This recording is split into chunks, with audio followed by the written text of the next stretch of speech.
when it's an aggressive question, when you Wow, full aggressive well question.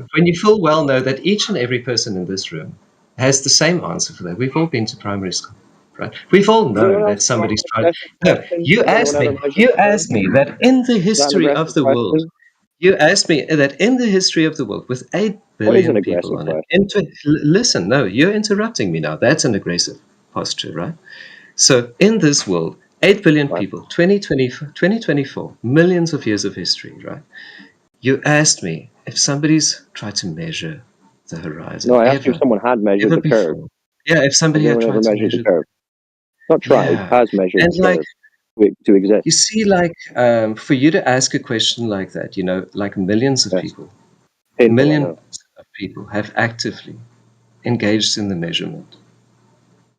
What And measurement? so, for you to ask me if somebody has ever done it, it's a Okay, rude and okay. aggressive Millions and of people passive have done aggressive it. question. What have they done? Who's done what? Who measured what?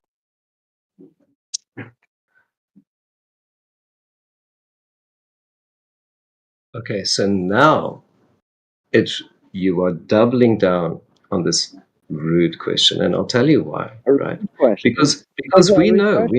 we know the basic history of the attempted measurements. What is that? We know the groups who accepted them as true measurements, and we both know that there are groups who Which rejected them. measurement? Which measurement are you talking about being accepted? Which one do you want to talk about? Because there was many. Okay, well, what's the best one? Which one There's convinced a you? long list. Oh, so now you're admitting that there is a long list that you know about. No, I'm asking you. But 1 minute ago, you acted like you're unaware of this. You see how passive aggressive your argument is? You are feigning I'm asking you not who's knowing measured the things curve. in order to ask me passive aggressive Well, questions. you And said someone's I'm not measured it. happy. I'm not happy with the approach that you're taking. If you want to change your Hmm. approach, we can have a much more pleasant conversation. And I Well, it's a will continue question. to address it. If you continue to do it, I will continue to address it because it's rude. It's a simple I'm being question. friendly to you, and I'm giving you the time of day, and I'm acting in love Yeah, and no faith one's no one's towards forcing you you, to be here, bro. right? No one's And asked for your presence. I'm not interrogating you with false, simple questions. You're So doing no that to one's me, and measured it then. I will continue to identify it as long as you do. Yeah.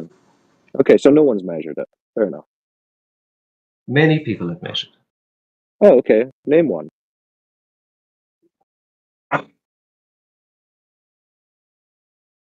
Is that too aggressive?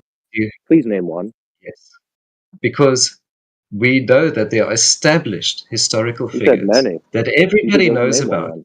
that Well, name everybody one knows then. about, that we've been learning about since primary school. We both know that Okay, that name it. is a not an honest question. If you have something to say, say it. Okay, Don't yeah, ask me. Don't ask me. name Don't it. have these stupid interrogation games. If you have Just something to name it. say it. And then I've no, if you said have it. something to Who say, measured mate, it? say it, and we can I'm discuss saying it. it. These I'm dumb saying it. Who questions, I will not entertain these dumb questions. I Yes, don't you have will. anything to You're prove to entertaining you. them right now. You're entertaining them right If you now. wa- if you have an honest question to ask, Yes, I have a very honest question. You said many people have measured it. I said name one. That's where you're at. okay. So you are now acting like you've never heard about somebody measuring the curvature of the Earth before. And Somebody called who? we both know that there is a world Somebody, consensus about it. somebody with the name of It's the what? fact that I've been to primary school. That now you are You playing went. games. You've been to primary school. Very impressive. We're all impressed. You're very educated. You said many people have measured the curve. I said name one. Could you name one? Once again, you're asking me to quote primary school figures, and you've already acknowledged that I have And a can you primary do school that? education. Can And you you've do that already then? acknowledged that I have a primary school Now I'm doubting. education, so I do not Now have I'm to doubting. prove it to you. I don't have Now to I'm prove doubting it to that you. And I'm primary not school going to go, I'm education. not, I'm going to need to see that primary school certificate actually, in retrospect, based on how you're answering this question, because it sounds like you don't know. So I don't know, Moonshine. Maybe you just need a little break. Someone else want to talk to Moonshine? Was that an aggressive question? Am I off base here? Can I hear a rational opinion? You need to take that bass down when you're talking to me, boy. I hear it in your voice.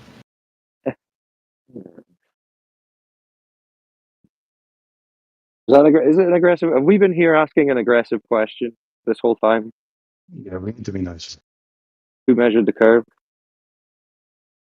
Should we legislate against that? Should someone be raising awareness of these aggressive questions that are being asked? I had no idea the damage we were causing out here with all this aggressive questioning.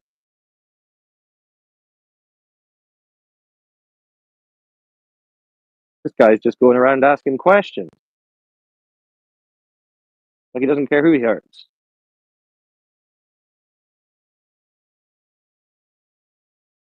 I don't know. It's kind of wild to me.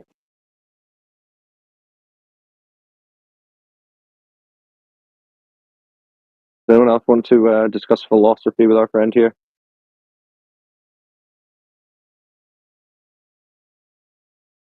What, a mentally masturbate? No, I'm good. Okay. Well, you would only ask him aggressive questions anyway, Jerry. Yeah, I'm Such as pretty what's aggressive. horizontal. Yeah.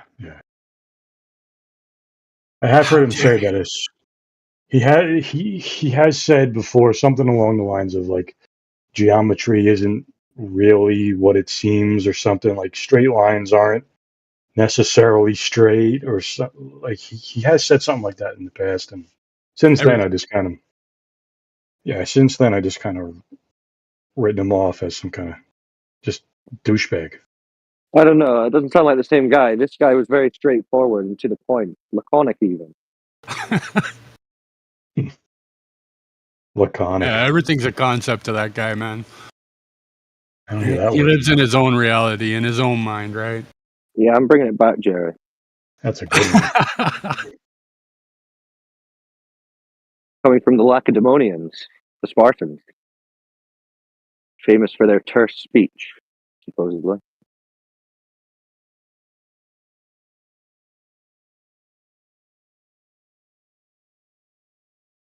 Anyway, don't make it this guy or silence, guys, because you know which one I'm going to choose. I'm going to deafen and I'll mute him. You won't find a straight line on a ruler.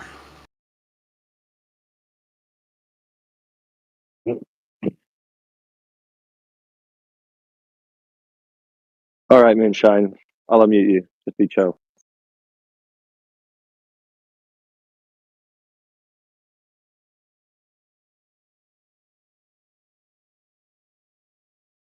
Yeah, Moonshine, weren't you the guy who said that the shortest distance between 2 points isn't necessarily a straight line?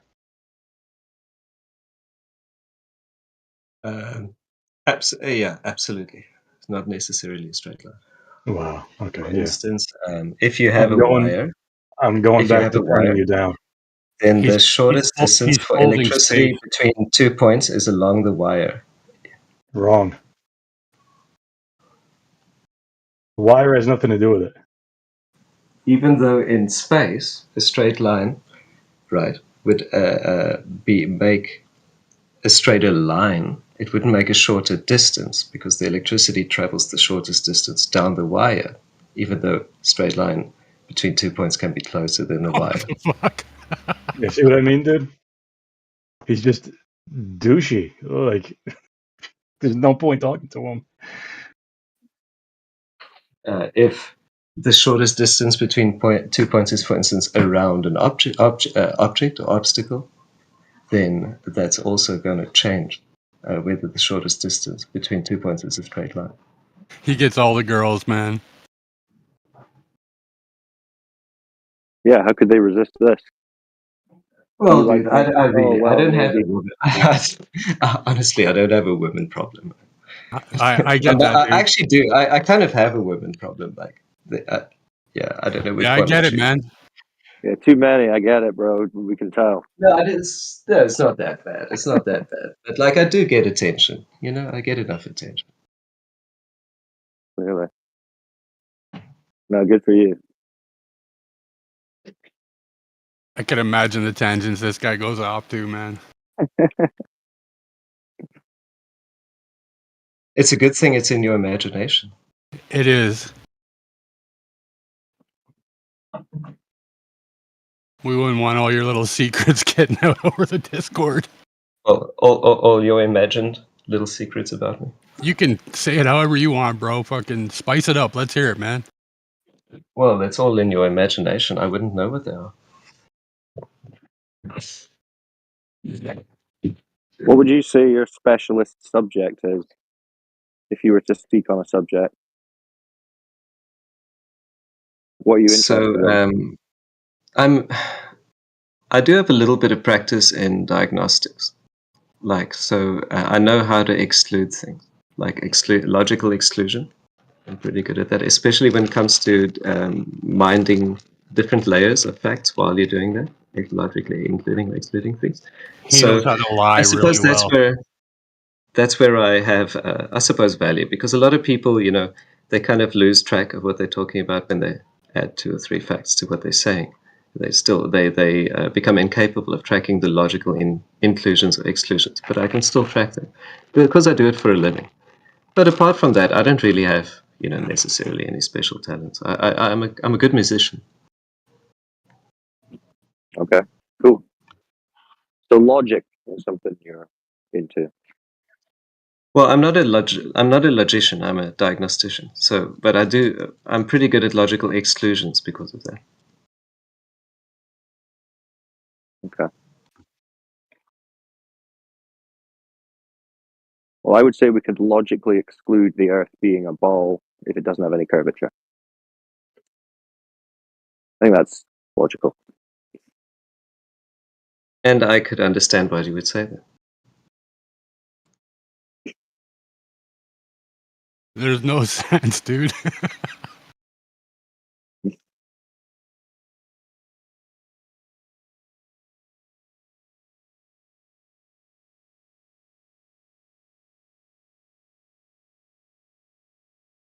You're fun. So where Anyway.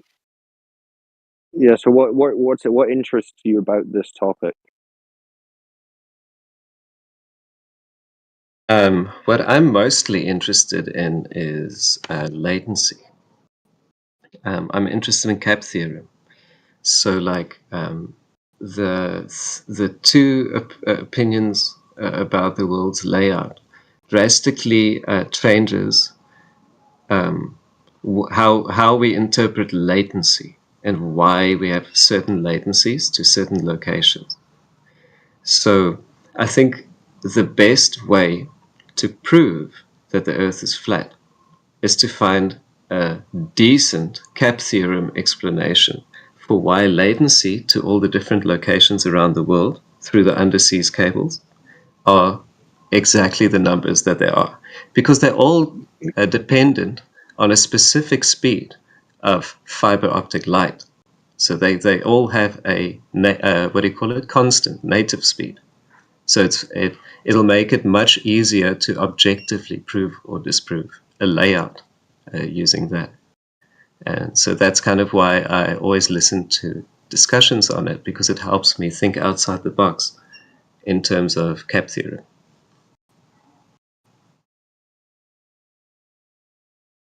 Okay, latency. That's a new one.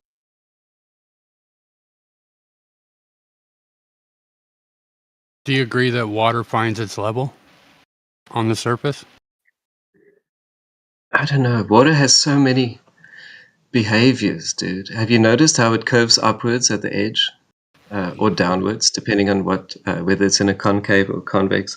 Have you noticed that it'll find a circular flow pattern, like in any concave object? Have you noticed how, like, water actually? When it's at rest, it'll find a circular pattern. Water will actually. If I pour water into a round whatever, a flask, in 2020, and I leave it sit on the table, it's going to start turning. Well, is it going to curve? Is it going to curve at the edge? No. It doesn't curve at the edge? Water doesn't have a curvature? No. Doesn't have a surface. Yeah, it has a Tension. surface, of course. Have you never witnessed a drop? Well, if you of want to water? talk about surface tension, that's a different subject, isn't it? Yeah, but that's what I'm talking. The curve at the edge, the surface tension. What I'm talking about is that those are the properties of Yeah. water we What already about understand.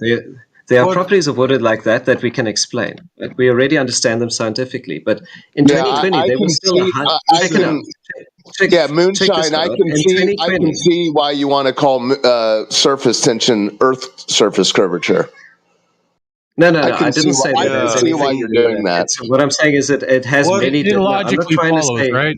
I'm not What saying did that that's the Earth curvature. I'm not saying is that. I'm saying there are Well, more we don't need to properties. waste any more time on it then. It doesn't just go flat. It flows around a little bit. It's a question? dynamic body. That's what I'm saying. Oh, Like it welcome to does flat Earth. all sorts of stuff.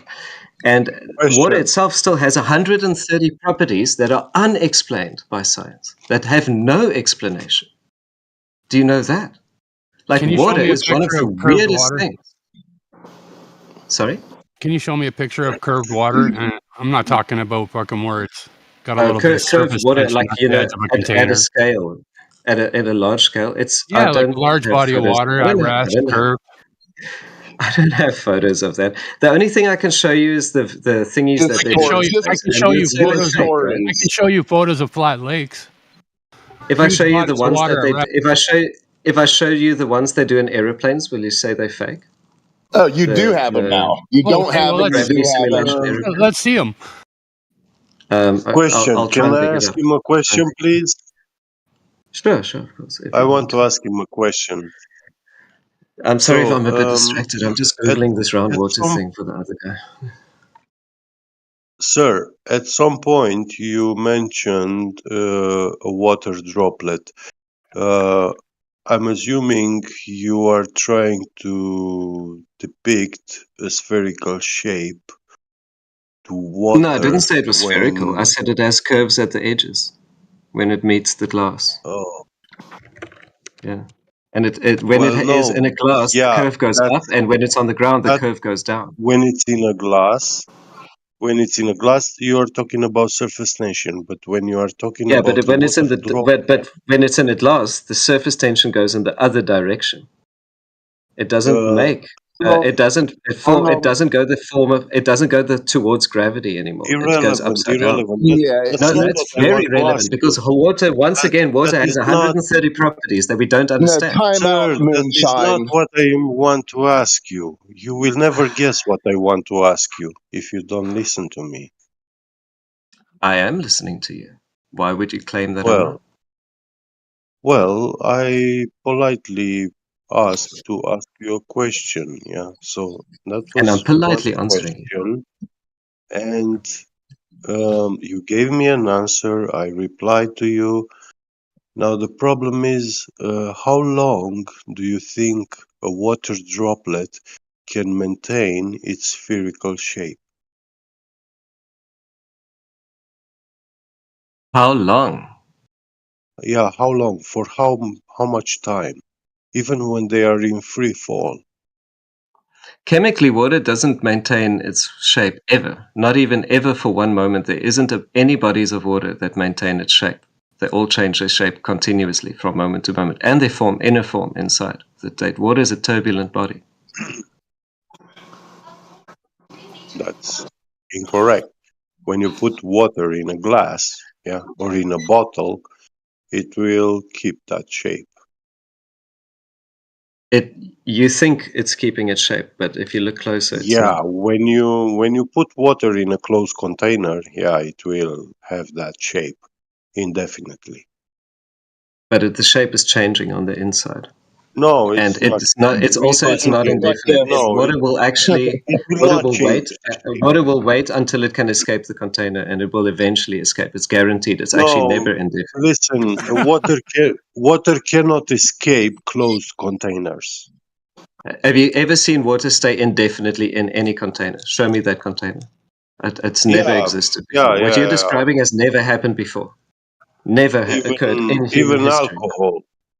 There hasn't been one container that has indefinitely held water. There are whiskey bottles from the 1800s. Yeah, that's not Wine indefinite. That's bottles, 200 years is listen, nothing, dude. wine That's not indefinite. bottles, the, Yeah, the that's not wine indefinite. bottles, they have a lot of water inside, Yeah. yeah? Yeah, and that's not And they indefinite. are from That's the not indefinite at all. 1800s, and still it's the same amount of wine as it was bottled Actually, in the 1800s and now. So actually, no. you do. Same Wine just amount. So changes quantity. 1 second, Wine does can I actually ask a change its question? quantity over time. You're wrong. So you do agree then that if the container fails over time, things disperse out of the container, right? So Yeah. the requirement for having pressurized systems or containment in general is that the containment is there in the first place and that it works, right? Oh, are you saying that there's no case for containment of air? No, my The problem with atmosphere. him is that he said, Clay, my problem with him is that he said that water always changes shape. So even when I put it in a container, the water will have constantly that shape of the container. No, only to your eyes. But if you look closer, it's changing shape. No, you can look as close as you want. It doesn't change shape. You It haven't looked will close enough. always be, listen, that water in the container, it will always be in the contact with the walls of the container, yeah? As long as So, there's a planet Earth, as long as there are stars in the sky causing no. radio interference, that water will move and move and move and move. If you put it in a very, very strong container, yeah, you can even put it like in liquid nitrogen or liquid hydrogen, yeah, and that water will be under huge pressure in that container, but it will be liquid. It won't freeze because it doesn't have the space where to do that.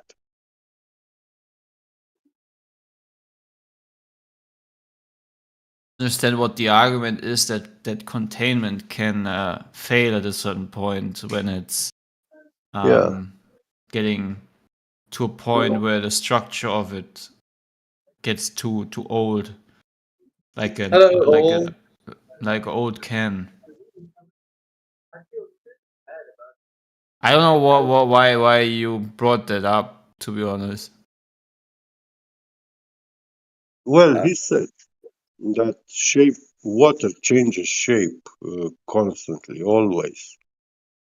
I am Seal. I actually wanted to speak with your good self before I got silenced and removed, unfortunately. No, you didn't get removed. You left and you No, went to I the didn't. atheist channel No, I didn't. I was kicked. or to the theist channel. No, I was kicked. Okay, geeks, I well, don't- you're here now. You're right in Yeah. time because moonshine is sputtered out. Sure. So, what do I call you? I am the Seal. What? How do I address you first? He's already been talking to him, and now he wants to know what to call him. These people, what a geek. I'm trying to be polite. Yeah. But don't try, just do. Okay. So I will be polite. Yes. What should I address? How should I address you, sir? Politely.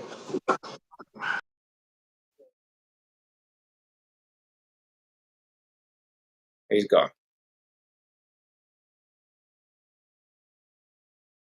See, I under Seal.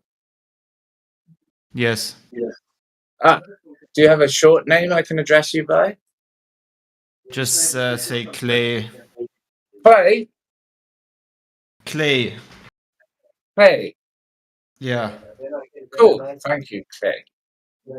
Yeah, I wanted to speak to you, Clay, prior, but because you had very strong views on how people come in and they say the same thing over and over and over again, and it's all garbage, etc., etc. So, is that I don't correct? know what you're talking about. Okay. Is there Maybe you any? didn't listen. Okay.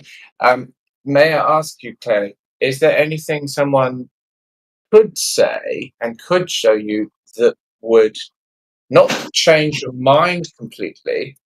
Oh, we've got a used globe salesman. May I Sir, ask you, please, would you I'm want to trying have... to have a one second. No. Before you go on, may I ask, do you want clarification for something I didn't say? So you don't go into a question with the intention to think something I've actually never mentioned, because you probably have either not listened or you have not understood what I was talking about. So you want to have clarification, and then you can maybe ask the question, because otherwise your question is probably based on a false premise in the first place, made up in your mind as a fantasy. No, I concede that what you said I probably didn't listen. What did I say? Because so far what you don't reflected was know. not what I said. Or you don't Well, I don't know. know. Should we How start can from the scratch question... then? Yeah, Can we start yeah. from zero? Cool. That's... Yeah. You want to have clarification of what I actually said? If you like, it doesn't affect my question though. Okay, then ask your question if it doesn't affect your question. Sure. Thank you, Claire. So, is there anything, any evidence? What would you clarify as evidence that might cause you to investigate further away from flat Earth? Like, what would you? What do you think would be interesting for you? What does that even mean? What would be Yeah. interesting for you? What? It's a Yeah. very vague question, man. There's many things I find interesting. I mean, Yeah, how interesting? Listen, once you realize that Santa Claus doesn't exist, how interesting can you make the story? You can't. You can't embellish the story again. It's over. Do you not get that? That's So, true, yeah. Okay. Geeks. Do you understand that? I'm trying to have a discussion with this. No, I'm trying to get you to understand that your discussion is in vain. You don't understand where you're arguing from. You're arguing for a myth that we've unraveled. It's not for us to believe anymore. Do you get that? Okay, cool. Thank you. Oh, anytime. Did you have anything else, or other than your used globe salesman shtick? What can I do to get you in this faulty car? Well, nothing. It wouldn't matter. I used to drive the lemon. It's like the cop that says, "How can I help you when you're using your Free Amendment right and filming in a official public library or something?" And he's just gonna follow you, and he's like, "How can I help you? How can I assist you? I want to help you. I'm not here to infringe on your rights." Yeah, this guy's looking for he's looking for a specific answer, and when he doesn't get that, just like your example, Clay, that little ploy ends. Okay, that's all. Thank you. So you understand that was a ploy you were running out, because I've heard you do it before. I've heard you and others do it before. Whatever you say, it doesn't matter. Okay, whatever I say. Yes, it doesn't How matter. polite! You're so polite. But it doesn't matter what I say. If you had empirical data, if you had empirical validation, you just present that instead of being pedantic and petulant. Okay, cool. I mean, I didn't even get to that, but no, you got to your petulance. It was clear. Yeah, get to the empirical validation, buddy. Cool. Yep, you guys win. Thank you for Yep, reality wins. Ignorance loses. You're right. Ignorance does lose in this case. Yeah, it does, doesn't it? Yeah, well, polite guy, your mistake was that you made the assumption that Clay Under Seal actually believes that the Earth is flat. That's correct. This was your mistake. That's a very good point, actually. Yeah. See, actually, yeah, that's a very good point. I like this guy. You know why I don't believe that the Earth is flat?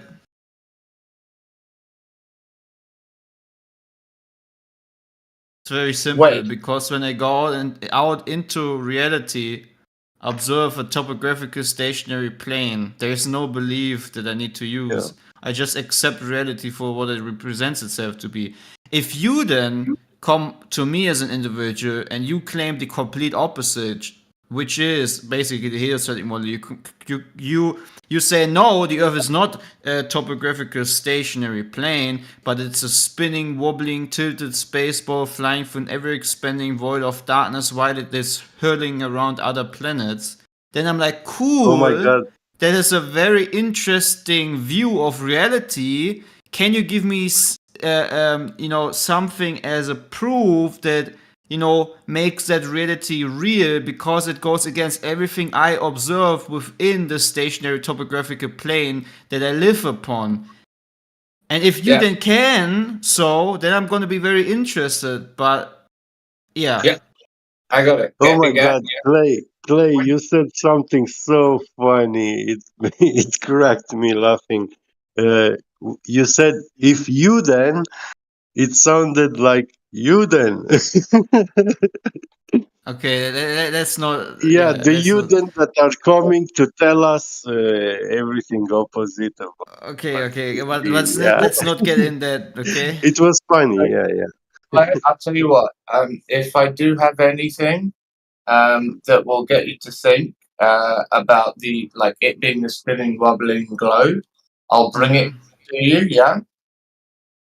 And then before I get a chance to show you, I'll have someone else jump in and say it's already been proven, it's flat, and nothing you can say will change my mind. Well, I think that is a very easy escape argument. I know right it is. there. It is a really easy escape, isn't it?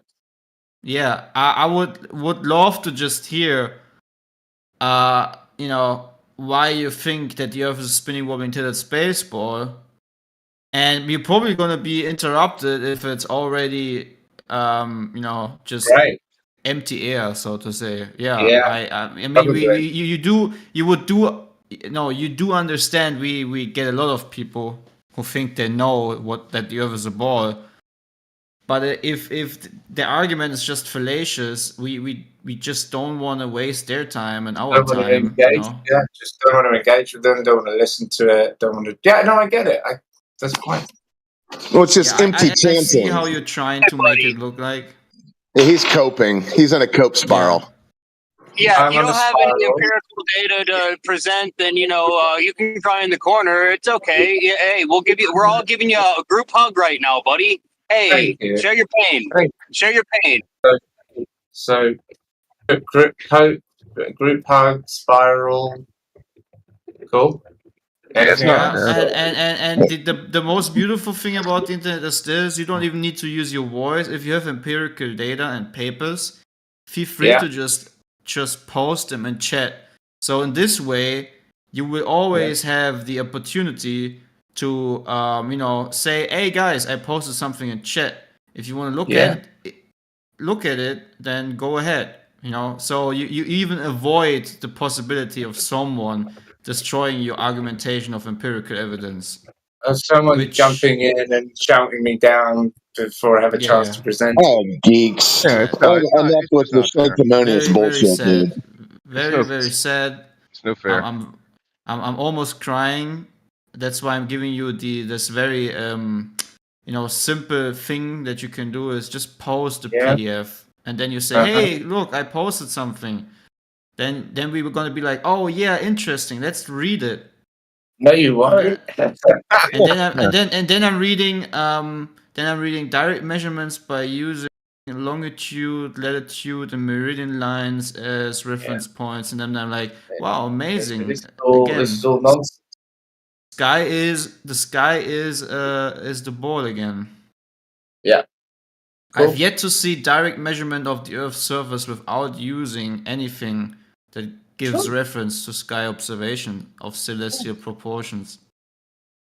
And the best way that you maintain that is not letting people tell you that that is a very that the people that have literally nothing to say are the ones that always try to make them look like a Are the ones victim. that get muted? That's what my mom always taught me. Keep Ignorance yourself is bliss, away. right? Yeah. Ignorance is bliss. Yeah, my guy, mom. you've been here for like an hour and a half today talking about how he can't talk. We've literally asked, you mean you're free at any time to present an argument. Don't just Oh no, waffle on for hours about how you He has no can't argument. present an This guy argument. has no knowledge in this subject, man. He's just fucking talking out his ass the whole time. I tried to talk to Mr. Clay, and some old horse, Radborn, jumped in and started Yeah, shouting. we got no. Oh, shouting was I? So I don't think so, now it's sir. complaint time. Is that what's going on now? Yeah. Yeah, just get to your argument, bro. If you've got an argument for the globe, present it. Oh, he's gone. Probably come back and say that he was kicked again.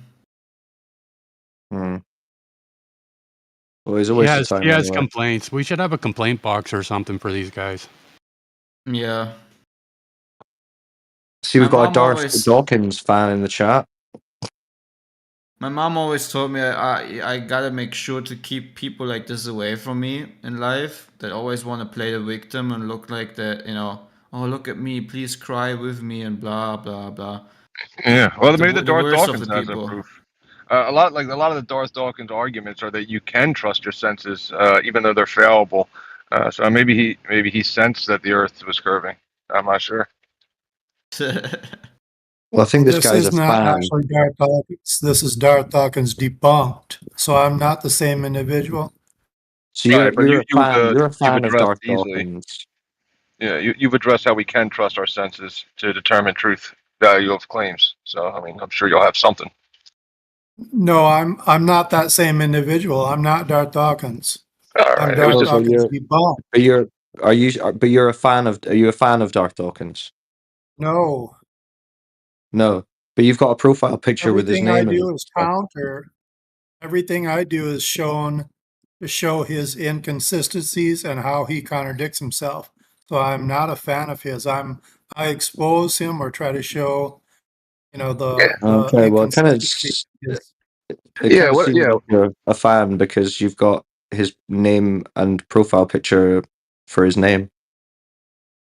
Well, I mean, as far as I'm concerned, that doesn't make me any more a fan of him as if I was to put some Charles Manson photo on Yeah, my but it's not so icon it's to not say so much that you means have to I'm be a fan of Charles Manson.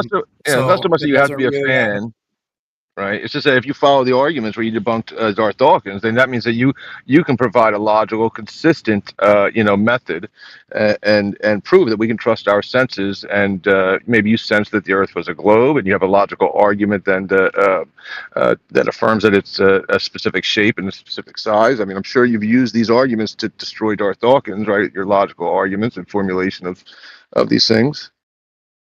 No, that's not my approach at all. Because what I'm showing, I only show what he says. And I'm trying to show that my worldview is completely irrelevant. It's not necessary for me to say anything about my worldview. What would you say is, I don't even know this guy, so what would you say is something he says that you disagree with or have debunked? Well, he says a lot of things. For example, he said, nothing is self-evident. That's when he was speaking with somebody, he said, there is nothing that is self-evident. And a few days back, I heard him say, he was in TikTok, he was talking with somebody and he said, I think it's self-evident. Everyone knows that I'm fairly well educated on this. So he said plenty of things. There's numerous times where he refers to different things as being self-evident, yet he himself is the one that said nothing is self-evident. So that's just an example. Yeah, that's a good one. I mean, that's a good one. I mean, I think what he's referencing, or what I would reference, or somebody here may reference, is that it's not that it's just self-evident alone. That it needs to, go through a logical process, right? So it needs to be logical, and then you'll interpret that evidence and then say, well, it's self-evident now that it's gone through these logical processes. Is there any kind of like logic that you apply to this subject, or? Well, going by what he says, when he's speaking with usually other people that he considers his, I guess you want to say friends, for lack of a better word. In fact, I did a video on this, but he was speaking and he was telling them that something can only be self-evident in his worldview. If it's an atheist or an agnostic or anything outside of his worldview, nothing is self-evident to those people. Yeah, Yet, if you don't have a justification now, to justify trusting your senses, etc. But yeah, I'm trying to bring you. You seem like a super fan of Darth. I'm trying to bring you like kind of meet in the middle. Can you combine how you've debunked Darth into this topic at all, or it's not possible? well, it's not that I'm doing the debunking. See, I'm showing how he debunks himself, because on another occasion, or actually several occasions, he goes to what's called the Stanford Encyclopedia of Philosophy. And I went there to see what it had to say about self-evident, and it was completely the opposite of what he was saying. So he debunks himself. I mean, here he is referring to Stanford probably dozens of times, but on this occasion, Stanford Encyclopedia, I guess it just doesn't fit his criteria. Well, I got a phone call there, so I missed what your answer to my question was. Could you say it very succinctly? Okay, I'll repeat. On several occasions, he refers to the Stanford Encyclopedia of Philosophy. Now, he will refer to that if it seems to support something that he says. But I went to the Stanford Encyclopedia of Philosophy to check on what self-evident meant, to see what it would say about that. And the description it gave was basically completely opposite of what he was saying. Well, what was his argument exactly? Well, his argument is that something can only be self-evident within the Christian worldview, or his worldview. What do you mean? What does that mean? Well, he has what he refers to as the Christian worldview, or you could call it presuppositional apologetics. So he says that something can only be self-evident within that worldview, or that, I want to say, point of view. What does he mean by self-evident? What he means when he says self-evident is that only a Christian can see that it's obvious, or actually more than obvious. Only someone in his worldview can determine or can discern whether or not something is self-evident.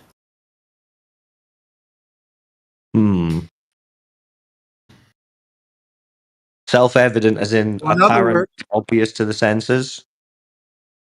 Well, in other words, if you are an agnostic or an atheist or somebody that is outside of his worldview, he's saying you do not have the ability to discern or, decide what is self-evident.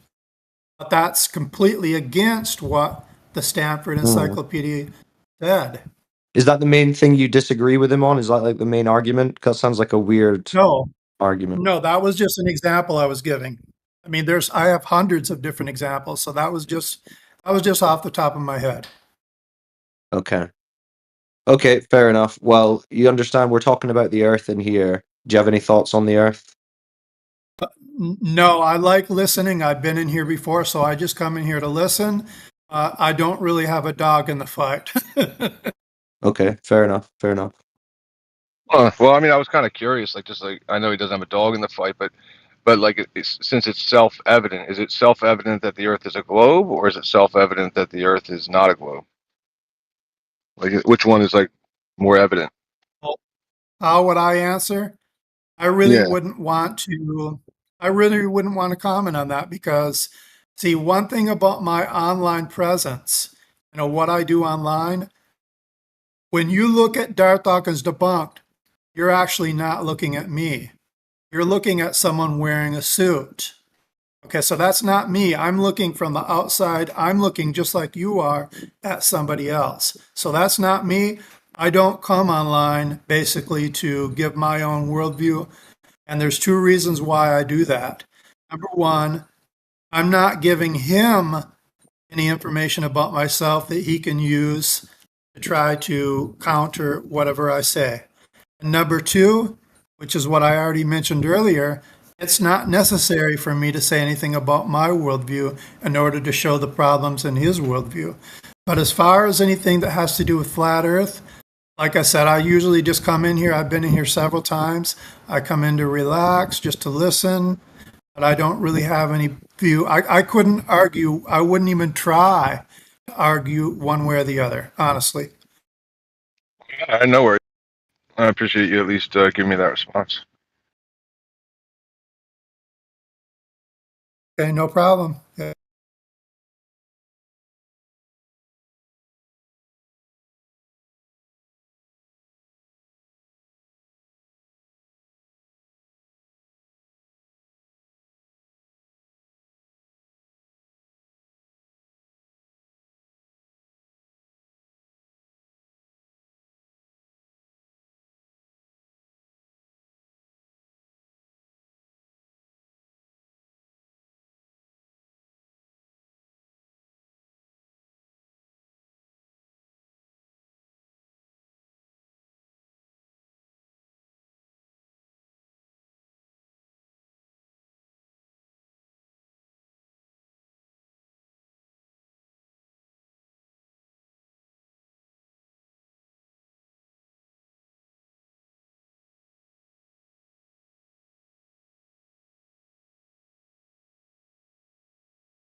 It's a choose your own adventure book.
So, anybody in here think the Earth is a spinning ball?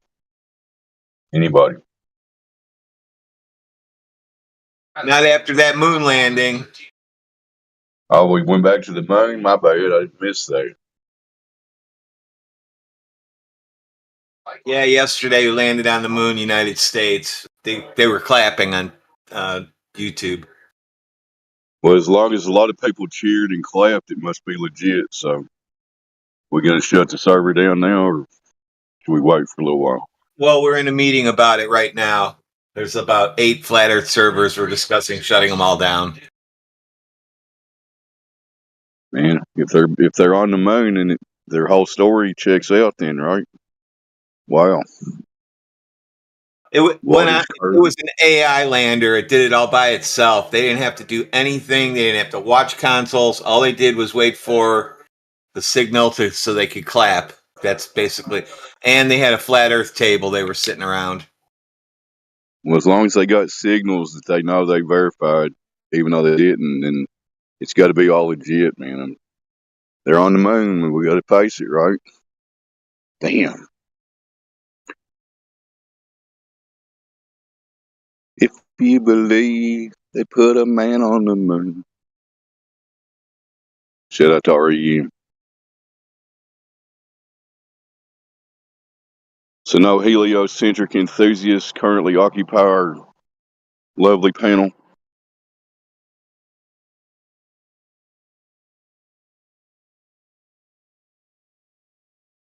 Guess not.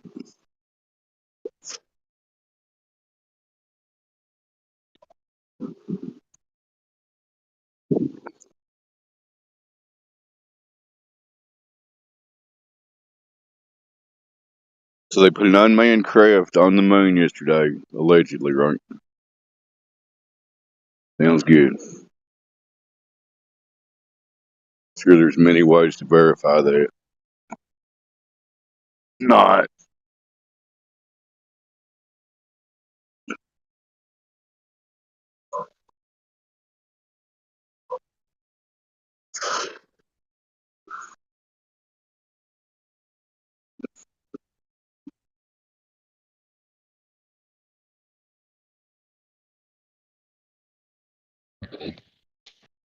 Well, the cameraman was still on the moon, so there's that bit of evidence.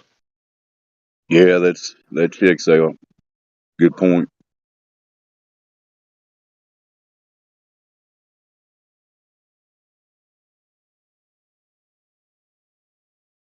And the beauty of their whole story is if you just stay on the surface level and don't examine anything or try to verify anything, then it's all good. You're on the spinning ball. We're going to the moon. All that good stuff. Space is real. You think they would do a complete production though, like with all the CGI and shit we got now? Like, fuck me, man. We still get Atari. Yeah, they could at least sink a few of those dollars into it. I mean, they don't need to spend it all on cocaine and hookers or whatever, right?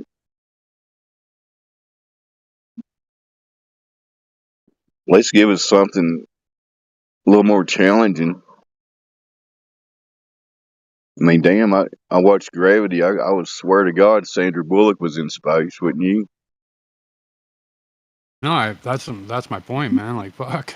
They could have put Sandra Bullock up there, dude. Fuck.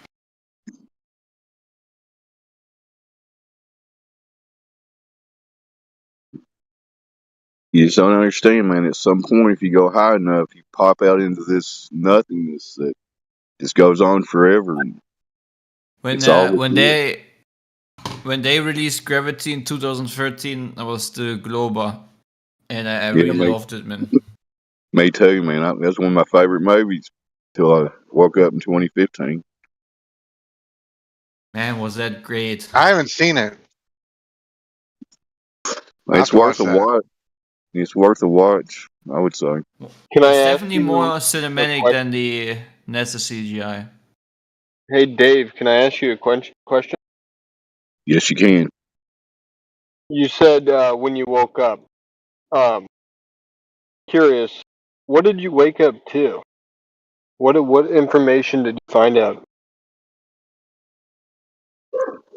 In 2015, I was confronted with the fact that there is no actual empirical evidence for the globe. It started with the body's behavior of water.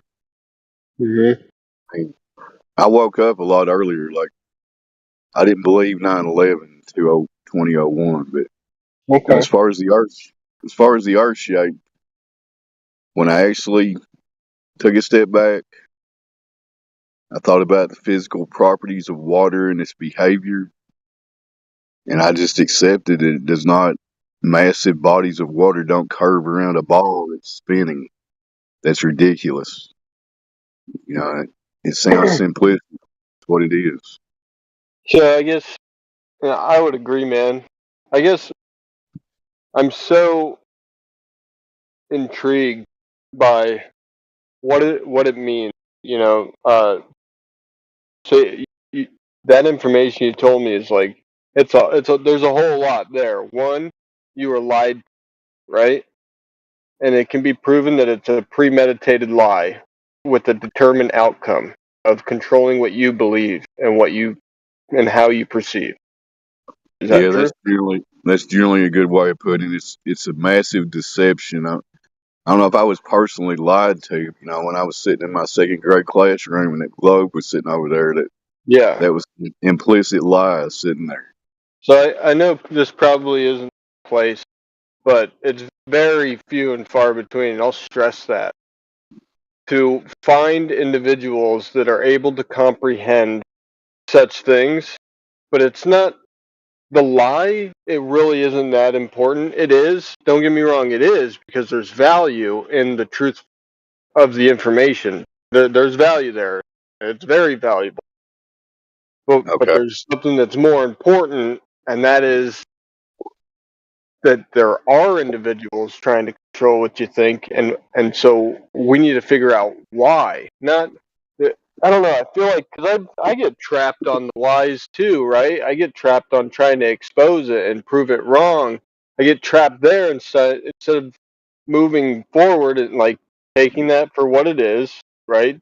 The value that is determined there, and then moving forward, because we're, dude, as human beings, what we are, I think all of us can observe it physically, mentally, and spiritually, if you will. We are supposed to constantly increase. We're supposed to grow, right? You can see that in a baby, right? You can see that in yourself, and mentality, knowledge, and information. You're constantly growing, right? Right. And also spiritually. But I feel like it's super easy for us to get stuck on one particular subject matter. And I'm not trying to change or arrange anything. It's just a thought. Just thought that I'm trying to provoke in you. Well, I hear what you're saying, and I kind of went through a phase of that. Like, first couple years I was doing this, like, we've got to get this out to everybody, and you know, there's evil people running shit. We got to do something about it. But at some point, I realized my scope of influence is not that much. You know, all I can do is get together and try to speak truth with people, and that's what I'm doing here. Yeah, But for sure, man. I just can't find anywhere. I mean, there's a few other spots, but like, I don't know. It's always pertaining to like one particular subject matter, and I guess we live in a technocratic fucking well, world now. the thing is, of all the deceptions that are out there, and obviously there are many, this is the one you can go outside and prove it to yourself. You can accept reality as it's presenting itself, or you can deny it. You know, and people get so glued to their story, and they just accept it. They make the conscious decision to deny reality, whether they want to admit that or not. You know what I mean? For sure. Now, oftentimes it feels like I'm in the fucking Twilight Zone, man. I was in another chat, and it was called the Conservative Lounge, right? So I'm just here. I listened for a good 20, 30 minutes to these people talking about politics, the bipartisan parties, left and right and all that shit. And they didn't once mention like a satanic cabal. They didn't once notion the presence of good and evil and the tactics that are imposed upon the people, or any deception. Why it's like very frivolous ideas and information that both parties have gathered and sharing, and they're just playing right into the fucking deception and the whole fucking game. It's crazy, man. So I mentioned that, and they're like, "Well, we're talking about things that are real," Yeah, but I yet hear they're you. talking And about it's shit that's made up. It's fucking crazy, wild. I hear so many people are just lost in the stuff that really doesn't matter. It's I hear what you're saying. So Anyway, thanks for hearing me out. oh, no worries. I don't get to talk much on here, so I didn't mind. I'm just a simple country boy in Kentucky that realized that I'm not on a spinning ball, and everybody that still thinks they are, they just haven't investigated it properly, because it's a scientific impossibility that Earth is what they told us it was. It's just not there's no evidence for it anyway. I hear you. And like I said, what I like about this one is there's some meat on the bones. We can go out to reality and find the curve. It was there. And I've been here for 10 years. I haven't seen anybody properly document a drop in elevation. And don't expect to see that, because bodies of water just don't do that. They don't sit in hills and hump up. It's just stupid. So many people don't get to that level of realization. So what can you do? That's life, right? I mean, that's a part of growing, is realization. Yeah, What does that word entail, truthfully? Realization. yeah. When you come to this acceptance, spiritual things become much more important. At least they have for me. I'm not going to preach or anything, but you realize this place is some kind of creation by a creator, whatever that is. And maybe you're here for a reason. You're not some insignificant speck flying through infinite space and nothingness. I think that we're at a point in time where like consciousness is like growing at an exponential rate, probably for many different factors, whatever timeline we exist in and where we're at in that timeline. And Yeah, with the sources of information, the ability to connect and communicate and gather and allocate information, right? Process it and test it yeah, and verify. There's all those things, right, that at our fingertips. But it seems that all these topics, it seems that realization of a lot of different truths.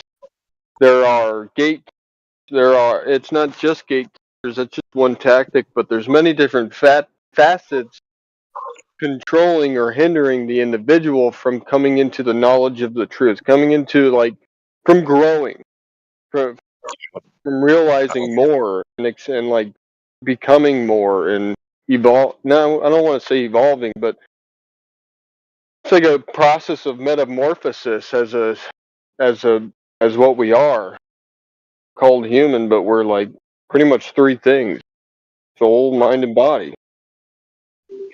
that's what it boils down to. If you take care of those three things, you're going to have I guess, call it a successful life. I don't know, but that's the gist of our existence right there: mind, body, and soul.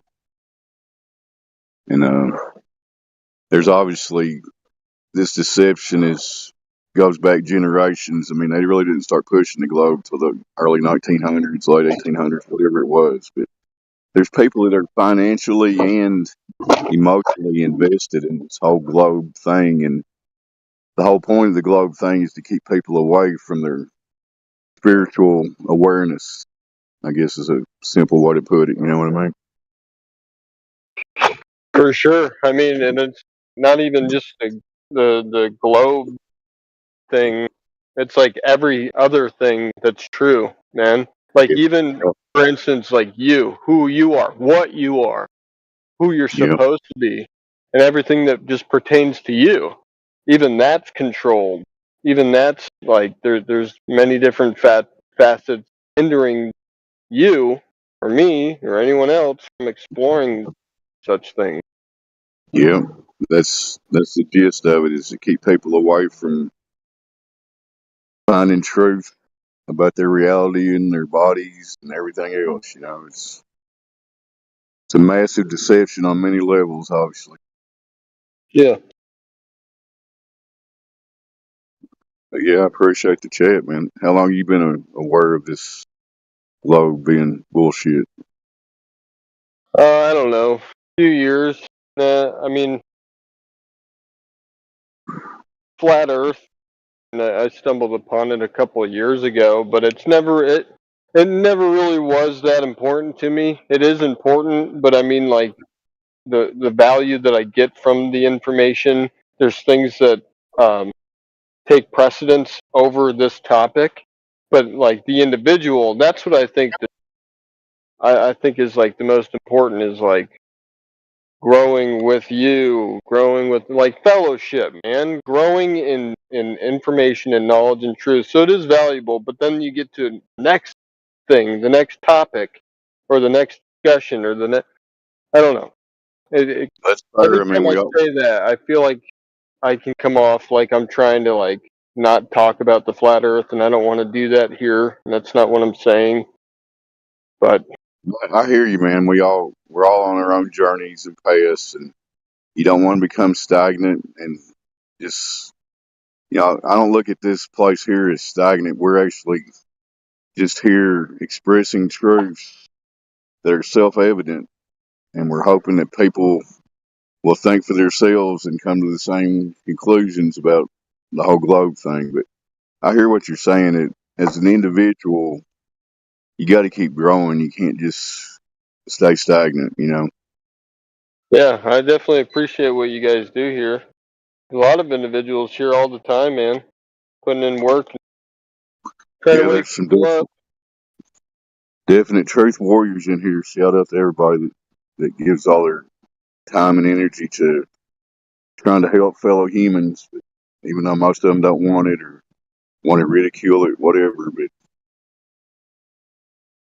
you know, I could go through the whole list of names. We know you guys know who you are. You guys put in the time and the work, and I appreciate it. Crazy, man, though, to think like just truth in general. Like I've come to know it as like one of my best. It is always welcome. The wound of a friend is far better than 1,000 kisses of the enemy.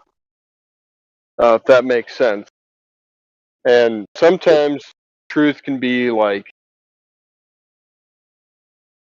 a wound, you know, it can wound you. It can freak you the fuck out. But in the long run, it always proves to be like a worthy friend, you know, somebody who's not against you, something that's actually for you and working for your good, for benefit. You're highlighting the main problem that most people face as an individual when they're confronted with this information. Is this takes emotional time and energy and thought, and you got to, you know, basically flip your paradigm of what you thought, where you thought you lived, upside down, and that's not easy for some people. I understand that. Wasn't easy for Yeah, me. but it's a false reality. You know, it's like you're standing on some sort of solid ground. Yeah. And it gets pulled out from underneath you, and you feel like you're falling, and that could freak people the fuck out. And that's something that's intended. That's one of the tactics gatekeeping or keeping you from growing is fear. And we're emotional beings, and the easiest way to control an emotional being is via fear, because there's 3 different outcomes that put a human being in fear. You're either going to fight, or you're going to run, or you're going to freeze. And dependent on those 3 outcomes, I can plan for each variable. Therefore, I could potentially see the future and plan for it before you even know what the fuck's going on. That way, I'm always ahead of you, and I always know what you're gonna fucking do. You know, and I can control you. Yeah, if you're highlighting the main tactic is they utilize fear and confusion, you know, keep people in a state of confusion and fear and to control anything about their reality form. That's what it is. Yeah. And the biggest one, division. Yep.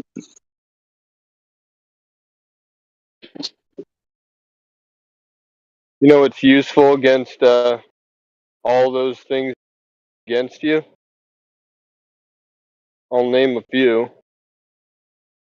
Love, gentleness, faithfulness, hope, peace, long suffering, meekness.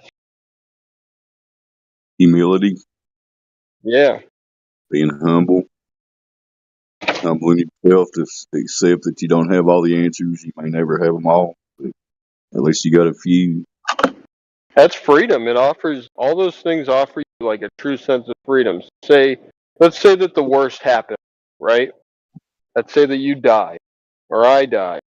But if we're operating in that type of mindset with those initiatives and with those initiatives and that inward intention, right? So things we just mentioned, that's the outline of your life, of your reality, of what you chose to do within space and time. Pardon the space, but you know what I mean, like the 3D, or the dimension that we live in. We're filling it with those things, and that's living, man. Many people are alive, but few are living. Hey, real quick, I just got a call. I'll try to come back, but you guys continue the convo. I appreciate it. Just keep speaking truth and being humble. All I can say. All right, man. Have a good one.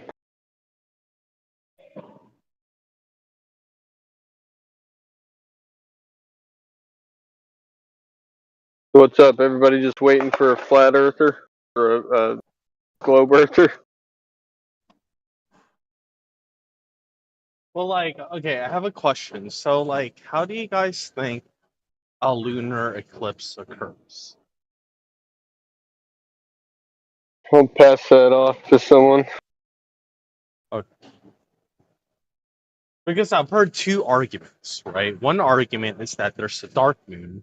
Another argument is that only certain parts of the moon lights up. Like, do you guys believe in any of those two? Or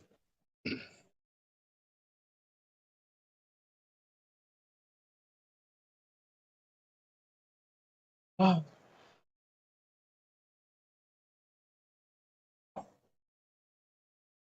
Tell you the truth, man, I don't know. But that's just me. I can't speak for anyone well, else. if you don't mind me asking, what's your belief? I mean, like, do you believe in the flat Earth or do you believe in the globe Earth? I don't know yet, man. Okay, if you want Oh, on the fence. if you want truthfulness from me, if I'm gonna be honest with you, I don't know. So saying like that I do know, I mean I can observe things, and but I'm not the individual that has gone out of my way or utilized my time in order to explain such things to you. So there's other things that are self-evident to me, Well, but this subject matter. I mean, flat Earth has nothing to do with what's in the sky, though. I mean, but people claim that it does. That's what that's why I'm asking. Well, I mean, the Globers do, but flat Earthers, they didn't become flat Earthers by looking up in the sky. Oh, okay. Well, but then how do you explain?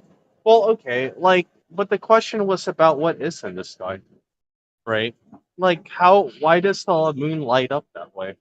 I mean, when there's a lunar eclipse. Like, I get three answers.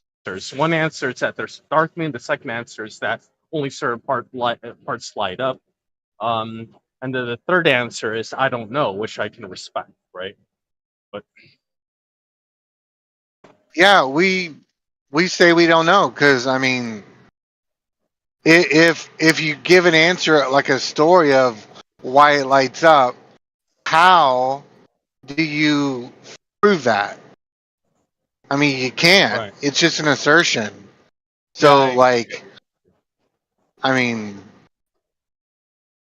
that's why I don't go with the Globe story because, like, I've never seen them prove what they're saying about it. Maybe it's true, but how are they going to prove that? right.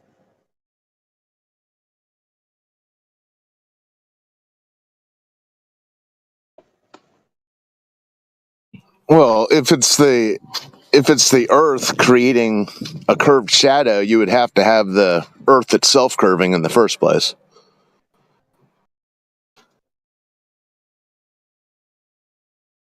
The person who was asking about, confused about lunar eclipses.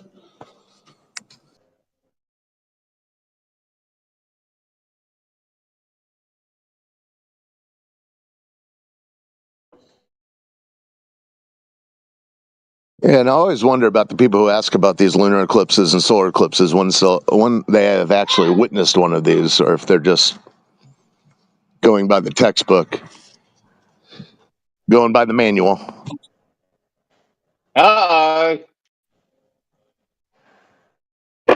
Isn't there an eclipse happening in April? There's a big solar eclipse coming, yes. Yeah, that's pretty cool. Exciting. Yeah, the last one was cool. Did you see the last one? I didn't. Where I'm at, had like 100% cloud coverage. I was pissed. Yeah. They'll How'd do you that explain sometimes, that? won't they? How'd you explain solar eclipses then, huh, gentlemen? Well, where's the moon in the sky before or after a solar eclipse? Have you witnessed a solar eclipse? You just asked about it to be explained. Yes, I have. Yes, I have. Yes.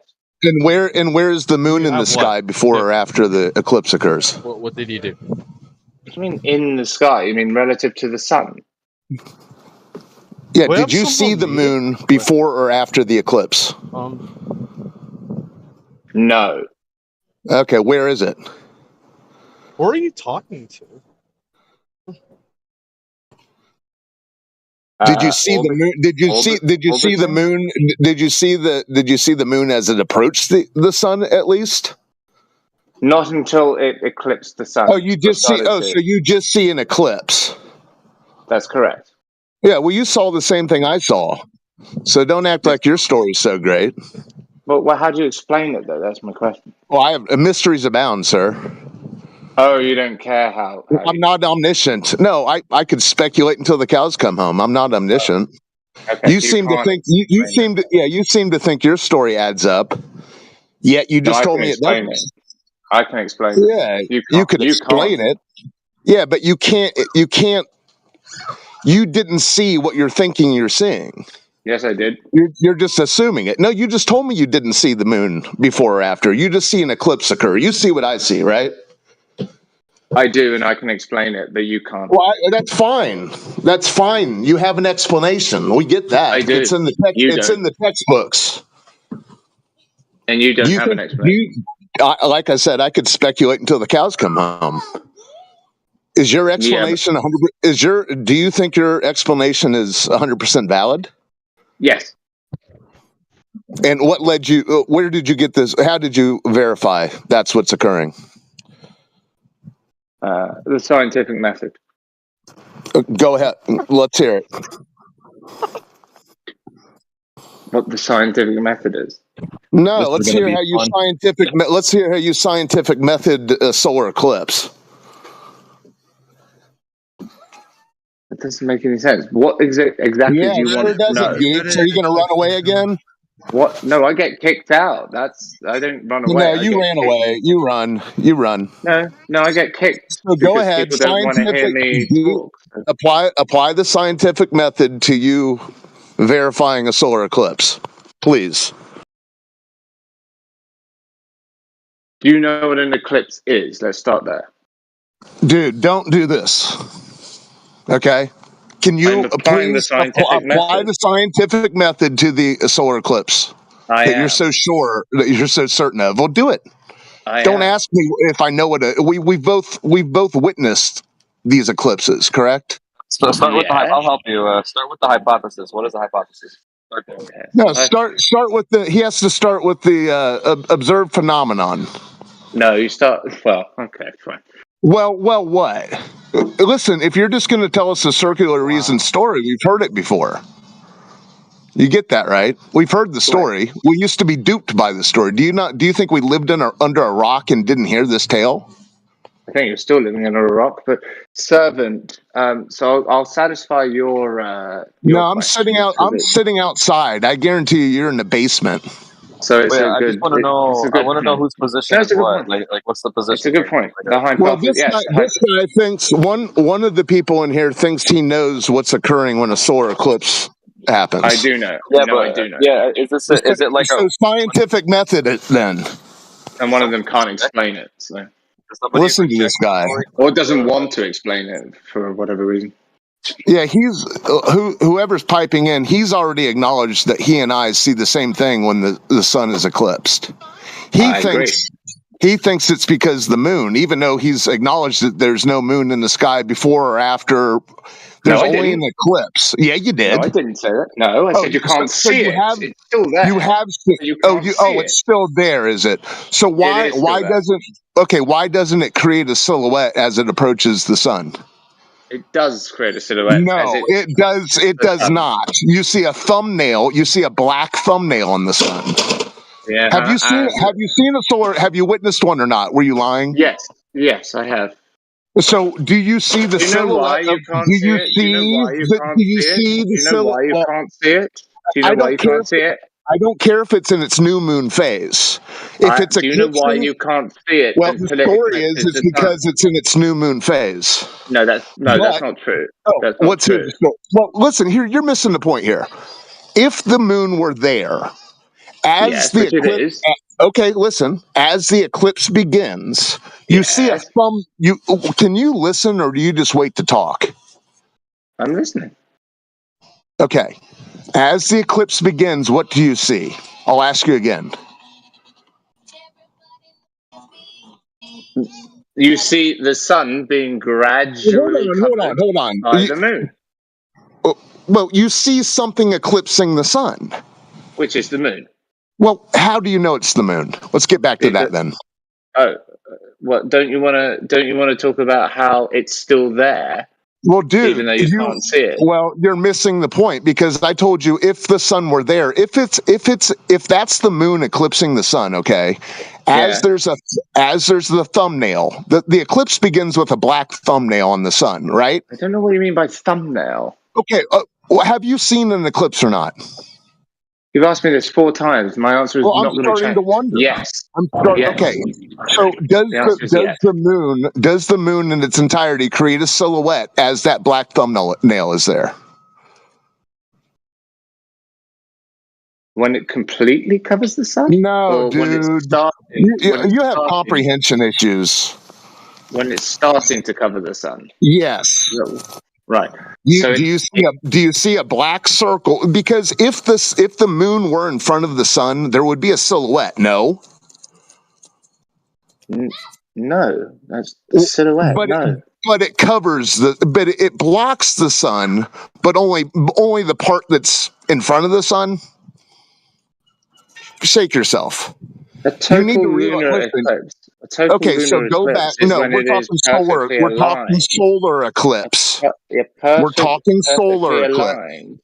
We're talking solar eclipse. And the silhouette is the darkness. The silhouette is the darkness. Okay, so is that silhouette there when the thumbnail begins? Partially. Okay, so there's no moon up there creating a black disk. There's something eclipsing the sun. Period. The moon, yeah. Well, so how do you know it's the moon? You're you're asking me. You said you how were I 100%. know that it's You said you were 100% certain, and you said the scientific method. So enlighten us. the hypothesis is that You're left holding the bag, dude. So you can drop your arrogance. Let's play it out. okay. The hypothesis is that an object, we don't know. Let's say we don't know what it is yet. Okay, now you're trying to apply your wishful thinking. You've bastardized the scientific method out of the gate. Guess I'm not going to get to tell you what the scientific method is. Never mind. No, you've bastardized it already. You're a professional at interrupting people and not listening to other people's views. No, I don't get paid. I've heard your guys' bullshit before. I used to believe I know, and you don't want anyone else to tell you anything that ruptures that views. No, Don't you've want anyone else. exposed. You're fine. You've exposed the fact that you think what you think is science is just a story. Because when I asked you, I've asked you a couple times. Listen, you're the one who wasted your time laughing when I asked you to science it. I didn't waste my time. I'm using my time as I wish. So when you were chuckling when you could have been answering that, I guess that was good use. Time you're willing to waste is not wasted time, sir. It is. Okay. If you know anything about astronomy, you know that they do not use the scientific method. So why are you trying to apply it to astronomy? I don't know what that means. Yeah, you do. Astronomy does not use the scientific method. You're right. So why are you trying to apply it? Or something. What does it use? Imagination. Are you thinking of astrology? No, astronomy. Okay. Because you've been asked thrice to scientific method the solar eclipse, which you claimed. You haven't. You chuckled. No, I have been asked thrice. You're right about that. Yeah, and then you chuckle when it's your turn to answer. Yeah. Do you know what happens also when I try to answer? I get interrupted by you. Okay, well, go on. I'll go on mute. Scientific method, the solar eclipse, please. I'm jealous. I want to get interrupted by it. So the hypothesis is that something is blocking out the sun. We observe that, obviously. The hypothesis is some other celestial object that is obviously outside of our Earth. Must be. Well, maybe it is, maybe it isn't. But something that we don't have control over is blocking the sun. The hypothesis is that it is a close celestial object, something close to the Earth. That is one hypothesis. Would we agree with that or not? Let's get to you verifying the story, because it sounds like a bunch of maybe it is, maybe it isn't. Well, we need to agree on what the thing is that we're hypothesizing is. Something, yes. The sun is eclipsed. That's what we see. We both see something outside. It must be outside of. Well, who knows? Who knows what's causing it? That's why we're doing the scientific method, because we're going to observe, validate, falsify. No, you're applying your wishful thinking. You don't want to do that? That's not the scientific method, dude. Okay. Circular reasoning, your wishful thinking is not the scientific method. Sorry. I agree. Should I carry on, or do you not want to hear any more? What's your thought? This is your chuckle. Okay, I'll chuckle. There you go. There's a lot of confusion. There's a lot of confusion. Carry on, or was it nothing else? I don't think so, honestly.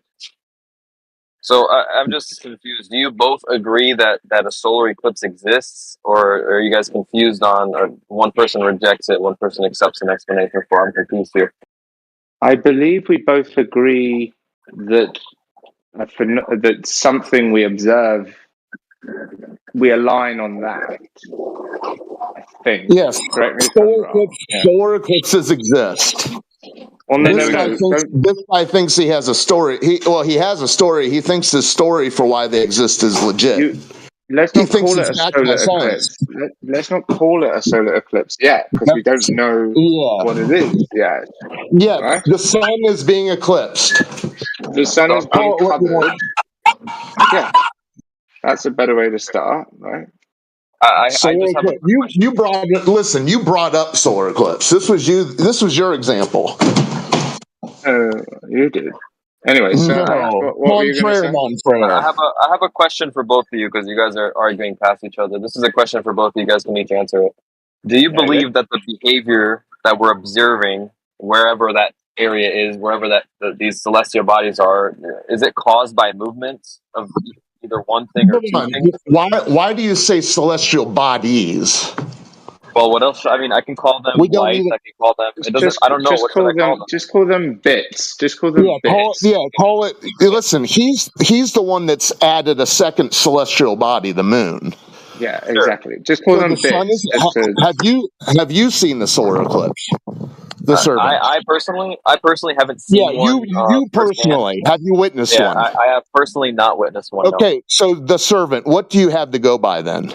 No. He's trying to help us here. I'm not trying to shoot him down. I'm trying to highlight something. I mean, I'm aware of what a solar eclipse is. How? We're kind of walking step by step here, right? The servant. Good luck, the servant. How did you come to this realization that that's what a solar eclipse is? That's the crux of this. Well, it's all a matter of who defines what and how it's defined, right? So what? It's not 100% So the servant. Let me say my friend. Hold on, dude. Is it 100% verified that that's the moon creating the eclipse? Well, hold on. I want to backtrack to something you said earlier. Yay or nay? You said something earlier. You said we observe the same. You're in a trap now, servant. You're in a trap now, servant. Yeah, he walked into the corner that you've painted yourself in. I want to drown you both, but you have to let me speak so I can do that. I can swim. You said earlier that we can observe, or we do observe the same thing when we look up. That's perfect. Yeah. Because how it's defined. But you've never witnessed one. Okay. So you're kind of left out of this conversation because all you have are stories of what it is. You're not having an intellectual conversation. You have to let me speak, man. You're not being intellectually honest, acting as if you're going to pontificate about something you've never witnessed. I haven't seen a brain, right? I haven't seen a human brain with my eyeballs, but that doesn't mean I don't know what it is and I don't know how it looks like. Oh my lord, dude! Right? Yeah, now you're comparing apples to oranges. Not at all. You've highlighted your desperation. Well done. Like I said, all humans can look in the sky and observe the same thing. You said this yourself. You said you and the other guy can observe a solar eclipse the same way. Exactly. So me not looking at a solar eclipse does not mean I can't know what you guys know. So therefore, it's what I'm saying is I don't. Okay, time out then. I don't know what it is. The other guy says he does. That's fine. That's fine. So let's understand what it could be, right? That's the whole point. But no, dude, that's not the whole point. The whole point is you're wrapped up in an ideology that has you guys thinking that what it could be is backed by science. What is science? What is science? Pseudoscience. The other guy said. What is it for you? It's a myth. So science is a myth. So when you observe, this story you guys have for eclipses, both lunar and solar, are myths. Do you know how science is defined, my friend? Do you know how Servant, what the careful! You're walking on touchy ground. You're walking on touchy ground, servant. Yeah, the servant. Are you now going to science the solar eclipse? No, no, no. I'm saying that we're talking about a phenomenon. Can you science the solar eclipse? We're talking about a phenomenon that we observe. Each one of us observe, right? How we describe it or what we attribute to it is purely up to who? Us, right? That's all So it what is. are you do? So what are you doing, the servant? Are you sharing your belief? No, but you're coming from a position where there's no explanation, right? And an explanation No, dude. No, that's not what I said. The servant. That's not what I said. I acknowledge that he has an explanation. I could make up an explanation myself. He thinks his explanation is backed by science. Yet when I ask him to back it up, he laughs. So yes, I get the servant. I get it that there's an explanation. Sure. I do. Yeah, I was indoctrinated by the same books you were. Okay. Seven, you're doing well. You're doing well. Keep going. Keep going, Seven. Okay, let's define science so then we can understand how we can move forward with using it. So how do you Good luck understand with science? that. Good luck with that one, mate. Yeah, how about you get back to Geeks? He's the one who brought up science, so why don't you rake him over the coals? Because he says that he... Okay, I got you. Listen, servant, Geeks said that he has scientific methoded the solar eclipse. And then when I ask him to enlighten us, he laughs. What a heathen. Yeah, I mean, I'm curious. So there's components to the scientific method. Can you walk us through that, Geeks? No way. You're doing a great job. Listen, this is your baptism of fire, sir. This is your baptism Yeah, of fire. why don't you guys hold hands and scientific method the solar eclipse together? There you go. See, you're getting. So let's start this. Let's start here. I'll walk you through it. Hypothesis. What is it? No, don't do it, man. Don't do it. I'm please. gonna do it. I'll take it further. All right. Good luck. Your funeral. Good luck. All good, man. Okay, what's the hypothesis? Anyone? You talking to me? Yeah. What's the hypothesis? Question to the class. Ask one of those guys. I'm not talking. You volunteered to talk about the scientific method. Right? I'm not You're dealing with that. supposed to be scientific methoding your story, not reality.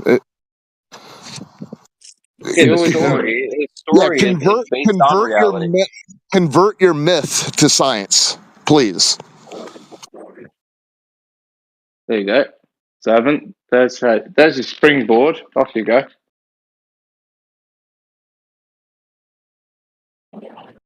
So the hypothesis, anyone? The whole point of this? We look up and we observe what?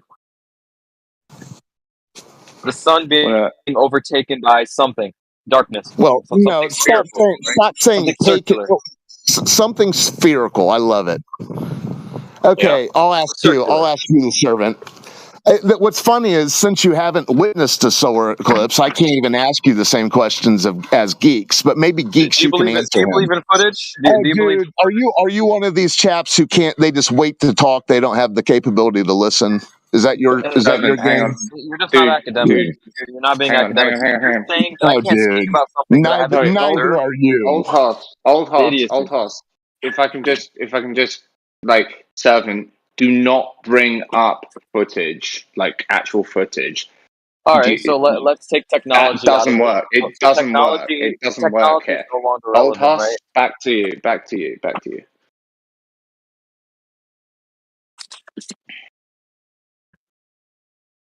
Yeah, Servant, if you bring up like footage, like video footage, they're gonna you're cry. gonna get called. No. You're just gonna get called every name under the sun. No, but the problem is, if they want to reject technology, that's fine. Much of how we understand. Much of how we understand. What technology have I rejected? Much of how we understand the world and the universe and biology and chemistry stop the cap. Requires technology. Sounds real academic. Seven. It's not. Good Lord. It's not a problem, man. Honestly, like, you gotta recalibrate your expectations here. Yeah, you're right. You can't play by the same rules, man. Okay, so I'm gonna do this. I'm gonna put the burden on him, right? The servant. Hold on. let's get back to what Geek said. Geek said that he has scientific method. He has used the scientific method to confirm the solar eclipse. Yeah. Then he laughed when I asked him to do it. So since you're the academic giant, the servant, I am. Why don't you science the myth? Yeah, go on, science it up. Remember, you're playing by different rules here, Sam. I don't care about the changing of rules, right? So, but we're talking about observation. So the key component here is observation, right? That's all they So we focus can on. just make up whatever we want then, right? No, I mean you can. Okay, this is the problem, right? You can observe anything and interpret It's not a it any problem, way. dude. You can make up whatever you want, man. No proof, no fucking evidence. Just make it up. You can observe anything, trust your eyeballs 100%, and then come up with some stupid interpretation for it. Of That's course you exactly can. what you do. Yeah. The You can do the same justification, thing, dude. the justification for the explanation requires a source, requires a standard, because again, you can't just come up with an explanation and it be So true. what's your source? The Big Bang, that everything came from nothing? Not at all. Not at We're all. talking about solar eclipses here, right? Right. So where did the solar eclipse come from? When we look up, we see motion. We see things moving. We see lights going on. And Don't say things that. dark, Don't right? say that. Oh, so it's not. Don't say that. You're embellishing. You've What never are we seen. observing? You've never witnessed a solar eclipse. In a utopia, I did. There you go. Don't tell me what you've seen when you haven't seen it. I've seen it. I've seen it. Oh, you're a liar, dude. I'm a liar. Yeah, that's good. Cool. Yeah, you just admitted and rationalized that you could still speak on this, and now you're going to tell us, "Oh, we see this." No, you dude, you're chanting. You sound like a religious zealot. Your problem is you're sitting in a world of I have arrogance. no problem. I'm sorry you find me arrogant. Are you anti-vaccines? Do you break down vaccines and analyze them yourself before you take it? Seven, stop. Come on, Seven, stop, Spiraling man. hard. I don't think that you get people that are necessarily anti-vaccine, but you do get people that are anti-blood clot. I like that. Servant, stop. Please. You do start insulting people once you notice that you've lost an argument. Well, he didn't insult anyone. I think he said. I think he did. He just moved to a different topic. But Well, he moved us all into a category, right? Well, no, exactly, because he was frustrated. Like, and I understand that. I get it. No, he was coping. All right, geeks, back to you you. have a lack of evidence, right? You get frustrated. Yeah. I know, but, man. You guys do it all the time. Listen, but this was his first time, probably. I don't know. So, just give him a break, guys, for God's sake, please. Did he have any evidence of the curvature of the Earth? It didn't matter. Was the eclipse his evidence? Or just story time? I'm just saying, give him a break. Like, it's his first time. Baptism of fire, right? So it's funny how everybody has a different opinion about the globe, right? Like as if it could be an opinion. Yeah, sure. Why not? I don't know what that means, but okay, yeah, fine. But yeah, give him a break, please. It's over. He spiraled out. He gave himself a break. It's over. I know. So your white knight is gone. He rode away into the sunset. Well, he's still here, but he's just muted, I think. No. Yeah, I guess he is still here. Yeah, and muted. Never mind. Well, he earned it. Well, okay, he earned it. Anyways. Anyway, Servant, well done, buddy. Like, don't be discouraged. Don't be disheartened. Yeah, you guys are in the same boat. You're in the same boat together.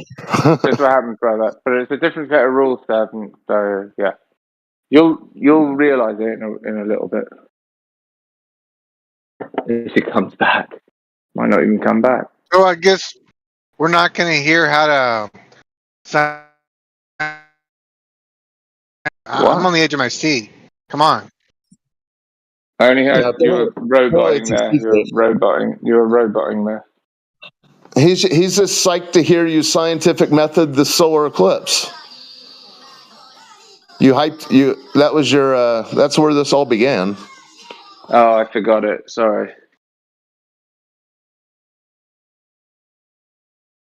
Never mind.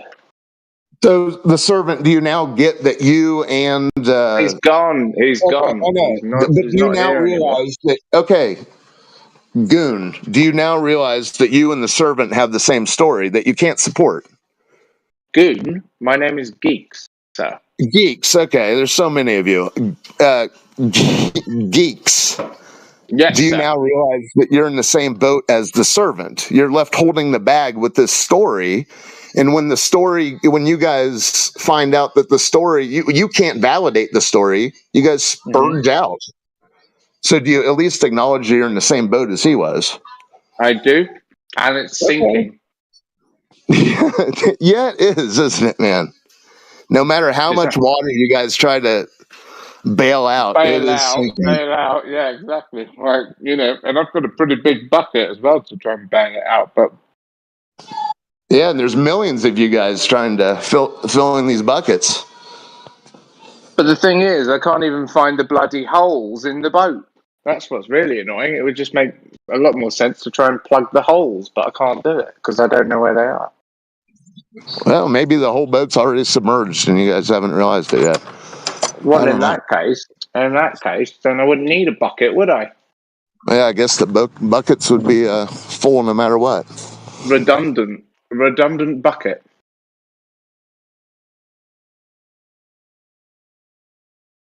It was fun though, wasn't it? Yeah, don't feel bad. I mean, I was duped by the myth too. That's what's so funny is you guys. Well, he told me that I was still living under a rock, or someone did. But I did. That was me.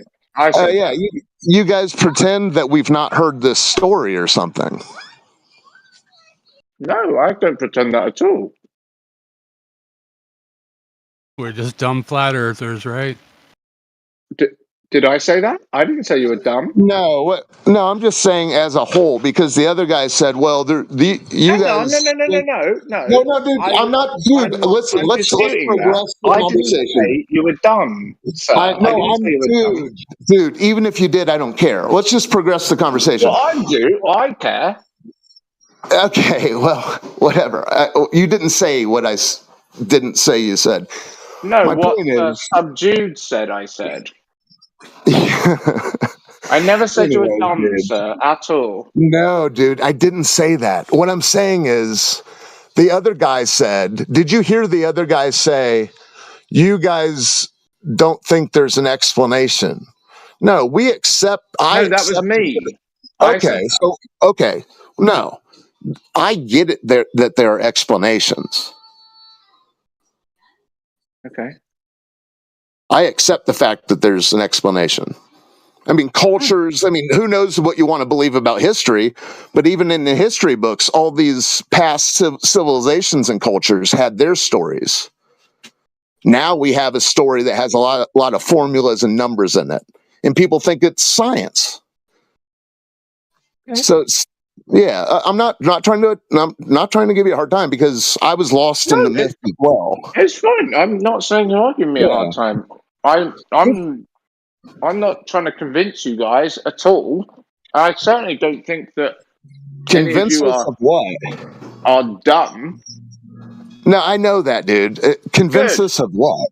You're not trying to convince us of what? What aren't you trying to convince us of? My worldview. My worldview. So you're just sharing a belief system of yours.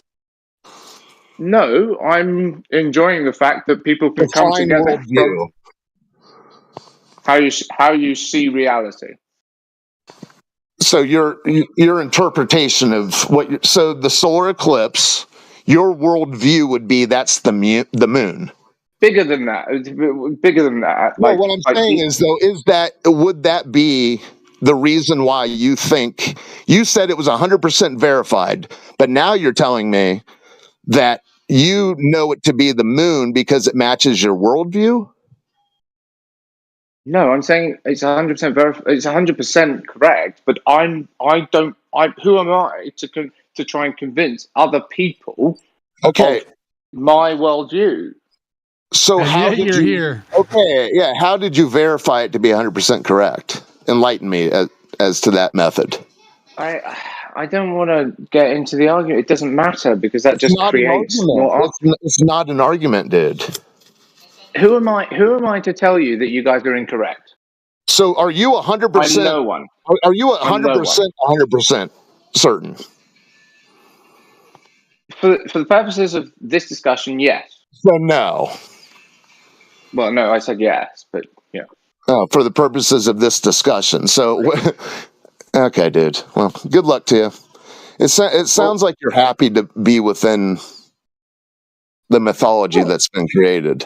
But why is that a problem? Like, why would that be It's not a problem? It's not a problem. I just asked you, are you here then just to share your belief system? Because Sure, if you're here just to share your belief system, thank you for sharing your belief. Fantastic. Like, you want other people to come in and share their belief systems as well and engage with them in discussion. No, I would like someone to verify that their belief system is what's actually occurring in reality. Fine, but you also want people to come in and share their beliefs, don't you? No, I used to be. No, well, they can do what they want to do, but it's not news to me. Their belief is what I used to believe. Okay, fine. I mean, I'm of the thought that I want to hear people sharing all beliefs. But some people don't want that. I guess. Is acknowledging the nature of water, would that be a required belief system? What? If you were to look at fill a bathtub up with water. Yes. Okay. Do you need to rely on a belief system to acknowledge the nature of that water in the bathtub? You mean the nature? You mean whether the water exists? You mean whether the water? What's the water? Listen, does it require belief to acknowledge that the water at rest is flat on its surface? In the bathtub.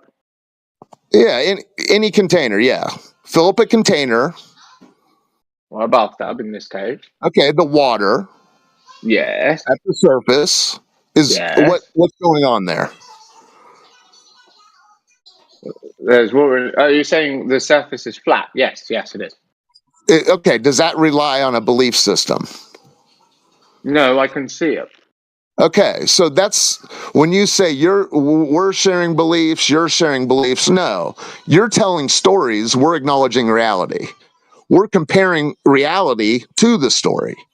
I think we both believe that if we fill up a bathtub, it would be flat. I think we both agree with that, wouldn't we? Not only do we both believe it, we can measure the sides and know it. Yeah, exactly. Sure. Okay, so I don't understand your point. Okay, so at what point does water start curving to complete this 3959 water ball spheroid? What's a 3950? Oh, you mean the radius? Yeah, when does the water that we both acknowledge seeks level, when does it start to curve to create this globe? Longer than a bathtub, I'll tell you that much. Okay, well the Suez Canal is 120 miles. Okay. So how long? It's flat there too. So how long? You mean it's flat? Well, both ports at either end are at sea level. There's no locks. It's a big ditch. It's a big bathtub. Okay. I believe you. Is that long enough? I believe you. No, is it long enough? The answer would be no, since it's flat. So how long? Exactly. When does the water start to curve? Because you're running out of options. If it's not curving at 120 miles, Mm-hmm. When does it begin? I don't know, 280. Does that help? Is that a guess? It is a guess. I don't know what you're asking me exactly. Yeah, so try to wrap your mind around the fact that you tell me then. You tell me at what point. Well, never. Does it? It doesn't. Oh. There is no water ball. Yeah, there is Never. no water ball. Well, Then why did you ask me the question if it doesn't? If it well, has like a never answer? because I'm trying, because I was offering you the opportunity to realize that this water To ball make a is fool of myself. To make a fool of myself. Right? no, and no, time out. Hmm. Not to make a fool of you, to let you see the options you have to compare reality to the story. Well, the options I had were never and everything else. Okay, so how many 120 mile flat slabs make up a 3959 spheroid? What? Say that again. How You know, is when the you say Earth? How is the Earth, 3959, dude? How is the Earth a water ball when we have examples of 120 mile flat stretches? wait, when you say 3959, Yeah, the 3959 mile radius ball, the right, water ball of myth. Yes. right, okay. So you realize that that's just one number. That's got nothing to do with this No, 120. that's the 25,000 mile circumference spheroid is the crux of this entire thing. Well, it doesn't have a circumference, right? Well, the claimed water ball certainly does. Yeah, sure, but you don't believe in that. So why is it? Well, Why is that? well. What I'm trying to get you to realize is water. What if you're able to acknowledge what water does? It defies the story they're telling you about this ball hurtling through space, covered at its surface with 70% plus or on the high side of 70% water. That's all. Sure, I agree with you. So When you're is that so, 100? Where is that 120 mile stretch? I just asking for research. well, the Suez Canal. He said a bathtub wasn't big enough, so I said, "What about the Suez Canal, which is 120 miles?" Yeah, and it doesn't matter if that's big enough or not, because any amount of stretch I say is irrelevant. No, Well, the water would have to be you would have to have arced water for it to be a water ball. yeah, You so like would. 120 times 200 is like Yeah, 23,000.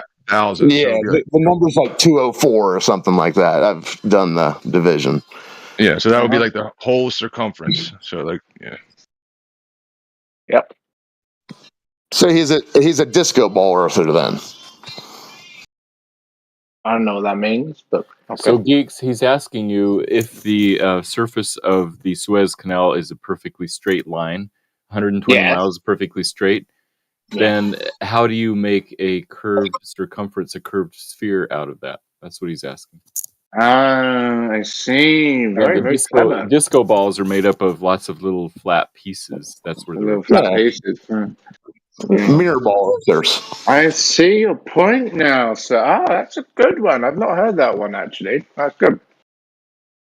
I mean, I could Welcome say to Flat Earth. I could say it's not perfectly flat, but then I'm gonna get all sorts of, shouting and stuff. So I won't say that. Well, that was the whole discussion. He was asking you, do you think it's perfectly flat or not perfectly flat? That's what this whole thing revolves around. So shh, don't tell anyone. I don't. But this guy's funny. but I don't want to get shouted at again. So. No, you acknowledge that the Suez Canal is just basically a 120 mile long bathtub. You've already acknowledged that. Yeah. It's straight. I'm not going to say anything else. Well, I don't know if it's straight, but the surface of it certainly isn't curved. Well, I'm talking about the canal itself from a bird's eye view. But anyways, the water at its surface. Yeah. From a bird's eye view, you can definitely tell if it's flat. That's not what I said. I said the Suez Canal from a bird's eye view isn't a straight line. It weaves and winds a little bit, but Oh, you mean left and right, east and west, and all that? the water in between the two ports. There's no locks. The ports at either end are at sea level, so basically it's just a big bathtub. Well, no, because bathtubs are kind of uniform, aren't they? They don't have windings and stuff. Yeah, it doesn't matter, dude. That has nothing to do with price. Fine. Do you want to try a different 120-mile thing that doesn't wind all over the place? Maybe something that's I don't know. Right. I don't know of any myself, if I'm honest with you. But yeah, I don't know. Find the Great Lakes or some giant salt flat. No, that's too small. Go out west. I haven't actually. You want something that's specifically 120 miles, do you? No, no, geeks. What you're left with now is this. You said it starts curving at 280 miles. Remember that?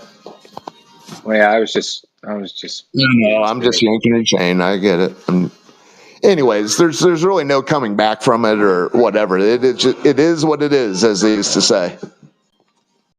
Let's have a look at this. How do I do? Can I do like a length thing on Google Maps? Is that possible to do? How do you do like a distance thing? If it's a sphere, right? Like if it's a globe, it's curving at every point. Like everywhere you would go would be curving. Once you connect a straight line from like A to B, or if you go from one point to another point, there would be a difference in elevation of those 2 points. Sure, but we're trying to go like. Yeah, I just wouldn't start. I mean, the idea that it would start curving. I know you're kidding No. around. I know what you're saying. I know what you're saying, but we're looking for like a big demonstrable change, right? No, you're not going to find it. I mean, you can keep looking for it, but yeah, I mean, 120 miles is pretty big and pretty large demonstration of water not curving. Sure, but if it did, then I mean, you could weigh out the consequences of that. Of if it did, 1 point on the water, right? Like, and another point on the water. Like, what tool would you use to like set that horizontal to measure? The rise. I'd ask you. I suppose. I'd use a water level. Yeah, the tool for establishing a horizontal plane of reference, and then I'd reference the, that tool. I would set little stakes in the ground, mark it, carry that straight line segment over a distance, and over 120 miles. Any distance, yeah. I mean, it's 10. You can go 10 feet at a time. Would you maybe use any other tools? No, I'd want to just put something demonstrable in place that people can go and, like on vacation with their tourist hats and be like, wow, look at this straight line extended over distance. It doesn't drop. They could take pictures, like little Asian people could take pictures of it and everything. I wouldn't want to do like a laser. All right. I'm on to you, sir. I'm on to you. How do I do Google Map distance calculator, distance measure? How do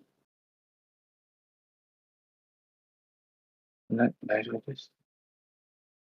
Yeah, somebody might claim like there's this like a tolerance within the water level that will, will skew the accuracy, but it's up and down both. Like it's not going to just slant down one way. But you could see, like you could just imagine, I guess, the consequence of what would happen if the Earth were a globe. That means that any point, from A to B, right, like along that water surface, in the center of that water would have to be higher than on the two ends. If the Earth were a globe. I mean, is that the case? I really think the canal's a bad example of that because that's a man-made thing that was dug and shaped. That's not really like an Earth feature, right? No. It doesn't matter. It's a large container. Well, it does matter because the container is Dude, artificially it's made. a large. Yeah, but dude. Yeah, but I can shape a cup Okay, however that's I fine. want, right? That's fine. The ports at either end, though, are at sea level, right? Is that artificially made? Don't tell me you're don't. Oh no. Well, then, I mean, that would be the same kind of scenario I would say to you. Imagine the consequence. Then, so it's a man-made canal, You right? bastard. You Yeah, that's what I was bastard. saying is that they're able to You shape had it me however they want. going. Right? You had me going. Yeah, they can piss on it, but Yeah, so say it's man-made. So then what are you gonna do now? So that's even easier, right? So you can measure from the top of the water down to the, Well, down it to doesn't the matter because surface of the earth. I can make an oblong shaped container. So Yeah, I I think mean, you're it's a missing the man-made point. container. You're ruining Geek's time. He wants to be the star. Go ahead, Geek. No, I'll let you talk, but you Will you? bastard, you had me going. Ah, you clever fuckers. All right, carry on. I'll take my L. Go. Oh, I mean, that was my only commentary. It's just that it can be shaped different than how Earth is shaped because it's a Yeah, man-made object. Right? Yeah, so the consequence of it would have to be that if you're trying to say, well, listen, this is obviously just a big man-made trick, right? So the water or the canal must be dug deeper in the center, or what? Like, what would happen? What would you have to do in a man-made fashion to replicate this surface? Would the land actually be higher than the water on the two ends, giving the impression of a horizontal plane? I'll be honest. I'm not familiar with how they built the Suez Canal. I'm sure it's documented if you want to they research dug it. a But ditch. my conjecture would They be dug that a they did. ditch. Right. But I'm going to answer your question. Okay, so wait. Now you know how they Well, built no, it. no. So I they said dug a that it's ditch. Yeah, they No. dug a ditch connecting two ports that are Okay, both at that's sea fine. level. That's fine. But I was going to answer your question. If you'd quit interrupting me, Time out, please, then dude. hold on. I'd like to answer your question if you'd quit interrupting me. Well, Now. then you should have called timeout like he did. He He called timeout. That's a rule. We all grew up with it. Yeah. If you don't timeout like the doesn't exist canal, as far as I'm aware in this Discord, yeah, so I just don't wait like that. until So you see a if you wait for me to floodplain. answer your question, that'd be much nicer. I didn't ask a question. Well, you did. You literally asked me about dirt and elevation on the side of the canal. No, you didn't know how it was. You didn't know how the canal was Right, but I dug. wasn't done, and you keep interrupting me. You continue to do it. It's ridiculous. You Turkeys are asked me. You done asked me a before finished. question. Do you want the answer or No. not? dude? What question did I ask you? You asked me about the elevation of the soil. Slow down. Okay, you guys, one mic is complete audio chaos right now. No one can follow what anyone's saying. Please, old horse, just 10 seconds, please. No tanks. Please tell me that you old horse is not a spy. Please. I'm not sure. Go ahead. You guys can continue. I guess. Go ahead. So curious. Oh, All I was because saying you've is got they me usually no put it tanks. piled there. You've got me no tanks. All right, Carry on. Hold on, man. All I'm saying is to reply to Old Haas's question is they easily could raise the elevation of the side of a man-made canal by bringing a dump truck full of dirt, right? So to answer your question very simply, yes, they could artificially shape the sides of the canal to whatever Dude, you're confused. We're talking about the water in the canal. Yeah, but you verbatim asked me why is the elevation I of the soil never asked you anything. There is no elevation change. No, I didn't. Like we can pull up the replay. You verbatim asked that, man. I think you're confusing me with someone else. But He's confusing you with me, who said I was saying that you'd have to weigh the consequences of what you're proposing here. Is that somebody then tricked us to raise the elevation of the land beneath the water, shallowed out the water so that it would conform to the curvature of the Earth, giving the impression of a horizontal plane, which would be ridiculous. And you can go look into that if you want, like as if the Suez Canal is only 1 inch at the beginning and then 90 feet in the middle and then 1 inch on the other end.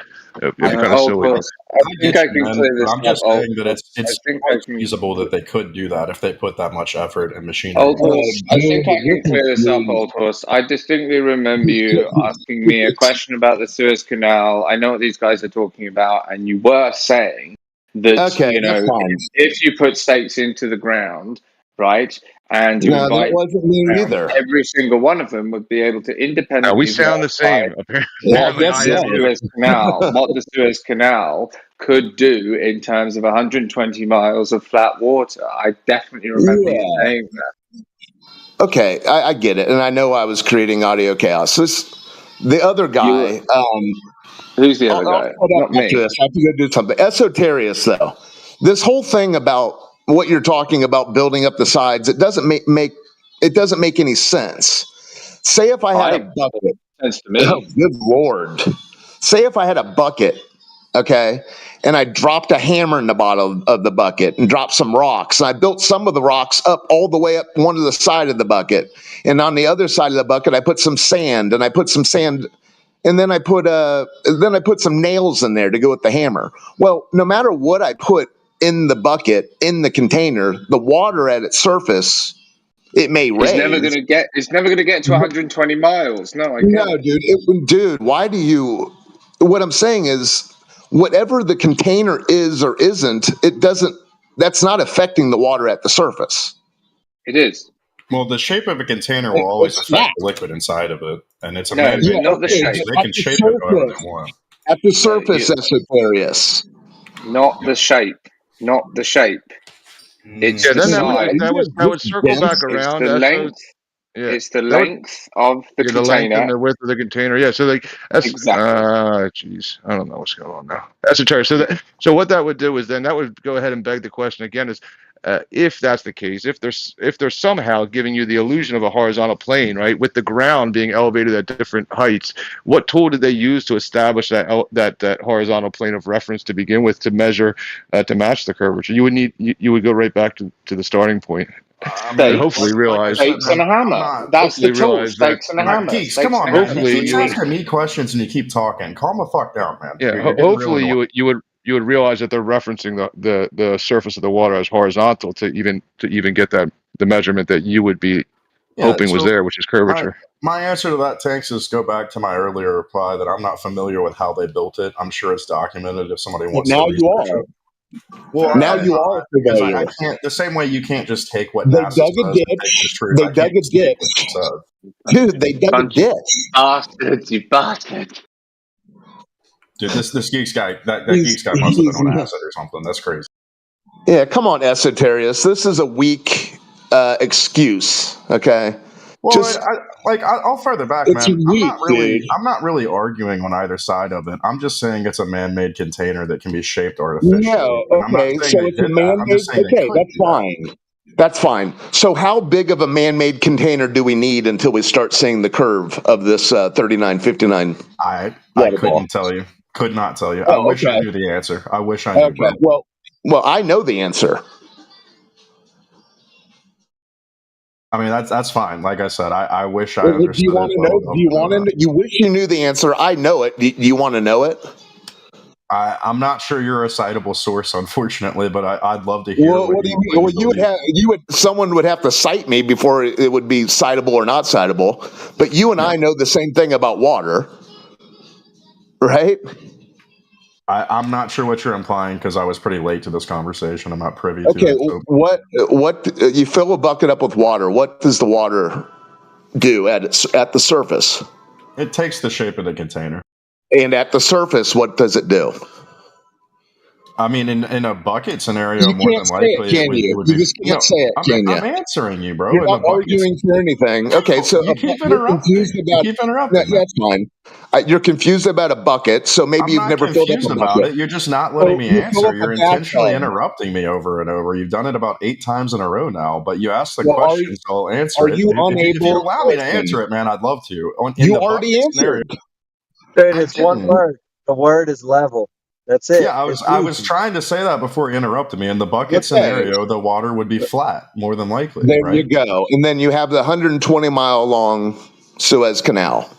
But again, that's a bucket and the canal are a man-made container, so it doesn't really designate a statement toward Earth. But it doesn't matter, dude. It doesn't matter. These man-made containers are on Earth, right? Yeah, but you can shape them artificially. You can change them, as you stated. You even presented an idea of changing the water. Right? Listen, you can change the container to whatever you want. At its surface, it will be the same. I'm not sure if that's true or not, but well, then you need to go interact with water. Yeah, So under like you're saying under all circumstances, no matter what, any container has flat water at the top of its surface level, is what you're claiming? Well, you can shake the bucket, you can blow across just like the you top can of the shape bucket. the you can canal. stick Weird, your- dude. Thanks you for can admitting stick- I'm right. Appreciate it. Have a good day. Okay, does that make the water ball if the water's agitated at the surface? left. Oh, I know he left. And he thought you said shape, not shake. And he thought he won on the word shape. Yeah. Shake. Yeah. Yeah, you can shake on the water, you can blow across the water. Yes, there are waves, there are tides, blah, blah, blah. But this movement of water doesn't get you to a water ball. These people who come in here and announce themselves as academic giants, they split from class 5 minutes early. He was really, I mean, in essence, he was saying it's unfalsifiable because any kind of tool that's man-made would be unusable. You have to measure it naturally with sticks and shadows. I would guess because they're from nature.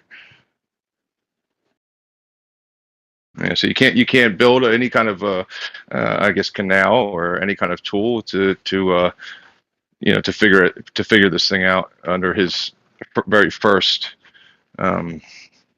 comment.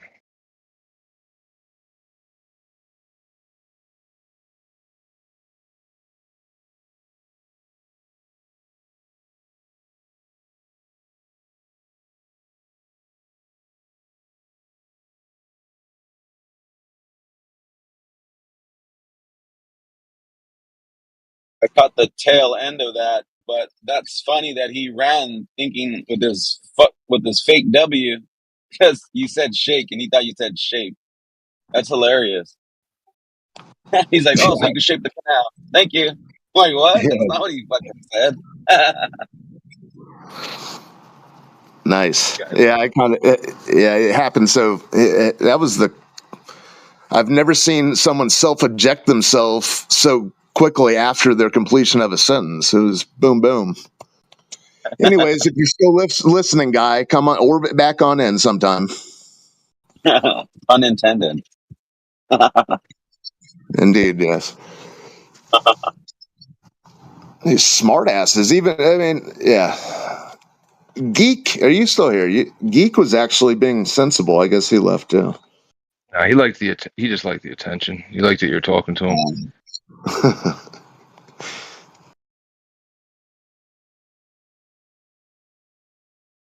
Yeah, I mean, he was being sensible when you were talking to him. Yeah. Yeah, he walked back off the ledge. He came in here a little hot. CDM 4610. Person with a red whistle. Red person with a red whistle.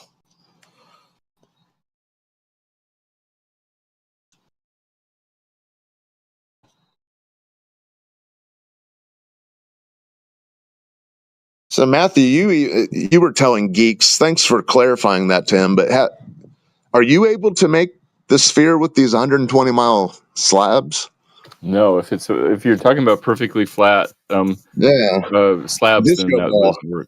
It would be a disco ball, like you said. Yeah, thank you for telling him he was a disco ball, Arthur. He wasn't listening to me.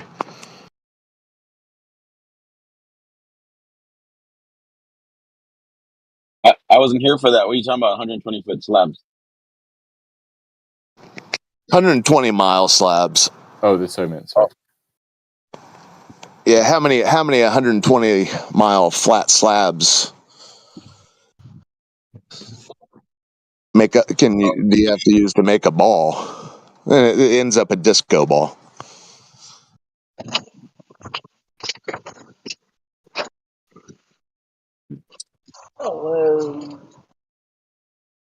Hello. Did any of you catch that that NASA moon landing yesterday? I watched it live. What'd you think about it? The Yeah, graphics I are want to pretty hear. cool, huh? There wasn't much to see because they didn't know anything for like 10 minutes or something. Yeah, I think it was 13 minutes.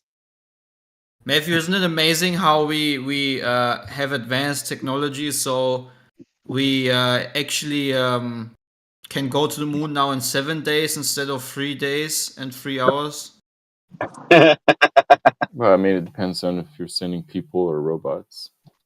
Oh yeah, right. I mean, something that weighs much more and has living people in it.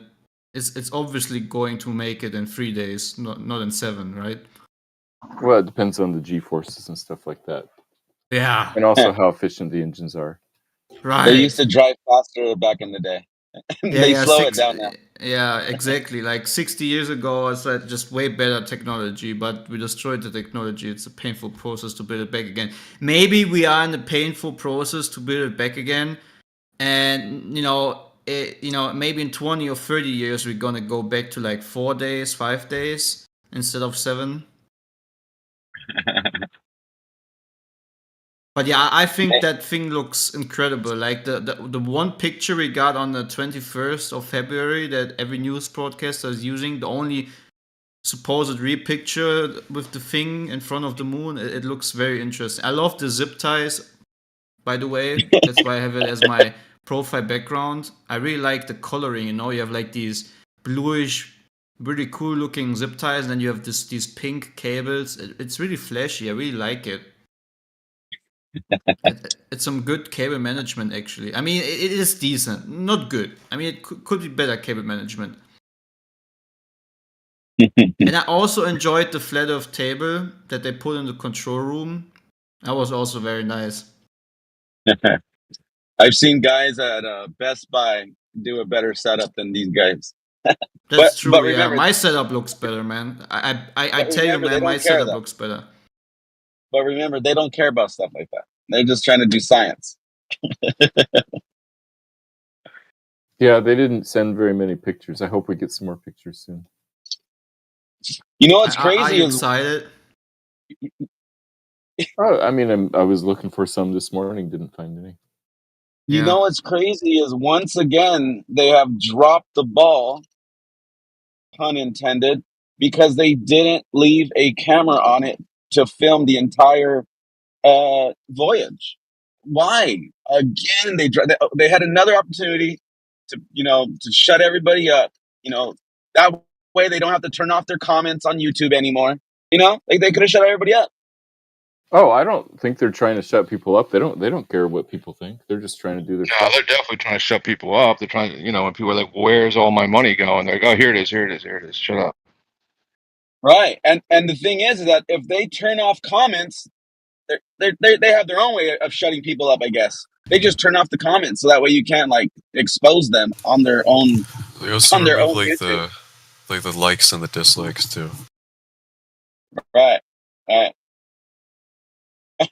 Hey Matthew, can you see the picture I posted? Can you see the cable management? Isn't that Yes, amazing? I saw it in the background. Yes. How they still can look through all these cables even though you see no markings on them or anything like that. It's like spaghetti. I really like. Oh, you guys talking about the moon landing? Yeah. I posted. There's no footage. That's funny. Yeah. Maybe it's still rendering in it's still downloading. Blender. Well, we're still waiting for the Artemis download. We still haven't got that, by the way. It was supposed to be. It was supposed to be, but they didn't. What's really dumb about that? Didn't they say they want to release some higher definition footage of Artemis and some more footage in general? So the entire voyage was apparently first time in history was going to be recorded from launch to landing, right? To coming back. Right, like a time lapse. And then somebody asked the guy up on the panel, like, "Hey, so when are we going to see that footage?" And he's like, "Well, there's so much, and we only download so much on the bandwidth, and we're going to have to download that, but we're going to get that back to you." Never, ever again did they get back to us. I find it funny because we could live stream the moon landing in 1969, and they want to complain about bandwidth from the moon. Yeah, it's so funny, man. It's from crazy, analog bro. Cameras. I mean, I think the landing was real, honestly, but it's just their explanation is so weird. It's like we're unevolving or something. Well, it did happen in a studio, so yeah, it was real because it happened in the studio. It was. It happened in a real Hollywood studio. Right. Hey guys, let me ask the people that just joined right now. If you're joining the channel right now, here at 24/7 Flat Earth channel on Politics server, if you want to ask a question or if you want to know what the Earth is, just make a positive claim and then back it up with evidence. So if you're in here right now and you're brand new to the channel, just go ahead and make a positive claim about the Earth. What do you think the Earth is? And make a positive claim on that. And then support it with evidence. So if you're in here brand new, the floor is open to new people. So if you're brand new to the channel and you're trying to figure out what's going on. The other option also, if you don't really know for sure and you got some questions, fire away. Yeah, ask some questions. I'm giving this time for the new people so that we can open up the floor for you guys that are coming in brand new. And you want to know some things. If you want to hear what we think, just ask some questions. We're just having a back and forth banter with the people that have been in the channel for a while, so I'm going to give you guys some elbow room if you're coming in brand new. Yeah, if you're curious or you want to know more, ask some questions. So, yesterday we were hoping that some Globers would come in here and say, look at this beautiful moon landing we did. But unfortunately it didn't happen. Yeah, that's fine. So let's see. I'll call on some people and see if you guys will want to chime in.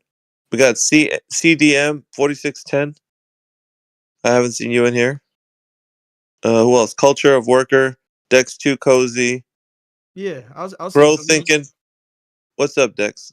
Go ahead, man. I'm super Christian. Do you Sure. guys actually believe like Genesis lines up with flat Earth? I'm not sure. Yes. You know? Yes. I'll point something out to you real quick. Do you know in Genesis where it talks about when God created the sun, moon, and stars? Yeah. Okay, what day was that? I'm not sure. To be honest with Well, you. it's the fourth. It's the fourth day. Okay. So on the fourth day, he created the sun, moon, and stars. Now think about this: in the heliocentric solar system, we have the idea that the planets revolve around the sun, right? Right. Okay, so in Genesis, it doesn't describe that. In the Word of God, it says that the sun, moon, and stars were created for times and for seasons, right? It's basically a clock for man. Okay. And also so that we can tell what position we're at on Earth. So they're very useful in that regard. But in no way was it describing in Genesis that we are revolving around a sun. Right. So the heliocentric religion, right, the paradigm in which everybody's being told that we live in a solar system doesn't exist in Genesis. Because if, I'll put it to you this way, if the sun, moon, and stars were created on the fourth day, then what were we going around for 3 days prior? Anyways, something to think about.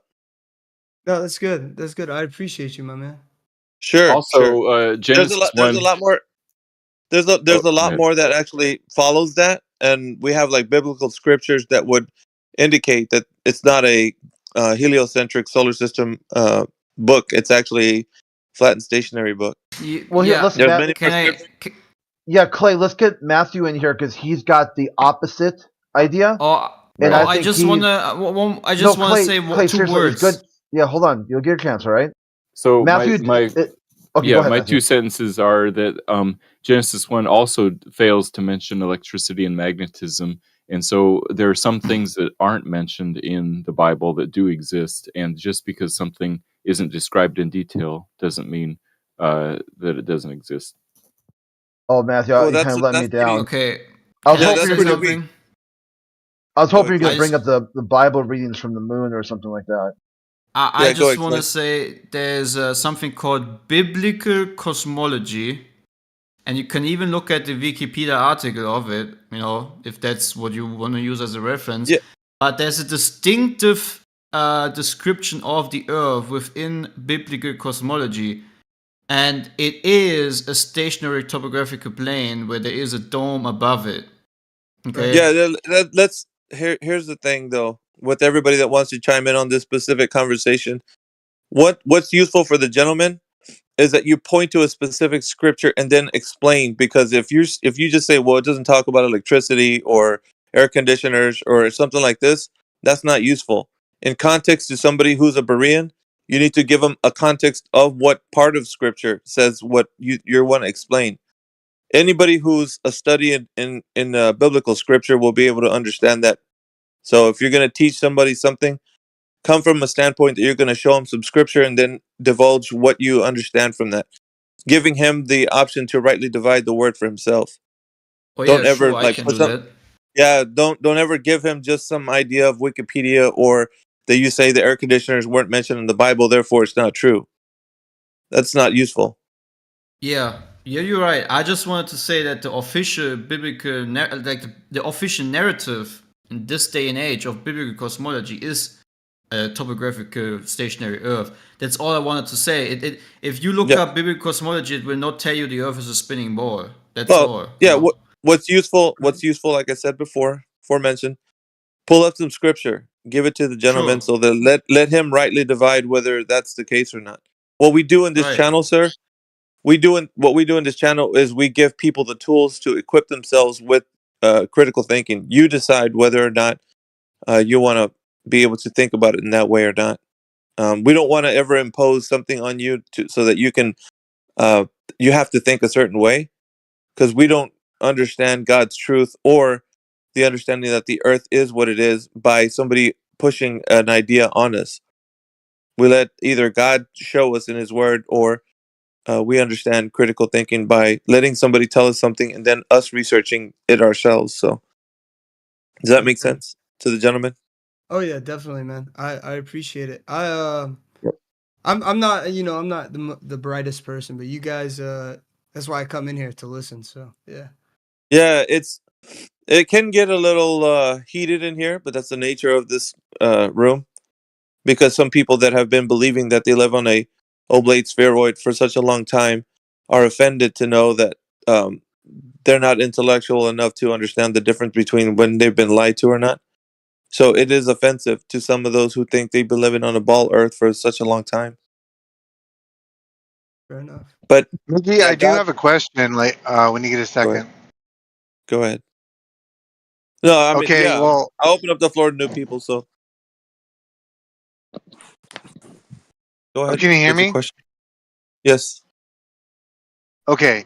So on this topic, so I'm from Houston, and my family knows a lot of people that work at NASA, including a former astronaut, and they're pretty much all involved in the church community that my parents are involved in. So I talked to my mom about, biblical cosmology, and she was very, very resistant to it. And like her hang up was she couldn't wrap her mind around that her Christian friends who work at NASA are lying about the Earth and outer space, especially the astronaut. And she was like, no, she was very much against the Bible having that cosmology of being flat, stationary. So it's like, I'm like, do I even show her the scripture, or do I just shut up and just let her come to it in her own time? So remember, I would, when it comes to explaining something in the Bible, be well equipped to do so when the time comes for you to have an explanation for your faith. That's what the word describes for anybody who's following Yeshua, Jesus. So make sure that you have something ready to show someone, and really what you're doing is you're not telling them your opinion. So you have to be kind of like someone who just shows them what the word says, and then you let them decide for themselves. Because when you're the arbiter of their faith, they're going to say, well, you said that, you're the one saying this, God didn't say this, you did. So they're going to put you in the place of someone who's giving an opinion. So what you do is you have to go to the word when it comes to things that are said in the Bible, right? You want them to understand that it's coming from the biblical reference and not from you. So you can show them like places in the word where it says that. But you don't like try not to strong arm them into like believing what you think, because maybe God revealed something to you and it's harder for them to grasp that at the moment. But you will show them things like where scripture declares, let God be true and every man a liar. So when in reference to the word and inspired by God, you have to let them realize that it's not people that are the hallmark of understanding. It's God. So when they confront that within themselves, they have to rightly divide that. You can't do that for them. It's a spiritual awakening, and you can't make that. So in other words, you can't make that happen Yeah. within someone. So you have to let that. Basically, you show them the door, right? They have to walk through it. So that's all you're doing. You're showing them the door. Okay. And you do it in you do it in love and kindness, right? So you're not doing it because you want to start a fight or you want to pick a fight. You just like, look, this is what I learned in scripture, and if they get defensive, you're like, okay, well, perhaps we can talk about it some other time. If not, I'll be here. I have the word. And what happens is, because of the human curiosity, because the Creator has built everybody to be curious that way, they might come back to you. But you always give it to where God opens up that avenue so that you can talk to them. Otherwise, you're just going to be chasing them down with scripture, and nobody likes that, Dude, that's awesome, man. I Okay. appreciate you, Okay. dude. Thank Your you. knowledge is crazy, brother. Yeah, I've been doing this for a while, sir. So, I've had my fair share of like having people come and want to debate on this topic, but it's when it comes to God's word and defending it, it's more like a lion. You just open up the cage and let the lion defend itself. It's self-evident that God gives us a foreknowledge and a common sense to know what the earth is versus what we've been told. Because when it comes to people, we make a lot of mistakes. We're fallible, right? I mean, everybody understands this. But when it comes to what God has done, his fingerprint is left in creation for all to understand. So that's in Romans 1. Romans 1 gives us a description of how people went astray by looking at nature and then creating images of four-footed beasts and worshiping them. And because of such thing, man has fallen from their original state. And God has given us an avenue, a way back to him, with the abilities to be sober-minded, and to also understand that he hasn't left us like an orphan child. He's given us the ability to understand who he is by his invisible qualities in nature. So we are not left with like questions about what nature describes. And so I've said this before. If you've been in this channel, I will describe that God doesn't want us to be confused about these topics. So if somebody says that the earth is something that you can see that it's not, you can defend it from a standpoint of saying, our creator didn't make the earth the way you say it did. Prove it if you say that he did. And if they don't have any evidence to the case, if they say, believe me, bro, because I said so, that's not truth, sir. That never will be truth. Truth is what it actually, not what people tell you. And I'm coming at it from the opposite direction, where I know lots of people who are Bible-believing, Jesus-loving Christians who are scientists, who say that the earth is a ball, and that find no contradiction in Scripture with that idea. Yeah, but because people can be fallible, we're not basing our faith on what they're saying. We're basing it on what God's saying. Right. So right. they We're all saying that God does not claim that the earth is flat in the Bible. Yeah, like I said before, you're relying on man versus God.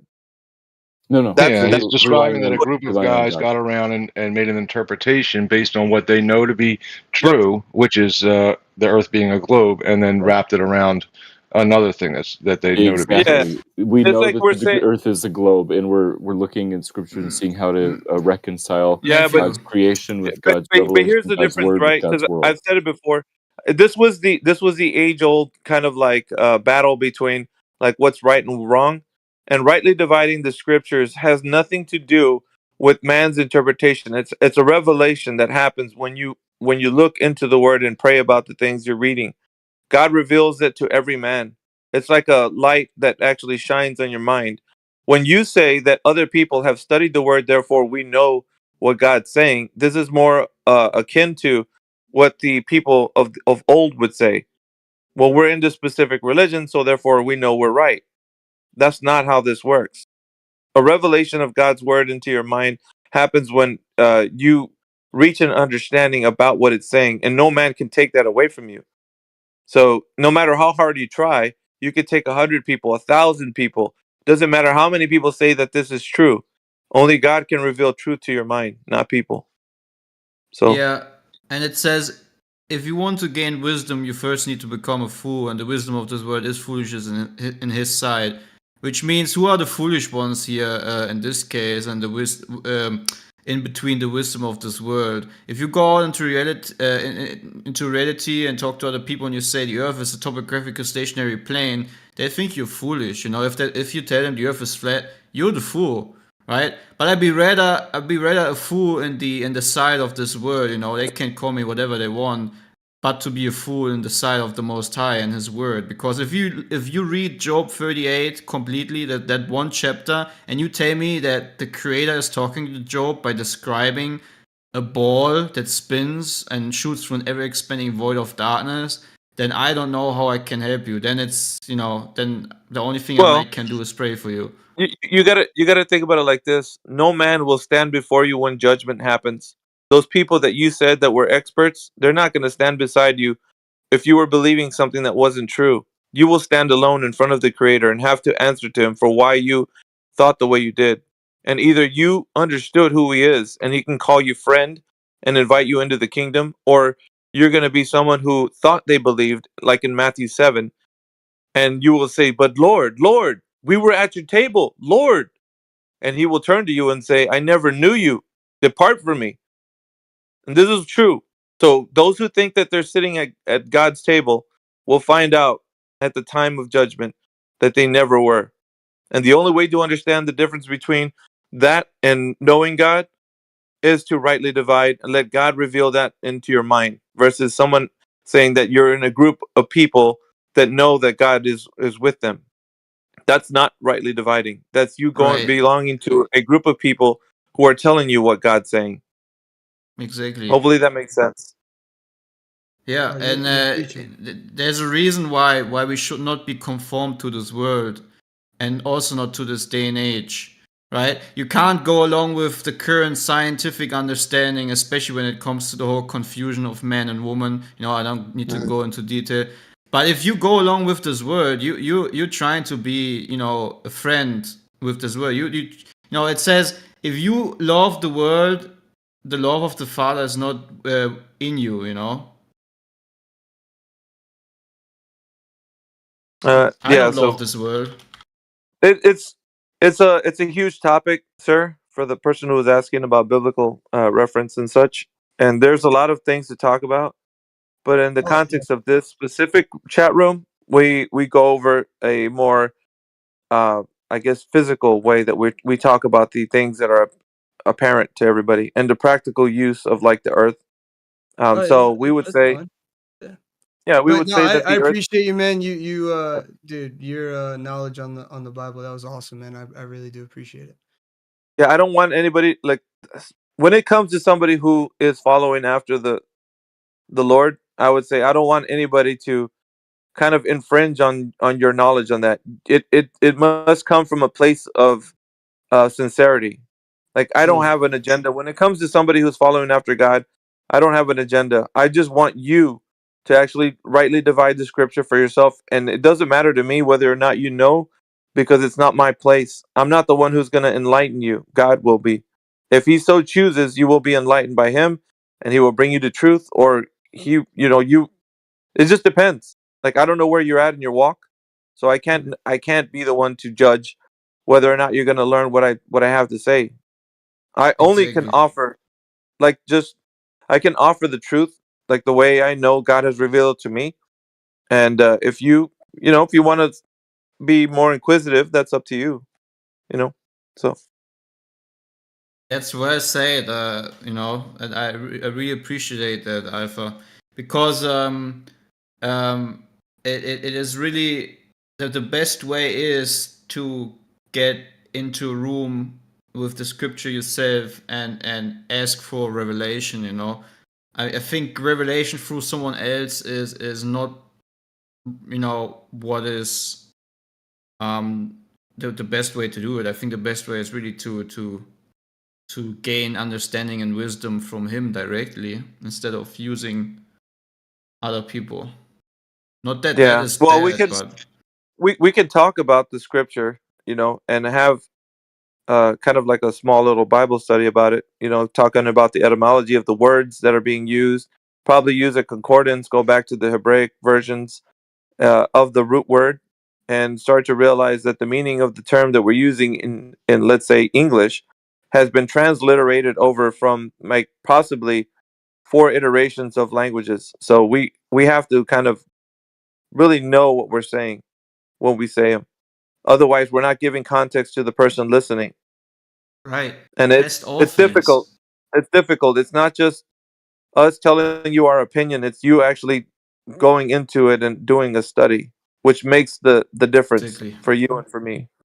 How can you test all things if you don't put your own work into it? I mean, if it says test all things, then it's directly talking to you, right? So we are. I think we ought not to just blindly follow like a preacher or a teacher or the church head or whatnot, but actually we have the opportunity through what is given to us as the sermon to test all things and hold fast which is good, right? Because that shows us that he has given each individual the ability to understand and come to the truth for themselves, right? I mean, there's a reason why we've all or why we can inherit the spirit of truth, the Holy Spirit, which will lead you and guide you into all understanding and all Yeah. truth. Let me just, because I have a few moments. I think I have your mind here, sir. I would say for Dex 2 Cozy, if you're going to continue this path, I would think about like certain stories in the Bible. Do you know the story of Job or Job and the? Yeah, he's a very wealthy man, and it's the story where he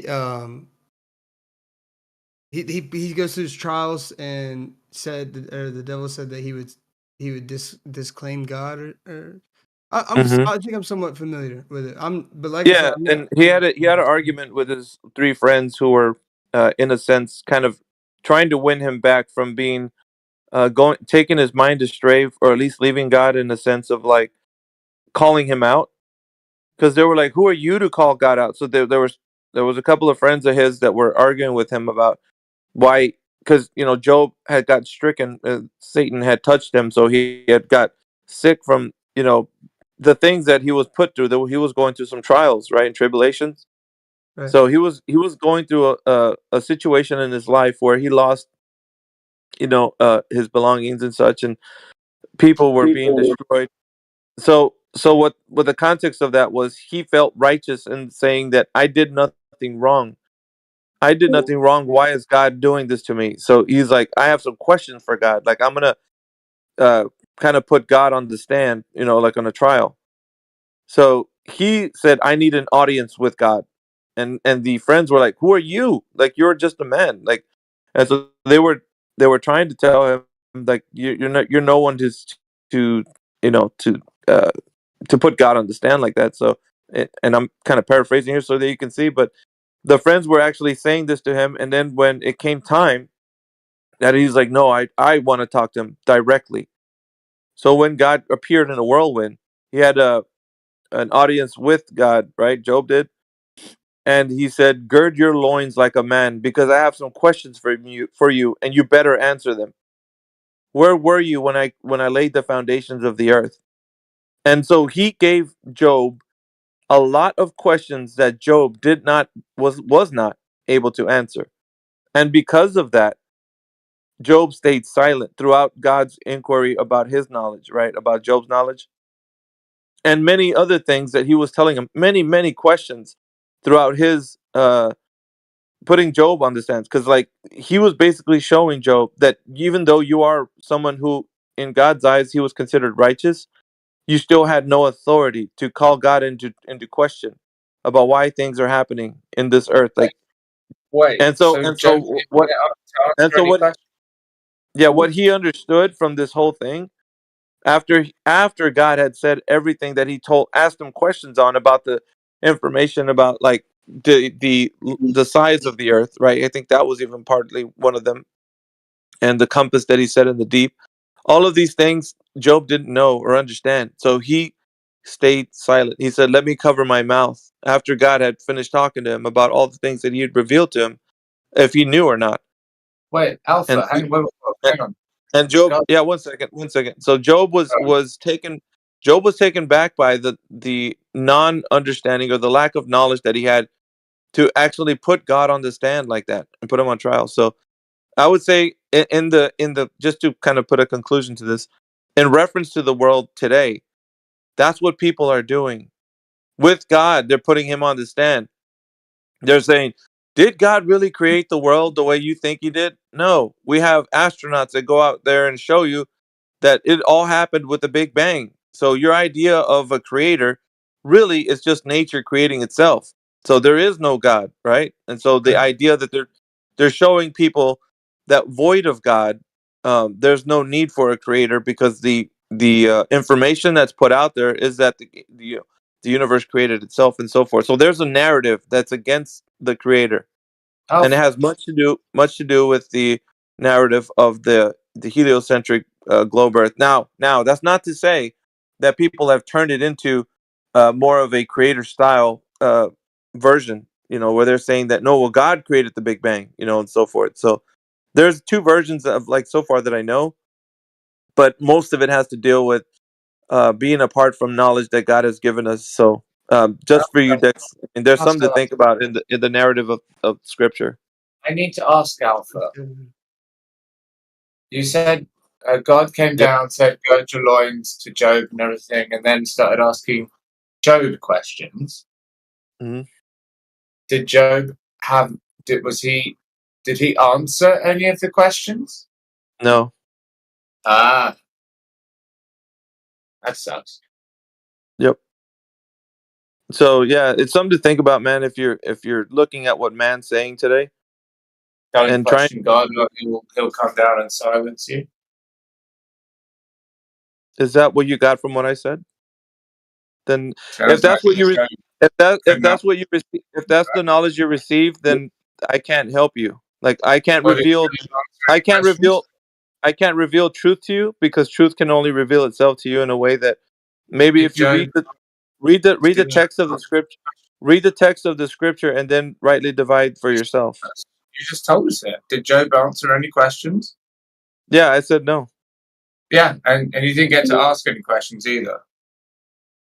He couldn't because he thought he had some knowledge, and when he was actually posed to, when he put God on the stand, like the way he thought he had when he had an audience with God, he didn't know. He didn't know how to because God came his down. time. It was his time to understand. It was his time to understand that he can't put God on this you can't put the Yeah, creator on the stand like you are questioning the creator. exactly. There's no That's way what that I you can do that came because you have down. knowledge. You have Asked him knowledge of questions. You couldn't answer, and you couldn't ask questions back. That's what I got. he didn't have he wasn't asking those questions, so it wasn't like he said, hey, what about the foundations of the earth, and God said, He no, I'm not going to asked tell any you. question. He That couldn't even wasn't it. answer. He just Even answer to God's yeah, questions. he couldn't answer them. Yep, that's correct. He was silenced. He was silenced. Hey Alpha, just real quick. Well, that's the whole point. Hey Alpha, earlier you said something, really profound that I've heard before, and that was good stuff. And I'm interested in what Matthew and then somebody else jumped in because they said that they have, they know a lot of Christian scientists and whatever, and they believe the earth is, or they know that the earth is a globe, and they're okay with it going against. I'm very, very curious as to how would he explain the 3 days of no sun to revolve around. I'm really curious because they jumped in, but they really never talked about it. Yeah, they'll say, and I know they're out Apocryphon, so I really don't need Matthew to say it. They call it poetic language. God really wasn't descriptive in saying that he's given us exactly what happened on the account. This is more of like what he was relaying to inferior minds so that they can understand, like they can't understand deeper cosmology like we do, as now within the age of enlightenment. As so I understand they're out. I know where they're going to go because I've had debates with these guys, so I know where they would go with that. So they're just calling it poetic language, Apocryphon. They're not saying that God was really saying what he said in that scripture, because he can't reveal complex cosmological aspects to man because we're too Wow. we weren't ready for the information at the time. And if you Yeah, I question know. it, Wow, down, right? be careful, because don't question it, because then he'll come down and he won't let you ask questions or answer his questions, right?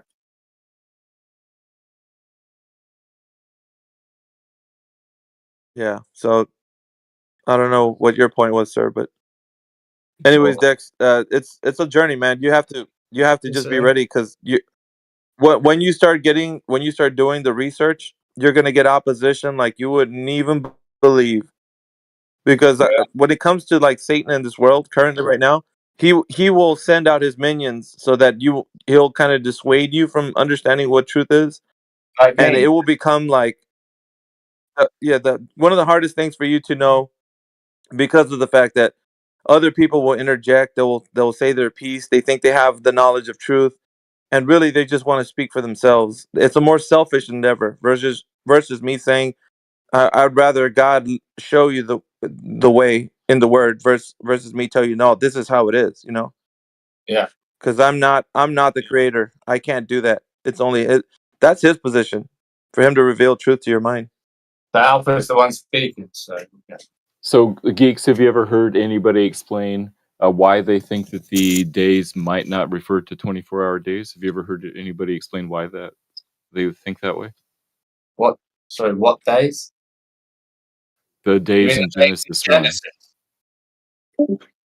No, I think they are. If I was going to be a Christian, I think they had to be 24-hour days. Okay. Because he calls it from one turn to the next. Well, He said yeah. that's a So I'm day. saying that there are Christians who say both sides, and it would be worthwhile to look at both sides. I posted in the side chat 2 videos. One guy says they're not literal days. One guy says they are.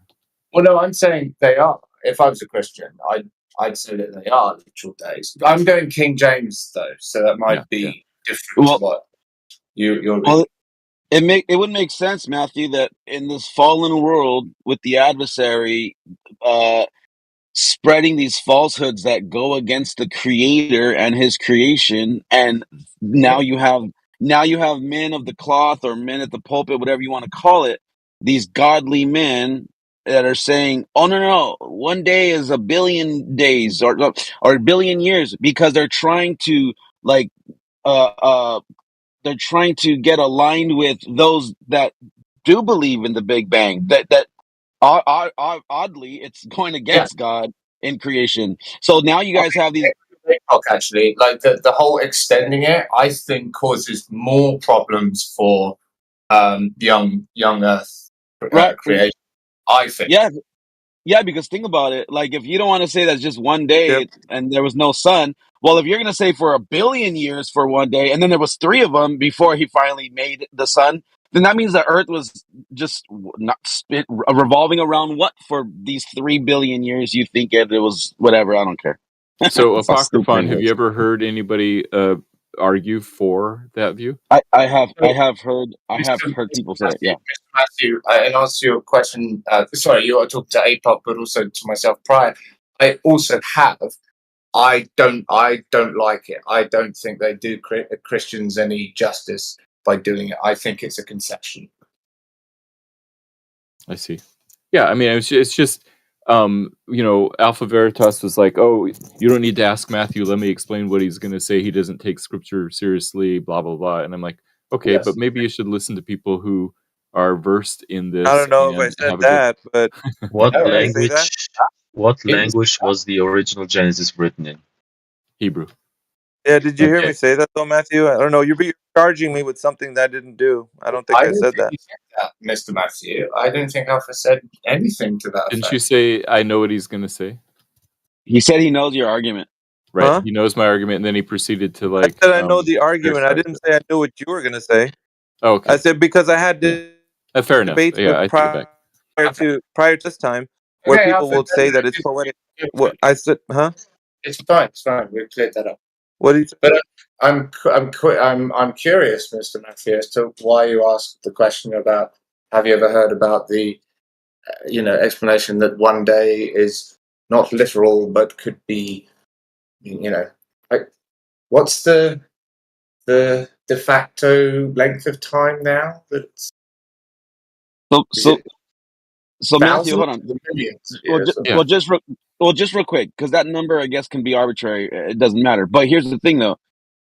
Let's say one day equaled 4 days. Okay, doesn't matter. Still, the timeline of in the beginning, right? The earth was, just here without void as a, spirit hovered above it. But so then where was that Big Bang? Because the earth was already in existence before the Big Bang, because the Big Bang happened after the earth was already, the spirit was just hovering above it, above the waters. So water was here before the Big Bang. And then so once he said, let there be light, that's what Christians believe. Oh, that's the Big Bang, but have been deceived. And I don't know how, but it just went over their head like blinders on. That's what the adversary does, though. He tricks you and fools you. So if you on with the same brush. oh, You okay, can't. I'm sorry, I'm gonna mute myself. I can't talk. You can't just say all Christians believe this. It's unfair.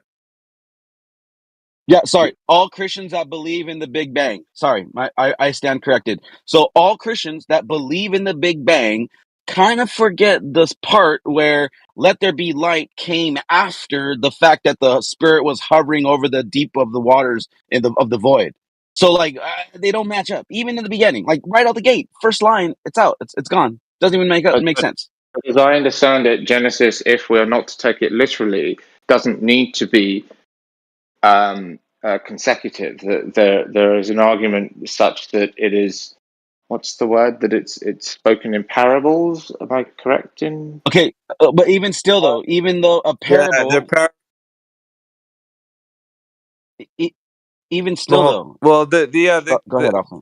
the guy is I was basically actually saying the asking same Mr. thing Learns. the same Asking thing Mr. that Learns. He seems to know. yeah, the same thing that I was saying before when I was talking about like how there's been debates on like whether or not the account of Genesis was literal or it's poetic. That was mainly the crux of like why I would say that people have a hard time understanding certain scripture because like as you pointed out, Apocryphon, the men of the cloth today will then side with those who will say that it is poetic. So that it gets a person who's actually trying to understand what's being said a harder time because they have like teachers of the word, let's say, to tell them what's going on, and then for them to people would pin their entire it's harder for faith them to based like on Genesis 1. Surely, come on. No, there's not the option to take it as poetic because it says this is the account as it happened after it tells the story of creation. So I don't see how you can take it as poetic language when it says it's literal. Yes, yeah, correct. but that's the debate, isn't it? Well, no. It's that's the debate right there. That's what I'm saying. I don't like.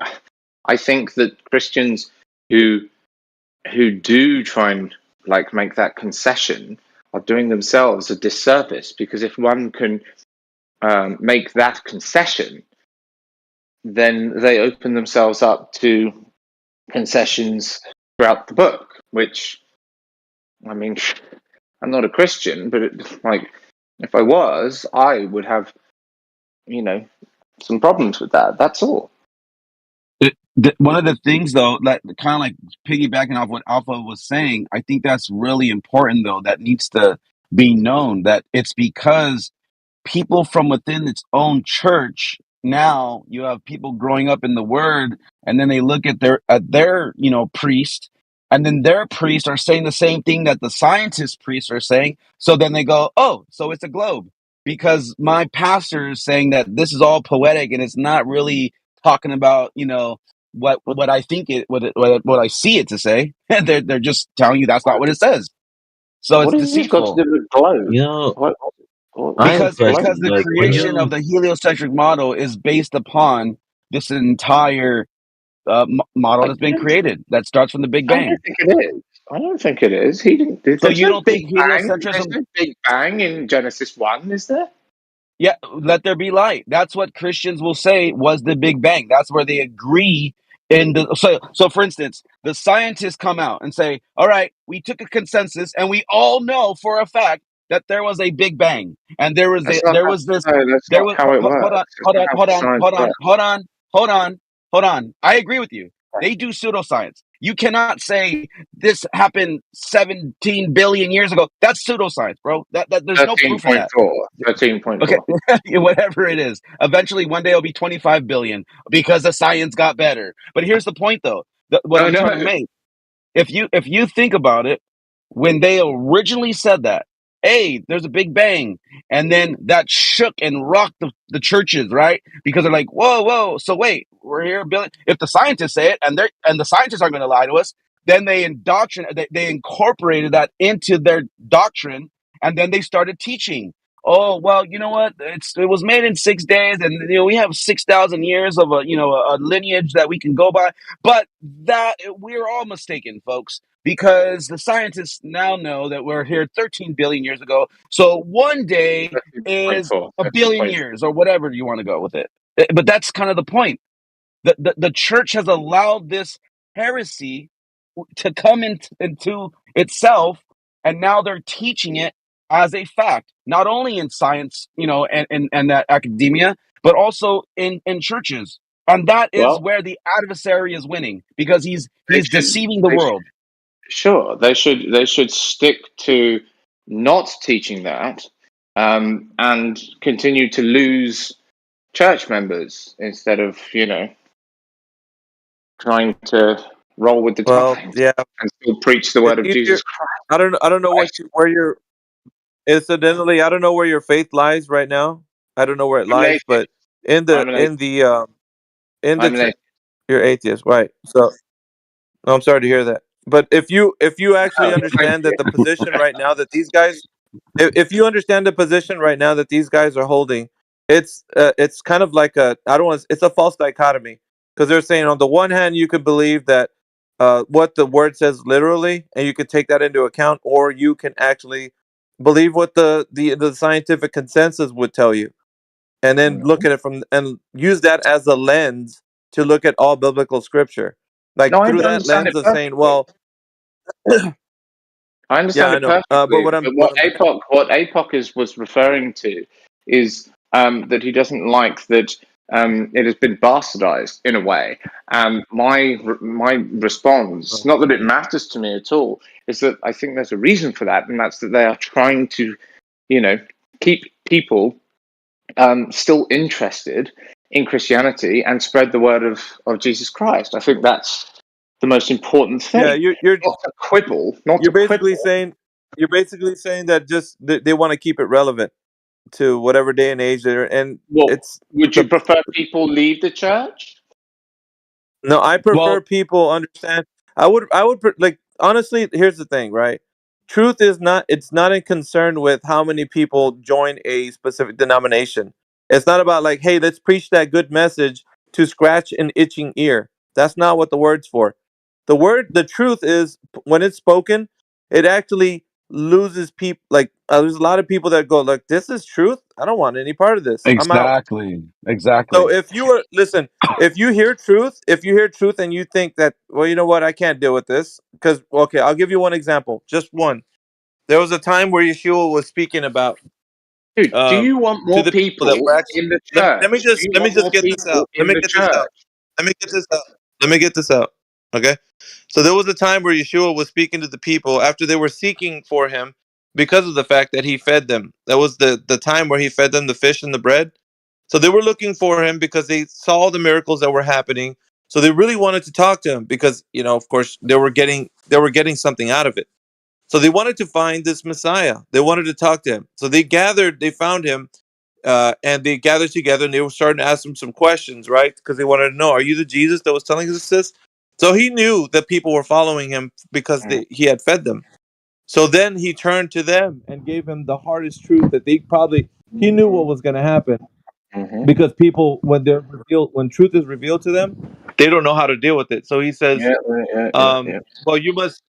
He told them in a way that their minds couldn't understand. So he said, you must eat my flesh and drink my blood. And everybody that heard this was shocked. They were like, okay, we're following this guy, but he just told us that we now got to eat his blood. Okay, all right. I got it. So what happened? I got it. I'm not just talking to you. I'm not really not just talking to you. Yeah, I'm listening to you. You're Hey, so talking You're not to the only the one in Christians hey, that have geeks, already been geeks, I hey, got him. geeks, stop I got cutting him. people off because we're listening. Thank you. I got him. Yeah, we're listening. Come play poker with me. all the So Christians were already Christians. Yeah, you're telling them. Okay, yeah, you're just gonna have to. tripping on acid.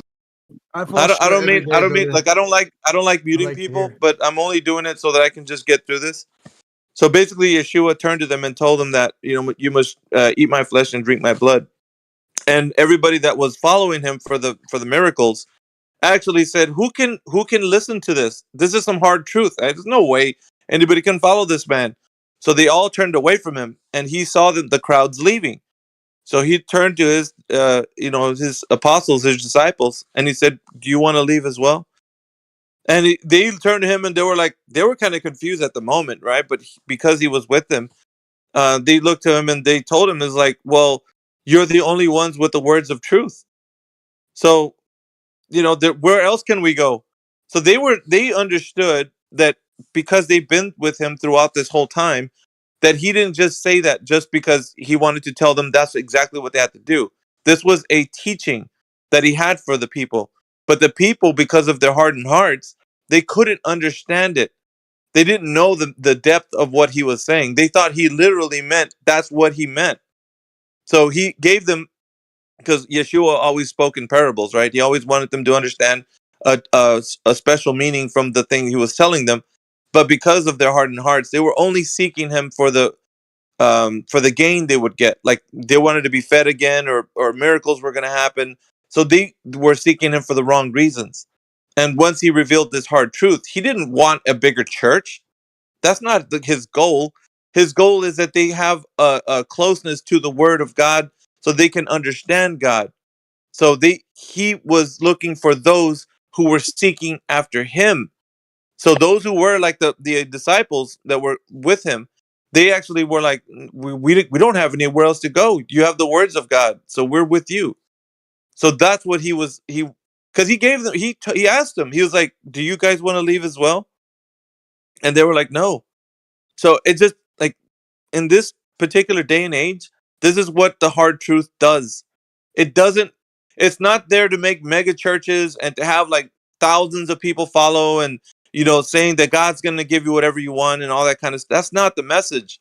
The message is that we are wretched people who are in need of a savior.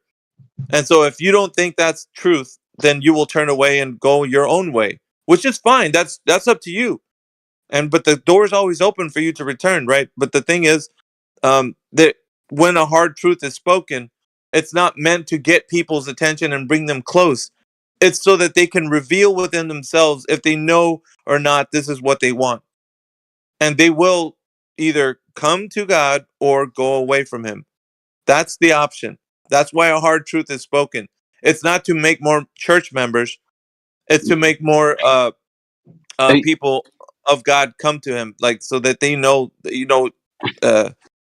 so they can understand truth. Versus, anyway, I'm putting that one example of Yeshua actually speaking to people. Not like it's not about gaining more church members. I guess in that sense, like let's give them something they want to hear. No, that's not what truth is about. Hey, Alpha, just real quick to back up everything you just said too as well.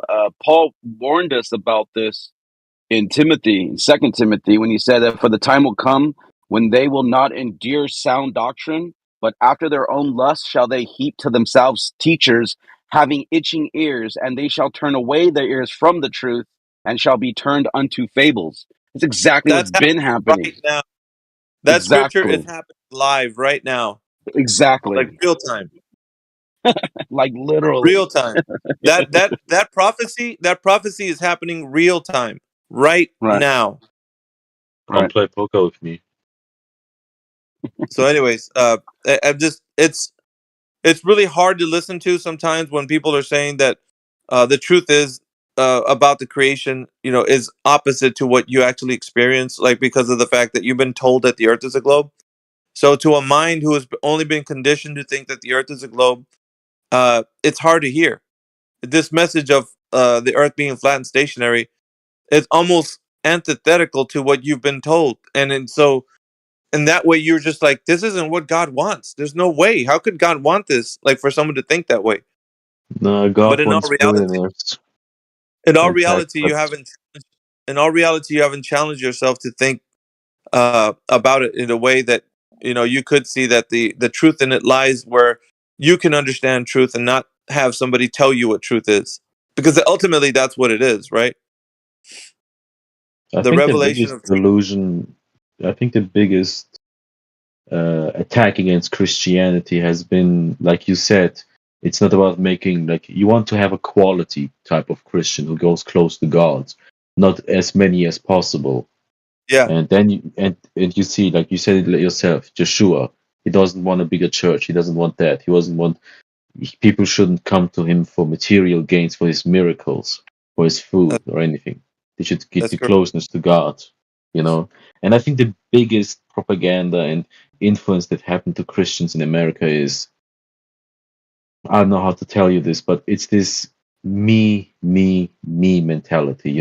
They don't think about the community anymore.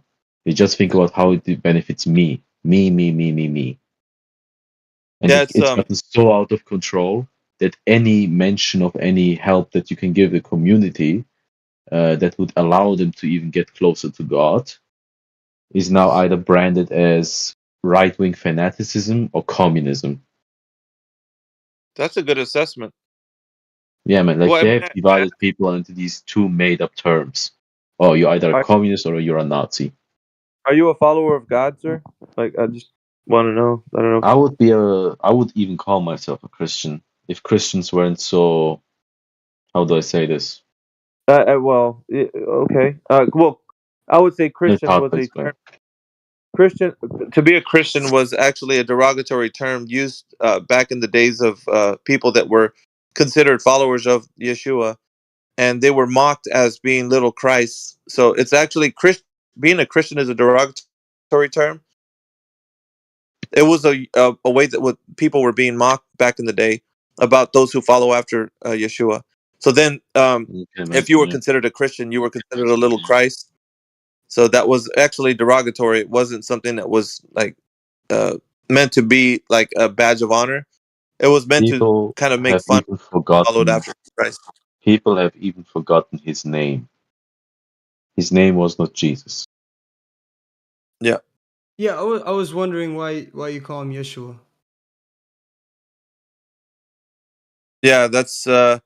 Because I that's mean, his people name. say Yeshua. Yeah, people say Yeshua, but you're going back to the root word of like, remember I told you that the English language and knowing the scripture from English language, you have to go through like certain iterations of languages before you get to where we know the common words that we use in our language today. So doing a study will reveal to you that it came from like a more Hebraic context, and then it went from like that to perhaps other languages. Like it was translated over from maybe Hebrew to Greek, from Greek to Latin, from Latin Latin. to English. So you're getting a lot of like transliterations of a word into the English language, which sometimes is very difficult to do. that is in and of itself is a work. So if you say the word love that's being used in the Bible in the English language, in context to the etymology of the actual word, it goes all the way back to, like, let's say a Greek word where love could actually have the meaning in the context it was spoken in the scripture that it was used for, probably a different type of idea of the kind of love that's being used, right? In the context. So if we say love is being used in, let's say, 1 Corinthians, what is it, 13, where it talks about what love is. Love is kind, love is patient, in that scripture. So if you use the context of the etymology of the actual word, it might talk about a different type of word in Greek, like phileo. Phileo, and there you have agape, and you have different types of ways that people were describing what type of love they mean. Phileo could mean like a word to say a love between people. Agape is a word that describes a love between the creator and his creation. So it's the word that's being used in context, going back to the root word, actually means something different than the etymology we have for the word that we use, like love, in a sense of saying I love you, because it's a more broad, general word, like saying love. When you love someone, is different when you say I love pizza. You don't love someone the way you love pizza, right? And the word has been kind of more broadly used versus its specific meaning to a context. Does that make any sense, sir? Yeah. And just to piggyback on that, Alpha, something too, people, they don't realize that even in that transliteration, technically the word that we call Jesus, technically his name in English would be Joshua, because that's technically what his name was in Hebrew. That's why it's Yahushua or Yeshua, however you wanted to pronounce it. But it literally means Yeshua. Yah, our salvation, and Yah meaning that's what they called God back then. The Hebrews, they called him Yah, and so Yah, our salvation, which is what Joshua means in the actual translation. But when they wrote it, when Paul was writing it to the Greeks, in those regions, they took Yeshua and they turned it to Iesus, Iesous, and then that's when it got turned into Latin from Iesus to That's Jesus. Latin. Yeah. And then the J didn't come around to the 1500s, the letter J. So then it was created way later, this Jesus or Jesus. So it was, for a long time, it was Iesus. But that it's not even translated right at that point. There's a lot to study and concerns. There's a lot to study and concerns to, like, the actual etymology of words. There's also things that you got to look at from the context of, like, what scriptures were added for, like, what age they were used. There's a lot, man. I'm telling you. It's not just you don't just pick up a Bible and read it and say I know everything that I need to know. It's a study. It's definitely a study if you're going to look at. Yeah. And you're not going to do it in like 4 months. Yeah, it's a lifelong journey. Right. I still learn stuff. I'll go back to the word and still learn stuff. And I've read the Bible front to back 4 times. I even lost count how many times I've done it. The main thing that you pick up from all of this is the context is not lost. So the message of the cross is not lost. So that right there, salvation came unto us from our Creator, and through the medium of using His Son Yeshua. And so there's a lot to it's to unpack that it would take a Bible study for us to look at words, for us to look at context, meaning. Like, it's definitely not an easy conversation to have, especially amongst people who don't believe in the Creator. So, anyway, and I personally like to call him Yahweh because it literally means Yah, our salvation. And I think Jesus doesn't mean that. Like, I'm just saying, like, just by definition, like, they kind of took away from the name. I think it is okay. It is what it is.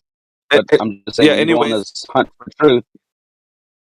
Yeah, go ahead. Let's switch gears, because I don't like to take away from the channel, because we don't like going into this because it eats up a lot of the time that new people come in here and want to ask questions. So it is intriguing, but we have to get back to the topic. So the topic is the subject of the Earth being a globe, guys, if you're brand new to this channel, what I'd ask for you guys to do is present a claim for the Earth being a globe, and then back it up with evidence. I would call it step 1 and step 2.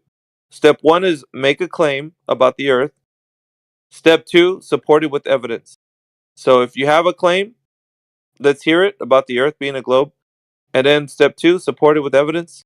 I'm opening up the floor to new people that are joining the chat. So go ahead if you want to make a claim, or if you just want to ask some questions. Yeah, we're here. We can ask some questions if you want. Generic thing wants to maybe he could open up his mic.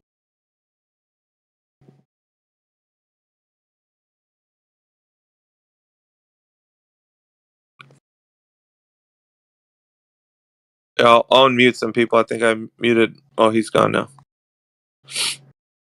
Yeah, I didn't mind like leaving people's mics open, but if you're gonna just start interrupting other people when they're speaking, then that's not conducive to hearing someone out. Hey, Generic, did you want to speak up? You're talking in the chat. Feel free to globe smack somebody if you think you can. You got.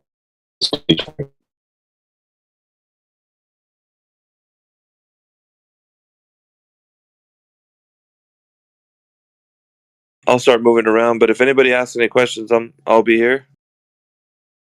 I gotta get up and start doing stuff.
That was funny. He said, I only have flat earth memes. You guys win this round. What? That was hilarious.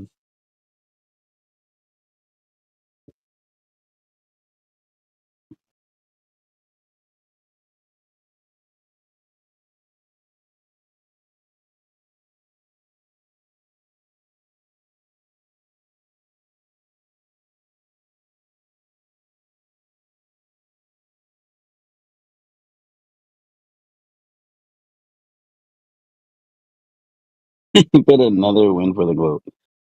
Oh man, this guy.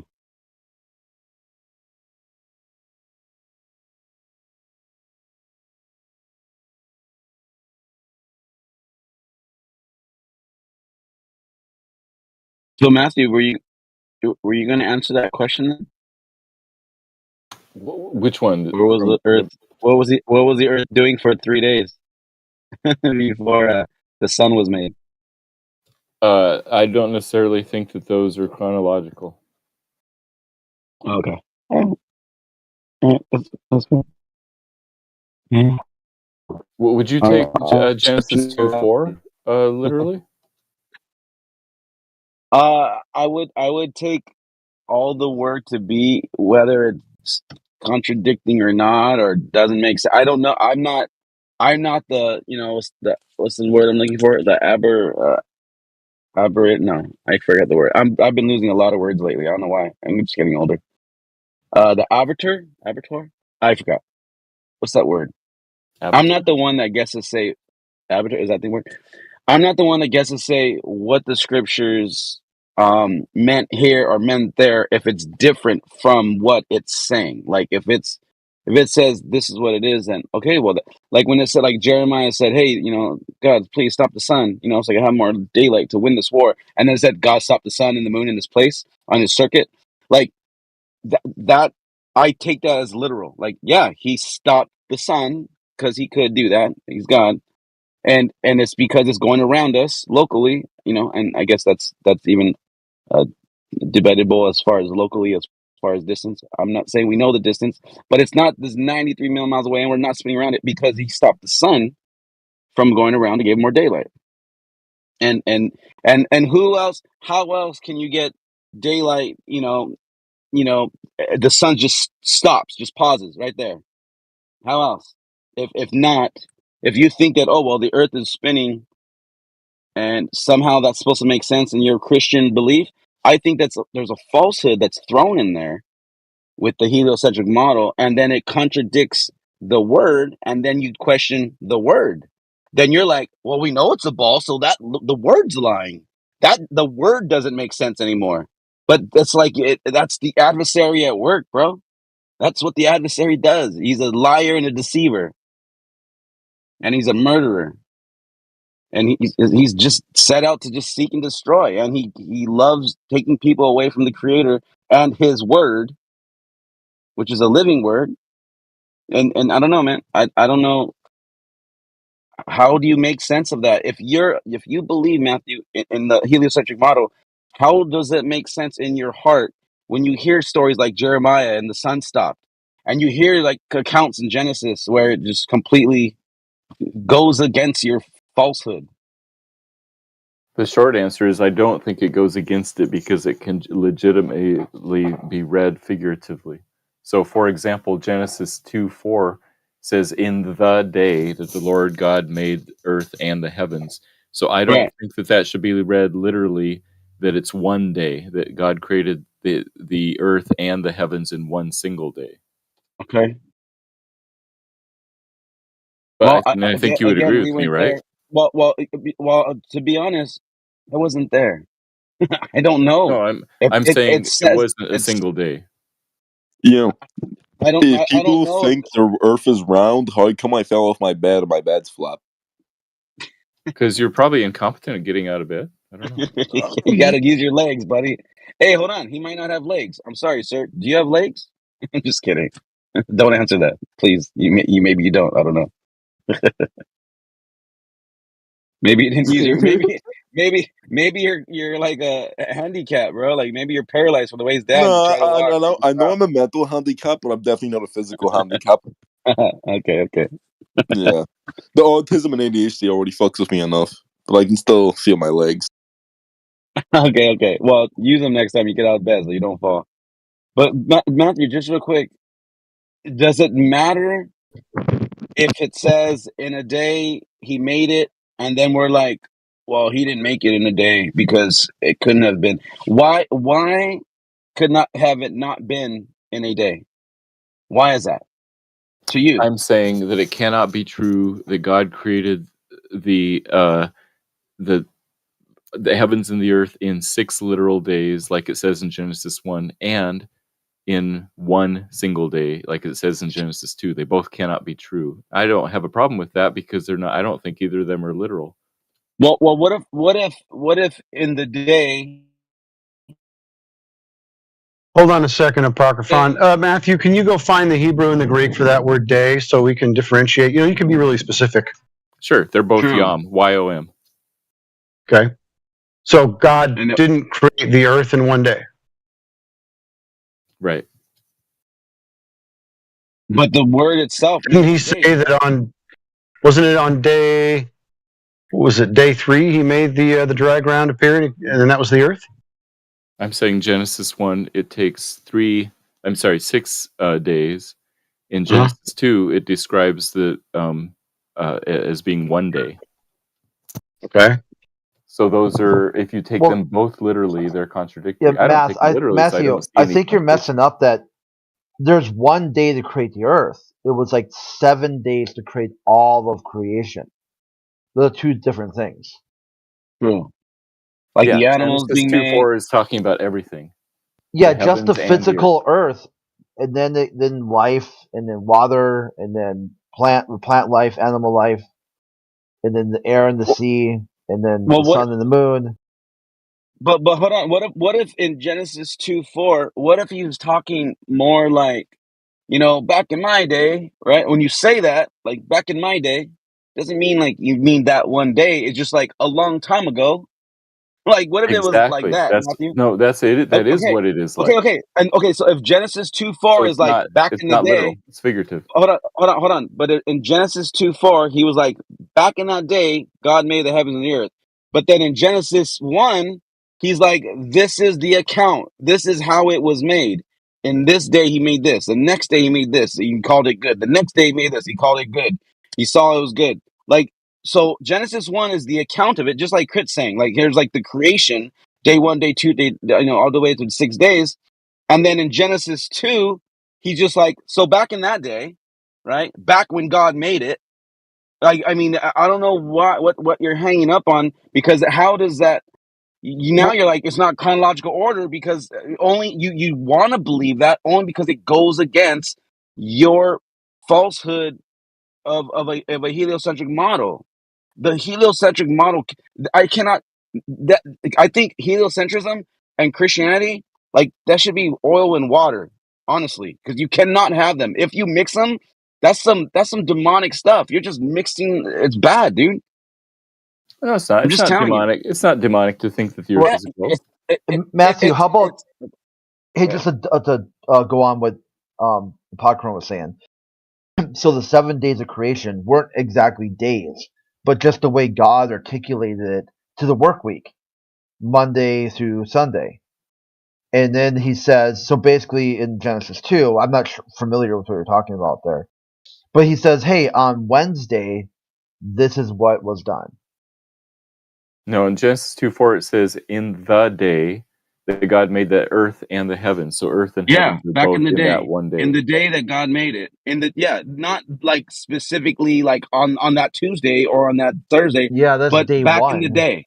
That's Yeah, day back one in the then. day. Right. It's just you just have to, I mean, people speak a certain way and they say things a certain way, and if you know in that language, like there's certain idioms that they have, a lot of idioms that there are Jewish idioms to where the way they spoke and said certain things, like it's just, if you don't know those, then you might take out of context the things that you think you're reading, because there's things also like that in English, like that we have many words and many sayings. Like there's, for instance, I play a game and I communicate with this one of the people on my team. She's from Russia, and when we talk back and forth, like, she doesn't understand when I say certain things because it doesn't translate correctly, and she's like, I didn't get that. It didn't translate right because it sounds stupid, but it makes sense in English. So like, it's something so simple as saying, like, if that's the way they spoke, like, oh, so in that day or on that day, there's a difference, right? In that day and on that day, two different things. And if he's saying like, so in that day, that's just them, the way they're speaking of saying back in the past, right? Or like, some dude on the street will be like, back in my days, right? Like it's it's or someone, I guess, in the country. But I'm just saying there's certain ways that people speak. But why are we getting away though, Matthew, from the main point, keeping it 24/7 flat earth debate? How did the earth exist without, and void and in darkness before the Big Bang? Because technically the Big Bang created the earth in your heliocentric model. But then in Genesis, the earth was here first. How do you, and the sun wasn't even there. So what got it spinning? What got it hurling and orbiting? I mean, obviously The truth is here, Matthew. It's laid on the table. You either accept it or you don't. It is what it is. You know, you're gonna Yeah, go to bed. You probably APOC. reset, come back tomorrow. Yeah, what about other Christian sects or denominations like Mormonism? What is that when they've got like a sort of space cosmology built into their? Right. It's all anything that's going against Creator's creation, I say, is demonic because it's coming from the adversary. It's this think about this, right? Like, God is not a God of confusion, right? But this doctrine of space and this and the beginning and the Big Bang, that causes confusion. And then it's like, oh, you need to be like, you know, you're too stupid to understand this stuff, kid. Just trust our scientists and our teachers and our educators because they know it. They studied it. Trust them. But that causes confusion. And this confused world we're living in, you have the church now even preaching at the pulpit. The world's a globe. We know it's a globe. And the scientists, they know it too. And it's all demonic. It's taking away from the Creator's creation, making us a little tiny Can speck of get Matthew to? I mean, you're Yeah, kind go of ahead, Matthew. okay. Go ahead, No, I Matthew. know. What's your take on that? I was ranting. Yeah, I don't think that the fact that the earth is a globe takes away anything from God's creation. In fact, the heavens declare the glory of God. The sky shows His firmament. There's all of these planets and stars and galaxies. I think that increases God's glory because there's so much out there. And so I think that people throughout the centuries have read Genesis 1 in three main ways. One is six literal days. Second would be as 6 chronological ages. I think that's Hugh Ross, like the video I posted a while back. And other people take the framework interpretation that it's describing 6 different movements or 6 different areas of God's creation. Now, everybody agreed, well, all Bible-believing Christians believe that the main point of Genesis 1 is that it was God who did it.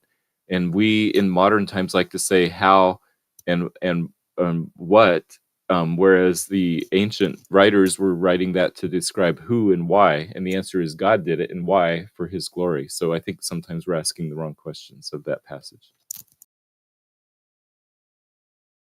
Yeah, I definitely like that answer. Because it's really difficult for me to be like Christianity. I hear a lot of the flat earthers say it, that it's a flat earth book and whatnot, but I just don't see that because I see people also using it like Big Bang, Catholic Church. You know, the lunar mission, they put the Bible on the moon, they prayed before every launch. Like the current director of NASA thinks that God told him to come out of retirement. You know, how do you go against all that too, and then say they're just misinterpreting what? Well, speaking of the Big Bang, initially the secular scientists were saying that the universe was static and eternally existing, and they said that the Bible is wrong because the Bible describes a beginning, and so it was actually scientists who were Christians, specifically Catholic, who came up with the idea of the Big Bang and said, no, here's evidence that the universe has a beginning, and this is evidence that the story in Genesis 1 is true, that God started the universe at some point. It hasn't existed forever. Yeah, Big Bang was like a mockery. That name was originally came up as a sort of like a joke, and then it kind of stuck, and then it said, sure, let's go with it. Well, like the word Christians, right? They use that to mock the people who are little Christ, but now Christians accept that as who we are. Yeah, this is what happens when people don't pay attention to the words they say.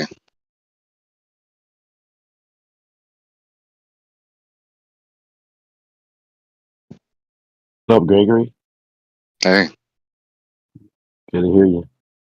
Do you want to talk to Mackie, Gregory? Yeah. Hi, Matt. No, Mackie. Scott Mackie? Oh, Mackie. Hey, Gregory. Sure. Okay. I know you guys kind of have like a crush, kind of. I thought maybe... Don't even do that. Don't even play like that. No, I meant like an intellectual sort of like sparring partner. I know what you meant. I didn't mean that, no homo. I know what you meant. All right. It looks like he's AFK. I unmuted him, but he's not responding. I just came from Abrahamics, the voice channel here in the server.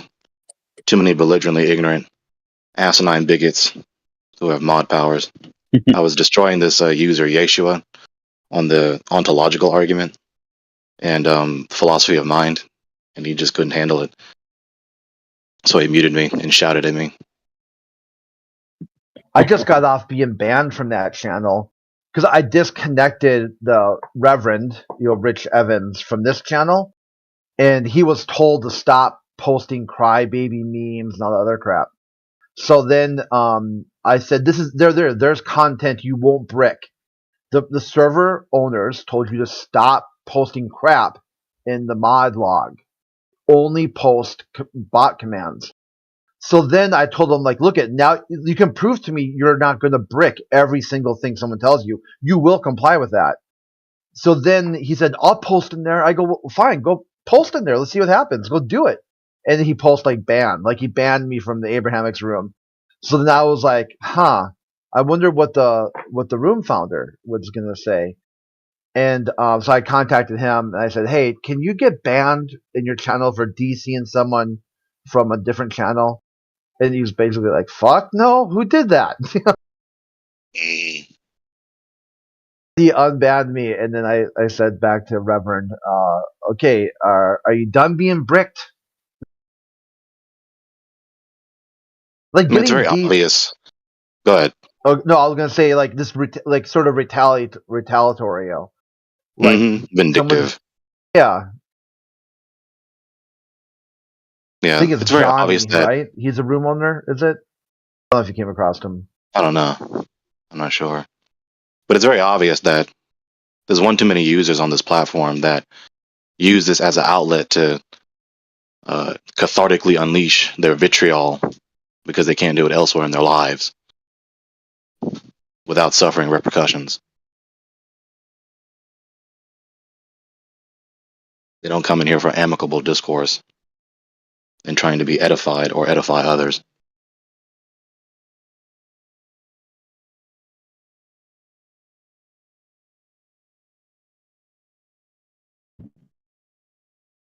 Well, I mean, it is called Discord. Right, right. So you recognize that little piece of insight, the little factoid also. The persons who designed this app deliberately named it Discord, which means, contentiousness, quarrelsomeness, rather than naming it Discourse. Well, if you look at the lore, it was originally going to be called Campfire, or like the mythical creature, the Wyvern. Those some of the names they had bounced around, and at some point they ended up going with Discord.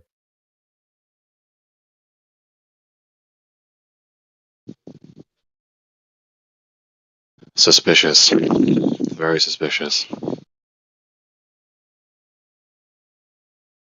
Well, you look at the biggest servers. I mean, it shows you all you need to know about Discord. So, I mean, Right, I was also just thinking that also, because this is primarily designed for gamers to, chit chat. yeah. Yeah, I found that interesting too. I mean, because how many people got involved with Discord through gaming? I mean, for me, it was through Dungeons and Dragons, like tabletop Dungeons and Dragons, like playing remotely. But like you'd hear people who do have some sort of video game concept where they have like their own server that's like their players guild, or what do they call them, clans or unions or whatever.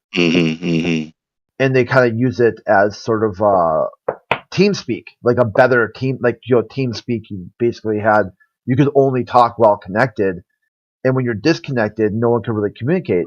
But like here on Discord, there's text channels. You could say, "Hey, meeting tomorrow at noon," or whatever. Yeah.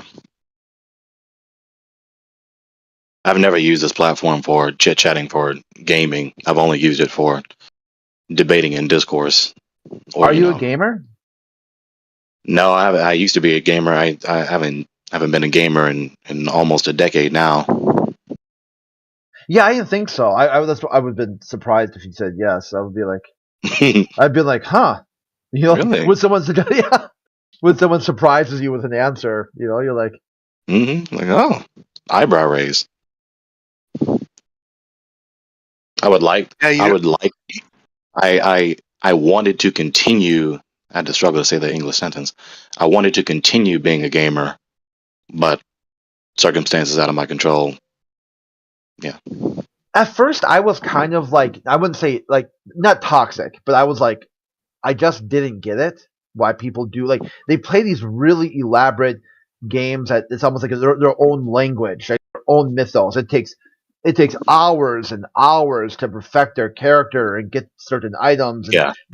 I'm like, Yeah. I didn't get it. I kind of, I wouldn't say I mocked it. I just said, you know what? I don't get it. And once I finally accepted that, hey, it's everyone to each their own. I mean, if somebody really enjoys that, then, and a lot of people do, so there's obviously, I mean, it attracts a big enough crowd.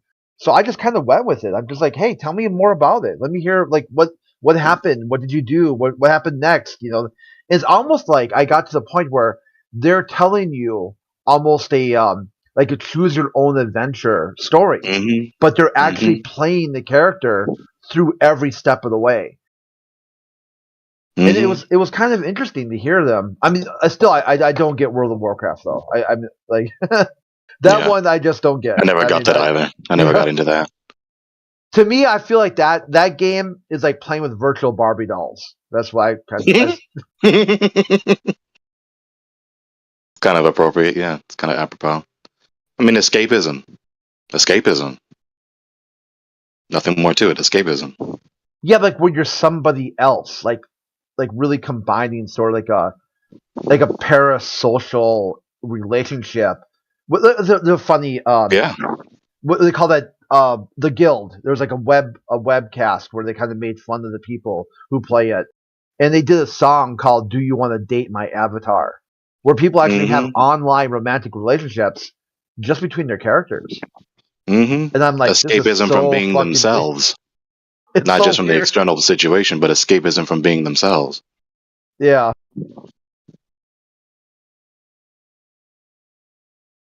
And of course, you understand it. At best, you understand it.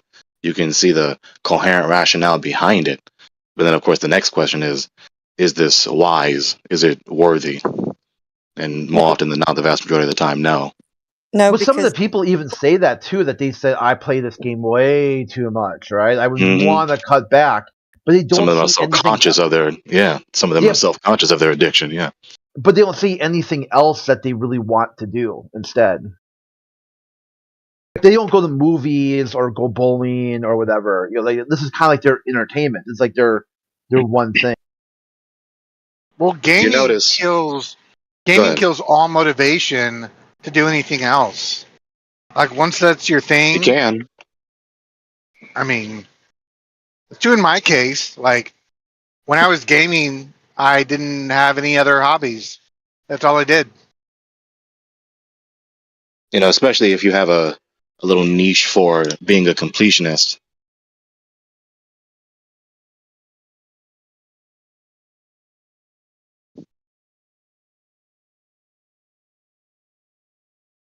You know, and here's another factoid to really appreciate about this insight. When you play a game, when you play these video games, there are rules. There are rules. But in the world, in the real world, in the worldview of so many, they don't know the rules. So they don't know how to behave. It's too difficult. Yeah, I think They find Flatsy themselves- was trying to get in too. Oh, Flatsy, yeah. Yeah, you there, Flatsy? I saw your mic light up, but It was just relevant to what you guys were saying earlier about date your avatar or whatever, and people living their lives through where they can toggle any type of avatar. Now they have translated that over into real life, and now you can just toggle just here and there your actual self and be whoever you want to be, or that's what their mindset is. Yeah, yeah. They try to transmute reality into the fiction so that the fiction becomes reality and the reality vanishes. Yeah. But my point earlier concerning the subject, there's rules to the game, so they know how to behave. how they ought to behave, or what's the best way to behave to their pleasure. But if so many have a worldview where they don't know, and they find themselves being penalized, suffering penalty in one way or another, or in a plethora of different ways, so they don't know how to win, as it were. They don't know how to win. So, of course, you're going to prefer the world where it makes sense, where there are rules, and you can actually have a chance to win, quote unquote, rather than the so-called real world, where you don't know the rules and you don't know how to win. You evidently seem unable to win. But this is what happens when we don't know the truth.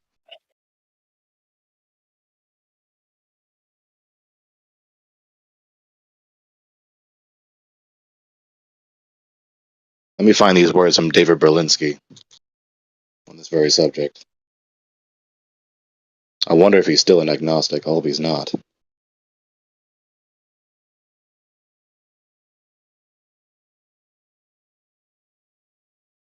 Here we are.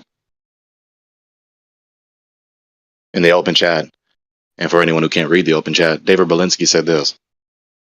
Has anyone provided proof? This is from his perspective, of course. I don't agree with everything said here, but here's the point. Has anyone provided proof of God's existence? Not even close. Has quantum cosmology explained the emergence of the universe or why it is here? Not even close. Have our sciences explained why our universe seems to be fine-tuned to allow for the existence of life? Not even close. Are physicists and biologists willing to believe in anything so long as it is not religious thought? Close enough. Has rationalism and moral thought provided us with an understanding of what is good, what is right, and what is moral? Not close enough. Has secularism in the terrible 20th century been a force for good? Not even close to being close. Is there a narrow and oppressive orthodoxy in the sciences? Close enough. Does anything in the sciences or their philosophy justify the claim that religious belief is irrational? Not even in the ballpark. Is scientific atheism a frivolous exercise in intellectual contempt? Dead on. And that's in his book, The Devil's Delusion, in response to Richard Dawkins' The God's Delusion. The God Delusion. Oh man, I'm checking that out. Thank you. That's awesome. Yep. The title is The Devil's Delusion, Atheism and Its Scientific Pretensions.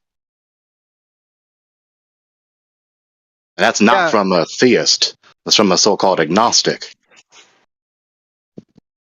Finally, like I really wanted a viewpoint from that because scientific atheism is one of the things that I find most annoying. It's just it's complete crap. Canadian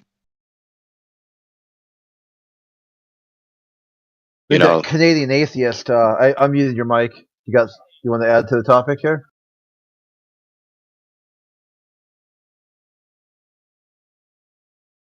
Maybe he's still suppressed. Let me see. There we. Okay, try now. Can you talk? All right, maybe he's not here, or maybe he's a little shy.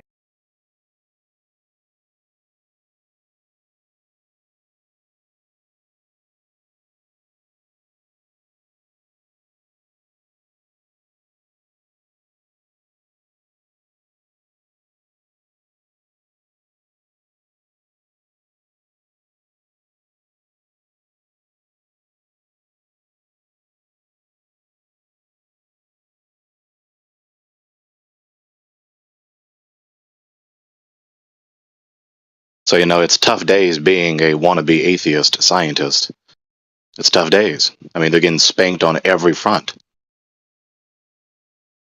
They were so comfortable for a few decades, especially the latter part of the 20th century, and of course the early decades here of the 21st century, where they thought that theism was just out the window, like it's just over and done with, just so over it. And no. I mean, really, when you examine it, when you take the time to analyze it, the majority of their convincing power was just belligerently ignorant, condescending tone. That's all it was.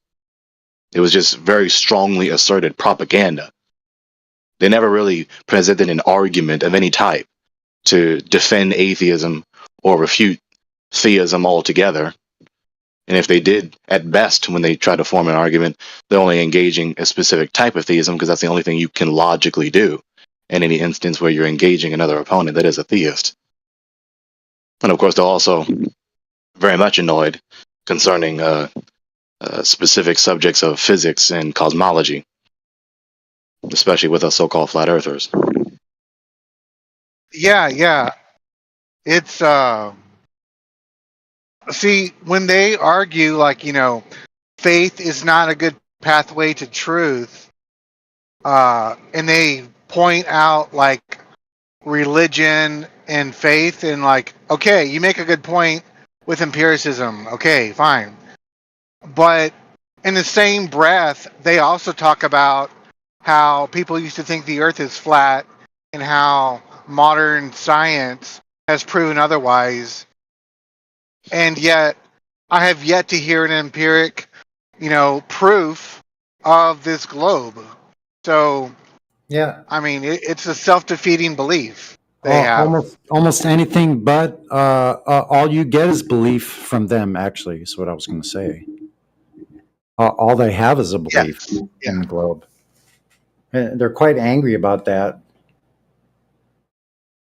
So and not only that, they try to escape through various clauses that they initiate and set up these like special case pleadings, right on the spot, and it becomes really obvious to everyone except them that they're trying to hide from something because they want to defend this idea, but they can't admit that. That's the caveat. They know they can't. Not admit only it, that, and we know they can't admit it, but they're trying to escape that fact. and not only that, but when you are analytical with their choice of words when they phrase, when they speak or write their arguments, errors can be so fundamental, so elementary as to misconceive various concepts or categories or misuse terms, misnomers. And so when they sit up here and deride and revile faith, they are insinuating that faith is only believing or trusting in that which is not known to be true or cannot be known to be true. And that's not true. That's not even the historic and common sense in which the majority of theists throughout history have said the word faith. And so they're simply, in their anti-theistic bigotry, they just use the word faith as a pejorative.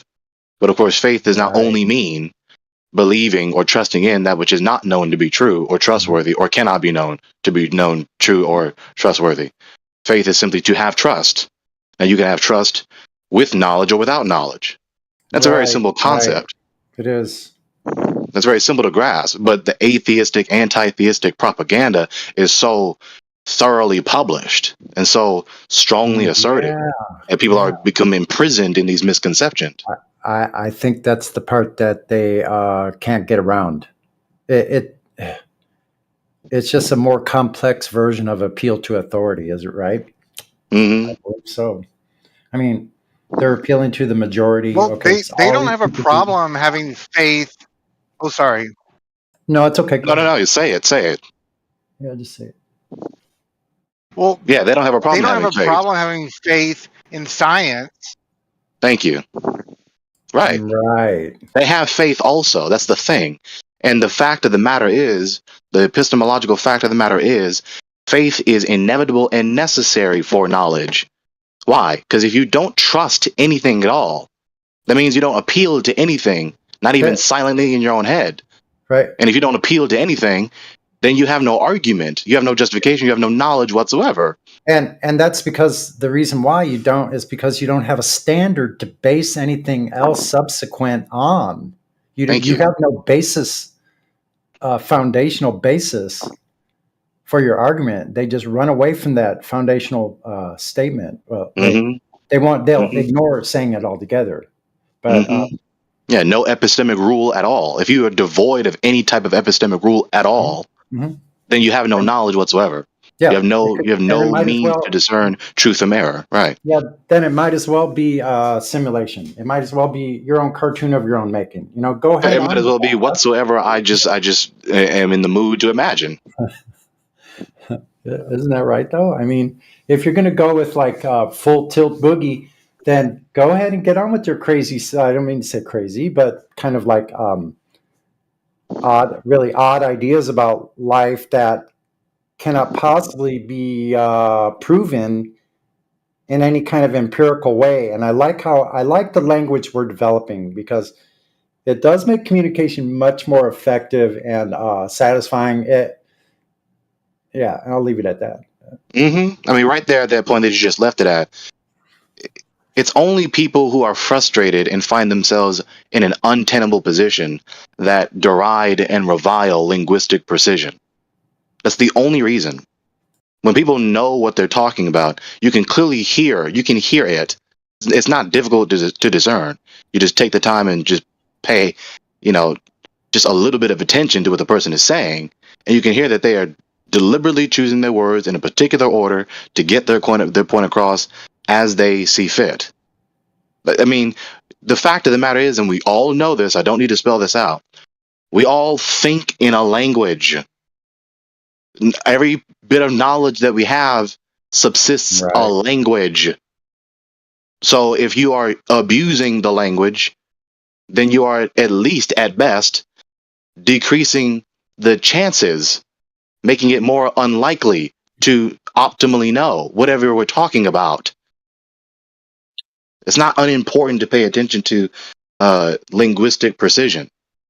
It's not unimportant at all. And I think there's always a lot of us could pay more attention to that fact. Like even like I get lackadaisical sometimes in conversation, and I'm just kind of zoning out. Really, with me, it really depends on the day and the moment of that day. Yeah, there's all sorts of nuances to consider. Yeah, that's a part of linguistic precision. Good evening, guys.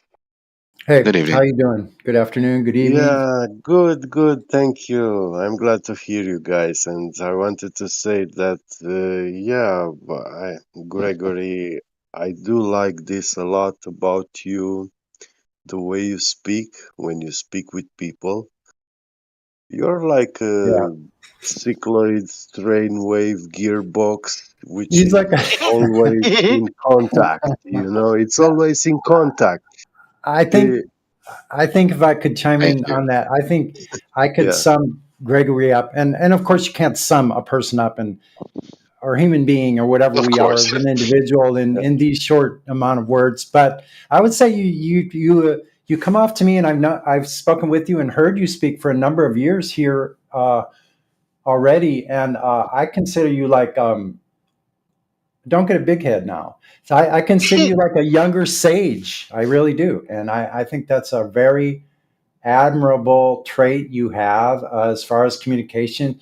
You could teach some of us, older people, let's just say, like myself, how to speak better. And like, well, okay, why can't, like, what is my problem with making things concise and to the point and choosing the right words and looking up more words and doing reviews and things like that. So you keep us on our toes. Thank you for that. My pleasure. Sonny, you're a lamb. That's how I see you as a person, dangerous like a lamb. Thank you. And with this weapon, the power of speech, that will be very, very dangerous combination. I've thought about that dangerousness. Yes. God thought of it all. He gave us gifts, each one of us, but not all of the gifts, Not all the same. But that's okay. It doesn't need to be the same either. Yeah. And in that respect, in a God's eye point of view, we're all perfect. I just choose to go with that. Perfect in our imperfections. We're supposed to have these imperfections. They're not here for no reason. Actually, we will achieve that state, but not in this short lifetime here in the world, because this is not eternal. And eternal life will be boring if there's nothing to learn, to find out, to know, to do right, you know? So, yeah, of course, it's okay not to be perfect. Yeah, and won't that be interesting looking back, let's say, and I'm going on like my own predisposition or uh, predestined ideas that I have about reality and, let's say, the life hereafter. Okay, so as a musician, um, what an amazing thing to find out like what I didn't know. Like all this life of playing music, being around musicians and being around instruments and doing all my own work and things like that. And I had to discover how it all worked. But I realized, like, after 56 years, I've been playing this year, 56 years. After 56 years of playing, I know there's more to that, and that there's always something that until the ultimate end of finding out what the vibrations actually are doing, like that I'm probably woefully ignorant of still, like just a baby. I tell you something interesting now that you mention about music and learning about it. I came across a new theory recently. It's about a professor, Professor Oliver Herd. If I'm not mistaken, he was working for NASA and on radio telescopes and stuff like that, looking at the electromagnetic spectrum in the space, you know, through telescopes and radio telescopes. And he actually, from all that noise in the sky, yeah, the electromagnetic spectrum, he made something like converting those into sounds. And a funny thing happened. There was a voice saying, "Come to me, my child." Uh-oh. So he was like literally hearing what is being spoken in the sky. And NASA and the government, they asked him not to publish his work, not to say about it. And he actually did, and they fired him. Yeah. I don't know how true all this is, but it's very interesting. I wouldn't be surprised to be true. You know, there are many mental prisons that only the God knows how many billions of humans have been and are still in and will be.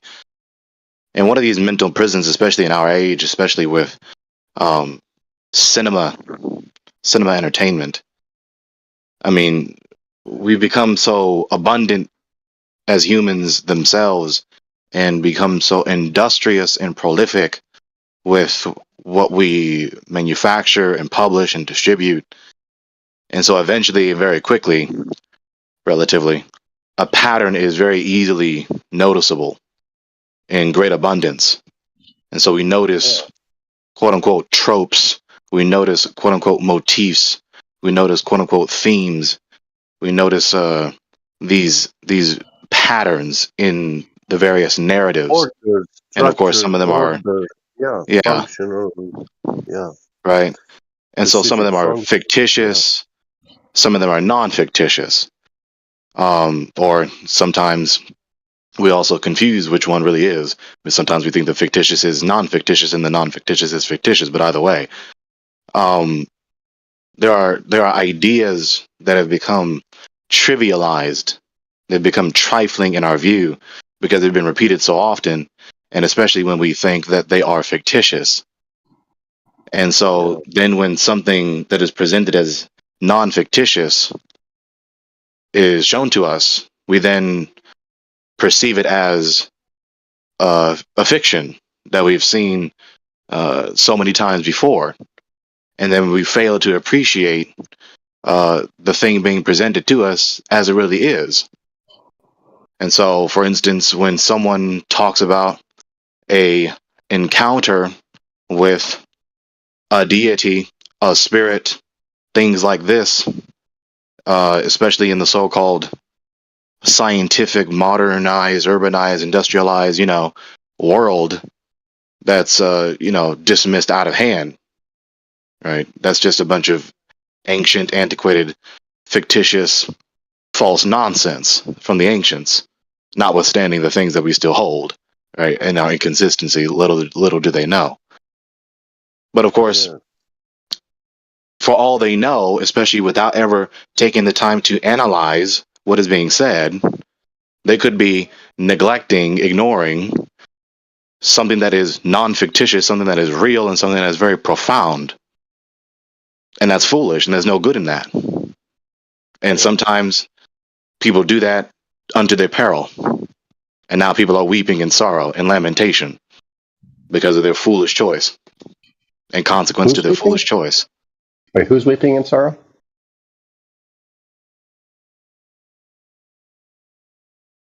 Are you serious? Yeah. So you're not going to grasp the nature of what I just said, as in general, in principle? I'm just asking you, who's weeping in sorrow? So you hear this type of reply? Anyone who was taking the time to actually pay attention to my point knows full and well that I didn't identify any particular person or specific distinct people. I was talking about a type of person, a type of people, in general, in principle. Well, can you point to one? Right, so you see how he's trying to digress from the point, trying to press some sort of scrutiny on me, instead of just acknowledging the point. Well, Scott, are you going to deny the idea? Excuse me, Scott. Are you going to deny the idea that there are people in this world completely broken by the fact that they don't know the truth? Completely broken by the fact that they know the truth. Yeah, that they're desperate in their state. Okay, well then you can just go ahead and go on mute then.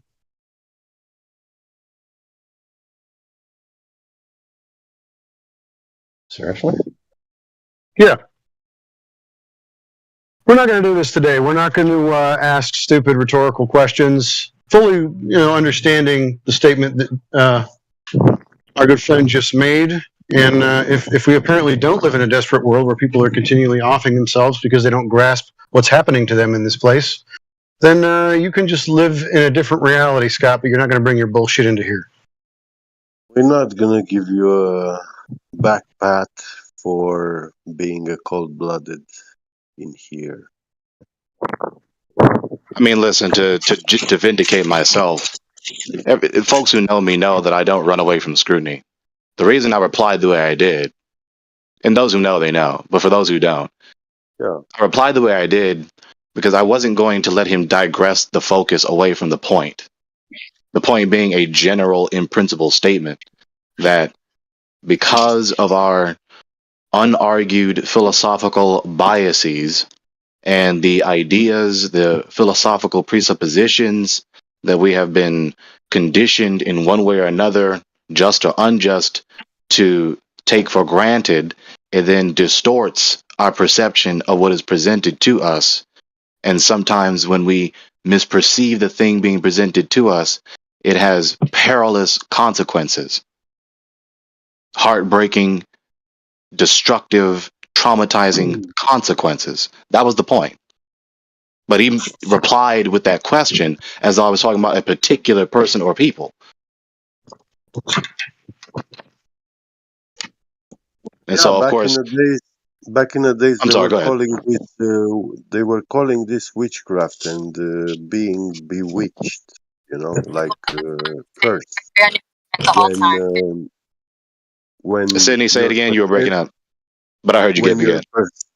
Oh, sorry. So back in the days, they were calling this bewitching, witchcraft.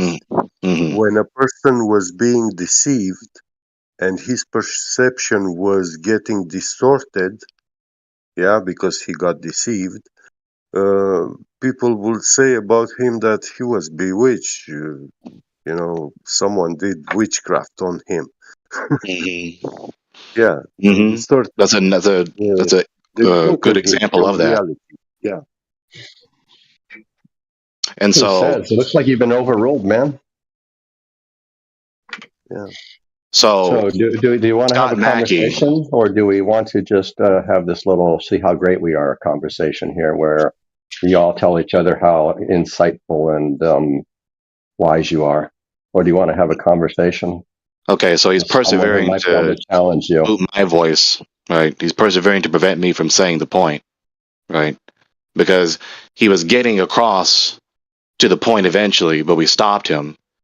That, well, there are no such persons in the world. Yeah, So what you're talking about is bullshit, you Gregory. That's shut the me point that down. he was Yeah, trying to you push shut. everyone toward. Yeah, you Skip, shut me I'm down right because here, you don't buddy. want to hear any counter. Scott, Yeah. I'm right here. Go ahead.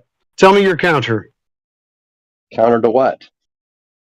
So you don't know what we're talking about today? How do you know why people kill themselves? How did you figure that out? So, figure what out?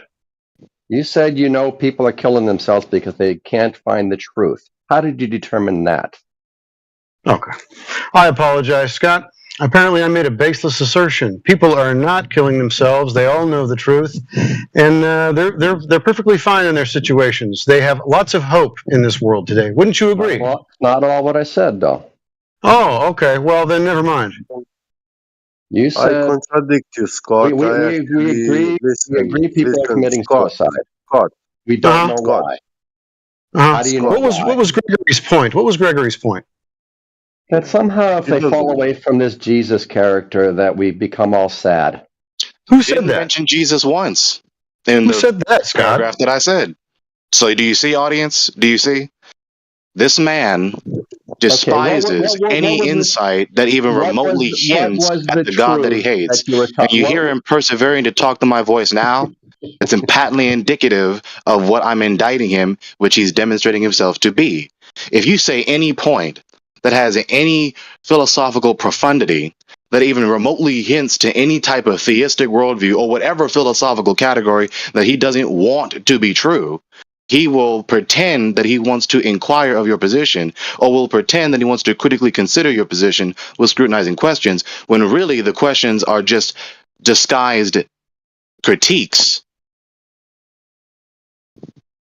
Okay, then what was the truth that if people didn't find, it led to sorrow and whatever other term you used? What was that truth that people A are not? vast plethora of things, which is what you don't want to get.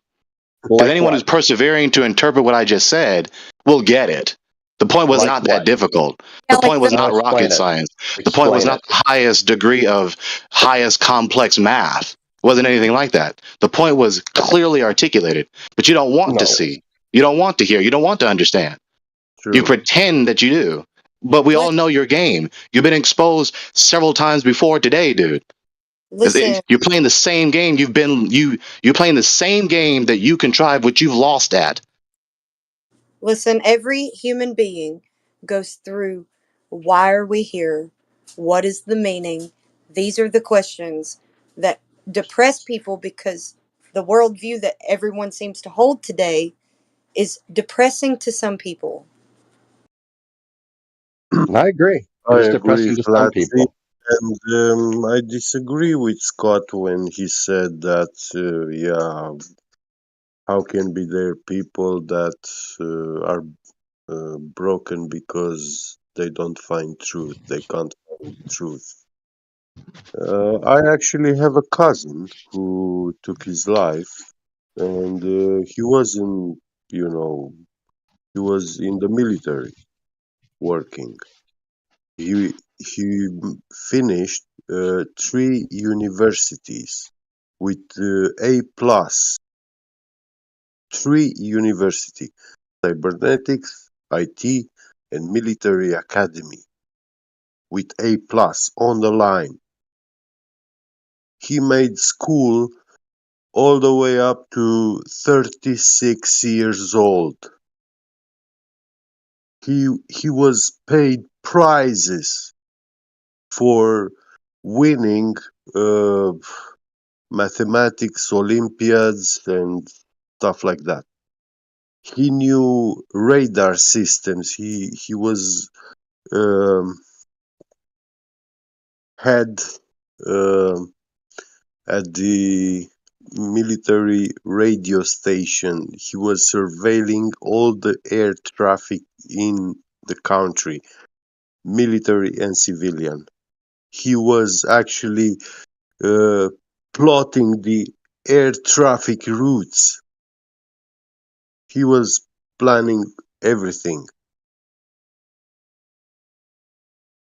He was in contact, straight contact with generals in the country. He told them, I'm gonna drop from the military. And the general said, I will double your salary. Don't leave. And he still did it. And 2 years after, he took his life.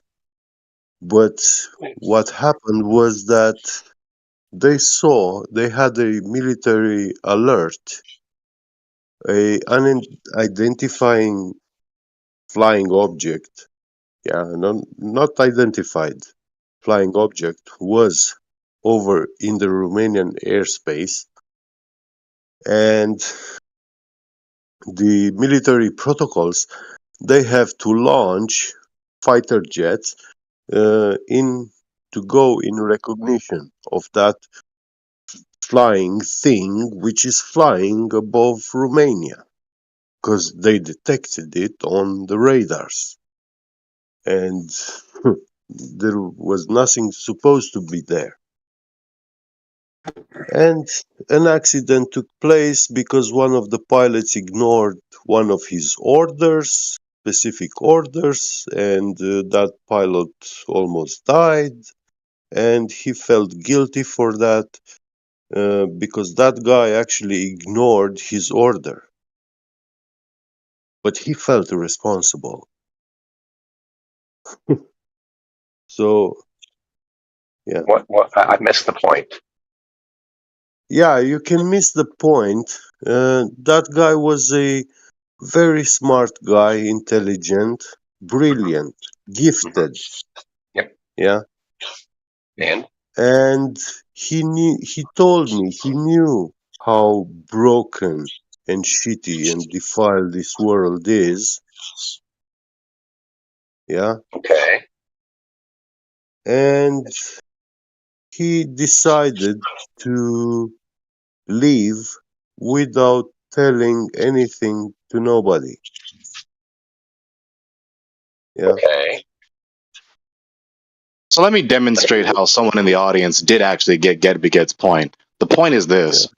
When his cousin took the time to think about the world in which he lives involuntarily and inevitably, he knew, at least consistently with the worldview that he had, which Get did not elaborate on, but whatever worldview he did have, consistently or inconsistently, he eventually went into the conclusion that nothing is of any value, especially in light of all the suffering and pain and what seems to be heinous sin that plagues the whole world. It seemed to him there was no hope, there was no justice. It was not worthwhile persevering to endure through that suffering unto any good end. And so that evacuated, that decimated, that obliterated whatever value he thought he had with even his relatively well-off life, with all his academic accomplishments and occupational accomplishments and whatever external wealth he possessed. It all rendered up to nothing when he was consistent or inconsistent, when he came to the conclusion that there's too much evil in the world, there's so much evil in the world, and there is no hope, and nothing is making enduring the suffering worthwhile. That's the point. But if he believed a worldview where suffering was made worthwhile enduring, he wouldn't have done that to himself. He would have endured. There are martyrs in the world, just or unjust, because they Yeah, had a as long worldview, he they had a told me, belief he told which me, made suffering worthwhile enduring for whatever yeah, good end that they thought was good, in contrast to those who commit suicide. yeah. That's the point. His most happy time in his life was when he was in the military academy, because at military academy you are going in their place, institution. They give you room, everything, bed, food, everything, school, schedule. Yeah, he said that was good. A clean, holistic life, perfect. But once you finish it and you have to come out into the world and deal with the world, he said he can't do that.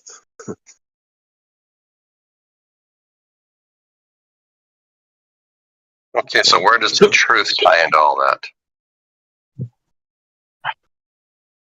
Is there no Truth truth, is, Scott? I guess. yeah, he told me that a few times those generals gave him some orders which he knew that those orders are not coming from the mind of those generals. It's not their mind thinking that decided to give those orders. And nobody can force a general to actually do something or give an order to do something.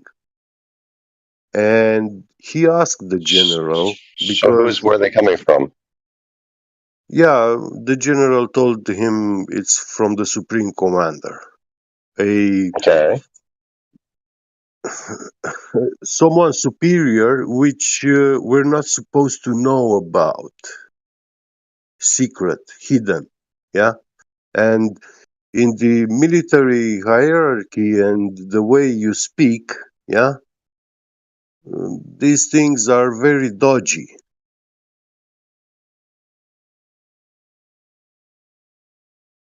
But I'm still not hearing how the truth and not knowing the truth played Yeah, into this poor he, Yeah, person's he's still not suicide. hearing. Did you hear that? You heard that? He's still not hearing. He's deaf. So why should we continue speaking to a deaf person? Because he never said anything about the truth? No, he why should we never wants continue to speaking to a acknowledge. deaf person was a rhetorical question, obviously. So there's no point in I know. continuing to speak to someone who's self-admittedly deaf. Yeah. Except no one else Evil heard it entities either, and except for people who evil made it. companies do not exist. But actually, we have so many companies in Romania which scammed and fraud and robbed millions of people of their whole lifetime savings and Yeah. homes, you know.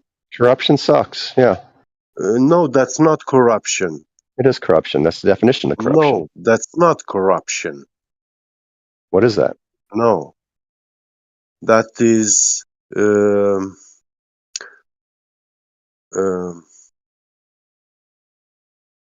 scamming. Which is corruption. Look up the word. No, scamming is not corruption.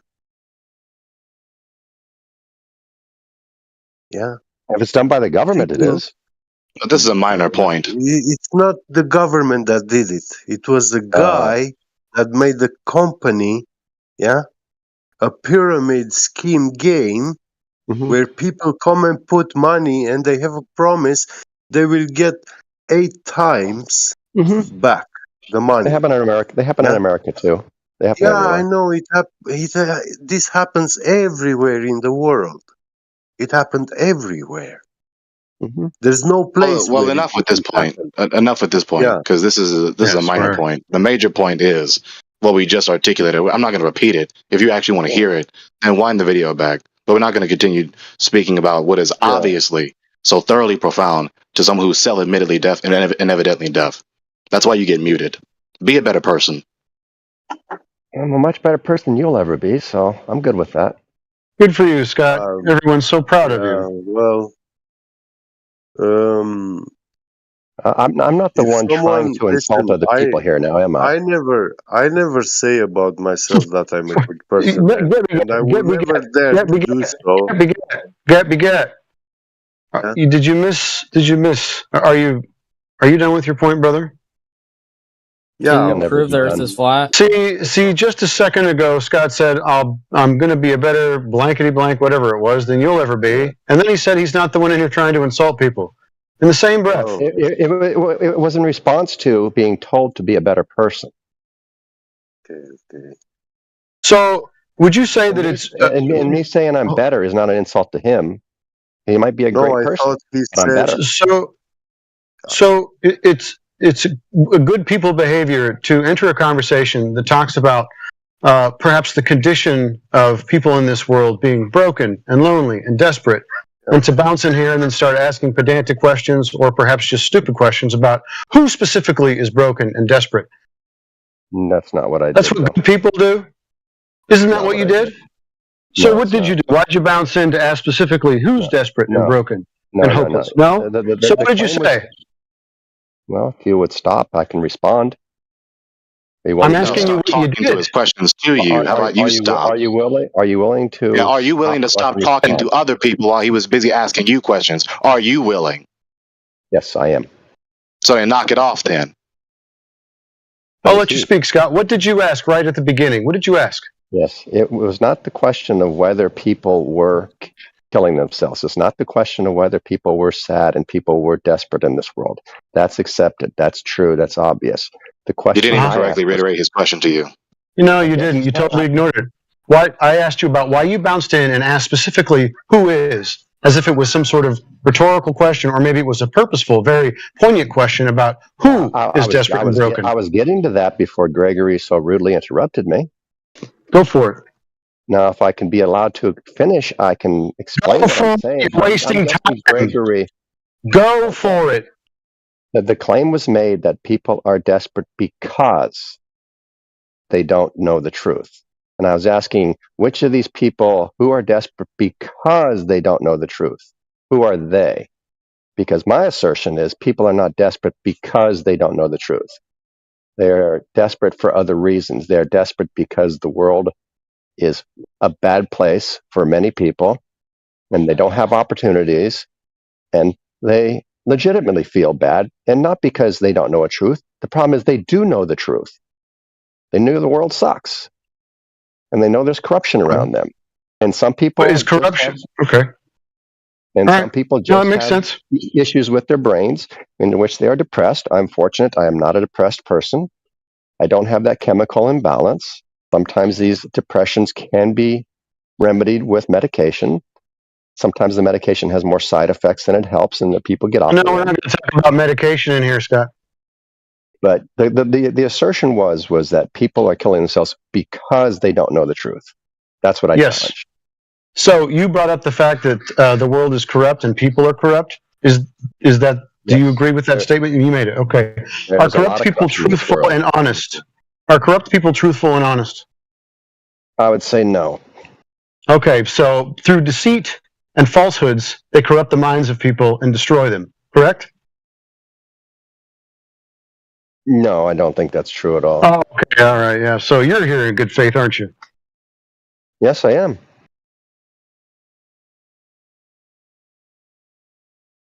Or was that not an actual question? That was a rhetorical question. Did I miss that? Bullshit. Yeah, so this ridiculous fool thinks that he refuted or at least substantially contradicted me when what he said, when he supposedly contrasted what he said and contrasted what I said, doesn't actually contradict it. Because in the world where these people don't know the truth and eventually off themselves, murder themselves because they don't know the truth that makes their suffering worthwhile enduring, right? Right? Did you hear that part? I'll say it yes, again. I did. I'll say it again because I bet you missed it. Like you missed everything else. They don't know the truth in the midst of their suffering. You goddamn fool. Which truth is that? Yeah, as you distract from the point. So I'll say it again. You can't do it with me, dude. It doesn't work. It can't work. You already know it doesn't work. So why do you keep trying it?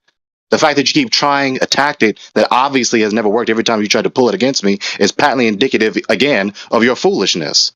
When What do I you said think they they're off trying to get to themselves, work they on you? commit suicide consequential to not knowing the truth, that's obviously in the context of their suffering, which you And how, mentioned, which doesn't and how, contradict what I said. and You how is their goddamn idiot. and how is their suffering dependent on There's them not nothing knowing the truth? respectable. There's nothing Yeah. respectable about what you're doing right now. It's an obvious pretense of trying to demolish me on yet another point because you're sick and tired of someone like me strongly asserting a critique or an insight or an argument in defense or in refutation of a philosophical position you don't want to be true. I'm It's just asking patently them to explain obvious. their point. Gregory, as a point of moderation, I need you to refrain from insults, please. Very well, then. I'm just trying to get you to explain how their suffering is directly related to them not knowing a truth. Because I think their Yeah, suffering so is I related just to knowing the explained it. truth. I just explained it. So if you want to actually listen, then actually do it for once in your life when you come into the voice channel. And if you want to hear what I'd said, it's on the recording on the YouTube video. Maybe somebody else can explain it to me then and paraphrase Gregory or synopsize what he said and how he told me how the not knowing the truth was related to their pain or causing their pain. Yeah, you keep switching up the question. We can't expect consistency from you. Can anybody tell me how not knowing the truth is causing their pain? Listen, Scott, you're playing the deluded character here. Nobody wants But to try to tell me how not knowing obviously the truth is you're not causing the pain. deluded. It's an act for you. So nobody So wants next to page, try enough that. talking to the deaf person. Does the deaf man have an argument to believe that the earth is a ball? I would like to know more about how not knowing the truth is causing We're pain. moving forward. We took the time to discuss a worthwhile subject in the midst of silence, and then you opened your mouth and ruined everything. So moving forward. So deaf man, do you have an argument to believe the earth is a ball? I could make one. Okay, will you present it then? Yeah. Do we have cars that could go to a quarter mile in less than 4 seconds? His argument is ignorance. No. Do we have a car that can do a quarter mile in less than 4 seconds? So do these automobiles exist? There is no Oh, no. relevance between that and I'll get there. I'll get there if you guys let a me. If you don't moral. want to mute me. Yeah, let me entertain his line of questioning. I'm not scared of his line of questioning. So here we go. So I don't know. Next. I'll say yes. Well, if you believe in a globe, a parked car is going 1,000 miles an hour around the equator. Oh, God. Scott, finish your question. Finish your line of questioning. Well, if you're going to say I don't know, then I don't know where we can go because it doesn't make any sense to continue Well, speaking hell, to you so specifically. what? So your argument is contingent upon me knowing your argument? That's terrible. Yeah, Talking dumb. my discussion with you is contingent on us agreeing to reality. And if we can't agree to reality, Oh, so your argument. Let me get this straight. If we can't stipulate to simple facts, there is no point in trying to have a conversation because we don't even agree on what's real. I see. Okay.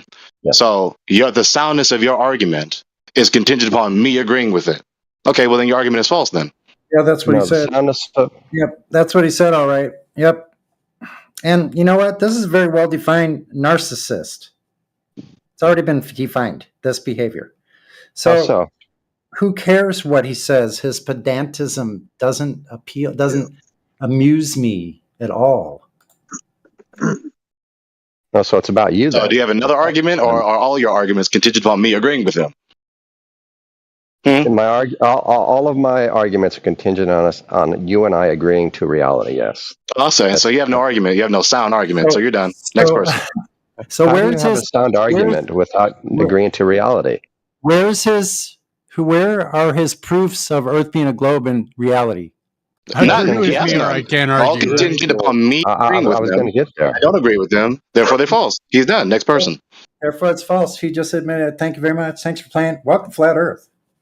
Even though you're kind of a stale, worn out caller. Yeah, why do you guys have to run away from simple conversations? running that away, all- Dude, you have no arguments You guys that are are. sound. You guys They're are. contingent You upon guys me agreeing with them. I don't agree with them. Therefore, they're false. Therefore, you have no sound arguments. You're done. Next person. Yeah, it's funny how But a there is no guy next in person. ancient So Greek actually I'm all you There have. is. I'm all you have right now. Yeah, next person.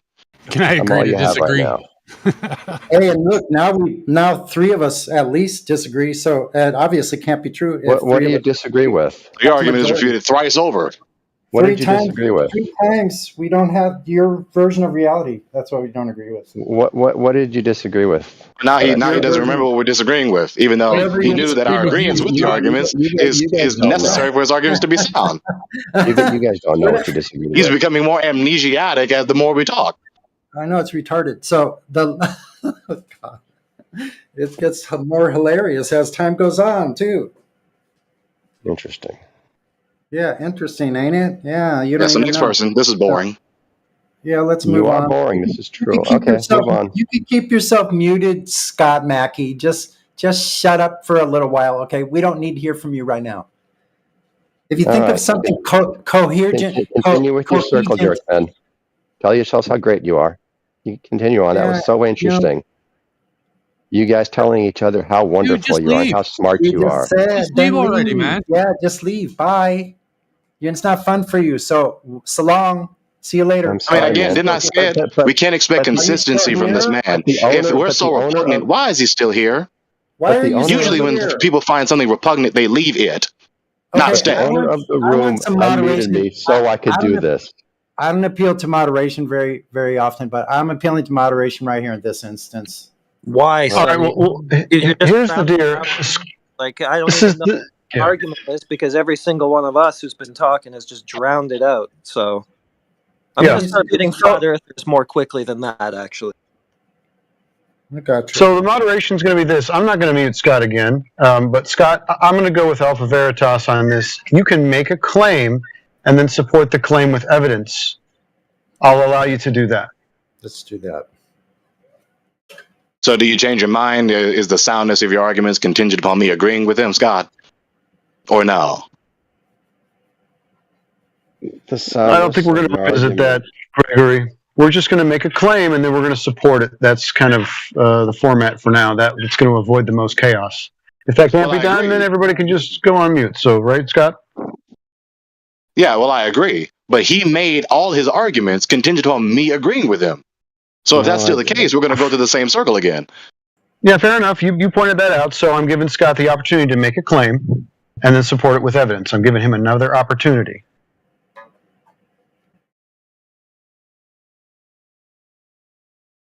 To do what? To make a claim. I don't know. How many times do I actually have to repeat this, Scott? I'll Okay. slow it down. Make a do we- claim, support it with evidence. Make a claim, not ask questions. Make a claim. It sounded like he was going to, I don't know, make an argument based on drag racing or something. I don't know where that was going. Yes, I was.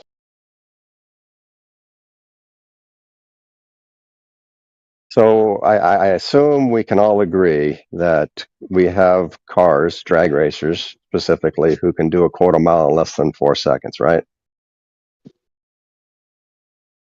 Non sequitur. You don't even know where I'm going. How could it be a non sequitur? Do we have How one? about you just get there already for once in your life, you know? Yeah, just Actually Scott, get to if the you're end of just the going to... argument. Yeah, don't waste time, dude. I know the idea of a conversation is anathema to a lot of you guys, but in the actual world outside of this room, we do have Yeah, conversations. you forgot the imperative, Scott. Gregory, please, let me moderate. So, Scott, I really don't appreciate the condescension. I'm asking you one more time, right? One more time to make a claim. Don't do these rhetorical questions. I assume this, and then, a dead air. Just make the claim and support it with evidence. Okay, the claim is I have pictures from space. I can, Okay, and you can support it with can show you those evidence. pictures from space. You have pictures from space. You took photographs from space. No, that's where I was going with the drag racing.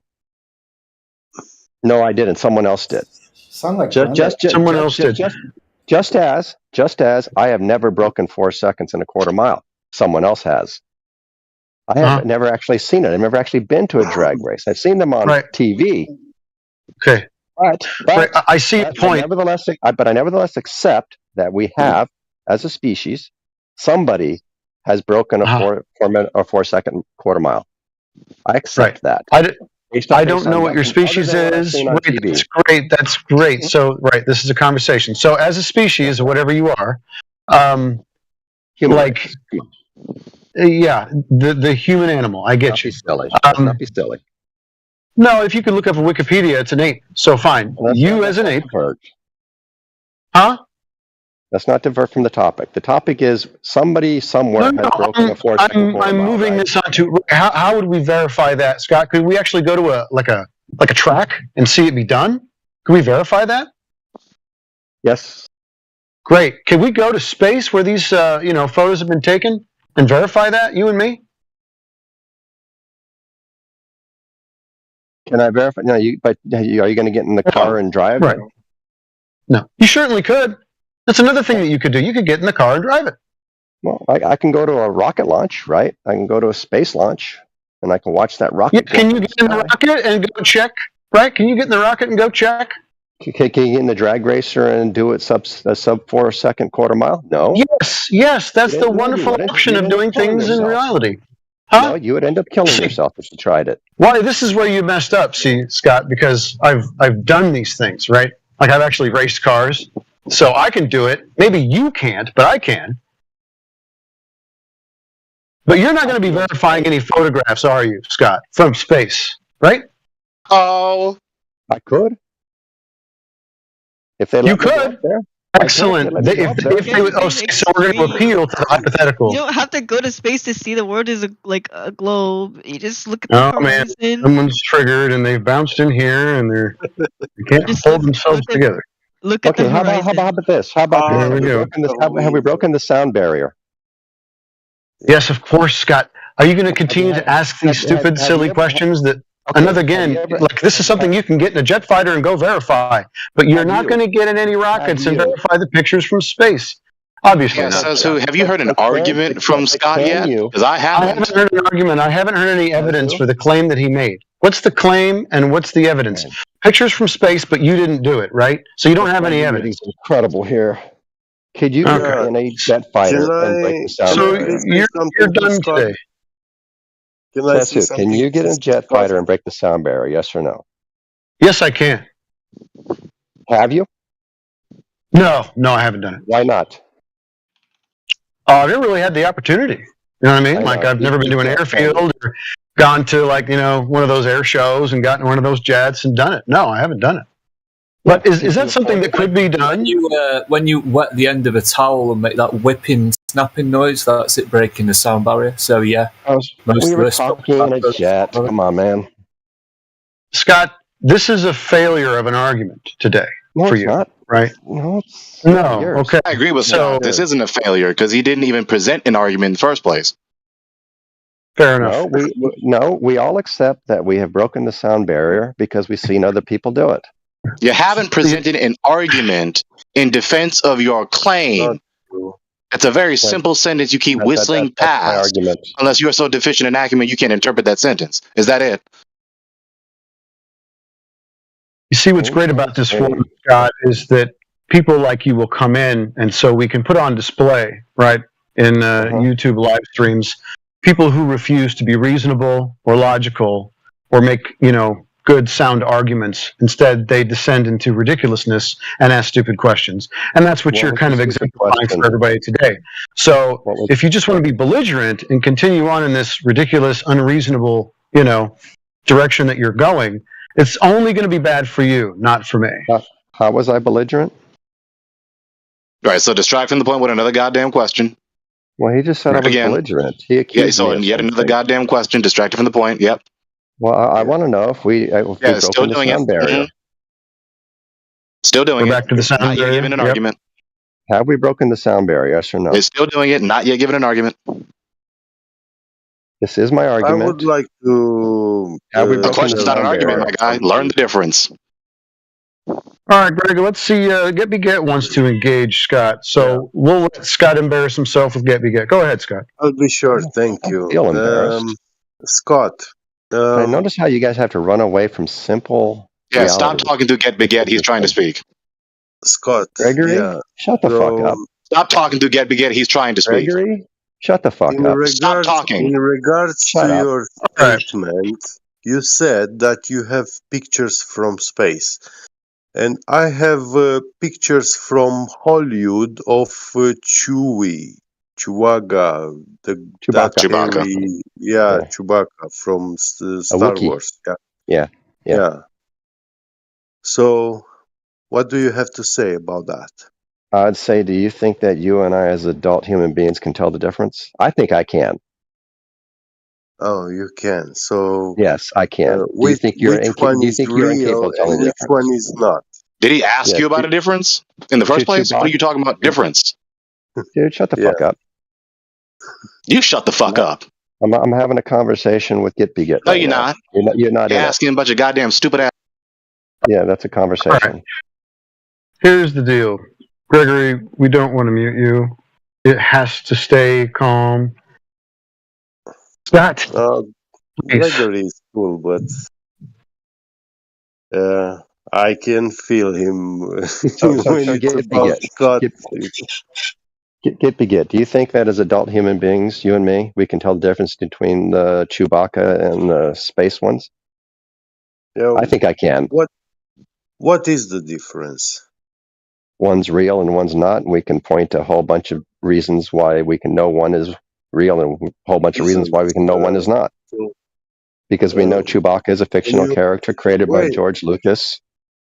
One moment. Okay.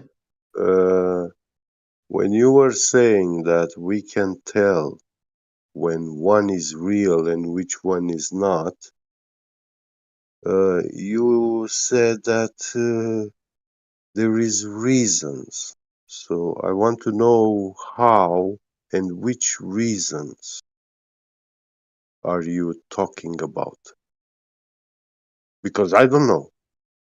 Oh, okay. So yeah, that's why I'm asking you. Yeah, for one, I know George Lucas created Chewbacca in like 1977, 76, 77, somewhere around there, right? I saw the movie. Everybody knows where he filmed it. I've seen evidence of them filming it. You know, I saw how they did the little Land Cruiser thing with the thing on the arm and cameras go around, and I've seen all the special effects. And This is so we know trifling and boring. Well, okay, good. You made your argument now. He asked me how we know it's fiction. And that's how I know it's fiction. Scott, okay, I said you made your argument, so let me add now. Yeah, go ahead. Well, you see, you guys claim to have a video of a moon landing, but there is actually no evidence of how it was made. What do you mean there's no evidence? Footage. Yeah, no original footage, videotape, camera, nothing. Where is Even if where there is was the footage, original film? false. Where is the original film which that guy had it in its camera on the moon, when he was filming? He brought it back to Earth because he didn't send it through Wi-Fi. They didn't have Wi-Fi back then. Oh, they had Wi-Fi, yeah? No, they didn't have Wi-Fi. Of course not. Oh. So he had to bring the film down to Earth. Which film are you talking about? The film the guy recorded on the moon with the camera. But my understanding is there were a few recordings. There were several videos taken from the moon. It was a camera with the SSD hard drive. No, there would not have been a camera with an SSD hard drive in 1969 or whatever it was. Yeah. So it was a tape with tape. No, magnetic SSDs didn't tape. exist. They had magnetic I don't tape think or so. like I'm not sure. I think they used cellulose film. film. Yeah, The film's not magnetic tape. yeah, not magnetic. The film is pictures. Yeah, it's tiny, small frames. So Yeah. where is that film? I don't know. The original. No idea. Never looked into it. Oh, you have no idea, but we actually do have. We know it has been fucking destroyed. What was Sorry destroyed for exactly? swearing. The film, the original film, was destroyed. Where was the original film taken? The original film, which they claim they filmed, video recorded on the moon, yeah? They brought it back down here, and NASA destroyed it. They They brought it burnt back. it.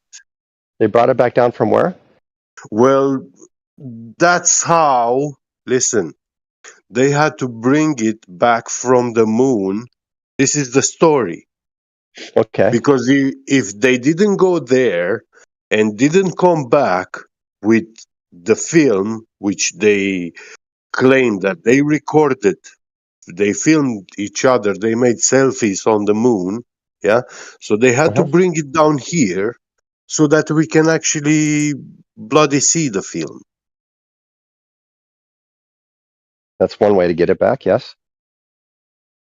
What other ways were in those times other than themselves, those so-called astronauts bring it back? Like, could they mail it through UPS, FedEx, or what other ways? No, that Email? wouldn't work. That'd be silly. Oh, not, yeah. But which one? Email?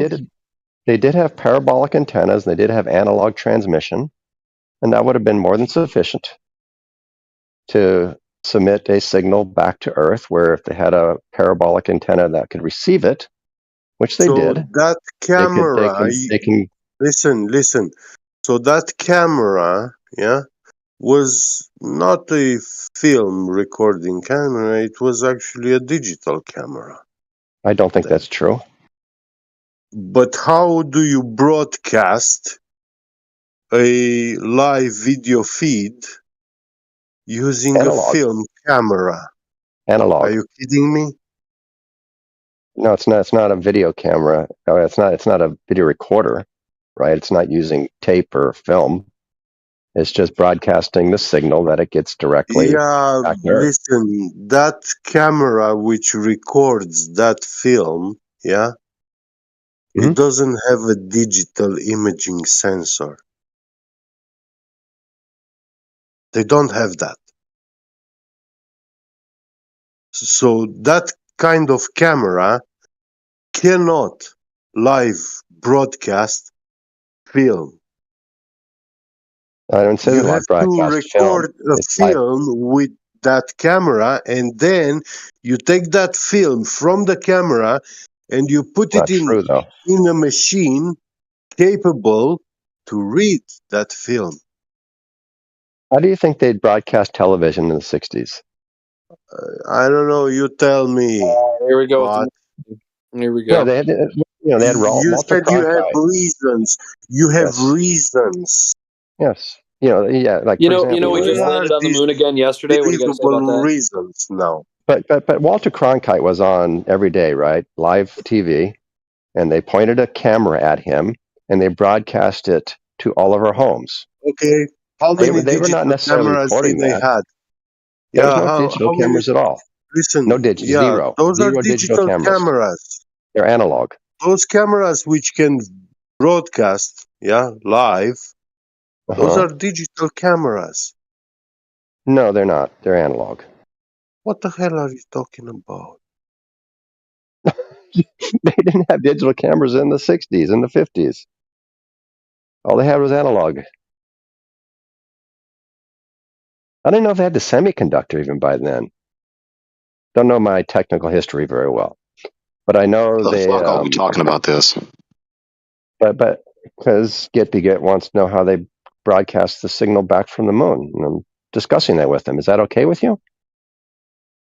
Well, show me which camera was that camera which actually broadcasted live video from the moon, Oh, I don't know where it and is. which video transmission is actually the live video transmission from the moon. Like, where is it? I have no idea. Because But I know they had the when ability you to do it. search on internet, listen, when you search on internet, you find video which they say that it's video recorded on film, yeah, with those Okay. specially cameras mounted on the spacesuit. So they were supposed to have also those big giant studio cameras, yeah, which can actually broadcast image. Okay. And they are not there. What's not I there? mean, those cameras which broadcast image in those times, in the 60s, 70s, they were weighing like 50 kilograms a They camera. were very large. This is true. Yeah. But most of that size was the lens. Well, And yeah, they could make a smaller version of it. It was really expensive, and in my opinion, kind of a waste of money. show me But a cheaper version, a more lightweight version of those cameras as you guys so often say, they from the spent millions of 60s. dollars. Yeah, as you guys so often say, they spent millions and millions of dollars on this stuff, right? I think with some of those millions, they could have built a smaller camera. It wasn't beyond their technical capabilities if you just Yeah, spend enough money on where it. is that camera? Where is it? I don't know. Never looked. Never That's a asked. camera that never existed. We only have claims that say, oh, they had to have this, they had to make these cameras, they had money to make them. But actually, you show us nothing like technical details. I want to see, I want to know. Well, there's this thing called the internet, which if you really want to know, I'm sure you could find out. You don't need me to tell you. It's not Because there. here's what I would do: is I would go to the internet and try to find out myself. But you could do it. NASA. Yeah, so you don't have an argument, right, for your position, Scott? Yeah. Again? Still not talking to you, man. Just talking to Get Beget. No, this is a group chat, so. All right, well. So no argument, yes? If you want to take over again, go ahead. I'll let you go. So no, you don't have an argument yet. Yeah, what we thought. The argument is whether they had the technical capability of building a camera small enough. I think that's obviously true.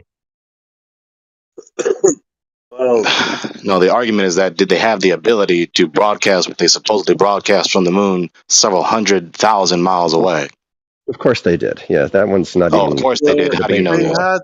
These guys had unlimited. Because I know the technology they had, and I know the requirements it takes, the wattage it would take. Yeah, so what's the technology? Show it to us. Yeah. You can look on the internet if you're curious. Oh, so you're not going to present your argument, is that it? Yeah. I don't need to describe reality to you, no. Well, if you're trying to prove that you know what you're talking about, yes, you do. That's logically required. It's on its face. It's very obvious. So no argument presenting, right? No, I you have no no argument interest to in present. proving that to Is you that right? right now. Okay, so no argument to present. Thank you. Next page. Yeah. If that's what you need to believe, I'm not going to disabuse you of that. Great. So you did not support any of your argument today. So we're going to hand it over to some of the new people that tried to jump in here while you were wasting time. So yeah. Thank you for your time, Scott. I will always. Thank you for your time, Scott. Thank I you will always step for your aside time. for new Globers. Yeah. And yeah. Okay. Great. Anybody new in here? Someone was appealing to some sort of moon landing apparently that happened yesterday. Are they still in here? Was a moon landing yesterday? That's the rumor. They were talking about it. I thought they're saying I mean, moon landing. if you see it on TV, it has to be true, right? Chewbacca is real. Nova C makes first successful landing as spacecraft on the moon. Right. So if it's on TV or the internet, it has to be true, correct? No, I'm just saying, like, it's like I don't trust a damn thing NASA says. Like, I'm tired. Like, NASA themselves, they are liars. Like, I've gotten to the conclusion that anybody like takes NASA for like what they say at a face value, they're fucking retarded. That's just me. It's hard Like, to say. I'm not a flat earther either, but like NASA, there's so much proof that NASA has lied over the last like 50 years that at this point, if I don't even use them as a source for anything. Yeah, it's tough to say because in one breath they'll tell you that gas pressure is defined as the collisions of the gas molecules on the walls of a container, and then they're leaving the Earth pressurized system into a vacuum of space. So what do you say? What's true, what's not? I don't even know. Let me see. Yeah, but the container is never the outer walls of a sphere. Like, Unless the gas is inside the sphere. yeah. And that container is a closed container. They specify that. Well, They, it's not they actually show it. closed. If you're talking about the atmosphere, it's not closed. Like, Talking about the definition of gas when they are defining gas pressure. well, yeah, like if you're talking about the planet, like the Earth, it's not even closed. They're right. They're wrong about that too. Like, I'm sorry, but like I have to say this right now. Like I'm not a flat earther, but I have flat earth friends who are flat earthers, and like we've talked about this.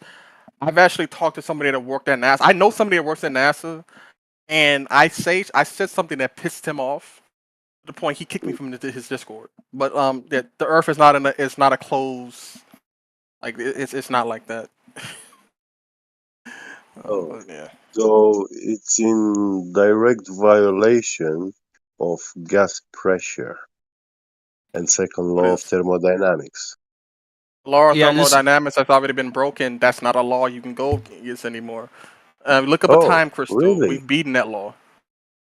yeah, listen to That Mr. was a How Smith. time did crystal. how did we beat Look this up a law? time crystal. A time crystal is a new. Time It's relatively new. crystal. Yes, What it's is relatively. time crystal? I'm trying to explain it to you. Dilithium It's quant. You let me explain it to you. I from can do it. I can. It's basically has to do with quantum engineering, but like just type in time crystal in Google. tachyons. It creates With its own power tachyons. source. No, With it creates its own. tachyons. Will you shut up It for a second? creates Stop talking. I it's can a explain it to you. perpetual device. Okay, go ahead. Yes, it creates its own energy. It's like it literally. It's a non-renewable energy source. You can think about it like that. It creates its own power. Like the Say laws again, a of time crystal is what? thermodynamics. Okay, the time crystals essentially they create their own energy. Like I'll just give you a link because you can read it either. Well, what is the thing creating its own energy? The time crystal. What is a time crystal? That's what I'm trying to like explain. It's essentially Google. Well, yeah, I'll just put it up here. Like, it's simple. Hey, I thought you Mr. can read Smith this. can run his program, man. Like, Yeah, okay. can you Yeah, not Mr. just Smith, that's explain funny. it instead of just saying, "Hey, Google it"? Oh yeah, I it's can kinda- explain kinda it, sus, but isn't it's it? Oh, really cartoons. Yeah, then go on, explain it, They're man. called We time don't want to Google crystal. it. More I cartoons. put it inside chat if you want to read it. It's Yeah, a lot of explain stuff it. to talk about. Yeah, explain it. I put it inside chat. Yeah, explain it. Do they You can talk repeat about yourself tachyons? or like Job, Brown no. How We're about not this? talking Let's about do that. this. Let's do this. Watch. Let's read this. Since he posted it, I'm opening it right now. So here it is. What is a time crystal? ScienceAlert.com. Time crystals are similar to regular crystals, and that they are based on structures of atoms that repeat, rather than forming repeating across That's a terrible sentence. Rather than repeating across 3 dimensions of space, these ones change in a set pattern over time. So with that first opening 2 sentences, it's a crystal that changes its pattern. But yeah, just keep reading. Just keep reading it. This strange phase of that doesn't make any sense. Say again. Who was that? Say again. Those 2 sentences don't make any sense. This strange phase of matter was first predicated by the American Nobel laureate and physicist Frank. Say again. First predicted. What did I say? First predicted by the American Nobel laureate. You said predicated. Did I? I did not. American Nobel laureate and physicist Frank Wilczek in 2012, who proposed that it might be possible for atoms to change over time even while at their lowest energy, much as a superconductor can technically carry an electrical current while it's in its lowest energy state. So I think that's enough for now. Or perhaps if there's more, if he insists that there's more that needs to be read. But it sounds like don't read anymore. It's giving me a headache. It's all garbage. It's all garbage. Whatever that is. Who posted that? It's not garbage, geeks. But please stop talking. Let him finish reading. Bro, you can't even explain it, bro. He's literally reading it to you right now, CIA. So yeah, be happy that he's reading it because you're not able to because that's the link I was going to explain, but you won't shut the fuck up. He's reading. He's reading. Look. This sounds familiar. Come on. He's reading out of kindness for you. So, yes, because the other guy would not shut the fuck up. This is why I don't like just relax, bro. Okay, come on. Okay. So, but it is not. It doesn't make any sense. Though I don't know why you would. Post that in the chat. Yeah, let's de-escalate and because he can't explain it, just keep reading it, Gregory. Yeah. So here we go. So a time crystal seems to be a so-called crystal subsisting of atoms, which changes over time. But to keep reading the next paragraph. That's it so far. Keep reading the next paragraph though. And just turn the other guys down because they keep talking. This means they can theoretically repeat forever without an energy source, which makes them sound suspiciously like a perpetual motion machine. According to the laws of thermodynamics, such devices are impossible, which some think make time crystals a no-go zone. Others argue that since these repeating crystals can't be connected to anything that could use it to do useful work, they aren't technically machines, so don't break any laws. Just how a crystal might be used, whether for keeping time or carrying out computer operations, is still being debated. Okay, Wait, so they really just didn't add anything else. It was still the same thing. I might have missed something here. Is the round sphere there's some things I can't talk about because, Earth? my friend, he works at the place they make this stuff and he's on NDAs. That's why I'm not going to explain all of it. Are But essentially, these time crystals crystals a concept or something physical we can get our hands on? I might. We're I already might have making missed this. something. Sorry. I can The round actually sphere show Earth proof, but I is a flat cannot Earth? do that because it's under NDA. And my friend and was he supposed to tell me, but he did anyway. Essentially, Did he work for the CIA? Does his dad work for the CIA? No, Is it's this actually guy a a company. But once flat again, I can't earther? even say the name of the company, but I can ask him later if he can. But essentially, these time crystals are real. We have made them, and they defy the laws of thermodynamics, which means that the laws Okay. of thermodynamics Mr. don't Gregor, so here it is. Mr. Gregor, is this round sphere? Sorry, Gregory. I apologize. I couldn't see the last thing. This round sphere Earth chap. He is a flat earther or a globie? He's a globie. And he gave you this link to read why. He mentioned it concerning the subject of.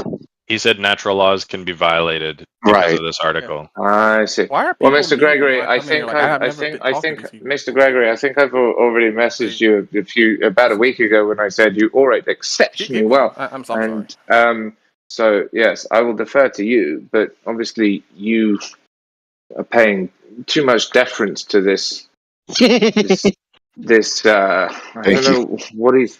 There's no worries. But what is he talking about? None of this makes any. What the? First of all, he is not any other okay. chat. I'm not sure if you're drunk right now or you like have had too much to drink, but Yeah, non sequitur. whenever I brought up a point to you geeks, you just ignored it like the other guy did. So I'm just gonna say this now: the time crystals are real. They defy the laws Amazing. of thermodynamics.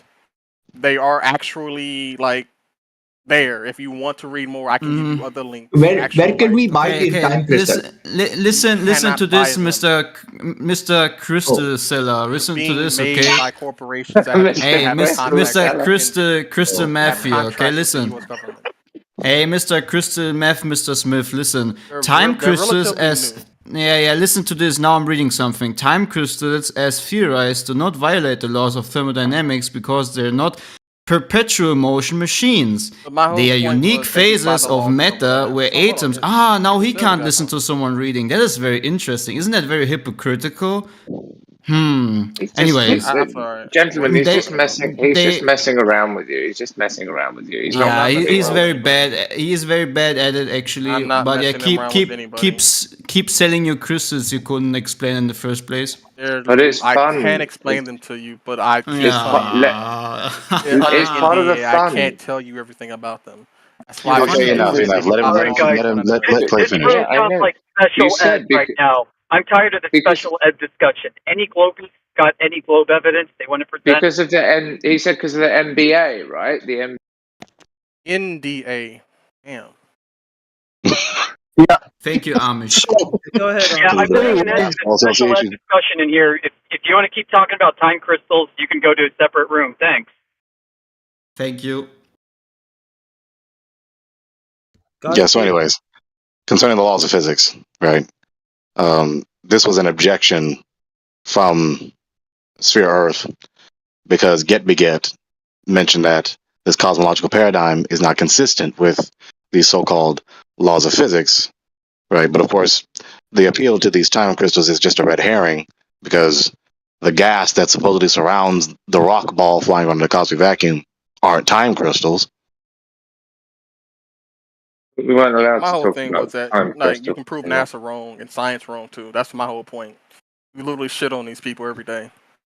Actual proof and facts, but hey, Literally. NASA likes a lot of people, and that's them. Meanwhile, baseless claims. Thanks for playing.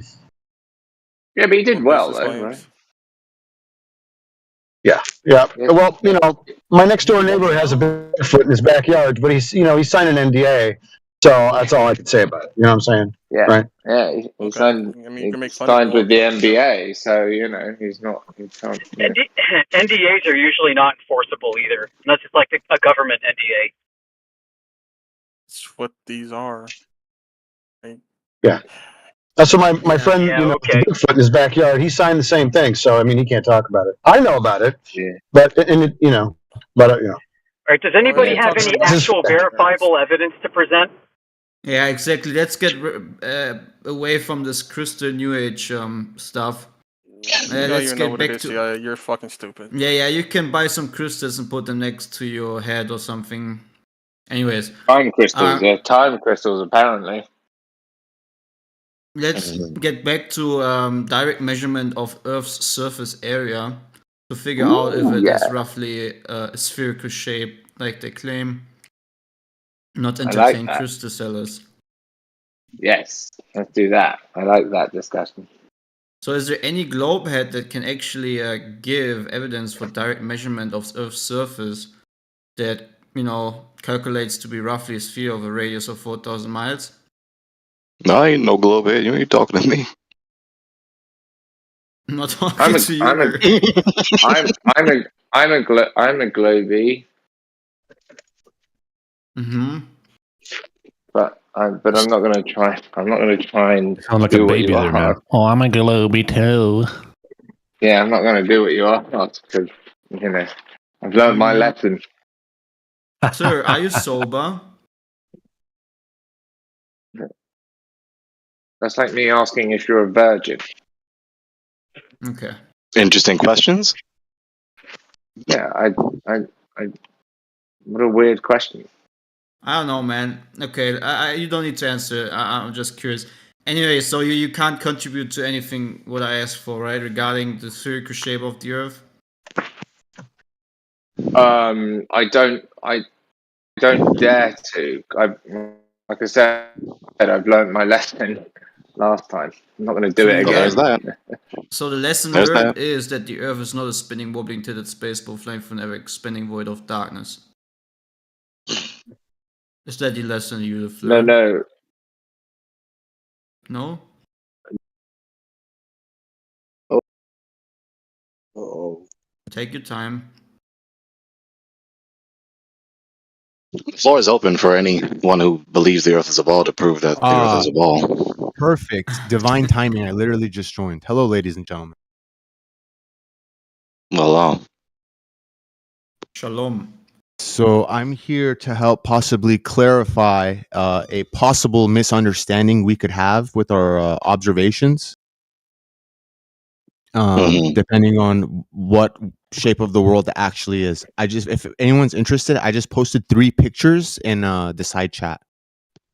It's just. Oh, can you hear me now? Yeah, we can hear you. Can you hear me now? This is Or? the concave Okay. guy. Yo, so let me know when one person looks at these pictures so I could continue. So you're claiming there's curvature? By the way, ladies and Are gentlemen, you claiming there's curvature? This will be a friendly presentation. No Sesame? model is getting Sesame destroyed. Street? We're just sharing information. It looks pretty Yeah, be stupid. sensitive to the other voices in the voice channel, please. Don't worry, it looks pretty stupid. Yeah. Yeah. Is that a curvature claim? Just going the other way? Yeah, we'll no, it's all 3. Okay. So Okay, you're ladies and gentlemen, it looks like I joined the wrong room or it's the wrong energy. You guys have a great day. Good luck. Oh my god, dude. Join the wrong We're not concavers, man. Concave Earth belongs in the special ed room.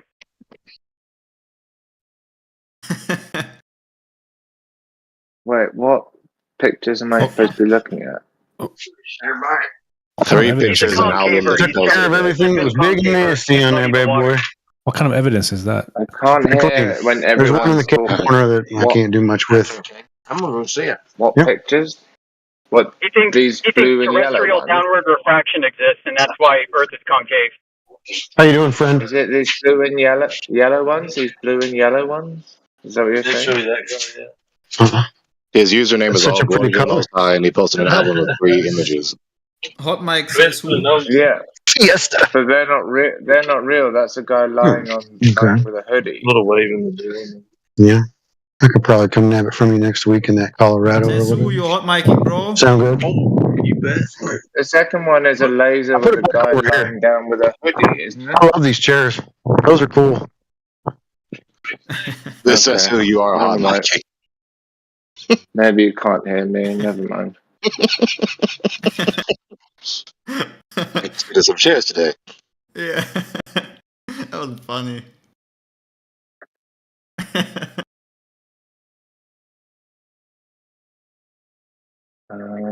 Okay, so besides that wacky appeal to some images, the floor is open for anyone who believes the Earth is a ball to prove that they know the Earth is a ball.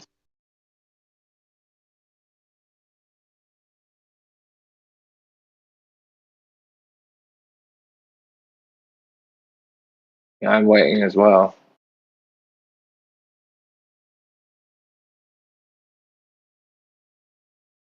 You know, there's one of 2 options. You know, we could just sit here in silence, or we can talk about the critiques that we've been over concerning the subject, or we could talk about another subject. And then, of course, if we talk about any other subject, there's always that risk that just happened earlier, where someone's going to barge into the dialogue, disrupt it with a bunch of belligerent ignorance, and just ruin things, as they love to do. Tell you what, man, I love that NASA used a flat Earth table in their mission planning room for their moon landing operation last night. They focused 3 camera shots the whole time on the center of that room, which was the table. So anytime you got it, you got to see a flat Earth in the middle of the room. Pretty hilarious, yeah. Why is that hilarious? Warden, your icon is kind of clever. Wait, I What's don't the name understand. of it? female going to the moon? What was her name? Wait, what? Why is that hilarious?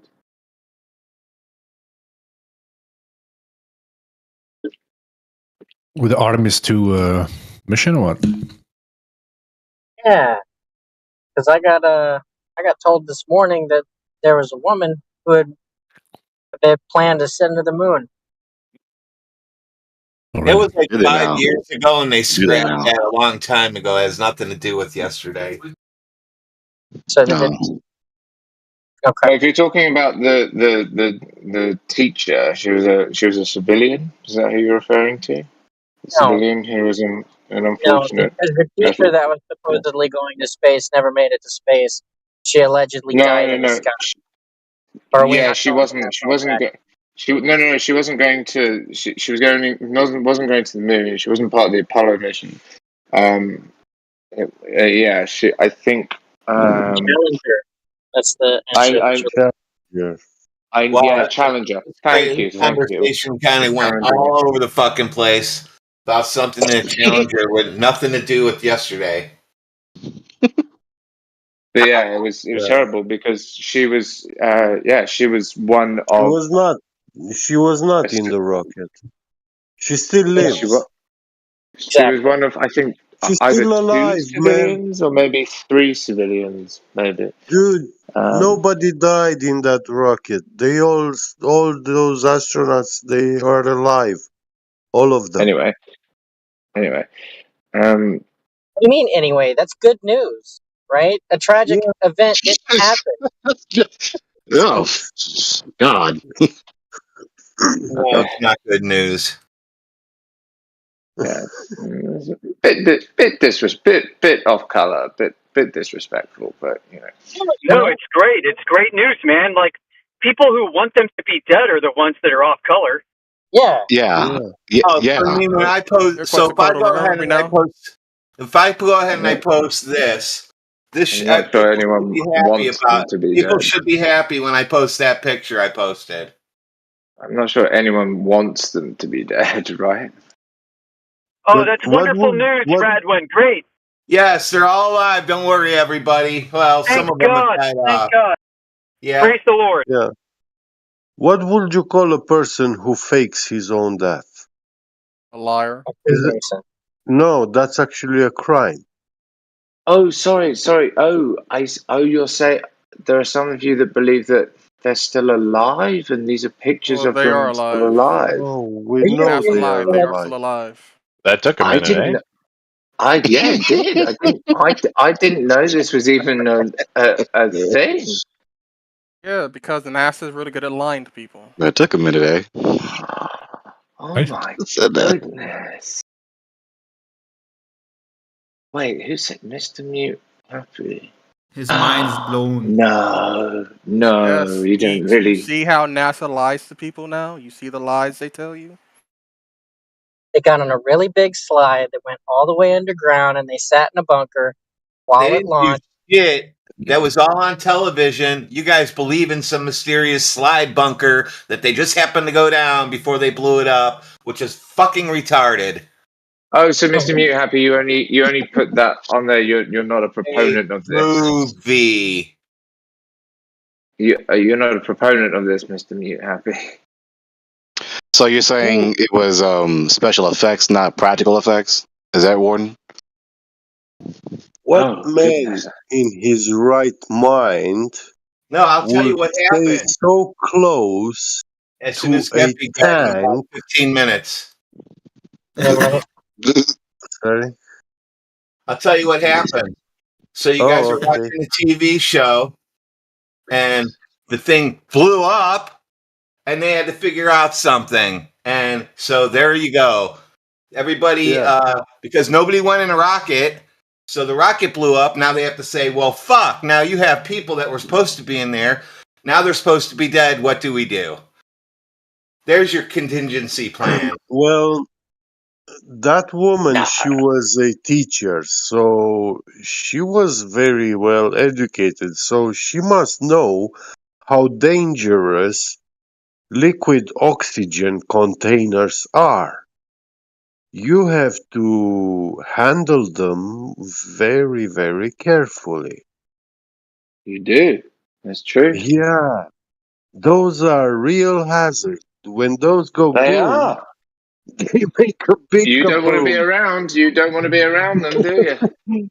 And who in his right mind would sit on top of one? so close to a rocket supposedly be filled with tons of liquid oxygen? Of these boom containers, I know. Especially if the rocket is not going anywhere, but is to land in the ocean water. So there's no point in actually putting anyone in there. But they still did it. The fools. Fools they are. No, all of they them. didn't. No, they didn't. Are you quoting that audio from Bohemian Grove? Who said fools? If you didn't, that sounded hella familiar. Sorry, no. I was just exclamating. That's hella funny. If you've seen that clip, then you get the reference. That would have been hella funny if you were. Sorry, dude, didn't see it. But yeah. So Warden, I mean, what you said is more plausible because it's cost effective. You know, why even risk these lives at all if we're just gonna, not actually blow them up. We're not actually sending them to where we pretend to send them. So yeah, they just never got in there at all. Yeah. None of this has got anything to do with flat Earth anyway. Like, I don't understand why this is. Well, it does. NASA lies. That's what it's proving. They're It's just liars. a globe debunk. That's all. Don't worry about flat Earth. That's not what this is about. Oh, okay. None of this has to do with debunking globe, though.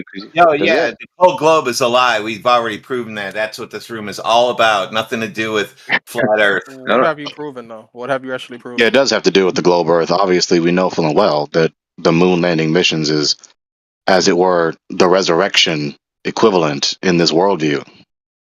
Because without the moon landings, no one ever went to any other celestial body whatsoever.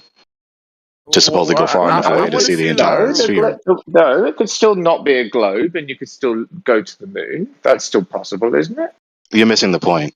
We're debunking the narrative. We're not trying to say that this is impossible one way or another. That's not the point. The point is that this is one of the centerpieces of history in this worldview, in the scientism worldview.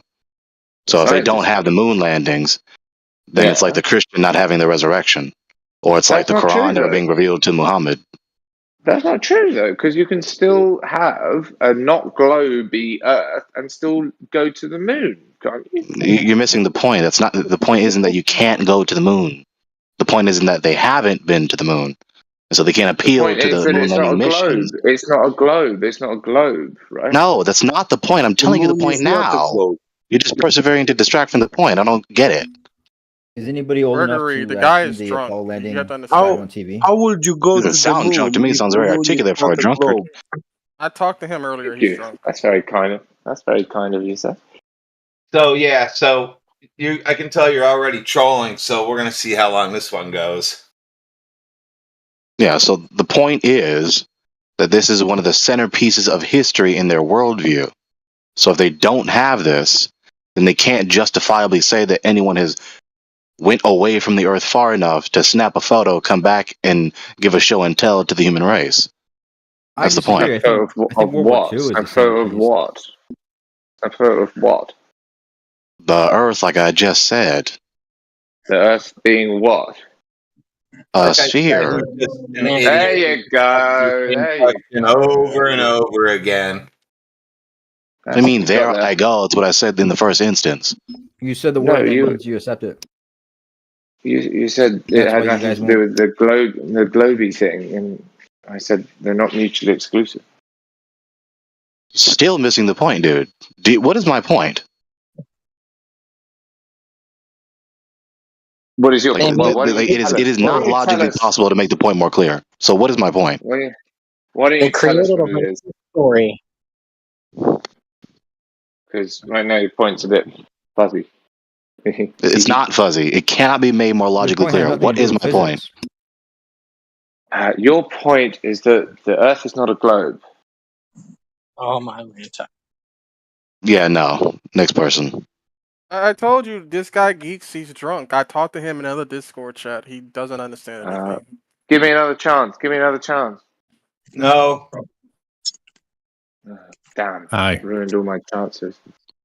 I'm just I curious. mean, is it if my anybody fault? was Did old I enough. not say the point clear enough? Someone? You I said it understood your clear point, enough. Gregory, but it's just a dumb I point. understood it. I'm just, an idiot. You're drunk. Don't worry about me. You did well, Gregory. I'm just a moron. That's my genes.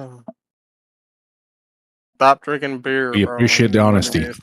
My stupid small brain gene. Oh, wow. Are there any flat earthers who were alive in 1969? I was. No, not me. Sorry, someone else. Yes. Sorry, I thought you said. You forgot that you're not a flat someone. earther? No, I thought you said something else. I thought you said, is there anyone who's a glober who didn't get Gregory's point?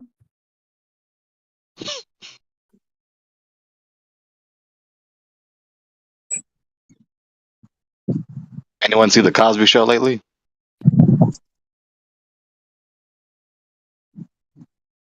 I just want some proof I from would love to hear somebody, your from opinion on anyone, that the Earth is flat. I want to see some actual proof. Go outside. That's not proof. Like seeing is proof. Is that how it works? I mean, you can go outside and. No, you like, said you want to see it. So I mean, seeing things Do is you all have proves any it? proof that the Earth is flat? You'd have to see it though, right?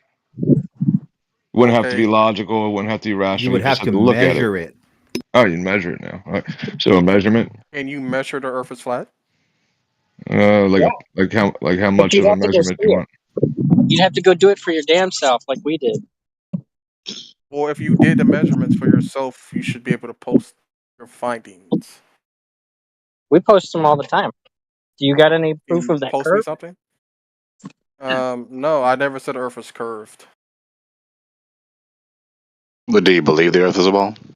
No, I'm gonna be real. I don't believe in anyone until somebody shows me proof. I don't believe in NASA. I don't believe in you guys until someone shows me something. Bullshit. That's bullshit. You love everything NASA says, or you wouldn't be in here. I Maybe could he have just sworn accept. I Maybe you do. stated Maybe you're telling numerous the truth. times that NASA is a liar. I said that numerous times. They Do have you accept- lied to people. Yeah, I mean, grant that too. I mean, said that very clear. Do you just accept the world as it presents itself to your senses? What do you mean? Like, well, I see what I see around me. Like, I have a wooden. I can click on the wood in front of me. It's there. Right. So you See do my cat accept the stick world there. as it presents itself to you, motionless, right? Like you accept that you're motionless. Yeah. That's how it Unless presents itself. I'm on water, the water moves. But I mean, that's not. Right. He meant the Earth. He didn't really phrase that question very well. Oh yeah, the Earth moves too, but we call those earthquakes. But still, like, it's solid. I was waiting for someone to say that.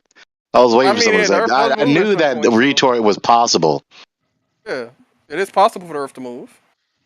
But I Okay, mean, well, like, yeah. So you accept the world as it presents itself, as if not as a spinning globe. Then yeah. I mean, like, once again, nobody has proven the Earth is spinning. Nobody's proven the Earth is flat. I want to see some proof. Who's right and who's Appreciate it. wrong? So cue the Black Swan. Someone. I already did. Black There we go. Swan. The Black Swan. What is that? Okay, think That of is it a this figure way. of speech If the claim referring to is this all presentation. swans- If the claim is all swans are white, how many black swans would you need to prove that claim wrong? You would need one.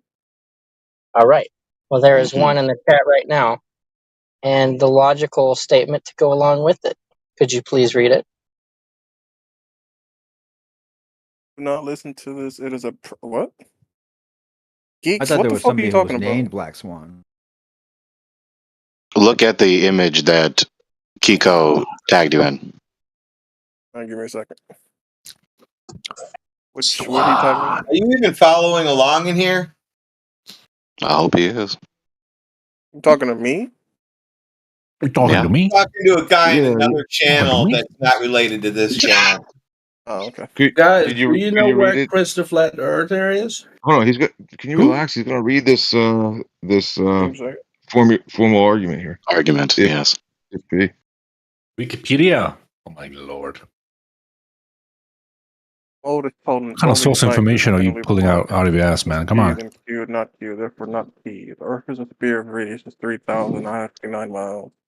Horizon its dimensions must be no more than 120 square radians or 9 feet per curve. Okay.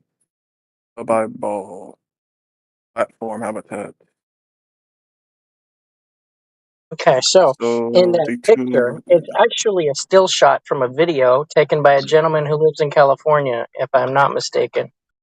And those platforms are at 6.21 miles and 9.41 miles. In the video, he had placed his camera on the ground, which was approximately 1 foot above sea level, which is the base of those platforms.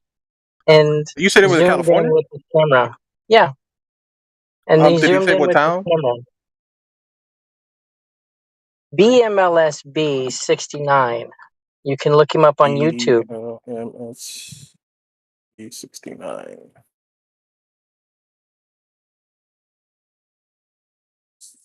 Okay. ELMSB 69. Pretty sure. Because that brought up EL Bravo.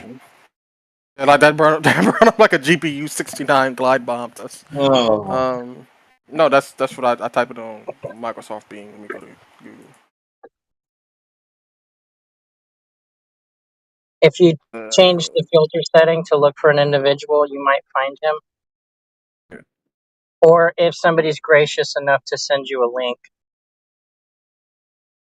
But anyway, Oh, no, I found a Brian's like. I think I found It's in the chat. He posted the channel of the guy. But anywho, Old dude the posted. gentleman set his camera at 1 foot elevation height and zoomed in on those rigs. And Quantum Eraser, I believe, is the one who altered the colors to the video still shot so that you can clearly see the difference between the water and the sky. If you could please identify where the horizon is. Is it in front of, in between, or beyond both of those rigs? It's like I'm looking at the video right now. Okay.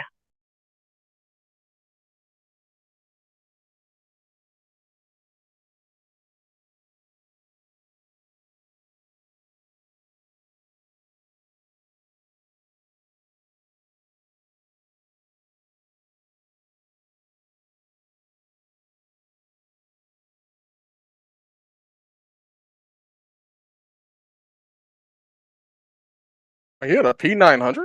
Oh, damn.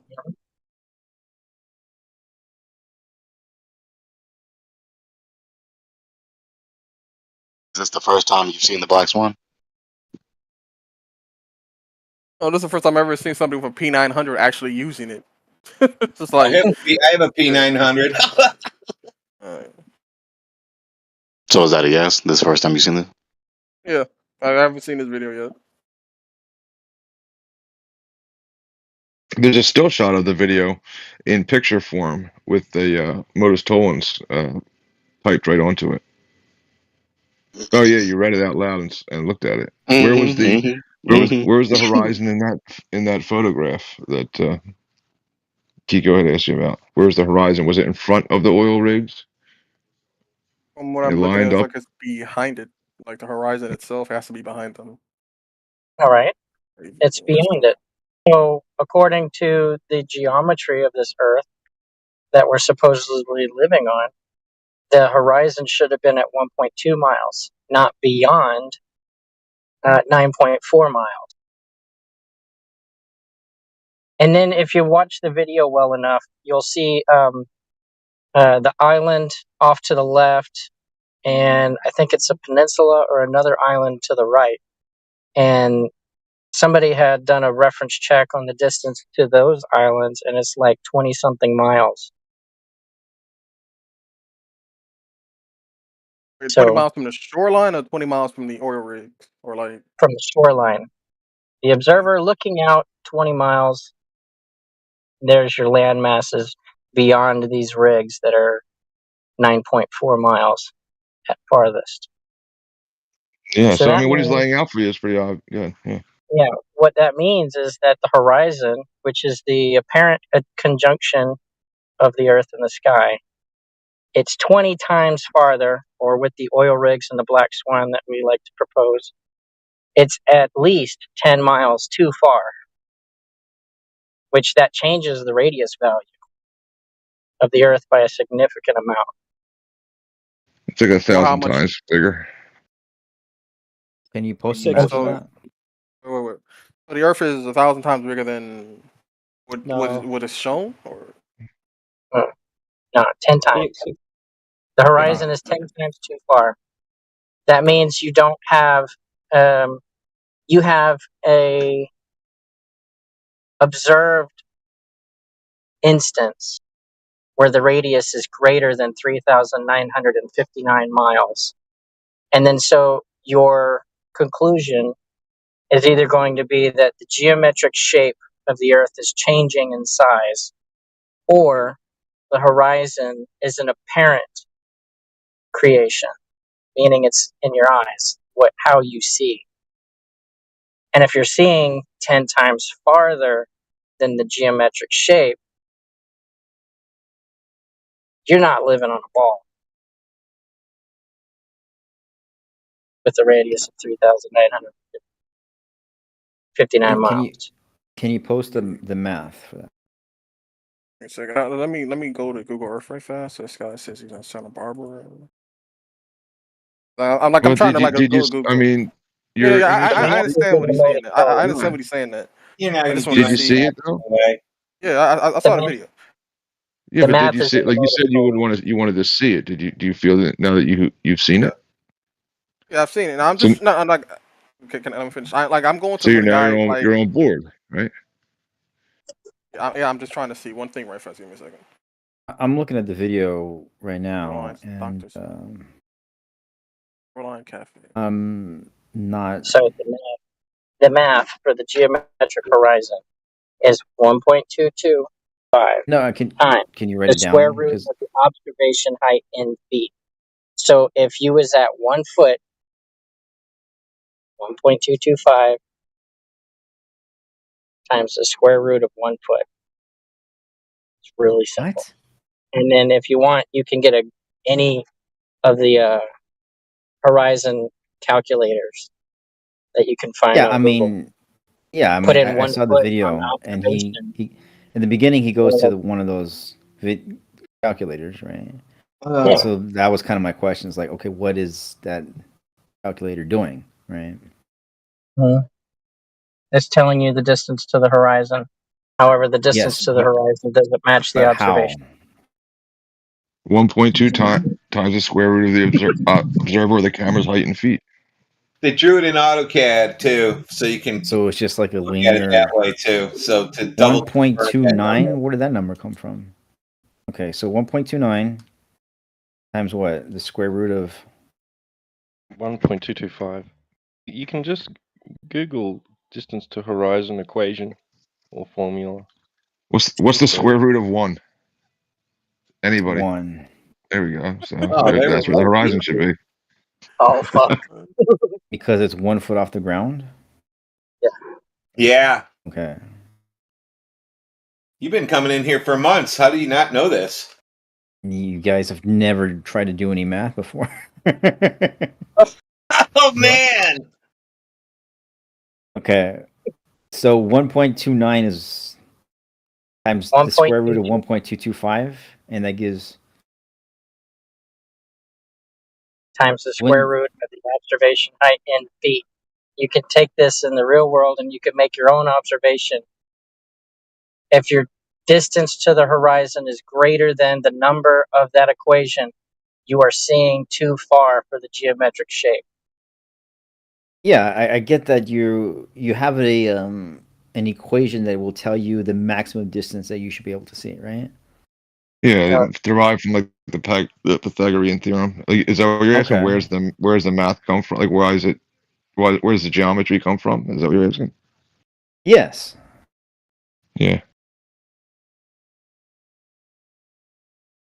And then the other numbers where they come from is the given radius of 3959.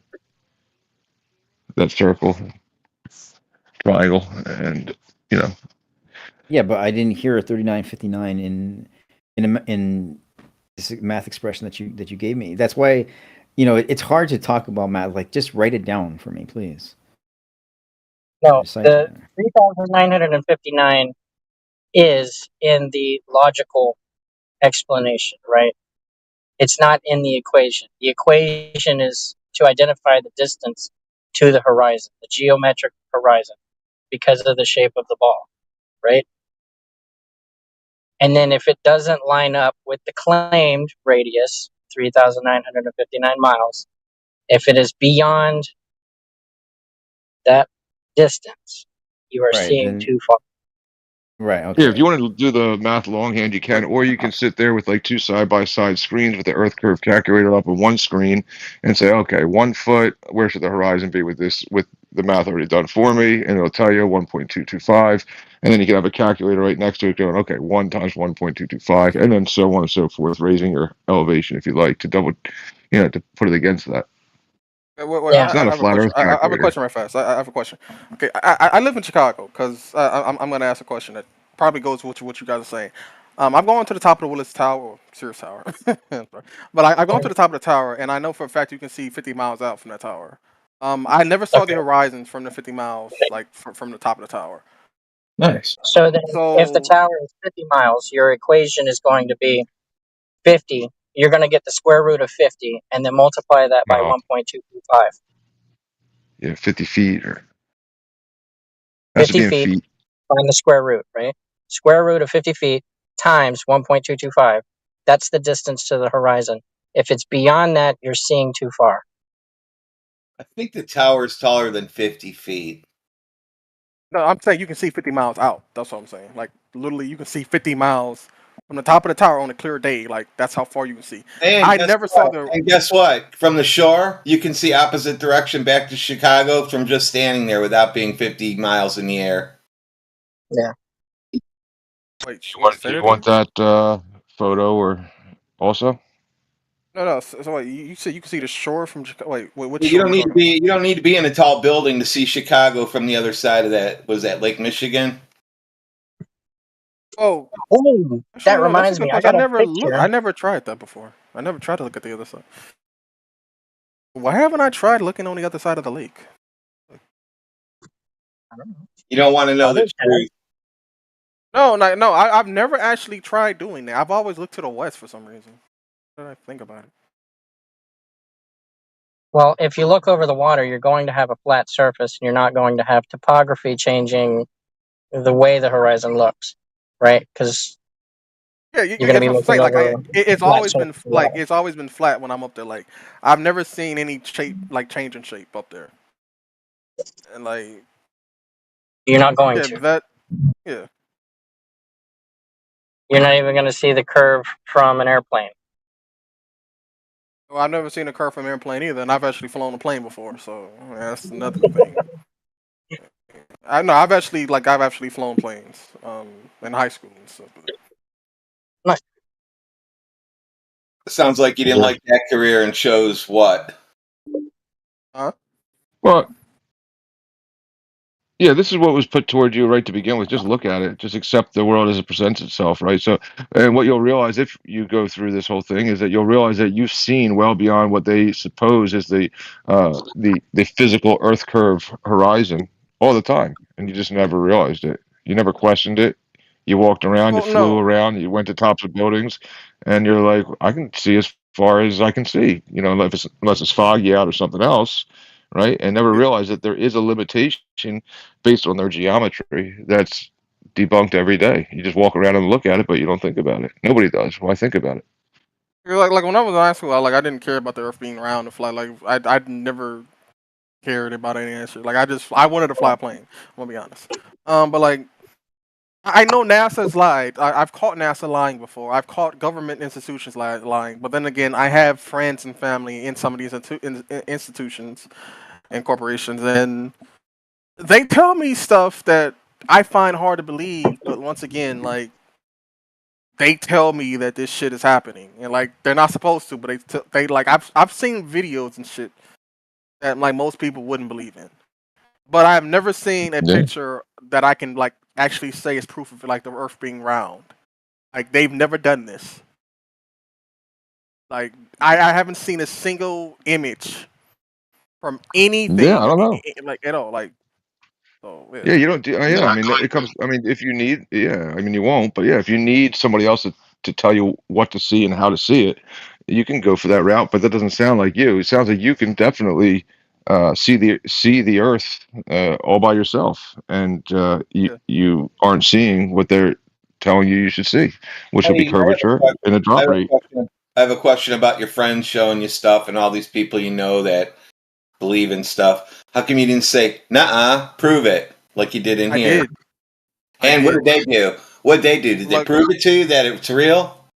Okay, I can actually explain it to you. One of my friends, like I said, he worked for a corporation that made time crystals. He actually showed this shit to me. I didn't believe in them either. Huh? That makes what? That makes what? Time crystals. I said this earlier. Like I was talking about this for you guys who was getting mad and stuff. And then I have another friend that's literally a colonel in the Vietnam War. Yeah, I have another friend that was a colonel in the Vietnam War, and most of the shit he said is classified. But he showed me pictures of shit that I can't really talk about because nobody would believe me. And I'm like, well, why haven't they told this to the people? Oh, because people won't believe it. It's like the government will tell you one thing and they're lying to your face while they're telling you it. They know it's real, but they won't show it to you. This happens. This happens. Yeah. And like, I don't want to get into shit that happened in Vietnam because it's fucked up. But like, I'm with you because I have friends that are flat earthers. Like, trust me, I've debated with these guys before. I've like even there's like Chicago skyline, 60 miles, that's there's no curvature, like it's always flat. And I've asked another friend that worked at NASA, and trust me, I've grilled the living shit out of this guy, and he says that he works for the JPL, Jet Propulsion Laboratory.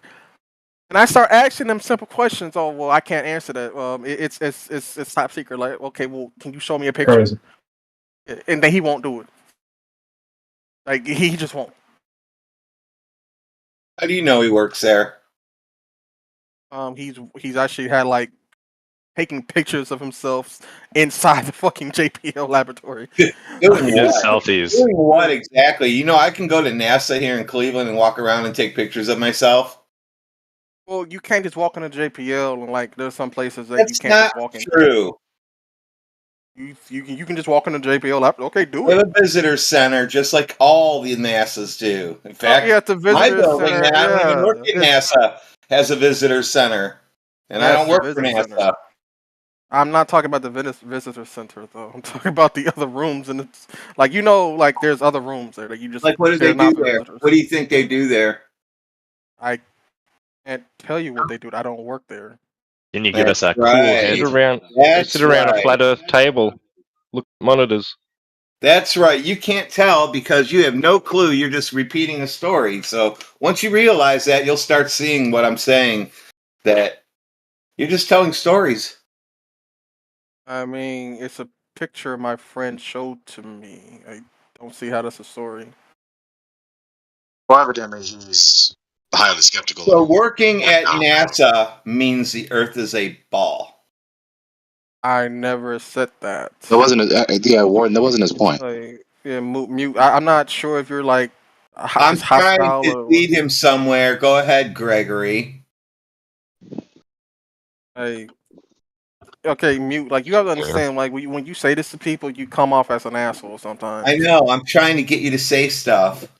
I'm trying to get you to realize some things. Yeah, but I mean, like the way how you're doing it isn't. I don't care how your feelings about it.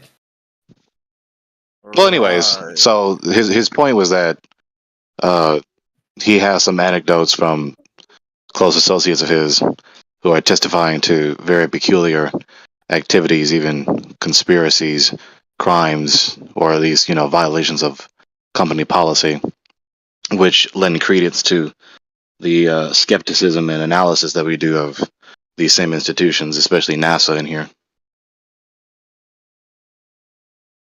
So when I ask you what your friend does and you say he works there, he showed me pictures, what do they do? Well, it's top secret. It's not. If you're an engineer, it's not top secret to run a milling machine. Right. I had a pair of JBL 10 inches in my trunk when I was like a kid. Those used to be, if you could afford JBLs back then, you were rocking it, remember? Yeah, buddy.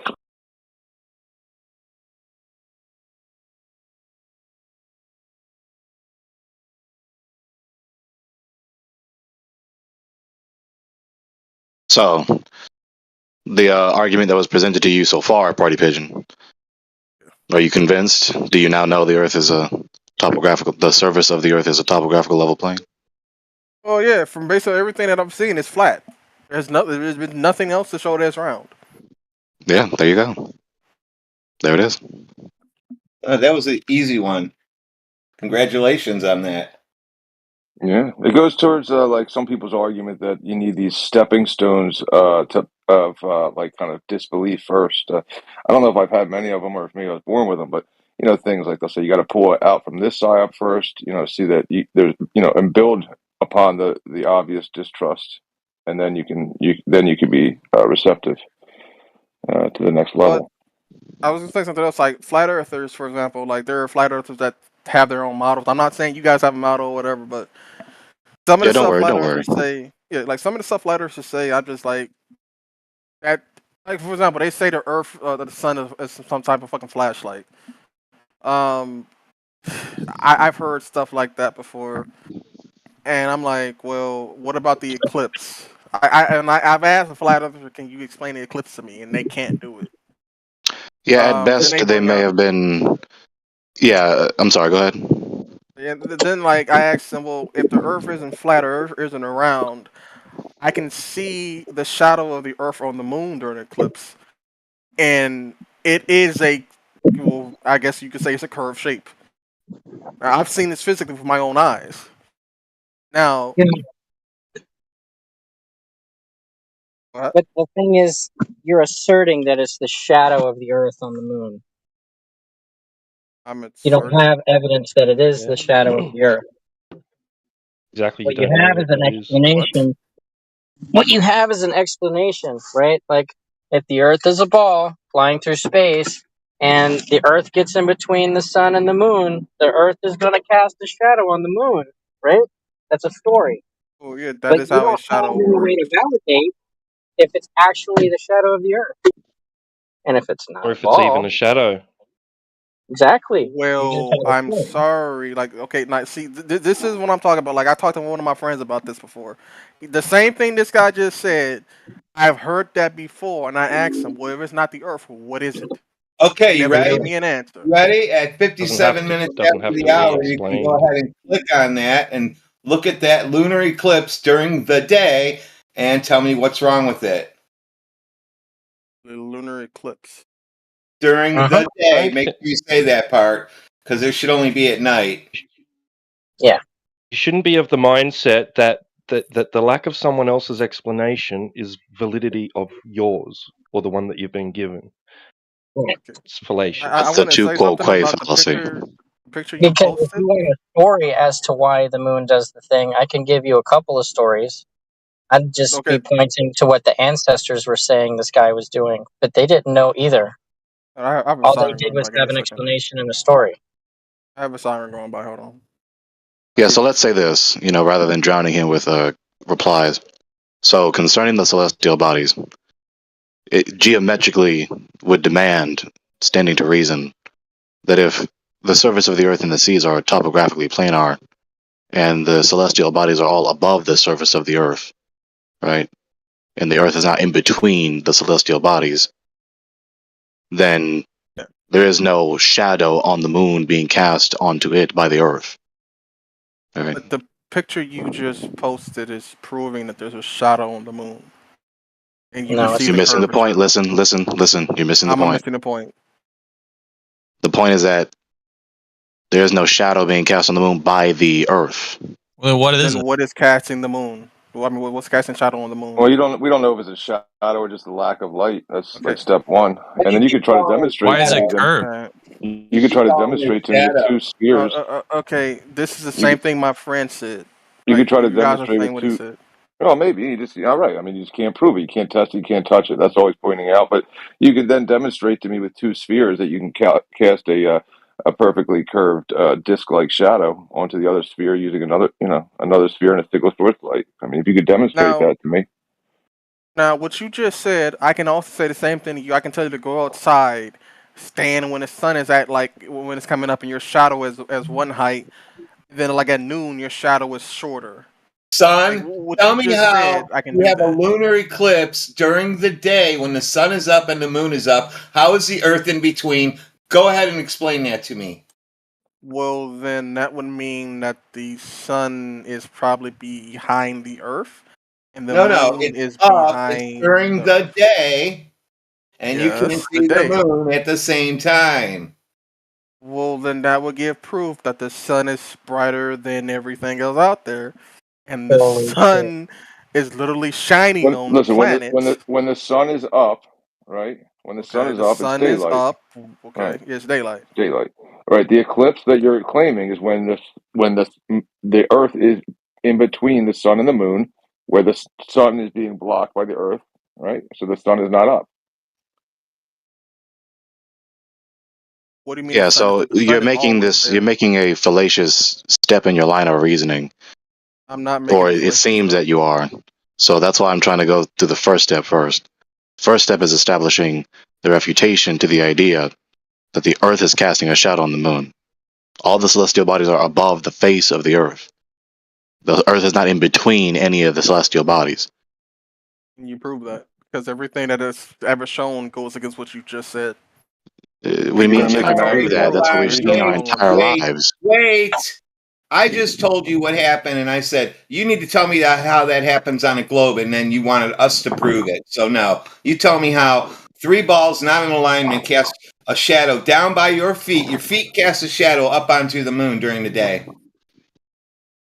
Yeah, you're showing it right now. So I knew you were going to. But let's not pull them in several different directions. So we need to pick a point. The same one. Because it's more along the lines of the conversation to try and ask him to prove the globe and the Selenilian, right? Because it is a crusher in itself. But if somebody could show it to him in like a video format, I mean, he's never seen it. He told me lunar eclipses happen because the sun, earth, and moon are in alignment and the shadows cast. Well, during this lunar eclipse, the sun is in the sky, the moon is in the sky, and you're standing on the earth and your feet are casting a shadow up in the air onto the moon, also upside down. You haven't figured that part out yet either. That's not a shadow, whatever you think it is. Are you talking about the GIF in chat? I don't see the sun in that one. No, this one I'm gonna post it when I post it again. It's like just for clarity, right? There is a there is a lunar eclipse event that happens occasionally. Right, you said the sun was there. Selenilian eclipse, okay, and it's also referred to as the impossible eclipse because the eclipse begins while you can still see both the sun and the moon in the sky at the same time. Okay. We just needed to clip the moon part out of it. You can go watch the videos. When did that even happen? You can go watch it for hours on the main server, Selenilian eclipses. We just clipped that. Just that's the icing on the cake. Well, thank you. So there you have it with that. Right? That's not geometrically consistent with the globe paradigm flying around in a cosmic vacuum. It's irreconcilable. Well, once again, you all have never shown proven what is causing a shadow on the moon. None of you have said that yet. You just said it's a shadow. That's not a valid critique. See, that's why I'm addressing this. It's not. Okay, it doesn't matter if it's valid. You have to. Well, it does matter. I mean, either the critique is valid at least, or else it can't be a sound refutation. So you're just not going to answer. No, dude, you're conflating things and not listening to the refutation. Right? The critique is not valid because you're pulling a tu quoque fallacy on us. Well, you can't account for this aspect of the celestial bodies. Therefore, the Earth is not flat, and therefore, the Earth necessarily is a ball in order to account for that phenomena. That does not follow. There are wonders in the world. I'm going to say something else. For example, I've seen the moon up when the sun is up at the same time. Okay. Wait, are you engaging my critique? No, I'm going to engage what you just said and explain why it doesn't make any sense. Because you're telling me that selenium eclipse it's impossible because what again? No, that's not the point. So you're not engaging the critique. You're simply not thinking soundly enough in order to follow along with our words. Not answered my question yet. Stop that. Stop that. You mean stop Hang on a sec, Gregory. Party pigeon, right? If I may, just for a moment. Gregory is trying to address your request for us to explain something which you have been given an explanation for, right? We're not talking right at this very moment. It's not necessarily referring to the Selenilian eclipse, just the fact that you've been given an explanation, right, for the eclipse. Now you're requesting from us an explanation, an alternative explanation. No. The explanation he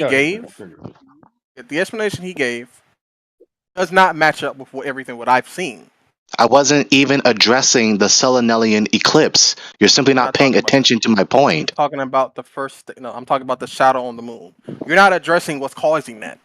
I'm not even up. You're not addressing my critique. Why would I address your critique when I answer the question? Because your critique is not valid, and I'm refuting it. Says who? How is it not valid? By sound principles, by logic, sound argumentation. No, stop that, Gregory. If there's a moon out, and you start to see something pass in front of me, it's shadow. I don't care if the Earth causes it or not. You have to tell me or show me what's causing that to happen. No, we don't. That's the point. Dude, we don't. Then if you don't do that, no one's going to believe you. Dude, stop. No, Gregory. Just relax and pay attention to what's being said to you. Convince you for you to believe? Like, that's not even the point. The point clearly is it is not a logical prerequisite for us to give an account for what causes any eclipse of any kind. It is not a logical prerequisite for us to give an account of any celestial phenomenon for the concluding premise that the surface of the earth and seas are topographically planar to be true. That's not valid. I'm not talking about the seas right now. I'm talking about the moon. Can you stay on I'm talking about what I'm talking about, dude. You're just simply not paying attention to the critiques being said to you. This is annoying. If your money's missing from your wallet and I can't tell you exactly what caused it, it doesn't mean your money's not missing from your wallet. It's still missing from your wallet regardless. If I can I did get that, and I did answer your question about what's causing the shadow. Remember, I said on a globe they have to all three be lined up. And they're not, because they just posted videos for you where the sun's in the air, the moon's in the air, and you're having the eclipse. It's up to you to tell us how that happens on a globe, not us the other way around. Sorry, kid. You're not going to answer the question. You're going to continue to Dude, he answered the question. Knock that shit off. Gregory, no. Stop getting mad, man. Dude, you're distracting from the point. I was on your side. I was defending you earlier, and now you're pulling this stupid, fallacious sophistry. This is fucking bullshit. No, because you're being inconsistent with him. I'm not being inconsistent. I'm literally trying to ask a question, Can and you every time I tell ask a question, you guys dodge it. the call what his point was? For it being a shadow from the earth, right? Yes. And then what I stated earlier is that if I give you a replacement, it's not a known fact. It is an explanation, just as the Earth's shadow is an explanation. Okay? I'm glad you understand that, Kiko. Now, are you following? Okay. Yes, I'm following you now. Yes. An alternative idea, you can point to the ancestors and find out what they had to say. Okay? The Aztecs explained it as a dragon was consuming the sun and the moon. Okay? The Hindus, the Aztecs. Yeah, the Hindus, they had a Rahu Ketu character and it consumed the You want to moon, throw and a god cut off its head. Okay, so now it what kind of you want to periodically throw? eats the sun and the moon, and it Just let him finish. Stop interrupting. Excuse me? it's just a theory. Oh, yeah. But both of these are having an explanation as along the lines of there is something in the sky that's causing this to happen. But they How don't big a spoiler? Because no son of mine's going to have being the cause of a the tuner wing on there that doesn't do anything. Says who is Now, God. now if you had a Honda Civic with a coffee can muffler on it, then we might consider it. But Yeah, I think that's pretty cool. I wanted to go look Says it who? up. You're hot miking. They popped out again? you naughty. Jeez. I think my phone's off mute for no good reason. Sorry. You're good, man. But both of these groups of ancestors are saying that there's something in the sky that appears to be consuming the sun and the moon, right? And then I've got a GIF of the sun and the moon, and there appears to be something else in the sky while the eclipses are happening. And I can't give you those right now because I'm driving. But Okay, then what? you know, whether it's an actual object that is also in the sky, just like the sun and the moon, or if it's like what No I just Tanks was posted saying it for earlier, you. in the light, I there's just a posted it. diversion of light. I just posted an eclipse and look behind it. What's going on behind it? I think the lowest quality gift. Yeah, like bro, that's a terrible quality. Looks like a cloud. Okay, well, No, I mean like there's something behind it, but like I don't. This could be CGI. This could literally be anything. That's right. Anyway, this probably isn't a good room for you anymore because No, I you mean, like, the already GIF you admitted the Earth posted is. is the You picture already that's wrong. admitted the Earth is flat. You said it here. It's recorded. Okay. Then you jumped up into the Okay, sky recorded it. and said eclipses happen because the sun, Earth, and the moon are in alignment. And I said, nope, they're not. And then never I said said, how does alignment. You that said that. happen? And you said, nah, you have to prove. And you went off all in different directions because I destroyed you with one eclipse. You didn't destroy anything, Kiko. If you get the video, Kiko, send me the video later. Well, it's not like you're destroying Party Pigeon. It's not his idea that the Earth is a globe. It was somebody else's. He just believes it right now because that's what I never everybody's said I told. believe the Earth was a globe. I never No. said that. Well, then he's you just were looking for their waiting for the explanations If right you've been now, in I here guess. since before I even agree with them, I've never seen a globe Earth. I said that like 30 minutes ago. Everything I've Well, seen, I then, said Earth okay. is flat. Well, then what the hell are you talking about with the Earth getting in between the sun and the moon? Because I've around seen it with my shadow. eyes. I've If seen the the Earth fucking isn't a shadow globe- on the moon. Yeah, There's if the nothing Earth else in isn't a space globe, that I've how does seen it that make can a cause a round shadow that shadow? wide or If that the Earth huge. Okay, isn't come a on. globe, Can we clarify this, please? Yeah, Can we if just the Earth clarify this, isn't a please? globe, how are you making a round shadow, son? Okay, let's just say this to finally end this subject. It's not that difficult. It doesn't need to be drawn down this long. Are you arguing that we must account for this particular celestial phenomenon in order for us to know or justifiably sustain that the Earth is flat?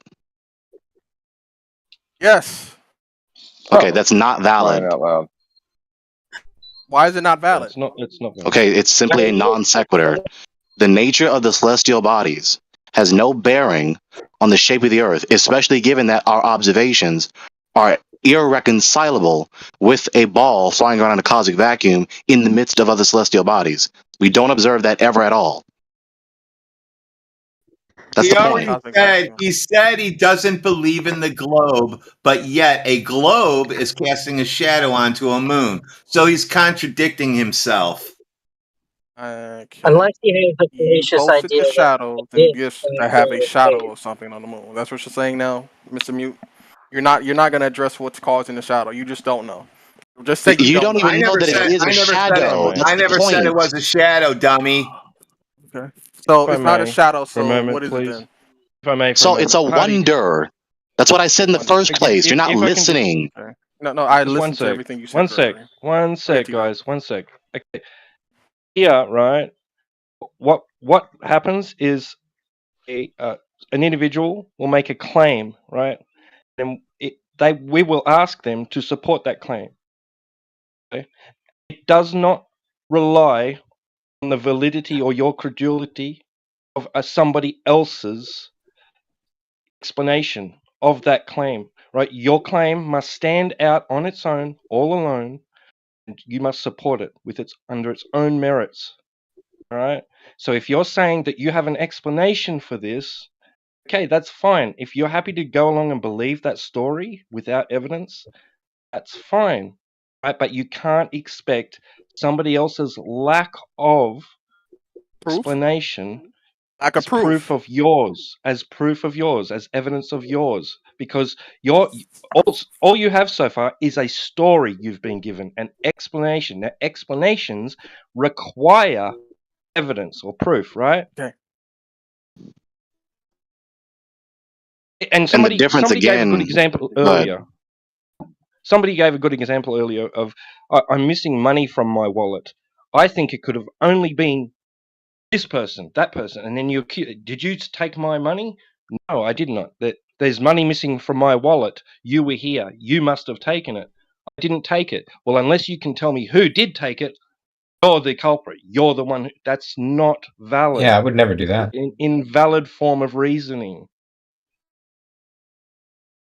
And again, the difference that makes the difference between the two different positions in this cosmological controversy is that the globe position is necessarily false given the principles of geometry and our empirical observations.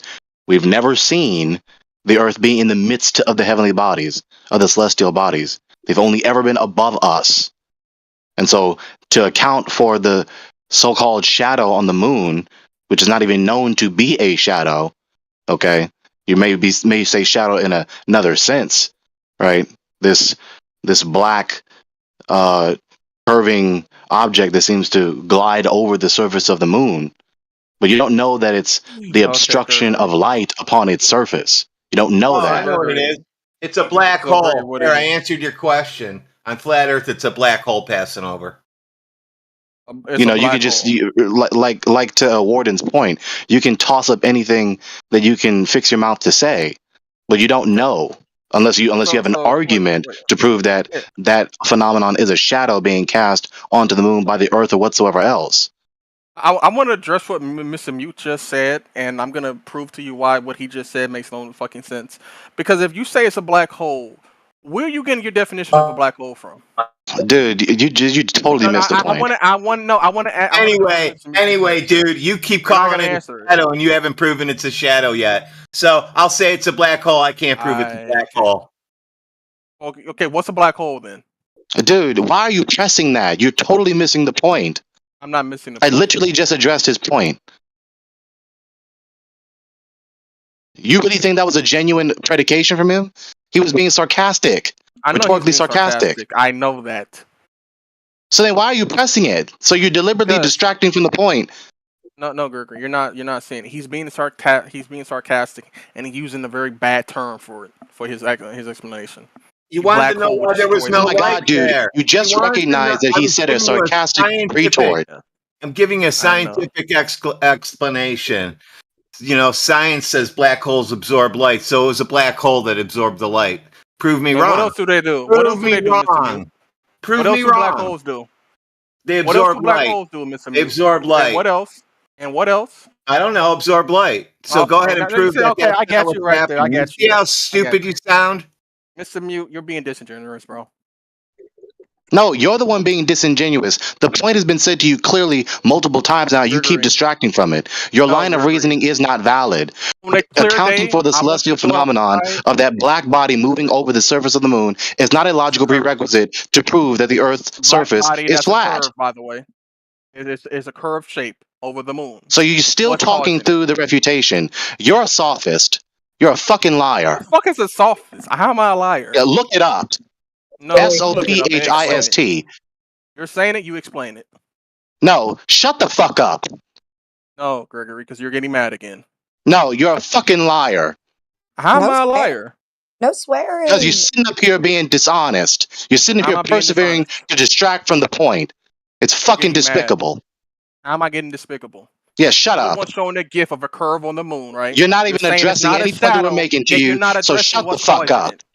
Gregory, why are you being like this? So Party Pigeon, You literally are mad. would you agree that round is not the only attribute to a sphere? It can also be round. Something flat can be round, especially if you're Like a talking disc? about a shadow, right? We're Like a talking disc? about a shadow, so There's no point in engaging him. You're wasting your time. He's not going to engage anything you say to him. With him. You don't even A have triangle to could be go flat, down a the disc road could with be him. flat. He Yeah. already cannot tell me how shadows jump up from your feet and land on the moon because he got pissed off when I Just asked like him you that. can explain the rest of what a black hole does, Mr. Mute. Dude, can we move on from this guy? He's Yeah, well, obviously I'll not just get rid engaging of him. anything that we're I'll saying to get rid him. of him if he says anything about black holes again. Well, you brought it up, not me. Fucking You told me it was a despicable. shadow on the moon. I said, prove it. You can't. What do you mean I can't? You You posted a GIF. cannot, is what I mean. can't. So then, what is it then? Because you're not going to give an answer what it is. It doesn't matter to me. I'm not fascinated You by it. don't matter. Yeah, you don't care you know about that the you're answer. not able to. The point is, You're not the able the to. thing you can't get away from is that nobody knows what is the actual cause of the solar and lunar eclipse. Nobody actually knows. They just have stories. They just have explanations. I literally said that at least twice just in the Now, past several minutes. It's a wonder. Kiko, End you of have to matter. understand something. When somebody like any No, you agency have to says understand something. I'm something. talking to I already Kiko. said I'm it's a talking to wonder. Kiko. We all said it here multiple times. Kiko It's a seems to be the only wonder. one that can It's talk without that's getting it. mad and yelling at me. Kiko, you That's understand that it, if some dude. yeah, okay, good, yeah. Anyways, if You don't someone know says what something's causes gonna that happen at a phenomenon. certain day, We don't know. That's it. I We see. answered you several times over. Thank you. I'm talking to Kiko though, because Kiko can actually reasonably talk about screaming and yelling like a 5-year-old. If somebody says something is gonna happen, and they explain that it's going to happen, they give you a reasonable description on a date, and then what they say happens, what are you gonna come from that? Well, like, what's your conclusion are you gonna draw from that person? They're knowing what they're talking about. Now, back to the eclipse that you guys don't want to address for some reason. If they say the Earth is casting a shadow on the moon, and they We need say to move this, on from this That's fucking exactly what it retard. is, 100%, dude. Yeah, look. Yeah, that's definitely what it is, 100%. You're right. Hold Now, what on. else? What else you got?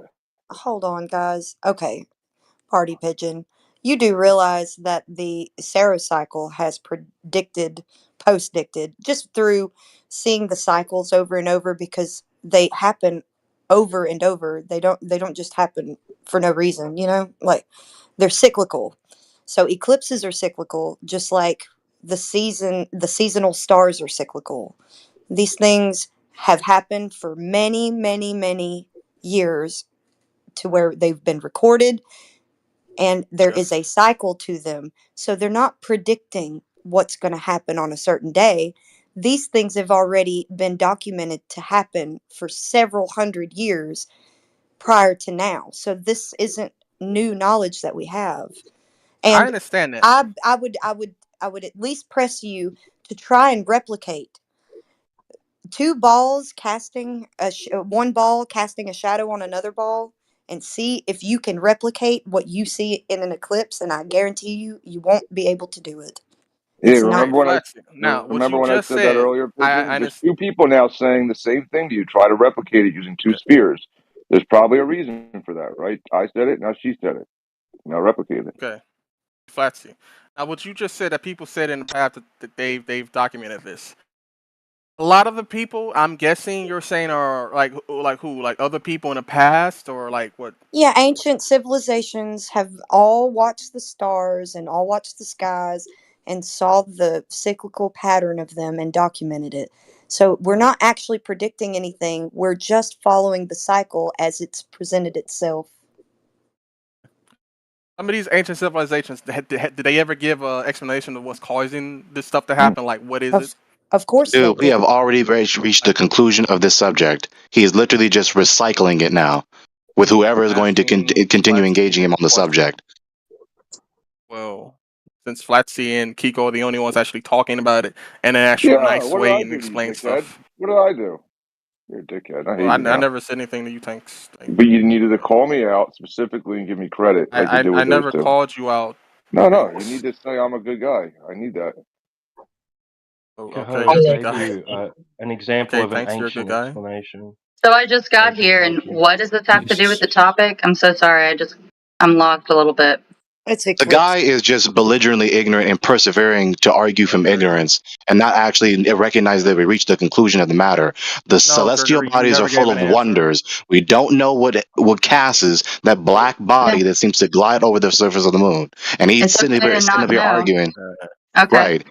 And he's sitting up Okay. here arguing as though accounting for that phenomenon, what causes Gregory. that, is a logical prerequisite to know whether the Okay. surface of the earth and seas is a ball is a ball or flat or not. It's not, He's and we just already trying to refuted that provoke twice over. maybe Like I said before, the gifts yeah. that you've all We can move posted, on. you see the curvature. You can see a curve, something causing a Dude, curve on can the we moon. move on? Can you grow No, up because for you don't want once? to address this, because if you address it, We you're going to be already wrong. addressed it several No, you fucking didn't. times over. No, you didn't, Gregory. You're just a You've been hardhead yelling. ass. You've been yelling the whole Party time, Gregory. Let's not Party let this pigeon. guy make us look bad. You're Everybody, good. listen. I'm not trying to Yeah, I make don't anybody know. look bad, but Everybody in when you here dodge has a question, addressed. you start I screaming don't like know a why you're worried child, about then I'm emotions going to right start now. laughing at you. Everyone Party needs pigeon. muted. Mute everyone. Everybody has addressed your Fuck. question. Oh, yeah, Gregory has Kiko, whenever you clearly can, answered, send but me we the don't. No, if the you're going to images talk we were over talking about me, later. I'm just going to mute you, dude. And He's told you he doesn't know what it Flatsy, is. if you can. Thank you. Many thanks. It should have been happened several minutes ago. Moving forward. The answer to the question that you keep giving is that nobody knows what is actually happening in the sky. All we have are explanations. And each of these explanations are going to be based on your base worldview, right? Yep. Aztecs thought it was dragons. The Hindus thought it was some god that got its head cut off. The Glober thinks that it's the sun and the moon and the earth making a line, casting shadows on each other. And We Radwin are says it's a simply black hole. saying, And Radwin says that's a black hole passing in front of it, fucking everybody up. right. And the answer is nobody fucking knows. That is the answer, whether you want to believe it or like it or not. Yeah, and when you say nobody knows, nobody can prove, nobody can independently verify the cause and effect that's happening up in the sky. He's gone. Yeah, that's right. Yeah, he wasn't trying to learn. So he really did a good, convincing pretense of being critically considerate in the beginning. For some reason, it makes no sense why you just incessantly need someone to account for what causes the black body to glide over the surface of the moon. For what? It's a wonder. We don't know at present. End of matter. I said that several times over. Yeah, it I was think what slipping he away was from doing- him, like the globe was slipping away, and it was starting to make too much sense. And then he was like, "You know what? Let's just talk about this eclipse. Nobody's ever been able to tell me the cause of it, and if you can't, then I'm going back to my paradigm." And nuh-uh. I mean, that's what happens to people, humans. What happened was, Mylanta, may I? What happens was he was taking a position of, I don't know, but defending the globe.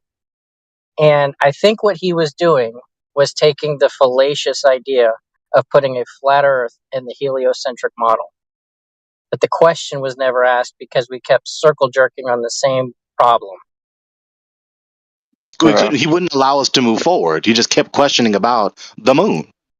Yeah, because he kept wanting to go back to the shadow, and shadows are from round things, right? So he kept wanting to push. So I think what he was doing was he put the flat earth in the heliocentric model. You're probably right. Honestly, that's probably what was going on.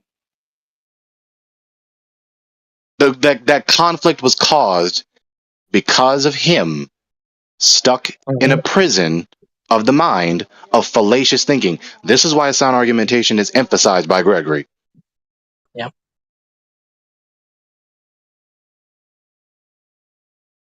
He really thought that it was valid to say that you need to prove that we know what causes an eclipse in order to know that the surface of the earth and seas are planar. That's not valid. Gregory, I like flipped into third person. I know. My son does that all the time. Rhetorical effect. My son does it all the time. It's so cute.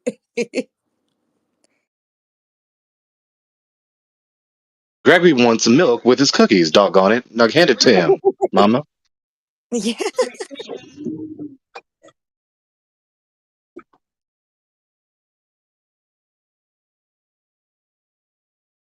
Well, Booger wanted a bath now, so it's Booger wants a bath. Wash him. What's the actual explanation that like Mr. Labcoat gives? Isn't it some Umbra and Penumbra nonsense where they say it like it happens because of this? No. So we could have gone down that line too, where you have convergent rays in the model of a lunar eclipse, right? Convergent sun rays, but yet they want to say that it's parallel for Eratosthenes and seasons and other things. So they have we could bring that up as a contradiction, an inconsistency within the paradigm. We don't need to, because Yeah, to simply prove their claim that the Earth by necessity is curving, right?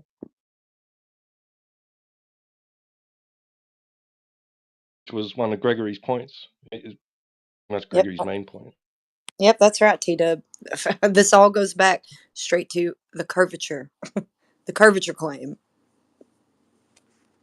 I mean, after talking about this long enough with several different persons, you begin to notice another pattern, where it's almost as though the surface of the Earth being a convex spherical entity is the necessary prerequisite for the laws of physics altogether. Like, it's not. They don't even say that in the classrooms. Yeah, you could tell he was broken on it. Like he was just stuck. Like even though you're explaining to him you're wrong, he's like, "Well, no, just curve. It's got to be a shadow being cast by a thing." Stuck is the word. Stuck is the word. That's why some of us like me call it a mental prison. He's imprisoned in fallacy and pride.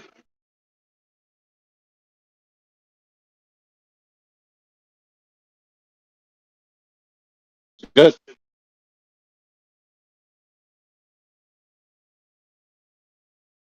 No.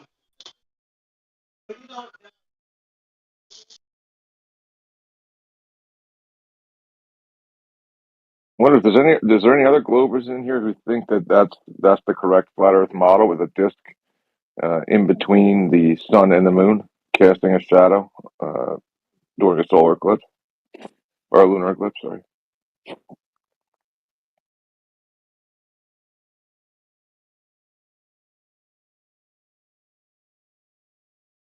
I'm asking this question because it's a worthy question, because obviously this is the thinking in the minds of so many people who are enthusiasts for scientism. Why do you hold on to them so strongly? Them who? The so-called scientists, the so-called doctoral professional university graduate experts in the world that teach this worldview and this cosmological doctrine included. Why do you persevere to hold on to them so hard? Why?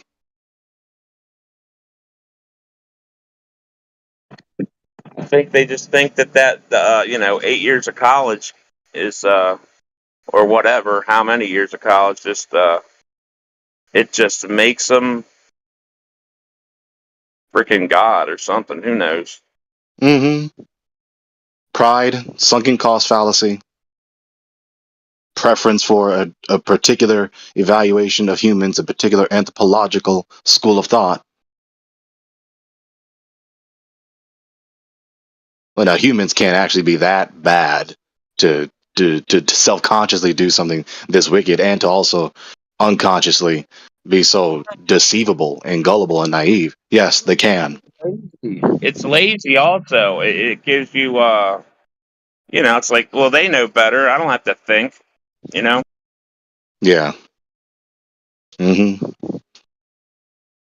That's why I keep calling it a phantom magisterium of scientists. The phantom scientist magisterium. No, forget the Christians. Fuck the Christians. Fuck the Muslims. Fuck all of them. We're just going to go with the science. But you can't even identify this particular college, this particular magisterium of the most educated scientists of the world. You can do so with the Roman magisterium. You can identify them by person to an exact quantity. You can do that. I would go the Roman magisterium over against this phantom scientist magisterium every time, 10 out of 10. Well, they tell me a story Yeah, that I there's agree. satellites in the sky, and I have satellite TV, therefore that story must be true. Yeah. My TV proves it. You should hear this comment from Kerry Mullis, rest his soul. I'm gonna find it in just a moment. But he's in this documentary, and he's talking about a particular um, disease and method of inquiry. Wink, wink. You know what I'm referring to, without breaking TOS. And he referred to this insight. He's Dr. Kerry Mullis, and he said there are no old wise men at the top making sure that everyone else down below doesn't make a mistake. Nobel Prize winner. Yeah, he's a legend, man. Like he was telling old Fauci way back in the AIDS days that he was an idiot. Yeah, yeah. Back in the 80s. Yep. At least this clip that I'm thinking of and referring to. Yep. Let's drive back to Earth, though. Yeah, that is that. What did someone coin that term as?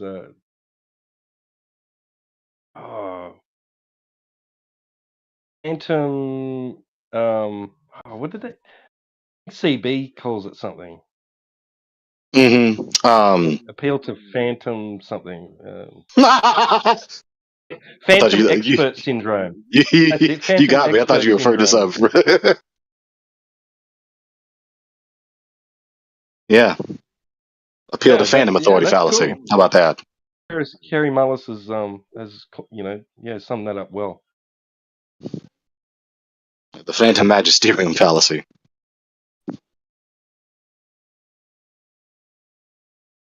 And how about that for an irony?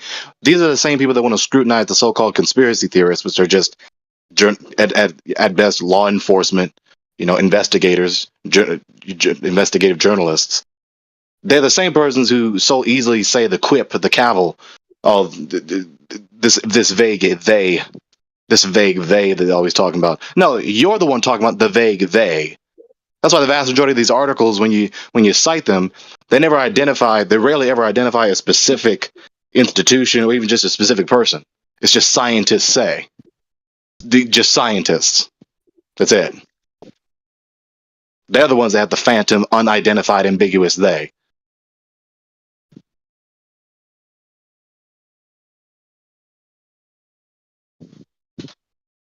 I'm well within my right to be contemptuous against people who persevere to condescend to me when they're the ones that are obviously untenable.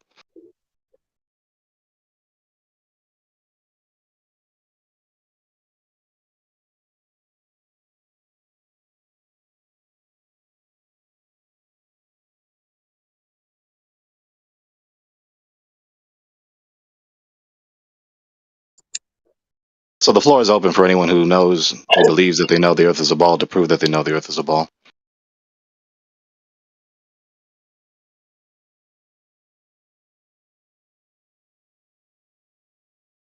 Studies show that it doesn't actually hurt to try and prove your worldview. Some experts disagree, but they're just the minority.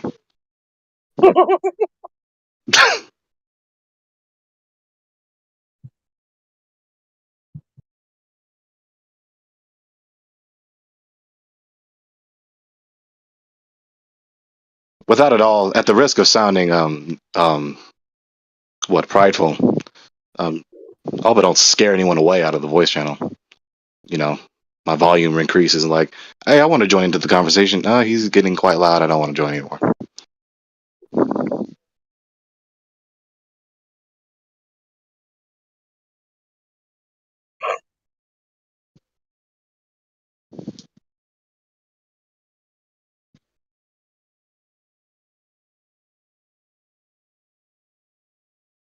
But hell, don't blame me. The fault isn't on me. This is contemptible, worthy of admonition.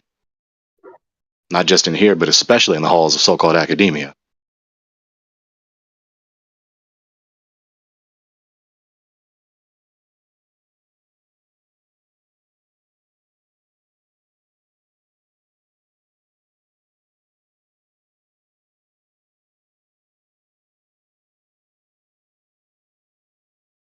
it's also very elucidating when you see the pattern between the way of the Christians, the Muslims, the Jews, the Hindus, etc., in contrast to the way of the scientists.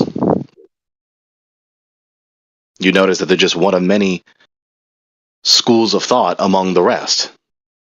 So they have one for one all the same things, especially as institutionally established as they are, all of the same aspects of a culture, a society with a particular worldview as all the other societies elsewhere on the face of the earth with their culture and their worldview. Hello, Gregory. Well, hi. How's it going? I'm patiently enduring, trying to keep the peace. You know, sometimes you have to make peace, and sometimes that process is not so sweet.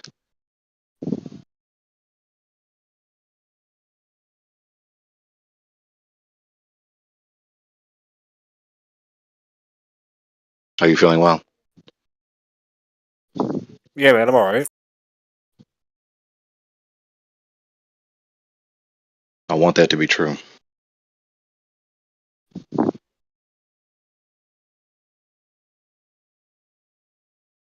Eli, can you hear me? Are you there, brother?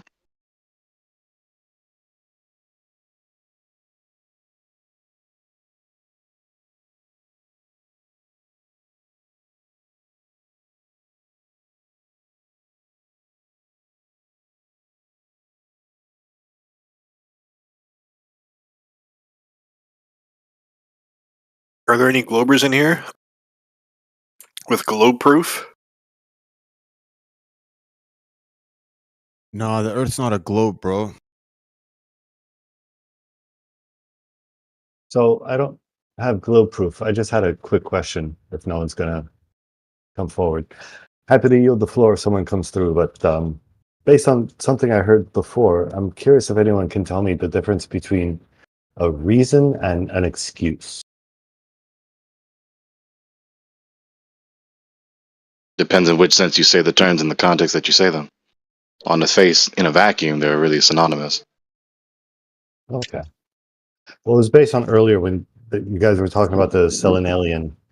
Someone said that, there's no, I don't know if anyone said there's Is no anybody reason. able to replicate a water bottle in a vacuum? Sorry? No, don't say sorry, bro. He spoke over you. Keep going. You're good. Well, it was in context of before when explaining Selenalian, someone said that all they have are like sort of post hoc excuses. Like, I'm wondering if there's a difference between a reason. Like, if you give an explanation for something, I don't see that as synonymous with an excuse, but maybe in some context. I'm wondering sort of how we discern that.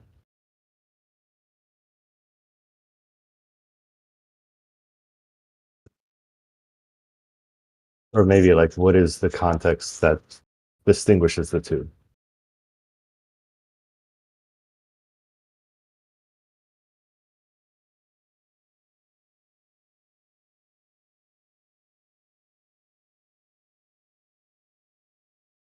No? No one? Probably try again later. Fair enough. I hope we're not neglecting my answer that I said, so there's that. I can only hope. Yeah, no, that's fair.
I suppose this comment could be considered concerning that question that Manufactotum said. You have a reason, you have an excuse. At best, saying the word reason, saying in the sense of a sound argument or at least a valid argument, in contrast to a excuse in the sense of an invalid argument. And so, the invalid argument, of course, would be a mere ad hoc rescuing device for the paradigm being defended, given that it can't account for a given phenomenon coherently.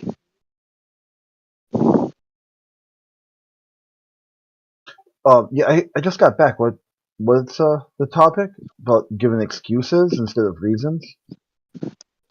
Yeah, he was asking a semantical question, which I don't, you know me, I don't actually toss those over my shoulder. Semantics is very important. And so, of course, if there is no meaningful distinction between commending someone for giving a reason or critiquing someone for giving a mere excuse, then, of course, you know, the critique is meaningless and not valid. And so I was just saying, like, I believe you heard a reason at best in the sense of a valid argument, if not a sound argument, and an excuse in the sense of an invalid argument. And of course, that invalid argument, aka excuse, would be a post hoc or ad hoc. I have to really research what the difference is, but they sound similar to me. An ad hoc rescuing device for that paradigm, which cannot account for whatever given phenomenon in question.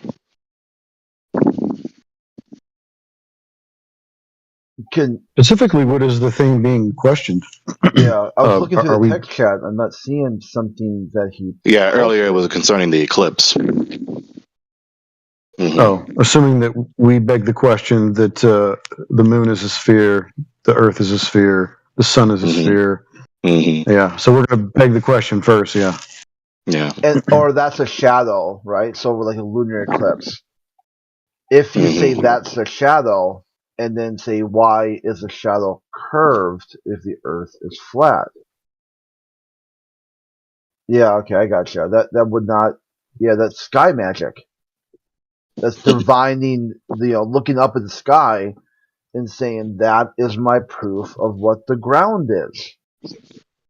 It's not very logical. It's not a sound argument. It sounds more like an excuse. Like you're looking to come up with something that isn't really testable to make a conclusion that you think was testable. Yeah, kind of like an ad hoc, jumping the gun. It'd be like the same type of thing where you'd say America's really powerful. Well, why? The flag's on the moon. Yeah, well, how do you prove that?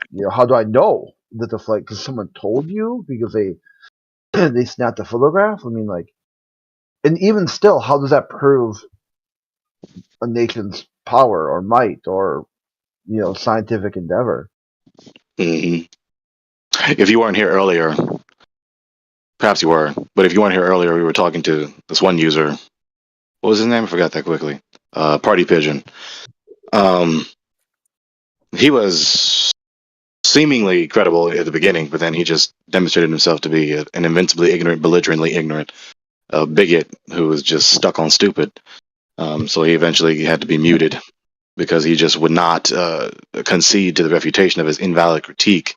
His critique being that, to say it coherently, which he was not able to do, you must prove that you know what causes that black body to move upon the surface of the moon in order to justify believing, in order to demonstrate that you know that the surface of the earth and the seas are planar, topographically planar, but that's not valid. Right? So I had to repeat that to him several times, including others. Had to continually exhort him to focus on the point rather than just focusing on some red herring concerning the black body moving across the surface of the moon. And I already told him also, me and several others, several times over, that it is a wonder. It is a celestial wonder. End of matter. Yeah, and the one I like going to is it predates heliocentric. People saw lunar eclipses for thousands of years. Never once did someone say, you know what that is? Someone's like, what? What is that? That's the shadow of Earth. people be like, the fuck it is, right? What are you on about? Like, how did you determine that?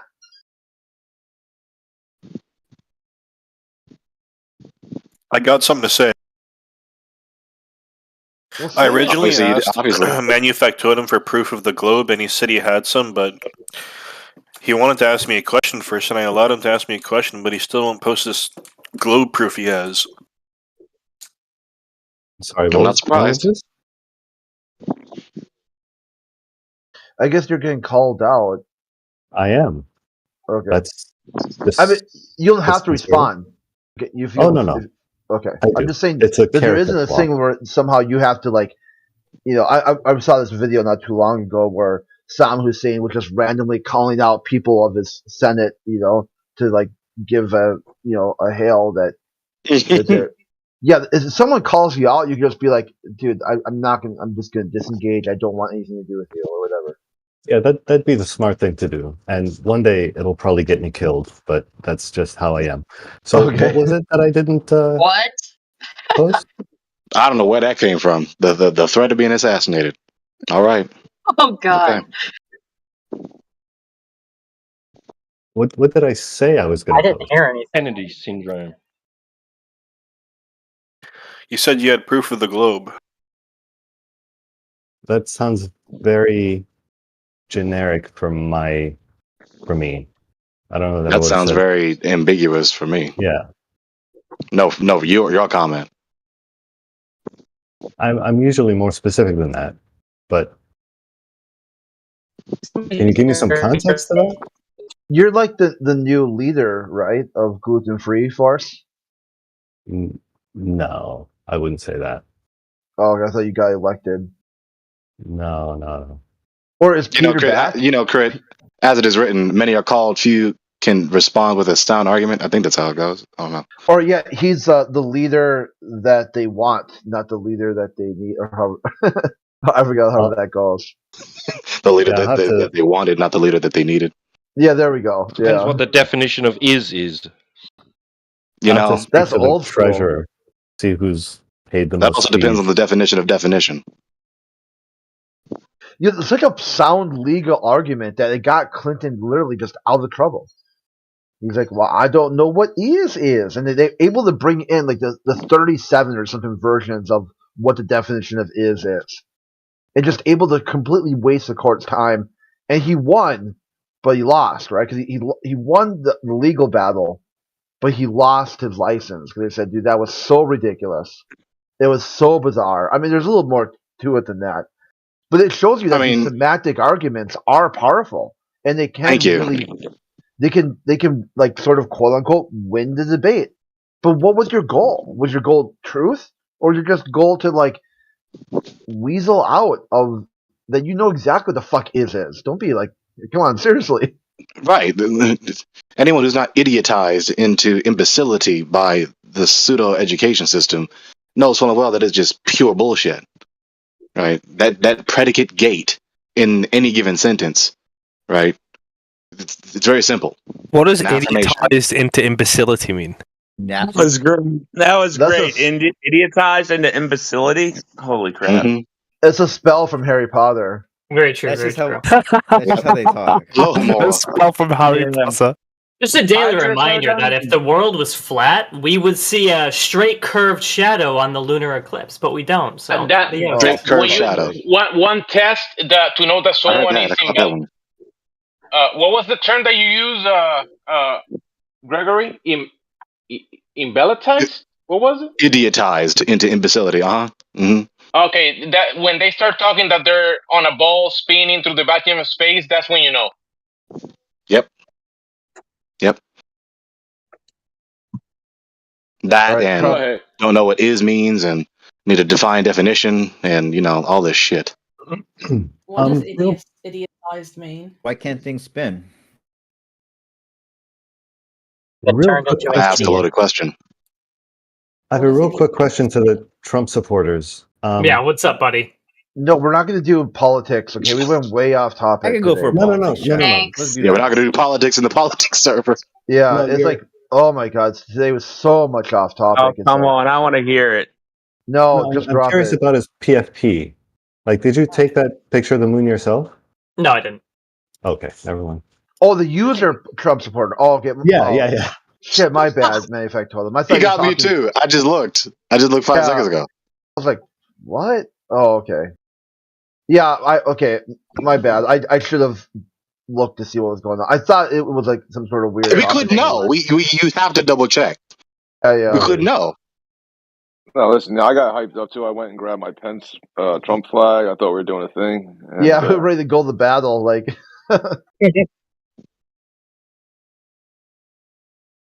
I mean, sometimes you got to have just if there was not many people in here, but as the room kept getting bigger and bigger, it just seemed to stay off topic anyway. Yeah, it's natural. So, like, did someone say? Okay, so manufacturer, did you want to continue with no tanks, or are you good? That was dude, ages ago. What was it? Think the shit out of you. Just take the L and walk away. Oh well, I can't back out now. I appreciate that. All right, so what's the physics of the flat Earth? What the hell is What that a weird question is that? Yeah, That's the a physics. dumbass question. Explain the physics of the flat Earth. Okay, so like right now, you're gonna get up, or just say you will, right? Thought experiment. You're going to get up and go do something your whole day, right? Everything you did today, from the moment you woke up to the moment you went to bed, all of it was all physics. Every single movement, every single action, moving an object through space. Where did you account for curve and rotation of the Earth? Where were those? What did you do that did that? What variable? What action? What happened? Where did you go? What did you do? And you're like, okay, what I'm about to do right now is going to account for curve and rotation. You know, like what? Yeah, they go surfboarding. I get your point and that you're like, in the hey, I went day-to-day surfboarding, experience, and I like you kind of don't deal with it, but okay, so there you go. There you have it. A lot of the guys, experts in physics, and we've had doctors, or post doctorate people come in here, and they say, well, you can simplify the math. You don't need to actually use curve rotation for anything because it works. The math works without it. You just do it just to simplify things. Because if you try to factor in curve and rotation, sometimes it doesn't work because the math becomes so difficult, it's unsolvable. And I'm like, well, that would mean the physics of flat Earth is a better working physics model.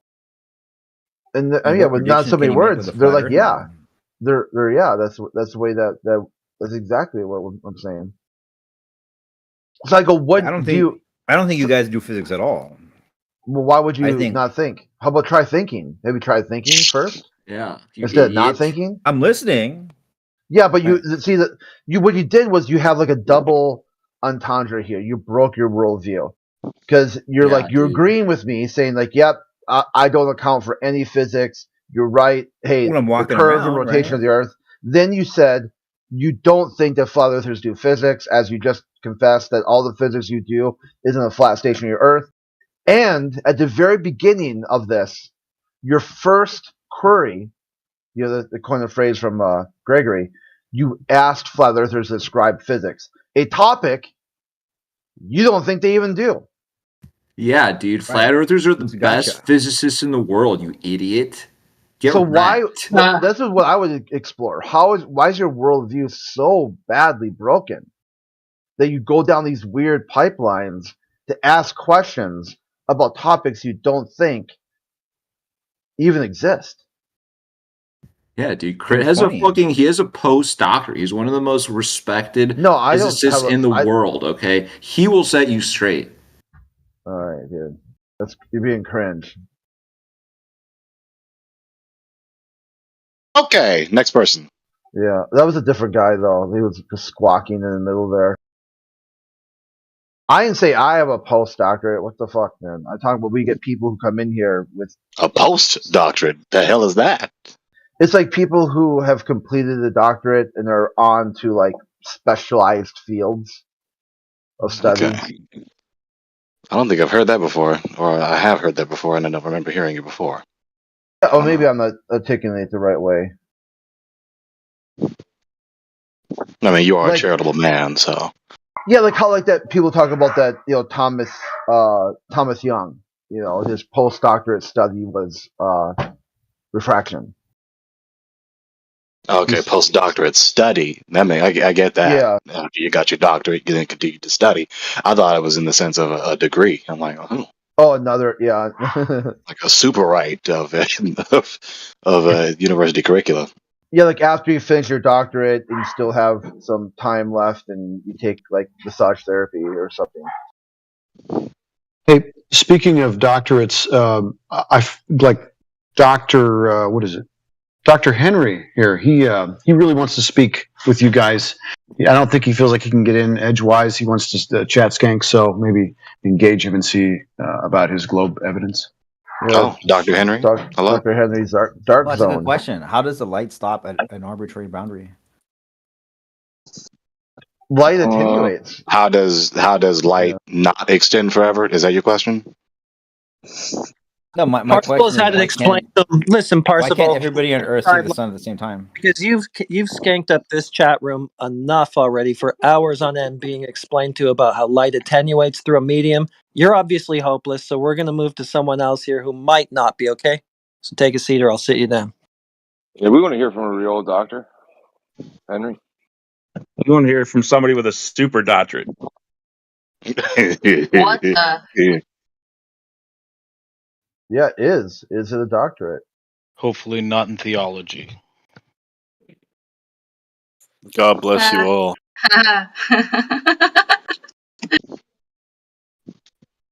That's more indicative of what his heart is rather than, doctor of theology, so and so. That's why I laughed, man. What is the shape of the Earth, I wonder? It's a flat topographical plane. Yeah, it's not good. It's So like really a CD? Shapeless. Is it like a Shapeless. CD? It's only for God to know. What? Is that the official answer? It's only for God to know the shape? What do you mean official answer?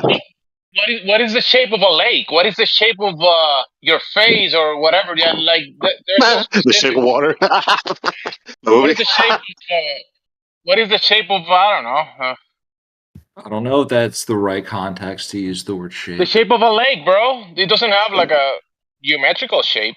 It might have, I don't know, like you're asking the shape of the Earth. That's probably. It's not a that's polygon. Probably why we got in trouble.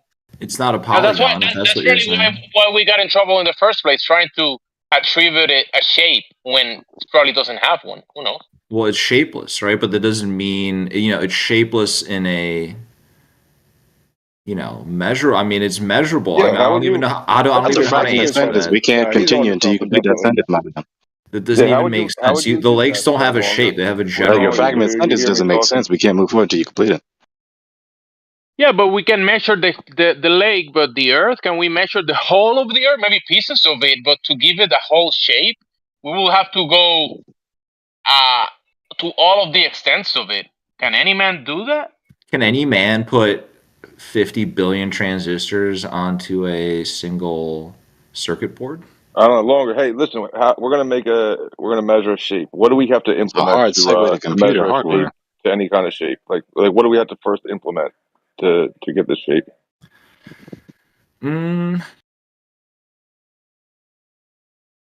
What do you mean? How do you make shapes?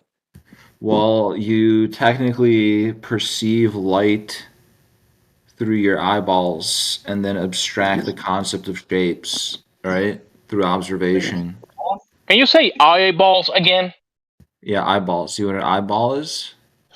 Okay, just making sure.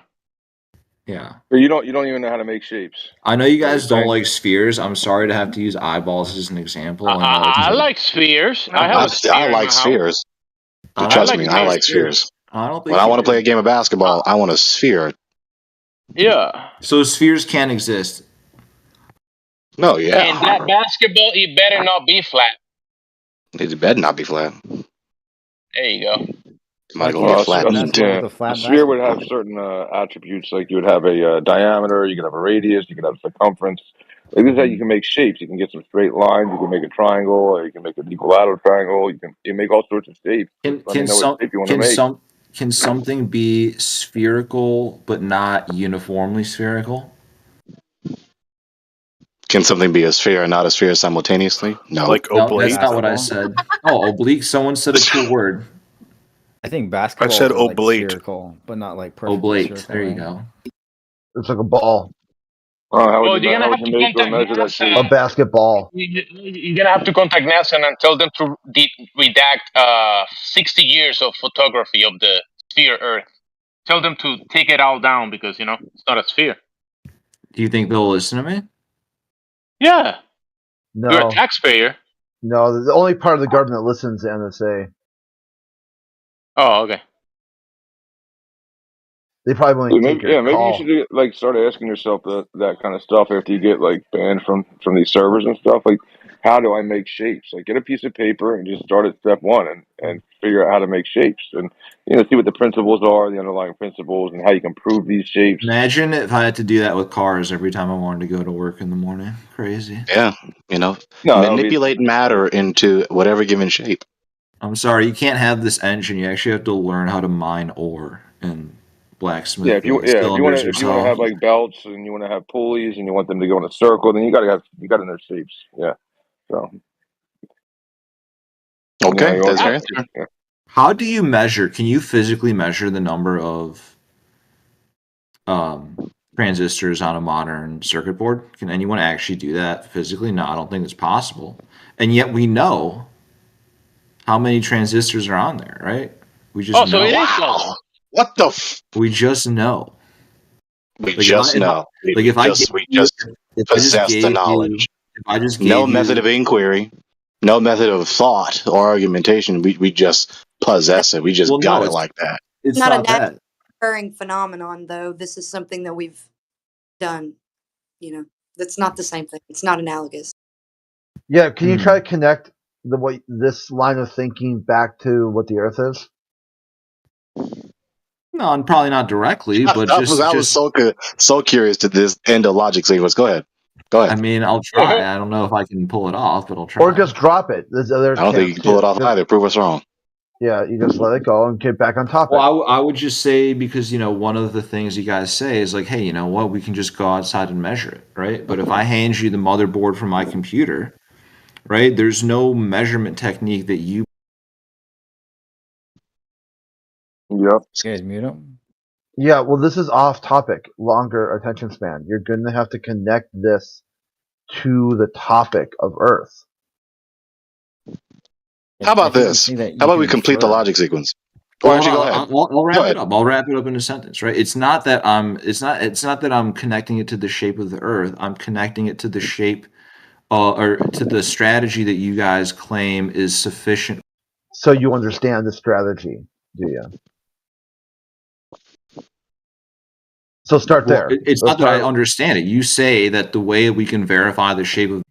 No one said that. Yeah, I think you're not. What you're doing here is using a very wild misinterpretation of what people do and say, then applying that to no one can know anything with that worldview. So I think do hear that a lot on here. Yeah, it's really like half of you interesting. guys say that the Earth is flat, man. the other half say that it's unknowable. And we hear you interrupting like flagrantly, just like all the time.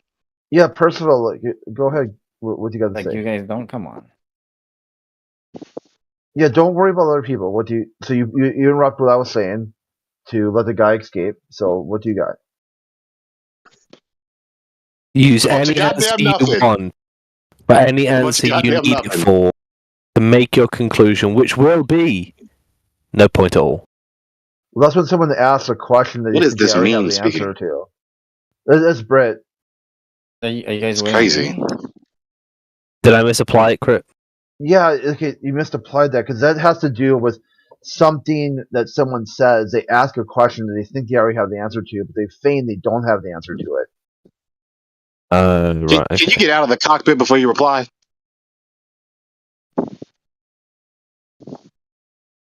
Hell. Because the That's why point would be, people can't get to their damn destinations. People talking to the intercom like that. The hell he say? well, In English? he tried to use something that I say quite often for Percival's question, which really didn't work. Any cringe when they try to apply your pattern of reasoning and fail? Well, it's not against crit; it's against Parzival. But Yeah, yeah, Wait, but it what? didn't work because Parzival's question wasn't really all the way out. He was just kind of building it up to ask about why some people do some things and other people don't do other things. Because for that one, you're like, okay, we'll find out what he feels people are doing and not doing, and then if he's got a problem with that, I can direct him right back to the globe. Because there's a lot of people who don't know or pretend to know or whatever point. Like, try again, Percival. Like, give us your point. Well, I think I got old dude to say that he takes it as an axiomatic. He takes it axiomatically that the Earth is flat, right? Or water. Huh? Finish the sentence. I was laying down on the couch. I'll bring up the quote. Hang on. Like, please don't be poop, and I fart, and guess what it is? Gemsy, you're hot micing. Send him a message.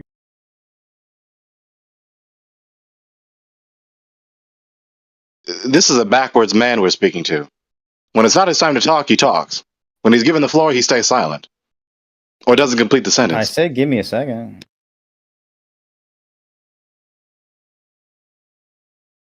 But Dr. He completed that sentence. A second to think about how transistors prove the globe.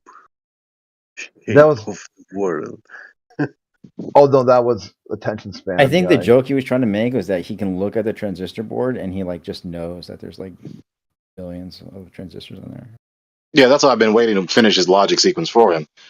So it's not valid for you to demand that we actually have a method That's of a joke, inquiry to right? verify any empirical knowledge claim, because we have knowledge that there's this many transistors in this piece of hardware in the computer without any method of inquiry. Right. So what's their method of inquiry that the Earth is flat? No, hang on. Let's appreciate the profundity, the epistemological profundity of your line of reasoning. So it's not valid for you to demand, Gregory, that you have to have a method of inquiry to verify your empirical knowledge claim. And we know this empirical fact about computer hardware without any method of inquiry, which makes it impossible for us to know. So what the fuck is your problem, Gregory? Great job. Great job. The entire auditorium is standing with a round of applause. Whatever the fuck that was. Exactly what we're saying to your logic sequence. Whatever the fuck that was. That's exactly the question. No, I mean he was making fun of your logic, right? I was making fun of your logic. So. He wasn't making fun of our logic at all. Actually, he was making a fool of himself because he was trying to say. Okay, so I haven't heard you guys say that. I know that the Earth is flat. Don't be rude. Let the man finish. Let the man finish. Longer attention span. I mean, live up to your name. None of you guys have ever said that before. Live up to your name. You know. Get please. He was trying to say. Actually, he was saying that it is impossible to determine the shape of the world to measure it to be flat because it is a sphere, because we have transistors inside the microchip in a CPU, yeah, which we actually make robots do repetitive motions, precision repetitive motions, yeah, at very high speeds. And yeah, this is how we build CPUs. Yeah, because we don't use methods of inquiry to ascertain the geometrical facts about the components of hardware. We're completely oblivious to that. Well, actually, we know what it is, but we have no method of inquiry of knowing. We just know. Exactly. You cannot make CPUs without ultra precision measuring instruments and precision linear positioning. Would those ultra precision instruments quantify those measurements? I'm talking about measuring instruments which measure nanometers. Yeah, I mean, a nanometer is something you quantify, right? How small is a nanometer? It's 10 to the negative 9. Yeah. So that's a billionth of a millimeter. No. Dude, I read today How about many atoms, yeah, when you put them in a row, make a nanometer? Atoms of gold. how many atoms of gold I make want a to say 10 to nanometer. the 26. It's funny that you mentioned that because I was watching. Who would a know video. that shit off the top of their head? A physicist Yeah. would. So Even the physicists wouldn't know that shit on top of their head. No. Yeah, this is what you get from pseudo intellectual wannabe nerds. You know, they specialize in a bunch of niche factoids, which may or may not be facts, which have no bearing on the subject. Well, why do you think it's not true?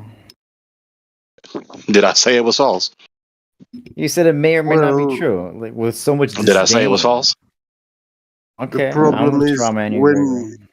when we use these measuring instruments, they reveal to us that this world is flat. Those but you- measuring Awesome. instruments, which we can actually measure with that kind of precision, so that we can build a microchip. Right, but the problem is this: like, whatever fucking device you're talking about, right? We got devices way more fucking advanced than that. What And do you have? What the fuck does this have to do with the surface of the earth? I'm just saying, like, he's talking about like the devices that maybe we French. had maybe 60, 70 years ago. Right? And I'm just saying a question that gets us back on subject. What are you invoking? Sticks I'm and just shadows invoking that the Earth, more than the Earth 2,000 is years the ago? Earth is Old? obviously a globe, and I mean I understand the whole flat Earth movement and what it talks about, but I mean you guys got to understand one thing: the whole flat Earth shit ain't about fucking flat Earth to most flat Earthers. Okay, so obviously the earth is a sphere, you said, yes? I mean, there's a lot of people that are in flat Earth, not for the whole fucking shape of the Earth thing, but just fucking for.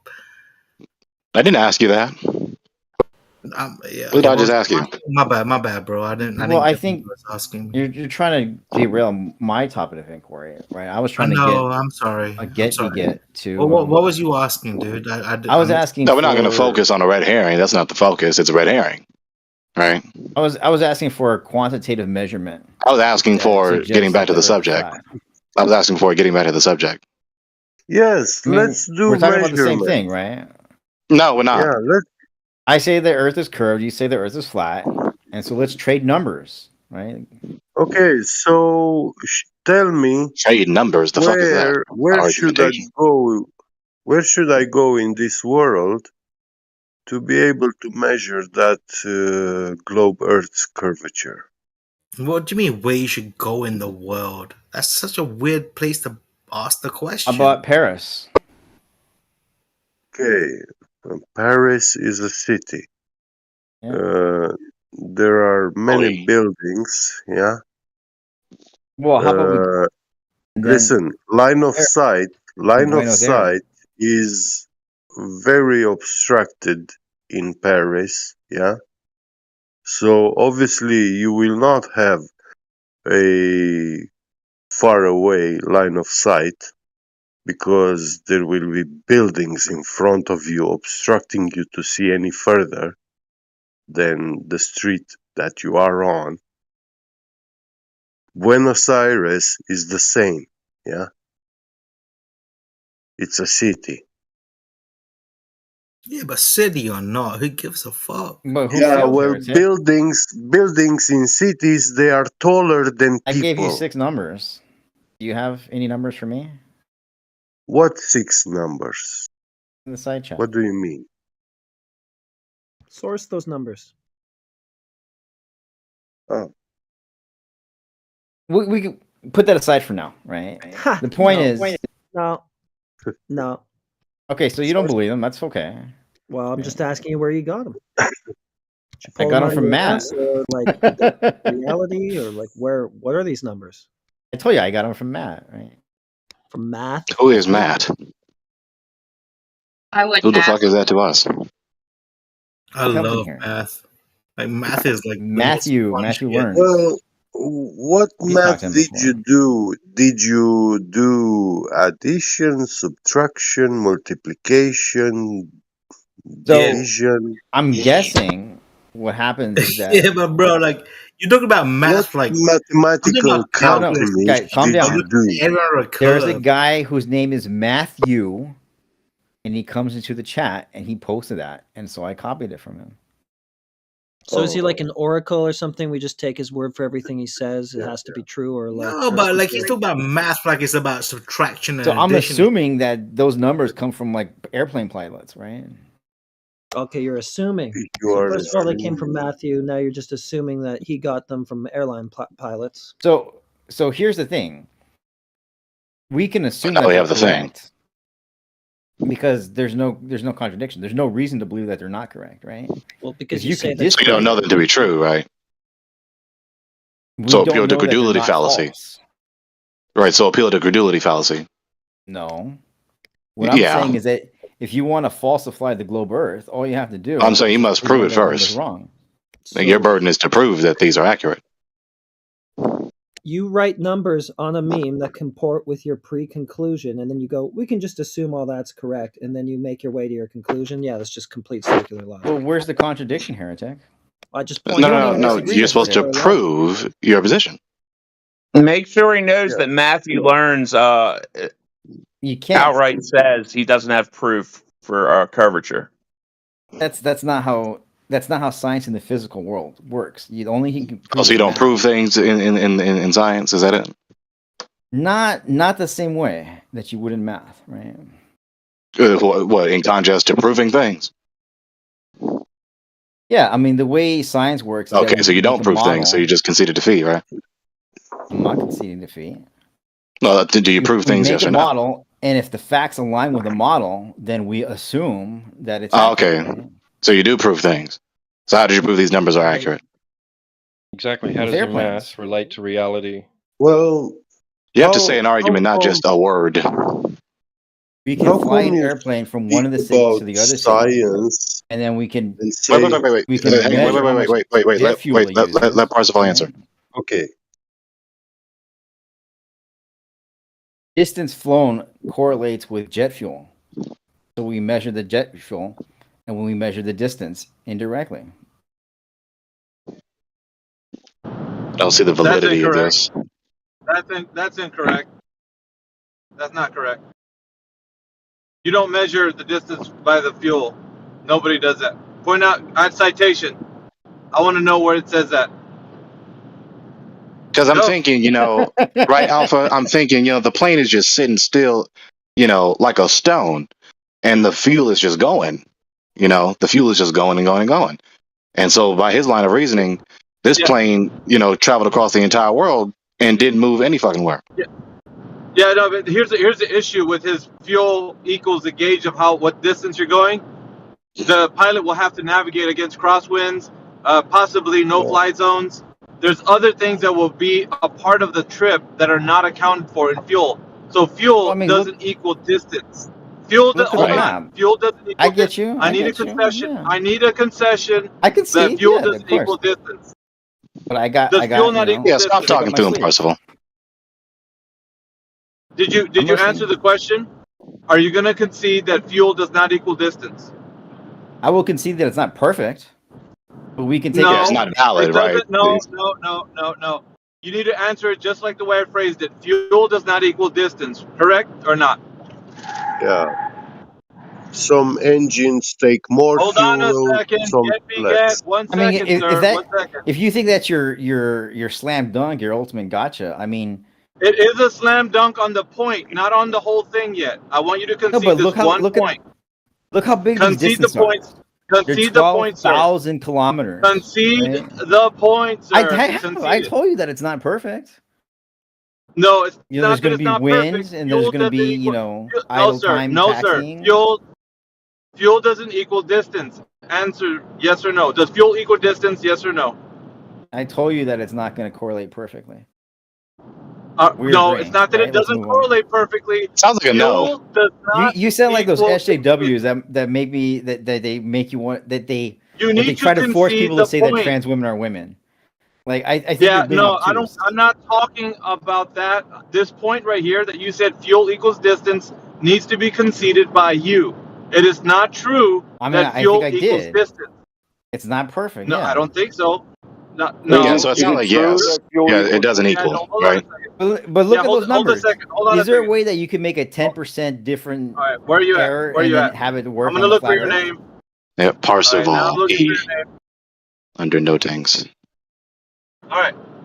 I'm going to ask you again when I unmute, just answer yes or no. Does fuel equal distance? Yes or no? If it equals distance, then I need a refutation of and a citation of how it equals distance. If you do not have that information, say I concede the point. It does not equal distance. Fuel does not equal distance. Go ahead. Yes or no? Yes, conservation of No. energy. All right. So go ahead and provide the evidence that it equals distance. It's He on just you now. contradicted himself. I need He I need contradicted a cite. himself. Hold on, Greg. Hold on. I need a citation of how you know that fuel equals distance, so that the whole room in here knows that either you're lying or telling the truth. So please present that evidence in the text channel that fuel equals distance in the text chat right now. That is on you Wait, to present. Alpha, he has to So we're untangle his self contradiction. He contradicted himself. Because he said yes to your question, does it equal distance? Yep. Actually, no. Okay, never mind. Okay, because he was contradicting himself. Of course, but you have to present the information, Parseval, or else I did. you It's are right not. there in the, You don't go have ahead, take a look. where. Go ahead. In the side chat, like you asked. He appealed to conservation of energy. Is that the same thing as fuel equaling distance and a citation that supports it? Nope. That's what you asked for it. I gave it to you. Nope. No, you didn't. You didn't give me what I asked for. You gave me what you thought the answer was. I don't want what you think the answer is. I want the answer to my specific. What You can what laugh other all answer you would I want. give you if not the answer that I think it is? Yeah, because it's not what you think it is. It's what you said it is.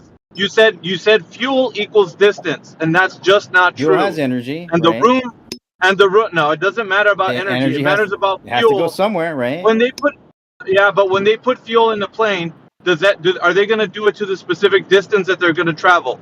Yes or no? Yes, most definitely. Okay then. I need a citation of you citing somewhere it says that. Put it in the chat now. I wish what he was Back up saying your was true. bullshit. You want me Back to up your look up bullshit. the airplane Yeah. pilot's manual where they say Yeah, that you have to better. calculate how You much bet fuel you need? you bet your ass. I want you to look it up and post a citation where it says that the people that put fuel in a jet, they do it as an approximation or a precision to know exactly where they're going to go in a distance, or are they doing Somebody it needs to to? post the flight manual where it talks about operating over a flat stationary plane. Yeah, but you're taking us on another tangent. We're not worried about that right now. That's a good question. We're on a different point. So we're not going to go off. We're not going to swing to a different topic just because somebody introduced it. That's not what we do here. You're going to present the information that we know that fuel equals distance in the text chat, because right now you're trying to squirm and get away from the point. I And think the others fact are that I going to got try all to you swing off of schizos it. desperately trying to say that fuel doesn't correlate with distance is a win for me, and I will say goodbye to you. Equals and Yeah, that's not a win for you. The simple refutation is this. Fuel consumption does not equal distance traveled. You can consume all the fuel and not move a fucking inch. And there are different engines that don't have the same fuel efficiency. Your appeal is invalid. Yep. You damn right. It's invalid. And this is what these guys do all the time. They insert a part of their argument in here that has nothing to do with the topic whatsoever, and they're speaking out of context. They do not know what they say, and that is completely false on its face. But because he didn't want to answer the question, he wants to squirm. Other people want to jump in and give other points. This is what happens when somebody's being held to the point. They don't want to answer. If But he anything, left, it'd so correlate to an As soon as estimate I of said it too, you how saw that? long the time that they'll be in the air. Right. yeah, he knew he didn't have anywhere to go, Greg. So his thing was he wanted to stand by conservation of energy, right? So he wants to say that that's the thing that he was saying, but that's not what came out of his mouth. He fixed Mm-hmm. his mouth like you always say to say that fuel equals distance. Well, now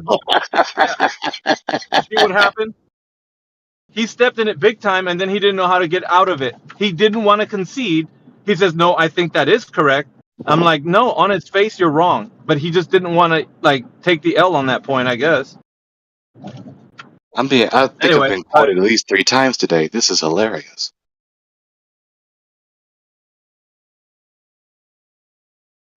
yeah, because is that not what he done? He fixed his mouth and That is said, exactly what he done. Not dead, Yeah. done.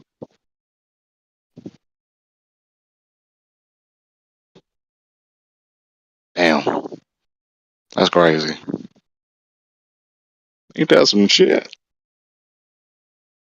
pseudo intellect should beware when they enter this chat, or at least be brave enough to have all the information, their ducks in a row, their I's dotted, their T's crossed. Because when they get in here, it's like they don't know what to expect because they think that they're just gonna get away with saying things, and they're not.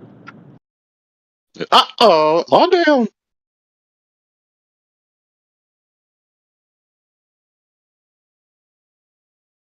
Hey,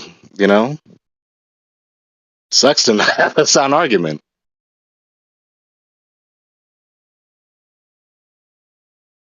And I'm not going to stop highlighting this fact. This is just a hilariously embarrassing turn of historic irony for the wannabe scientist. All these PhDs, which is an abbreviation for what again?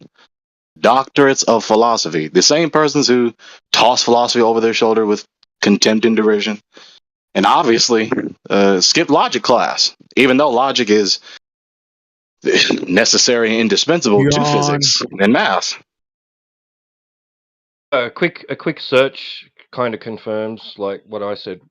True, from aviation.stackexchange.com. I don't know if that's reliable or not, but it says most calculations that pilots do are based on fuel per flow per hour. Mm-hmm. That's the quantity of fuel expended per hour. Correct me if I'm wrong. That's what it sounds like you said. Yeah. It says several regulations include types of calculations as well. You must have a fuel reserve for say 30 or 60 minutes beyond your final destination. I think they're overestimating it based on the estimated flight time rather than the flight distance. Mm-hmm. Which is what you want. You don't want exactly or less than enough. You want more than enough. You don't want to get to the damn flight and then you emptied of fuel. WTF. That's right. You've got to account for potential emergencies. The hell kind of preparation travel plan is that? I paid for Sorry a about round the road trip. noise. I was on the move, but I'm already parked. Yeah, it was interesting because Parsifal, he's a part of this chat. He comes in here often, but when they say things that are just blatantly obvious that are not true, I do want to point those things out. Like it was a minor point. He thought that was the whole point, and of course, it wasn't even about the other part of the argument he was bringing forward. But definitely not true that fuel equals distance. I don't know where he got that from or who he heard that from. That's not true. Himself. You know how some of these folks do. They will get it from themselves. Yeah. I think the Weasley thing that they do is say that, well, I said conservation of energy. That's what I was talking. No, you didn't say that. That's not No, what that you is not said. what you said. We heard you. We heard you, little boy. Playing games, man. Yeah. And he said it. He actually doubled down. He said it when I actually asked him to clarify. Then he made it sound like I was the crazy one. No, that's Yeah, no, Alpha, you ain't listening. I said conservation of energy when I said fuel equals distance. Oh, did you now? Yeah. Huh? Yeah. That's how English works? Saying what you don't mean Yeah, to exactly. mean what you mean didn't say? Not on my watch. Yeah, you're gonna stand for what you say in here, and you're not gonna say, "Well, I didn't mean that." Well, then why did you say what you said? Why did you say it? You should have said something. Well, you should have started talking about conservation of energy versus you saying that fuel equals distance. That would have been a better argument, I guess, if you wanted to use that. But that's not what you said. So how do you suppose they figure out flight times? Oh shit, this nigga. Yeah. You want to talk about flight times? So Well, no, T-Dub brought it up. Either that or Timbo. I think it was but T-Dub what though. do you think? Yeah. So if you're But didn't T-Dub just say flight times? Yeah. So if listen, He's one of yours, right? He's one of your guys. Interruption right? time. It's pretty simple, Scott. If you're gonna make a claim, go ahead and present your claim and then back it up with evidence. If you got nothing to add, T-Dub made the claim. we're not worried about T-Dub. Stop telling us about what T-Dub is doing. Is he saying anything? Because I T-Dub just can wonder how speak you for guys think himself. they figured out flight times. Well, we're not gonna divulge somebody or divine other people's thoughts. They can speak for themselves, Scott. You can too. So if you have an argument or a claim, Do you think they can figure out flight you times? have we're not worried about what T-Dub is thinking. Do you have a claim, sir? That they can figure out flight times? Yeah, they can figure out flight times. They do it all the time. It's on the Okay, ticket so when your you buy claim it. is you're right. That's fine. They can figure out flight times. Good for you. I'm glad that the aviation industry has figured that out, Scott. Right. And I would Yep. suspect they have to know the distance in order to do that, right? Because they know how fast the plane Okay, can so go. they know distances. Okay, they know distances. They know flight times. What else? And they know the What else do heading, you wanna right? talk about? They got this And down, the right? heading, yeah. Yeah. Good stuff, man. I'm glad they figured that so- out. That's good because and- when you and- get on I a know, plane, right? you're gonna want to hope they know where they're going, right? Yeah. That's Yeah, a and W there's for the only- aviation and- industry. And there's only one way they can do that, though. Only one. What's that one way? Tell us the one way. Go ahead, make Yeah, your tell us the claim. one way. Now You know the stand for the answer. claim. Here we go. You know Tell the us. answer. It's a No, globe. you make It's a it. globe. Okay, it's a globe. That's your claim. Okay, the claim is a globe because of aviation, right? And all the things that aviation uses, like flight times, distances. Okay, that's your claim. Now, where's your evidence that it is a globe because aviation has done all these things? Go ahead, Scott. Yeah, what's that one way? Your evidence, please. Because it is Give us the your only model. It's the only model in which all of the distances and all the directions work.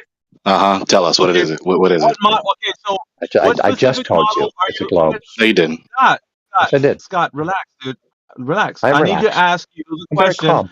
What Gregory's model getting are spazzy, you but referring? it'll be okay. Yes, dude. Yeah, but you're doing it now. Okay, while I'm talking. So, what model are you referring to when in reference to aviation and flight times and distances? What model are we using here? Give me the model. The globe. Okay. Okay, so you're going back to your claim that the Earth is a globe because of aviation. But the proof, listen, it's a circular argument that you're bringing forward, but I'm asking you for the evidence, sir, of how you know that is correct. How do you know? What's the evidence to back up that aviation using distances and flight times and such are all due to the fact that the Earth is a globe? Evidence of that, please. Present it. Yeah, we can all go to Google Maps and we can find out the distance between every two cities based on that model, which is the globe. And we can look at the airline tickets that we get. Okay, so is and we can Google look at the Maps? flight times. All right, question, because you brought up Google Maps, and I have to stop Very you simple. there. Is Okay. Google Maps a model of the Earth? Yes. Okay, what is it modeling? Every location on the Earth. Okay, locations on the Earth, does that equal curvature? Yes. It has to. Okay, tell me how location. Tell me how location. Tell me how location. Yeah, tell me how locations equal curvature, Scott.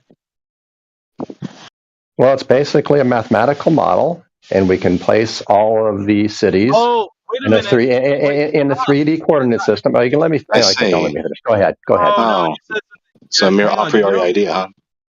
Yeah, hang on. I got to stop you because you said I know we you look did. at Google Maps. Yeah, you said we look at Google Maps, and then you switched off of the Google Maps to say that's the model, and then you said what? Mathematical model. So is Google Maps what we're looking at, or are we looking at a mathematical model? Choose one. They're the Pick same one or thing. the other. No, I don't have to. They're the Okay, same so thing. how? That's the beauty of it. Okay. So how is the beauty of it? So how is Google It is Maps the a beauty of it. mathematical model? Yeah, go ahead and tell me how Google Maps is a mathematical model because you're conflating the two. Because it plots everything in a 3D coordinate space. and then Okay, displays it 3D for coordinate us. space. Yes, but does that equal curvature and Yes. the curvature drop rate that Yes. we need? Yes. Okay, so what is Yes, that because the curvature drop rate? mathematical model is a sphere. Yeah, I 3D know Squared that. plus y The squared plus z mathematical, squared equals r squared. yeah, the mathematical model that you're using right now, does that equal reality? Because we're gonna go Yes, from the it model does. that you're saying, the mathematical model, onto how we can view this in reality. So where on earth can we take this information and map out the curvature of the earth? Anywhere you Go want. ahead. Well, I want to go wherever you think Where it's would you like to possible. go? You take me somewhere, and then we'll examine that part of your evidence. Okay, first explain to As me what you evidence, think. where should we go? No, take Okay, him so I somewhere. can understand your No, take question. him First, somewhere. No, shut up, no, Gregory. No one's take him talking to you somewhere. right now. No one's talking to you. No, take him somewhere. Miggy, shut him up, man, so we can have a Yeah. conversation. No, I honestly, I'm curious to know what mathematical model and where you're going to take everybody in this chat that we're going to examine the curvature of the earth using your example. I'm going to allow you to go ahead and present whatever you think is evidence. First, I have to ask you what you mean by curvature of the earth. No, take him somewhere. Shut up. Like he's asked Miggy? you several times, and I also. Shut Take him up. somewhere. Miggy, tell me what you mean by curvature All right. of the earth, and I can help you explain it. Yeah, well, Or I can help you. Listen, it's What? pretty simple, right? So they're telling us that the Earth is dropping away from your position, relative to your position, off into the horizon. So there is a drop over distance because of an oblate spheroid. So if that's the model that you say that Google Maps is showing us, right, as in a representation of that, then we're going to have to then say, if it's mathematical, well, we need some math, right? What math are we applying to the Earth to find out what that drop over the distance would be? And if you can take an example of reality somewhere, let's go to the field somewhere, and I ask you to take me somewhere like Gregory was asking you to present. Yeah. Where are we going to go to then visualize in reality that the mathematical model resembles the Earth itself? Where are we going Well, geographically? No, pretty much anywhere. We can go almost anywhere and do this. Right, but I think take So me not somewhere. take him Where, somewhere. Well, let me where, finish. where are we? Go. Anywhere.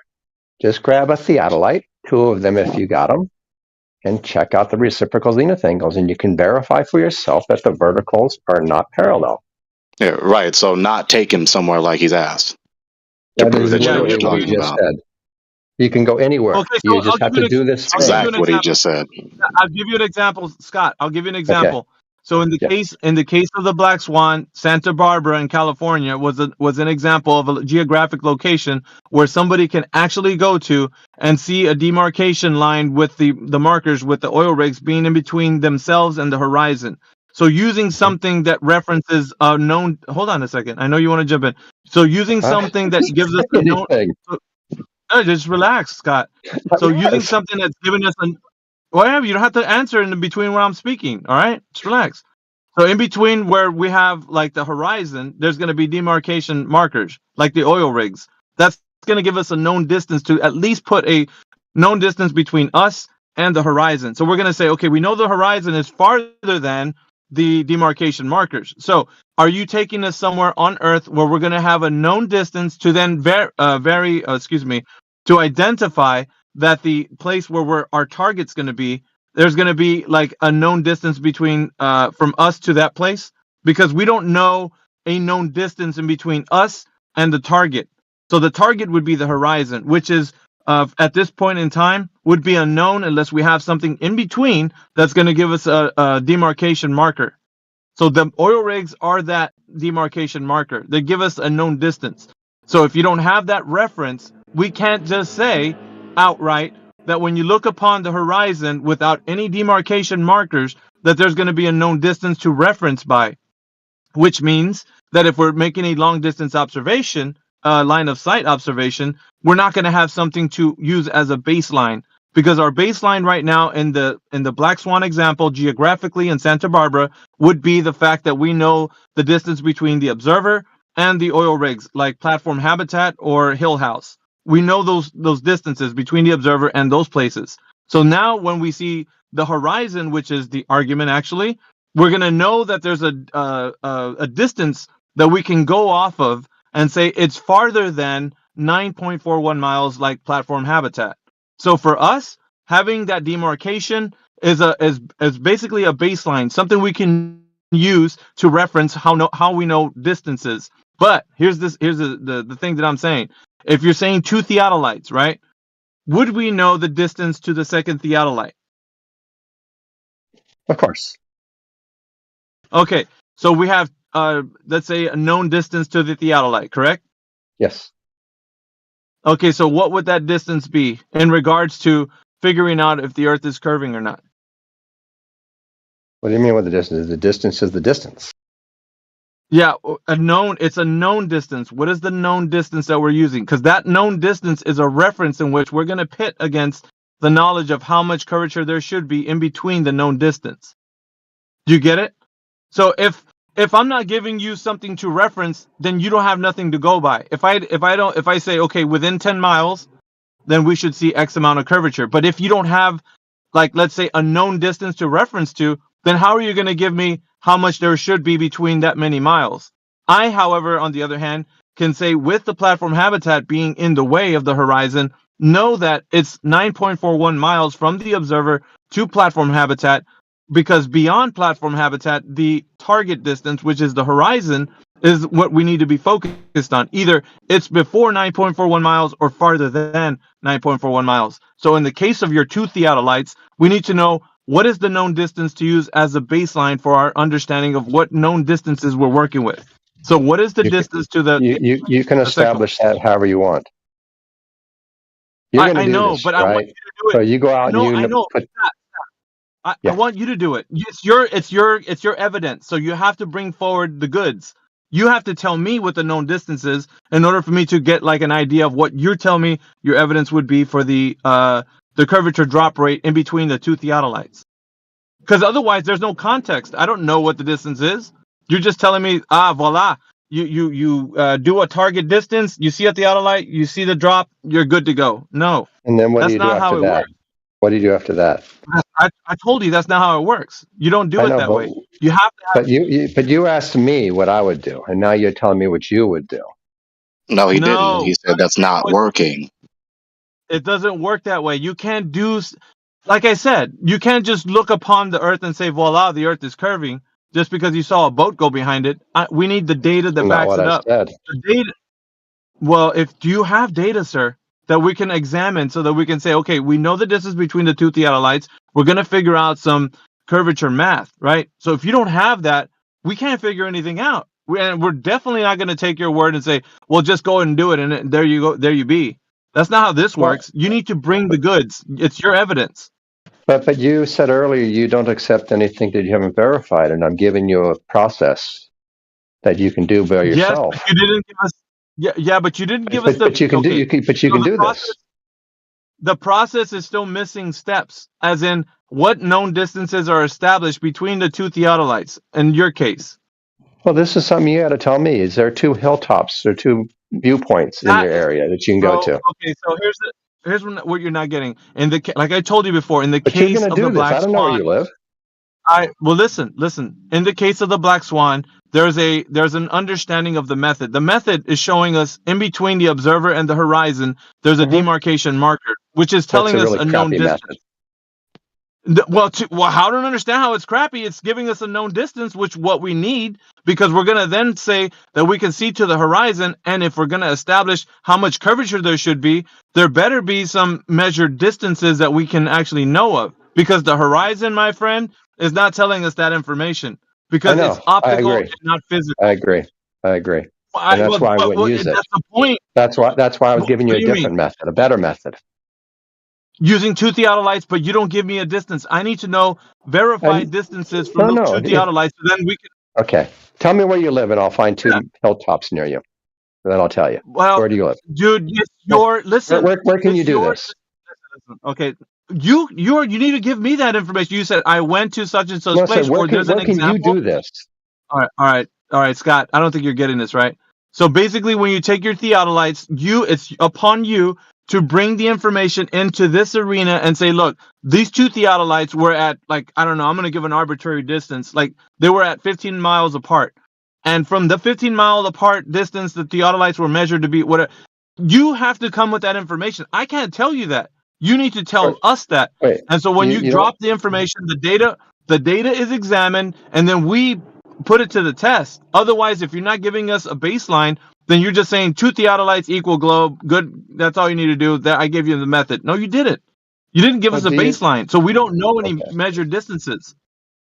do you not want to do this So yourself? that, well, if you give us the method I by want to take which up your burden of proof, Scott. yeah, Do you explicitly not you want to need prove this know to yourself? Do you not want to take up your Are burden of you proof, gonna? Scott? Yeah, It doesn't matter you're because really whatever I not say, you showing. guys are just going to call me a liar anyway. So Yeah, I so just now want he's done. I want to give Miggy a method he can do by himself. Yeah, you don't want to take up your burden of proof to prove that you know what you're talking about. You're done.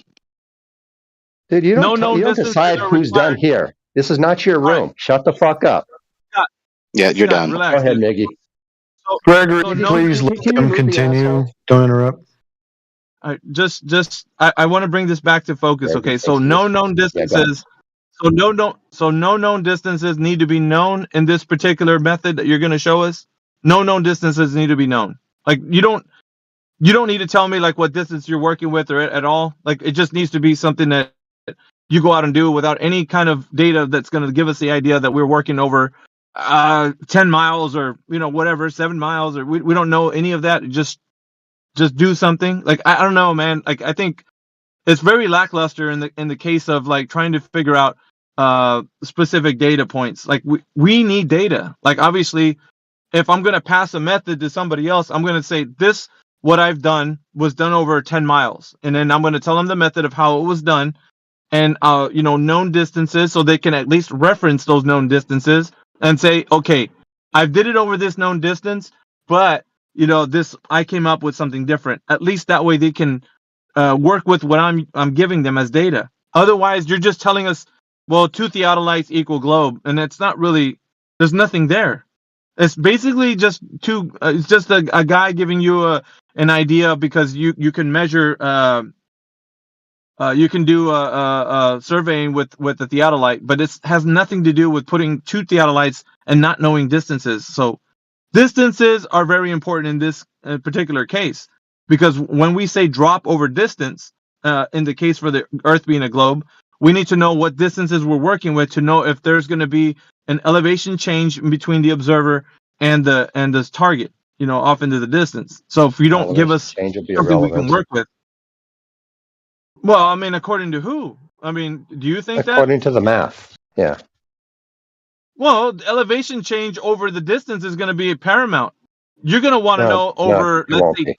if I tell you 10 miles there's going to be a specific amount of elevation change, over the distance, from your point of observation, then there better be that amount of curvature that I'm telling you there is. Now, the predictability of the Earth being an oblate spheroid and saying that this amount of curvature is there, it's going to be there tomorrow. So if I measure it tomorrow, it'll be there, and I can hand this method to someone else, and that person can verify what I've done, and therefore solidifying the point that it's objectively true that the Earth is an oblate spheroid with a predictable amount of curvature that should be there at a drop over distance rate at whatever we're saying it is because I measured it.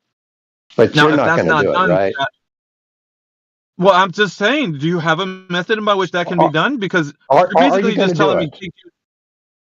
if you give me a method with known distances, yes. Why not? Like, how can you do my method from your location? Because I can go to somewhere like Mount Umunhum, which is south of me, and I can point out Mount Tamalpais was north, and then there's a observatory sort of to the west or east of me that I can get 3 actual points, and I could do a spherical access thing, and I can also do 2 or 3 reciprocal zenith angles. So I can do that here, but I don't know what you have available to you. It And I doesn't know the matter distances between all these points. Yeah, it doesn't matter because all I need are the location points geographically to then start doing some actual curvature math because you're working over a distance, right? So you said relative to your position, often to some type of observatory. So what distance are we? Now we're getting somewhere. So what distance are we working with that you're actually making this observation from? What is the distance between you and that observatory? I don't know. I haven't plotted them out yet. Well, then, go ahead and tidy that up and come back in the chat with that goods. because that's what we need. Well, how would that help you? Dude, I'm not asking you not to say it How would that help you? Tell me what because you we do after I gave you that. What would you do with it? What would you do with that data? we know that if you're lying, like let's just say you gave us an amount of curvature that was not possible on those distances, we'd call you out. We were like, it's not possible. You can't get that much curvature over that distance, or maybe it's not enough. You know, whatever it is, we know But because any curvature is too much for you, right? You'd already reject it. If I got any curvature at all, you would say no. No, listen, you asked me what would be wrong if I presented this information. I told you we would No, be I able didn't to say verify. that. I didn't say that. Yes, I asked you you did. what you would do. I asked you what you would do with it. Well, like I told you, we'd examine whether or not the claim fits the description of the predicted Earth curvature. The predicted if Earth it did? curvature, the What predicted would you Earth do if it curvature. did? Dude, I really don't understand why you got to be jumping in when I'm speaking. Like, Dude, you've been going on for like 15 minutes, man. Come on, get real. I know, because it seems like there's a lot of Show us some self-awareness, just a little bit. The self-awareness is that your data points are lackluster. You're not giving us all the information, so we're not getting everything we need to finish the method, which is I like haven't what I'm given you any information because you won't shut up long enough to do it. So, do you know the known distances between you and the observatory, Scott? No. Okay, that's what I'm asking. Then again, for. I haven't gone up there with a I'd like to measure it either. Well, then and I don't intend to. Then why You're are asking you me a way you could do it? You asking me a way you could do it? Okay, Scott, why are you bringing this up as a point if you're not even going to be interested in doing anything for it? Why? Because I was giving you a way you could do it. Not me. You haven't done it, so how do you know? So you don't want to do it. I see. Who's done it, Scott? Who's done it? Who's done the method? Well, the main surveyor guy did it, and Larry over at Gem Pandas did it. Yeah, but you haven't even explained what they've done because you don't even know. That's because you won't shut up long enough. I can easily explain it. Listen, no, you haven't done so in the past. Keep undemuting me. In the past 30 minutes, Scott, you haven't done it because, first of all, stop talking for the past 30 minutes. All right. You're starting to spin this conversation into like oblivion. I don't want to bog people down with like you not giving the answer. So until you have all the data, come back and we'll revisit this argument again. Because obviously you don't have all the data. You're missing data, bro. That's all it is. You're missing data, and I think that's important. I never said I had data. Well, that's what we need, Scott. I said I had a process. The process needs to be built. Yeah. Okay. I had a process that you could do if you so wanted to. Yeah, but there's no data to back up the process. If I give you a process and I say, look, if you're going to work over a distance, this is how it's done over 15 miles. I can show you the method, but then if I'm using a demarcation line to tell you a known distance, that's what's going to be needed. So if I told you that's a crappy process if that's what you're saying. Well, the process the process will work over any distance. Yeah, but you haven't see this is the issue, right? You haven't given a baseline for what's been worked with. You haven't said, main surveyor's done it over 20 miles. Doesn't matter. It works over every distance. Yeah, because you see, here you go. There's no baseline with you. So all we're getting from you is this: it can be done, but nobody's ever done it. Essentially, what I'm getting from you is you don't want to try it because you're afraid it would destroy your. No one's ever done it, Scott. On the case of the Black Swan, we know people have done that observation. It's a line of sight. Everyone can do a line of sight test anywhere. Well, but that's a crappy way of figuring anything out. What? Actually testing out somebody else's method? That's a crappy way. But you didn't test out somebody else's method. You made up their method. You ignored a whole bunch, really important part of their method, and you said because we ignored this other part of it, therefore we've refuted it. But that's not how it works. God, you're being obtuse. You're being obtuse on purpose. You know that other people have you done are. sight test. You already know people everywhere can do a line of sight test. You don't need to go to Santa Barbara. Nobody expects that to be accurate. What do you mean it doesn't expect it to be accurate? Nobody expects that to be accurate. What, the predictable amount of curvature there should be between the observer and the horizon? Yeah. Correct. It either conforms to the mathematics that the Earth is predicted to have a set amount of curvature. It will if you include all the variables. At 1.22 miles away from the observer. That's not the mathematics, though. That's yours. That's your.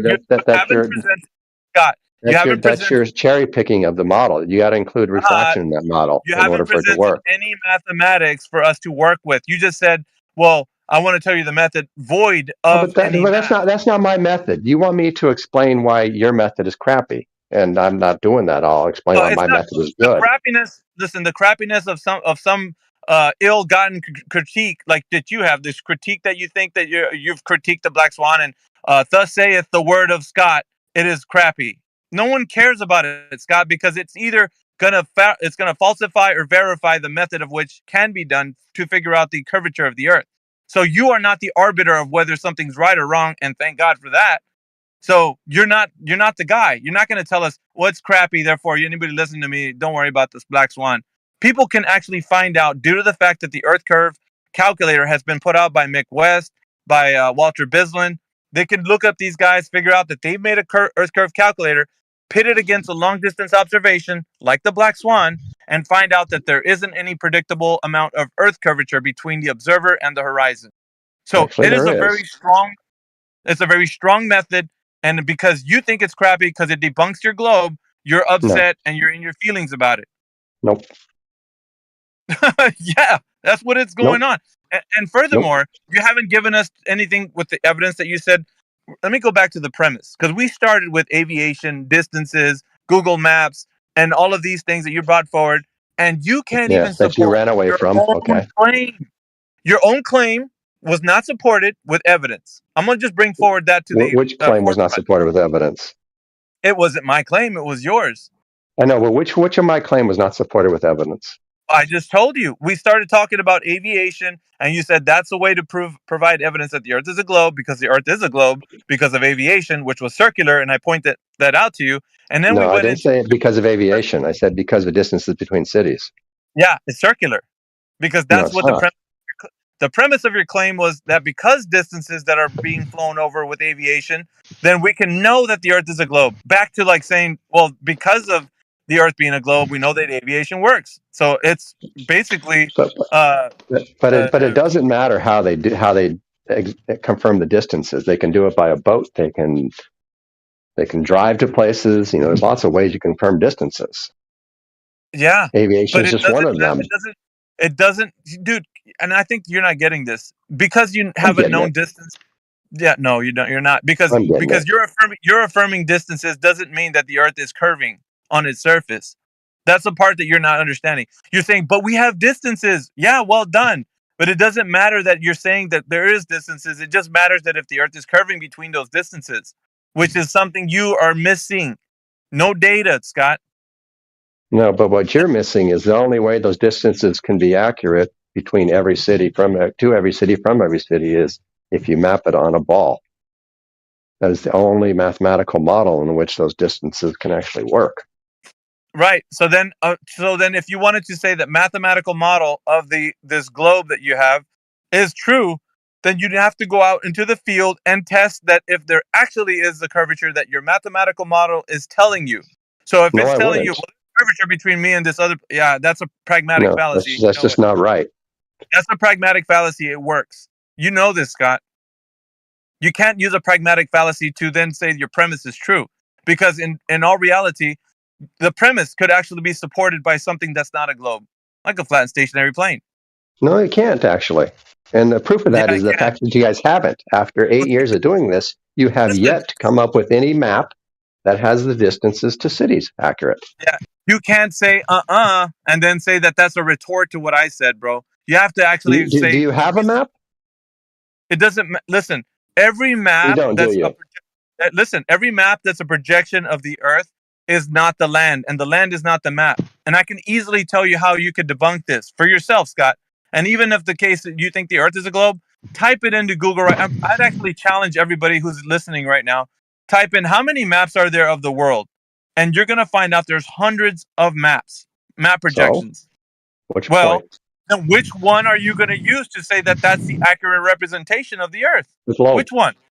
The globe. Yeah, the globe. But do you know that's 1 out of 100? It's the only one that's accurate, though. No, all of them are. Yes. No, Every they're not. single one, because you know why? They're all used for a specific purpose. Some are used for navigating across the oceans. Some are used for actually getting across land. And also, the land masses are distorted. Their orientations are distorted. Like all of these things on those projections are not like the land, and the land is not like the map. I agree. This is very. That's why they're no good. The only one where nothing's distorted is the That's what globe. Look, this is the exact point I'm bringing to you. Thank you for at least agreeing with me on that. So you Oh, then can't. we agree the only one that's not distorted is the globe? Okay, good. No, because that's We're on the not a same gold page standard. then. You're basically saying that none of them can be used as a gold standard, and at the same breath, you're turning around and saying the gold I didn't standard say is that. There is one, the globe. Is the gold standard the globe? Yes or no? Yes, yes, it is. Okay, so then why are there hundreds of other maps? Because it's pretty hard to carry around the globe with you. All right, I'm going to open up the floor, Scott. Let somebody else come in here if they're brand new. All We've been going around. We're not going to get anywhere Well, with you. you've been. Let's be honest, though. You've been going around. I've been mostly listening. Yeah, I'm sure, Scott. I'm really sure. You just want to comfort yourself with thinking that the earth is Play it back. Play it back. Put on a timer and see how much time you talk and see how much time I talk. And what difference does that make? Well, that's the thing that you say. We've been going back and forth. No, we haven't. You've been talking. I've been listening. Yeah, he said you guys are going round and round, and your point was okay. You were talking most of the time. Scott, can I ask you a question? That's fine. Yeah, I'm going to open up the floor to anybody that wants to join in. Remember, and I'm just going to preface it this way.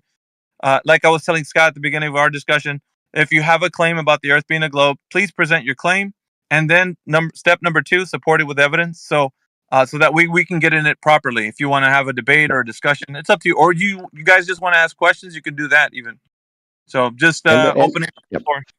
And as always, if any new globers are here, I will gladly step aside, mute myself, and just listen. No, go ahead, Scott. You're doing great. So new globers. Well, there was a Scott. No, if they're here, let them in. Let them in. All right. So we had a guy that wanted to ask a question. Were you still here? Yeah, just 1 second.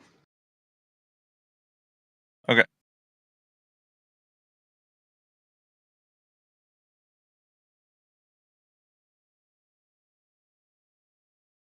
Anyway, I needed to get going. So if anybody else wants to take over for a bit.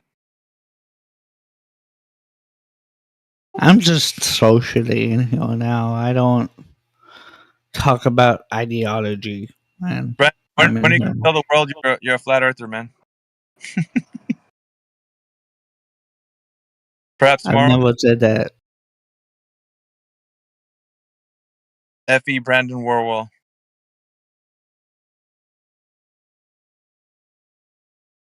You have the right to change my name, don't you? No, we can't do it in this server. See, in his mind, he's already a flat earther. Welcome home. I'm going to be busy, so somebody else can take over there asking any questions.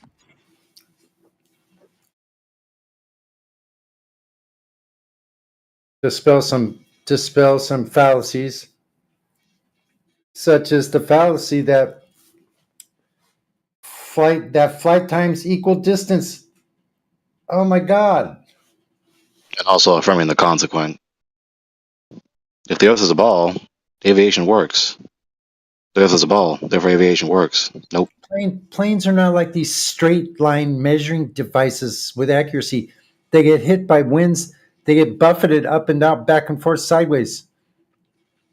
All different directions, hundreds of feet off their designated cardinal, compass point that we're trying to achieve, which is a constant battle. Mm-hmm. Yeah, so just a irrational disregard for the fact of engines don't have uniform fuel efficiency, and you can expend all the fuel without moving an inch in a plane or non-plane. And again, a stupid affirming the consequent fallacy and a shifting of the burden of proof, which happened for entirely too long. Right. So they ask us, have we not looked into all the facts? Okay. What about flight times? Have you looked into all the facts of what that would require of the aircraft? That you supposedly is measuring distances? Where is that happening? Yeah, so the appeal to fuel consumption is not valid. pick something else. They actually think that boats, planes, cars, bicycles, and other rolling type conveyances are measuring devices. They think they're measuring devices. No, not really. Yeah, they do. By implication, yeah, you do. That's why when I was talking, I did not tell anything about the fuel consumption being proof of the distance. Okay, well, you didn't give an argument at all. You just gave it a affirmative No, consequence it was policy. So. rhetorical. It was rhetorical on my part. Okay. I'm just after the fact commenting. Mm-hmm.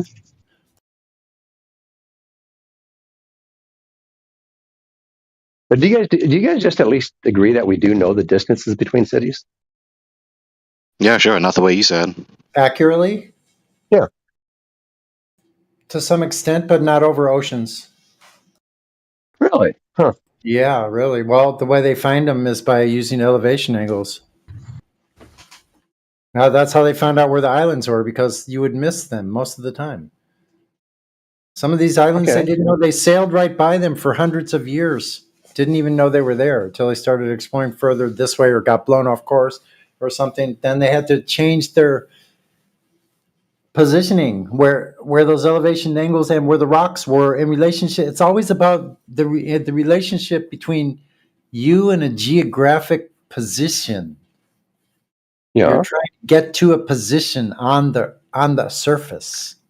I agree. That's the whole purpose of navigation. So I agree. when people say theodolites, it makes me giggle inside. Why? Because it's ludicrous. That's not what they're made for one. So it's a category error. Right out the chute. Category error. I don't think anybody ever talked about theodolites for navigation.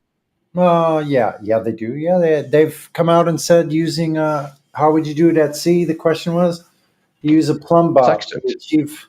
They're talking about Use using a sextant. Yeah, well, that'd exactly. be hard on a wobbly boat. Yeah, but anyway, we don't have to get into that because we've hashed this out with you, and I don't want to. The calmer and gentler Sunny right now, and things are going along quite well. And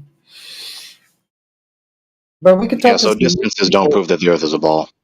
Yeah, Scott, it's nothing personal. It's just you have no proof of the ball, but you're still here, and we're wondering why that is. That's for us. That's like this paradox that we can't explain. Well, I can tell you. Okay, tell me. Yeah, I'm trying to understand why you guys don't think it's proof. That you don't think what is proof? Pure non sequitur. We know distances between cities on the Earth, therefore the Earth is a ball. Greg, you can you're know distances between cities on a flat Earth. We're not going to drag down that. Can I talk with Sunny for a sec? We can. But Sunny asked me a question. Yeah, we can, Scott, but we're not going to drag it down the same old alley that we just did. But so, what was the last statement you made? Just to be clear. You asked me why I keep coming back here. That's one of the questions. Yeah, because you say I have no proof, and I keep coming back here because I'm really interested to know why you don't think it's proof. What is proof? For example, the distance between cities. Why you think that is not proof of a globe? Proof of what's wrong with it? You would have to connect the two logically. Do they connect? So because of distances, yes, they do. Or location, so because of locations of certain places on Earth, thus that equals Earth being a ball. Can you connect the dots for me? Because they don't connect. That's why I'm here. Listen, just because there's known distances between certain places on Earth doesn't mean they know the exact distances of anywhere. Like, especially, like I said, for the further out you go, the further south you go, you're further off your reckoning. This is part of again, like I said earlier, it's a pure non sequitur. It's nothing more.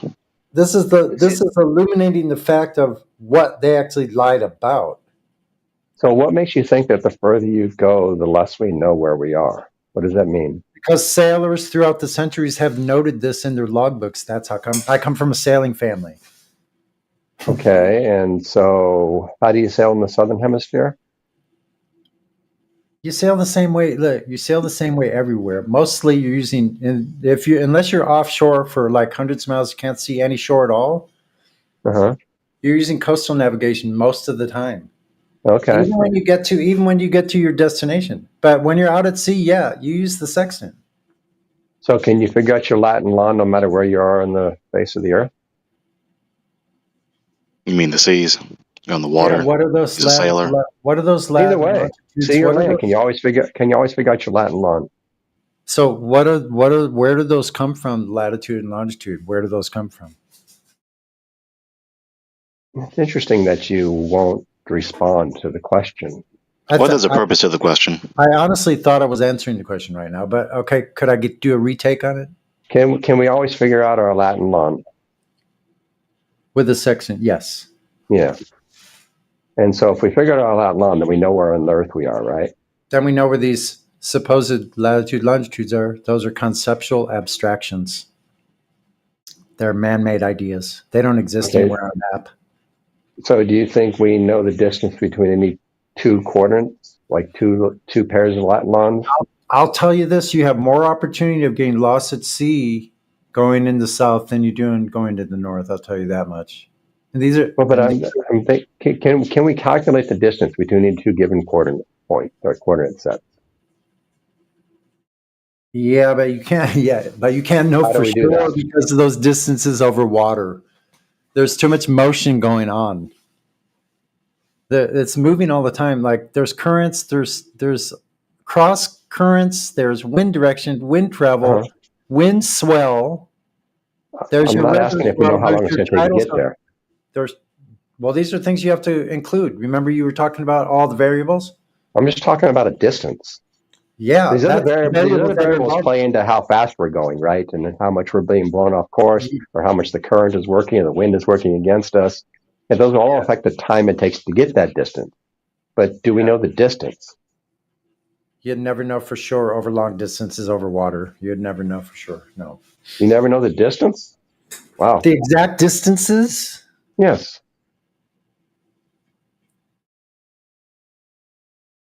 No, because you're in the ocean, bro. You're in the ocean. That's why. Yeah, but I think we can know the distances. Well, you go out there sailing and try it. You go out there and go out sailing and try it because I've read about these sailors and navigators my entire life since I was a child. I know, but how does me going out and sailing determine whether I knew the distance? Because you'll either run into the rocks, my brother, or you won't.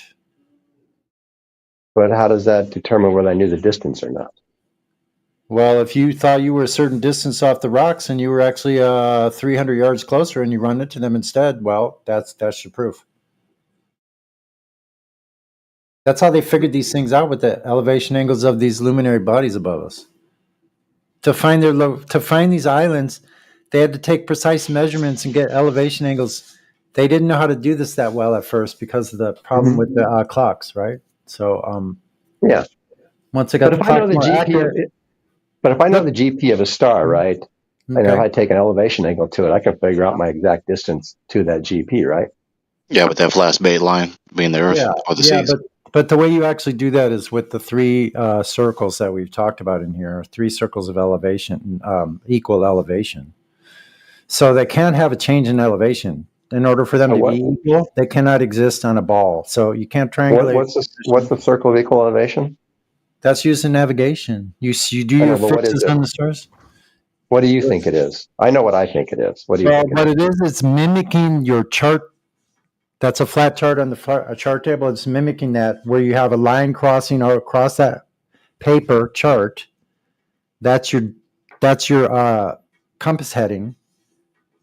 And you're fixing a star that you know there's a GP to, you get that angle measurement. You figure for the distance between A, your location now, and the GP. And then you do 3 of those. You draw circles around them where those circles intersect or where you are. That's where you adjust your dead reckoning to. But what makes those 3 circles of equal elevation? Because there's no part higher or lower than the next. That's why. That's the definition of level. But aren't all circles then circles of equal elevation? You cannot have circles of equal elevation on a sphere. Can you have it? But aren't they all circles of equal elevation on a flat? Yeah, that's why we're able to navigate. And so what's the purpose of having 3 circles of equal elevation if they're all equal elevation? No matter what you draw, it's a circle of equal elevation according to you, right? Because just elevation does not it does not say exactly what your position is. That's why. Okay, but what are these circles you're drawing then? You call them circles of equal elevation. Where they What intersect makes is your what? position. I Yeah. know, but Answer your own question. but what makes them circles of equal elevation, and what makes them different than every other circle you could draw? Because they're based on the angle to the luminary and your position. But where does equal elevation come into that then? Because when you're Excuse drawing me. a circle for three different fixes, let me finish. Because when you take three different fixes, you get the different angles. They have different circles where those circles intersect. That's how you double and triple check your work when you're out navigating.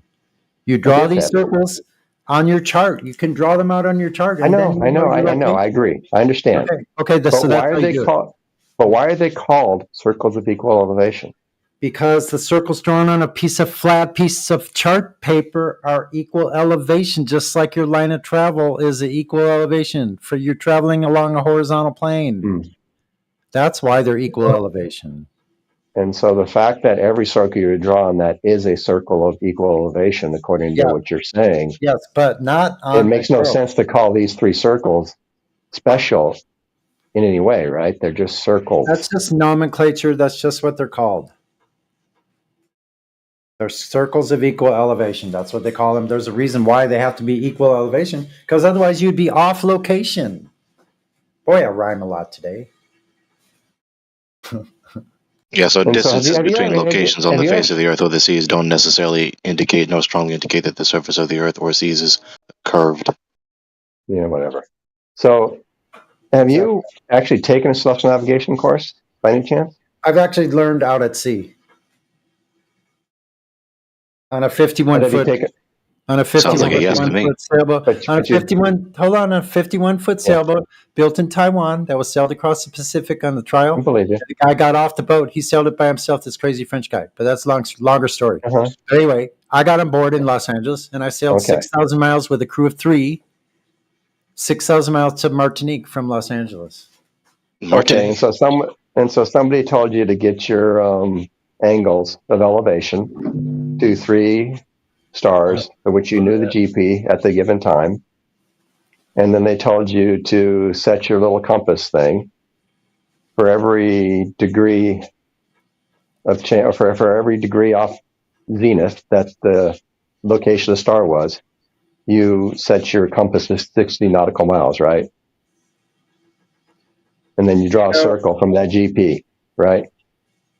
Right. Just like in the manuals too. Because when you're doing this, like the person I went with, the skipper I went with, I got you. he had manuals. We had a course with us.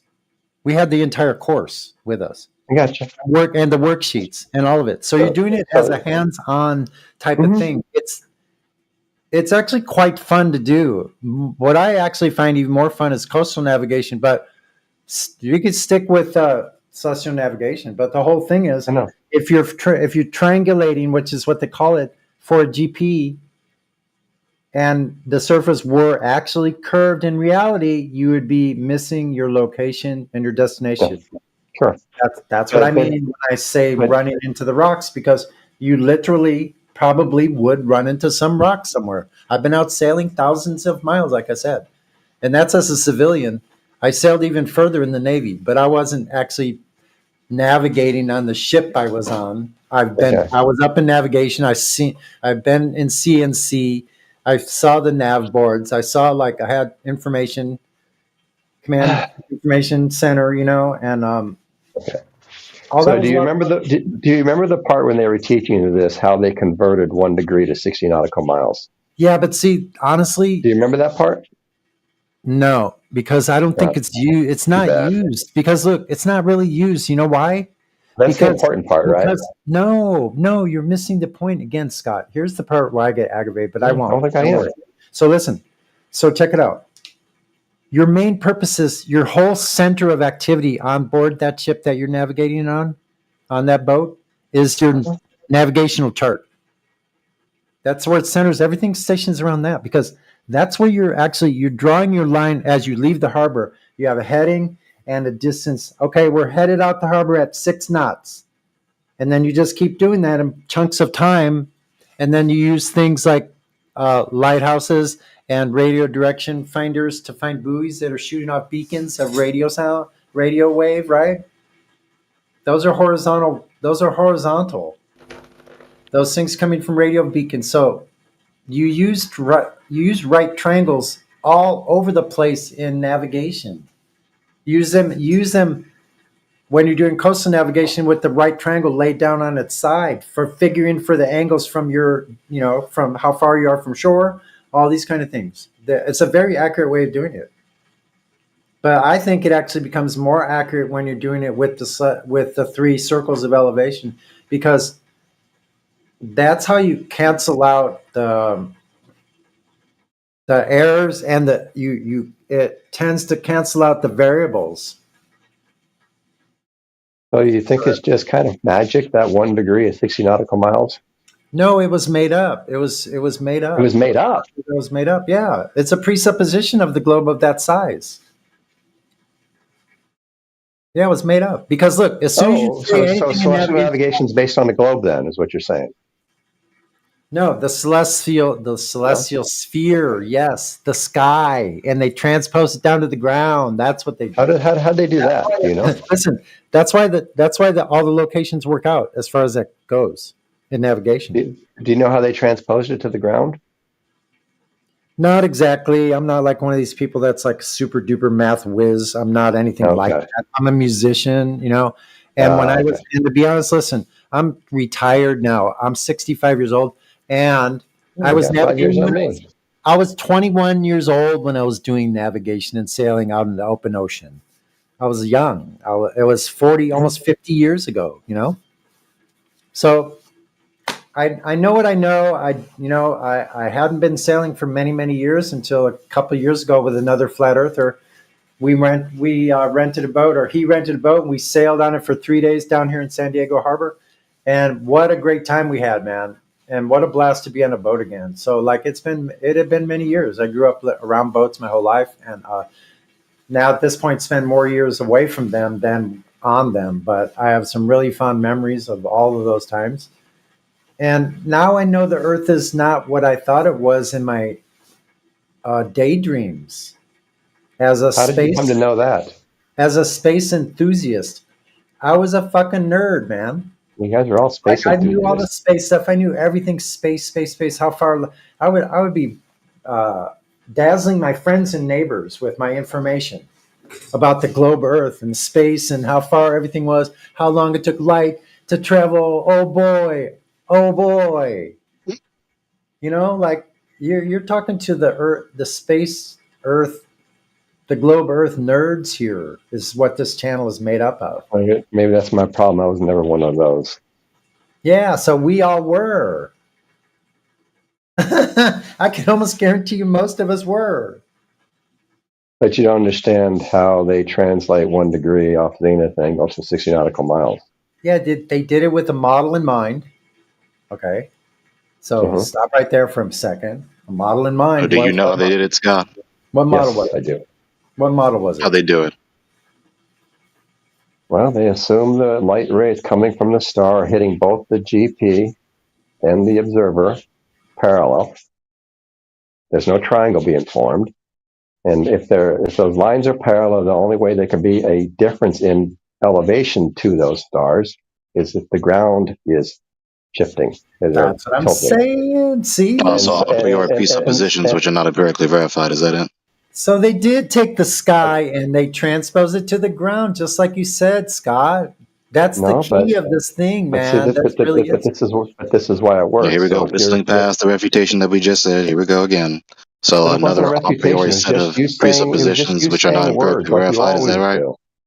Right. Another a priori set of a set of a priori presuppositions which are not empirically verified, which must be in order to demonstrate that you know what you're talking about, right? Whatever. Uh-huh. You're not even worth talking to. Mm-hmm. Yeah, so another a priori set of a priori presuppositions which are not empirically verified, which is logically required for the argument to be sound. Blah, blah, blah, blah, blah.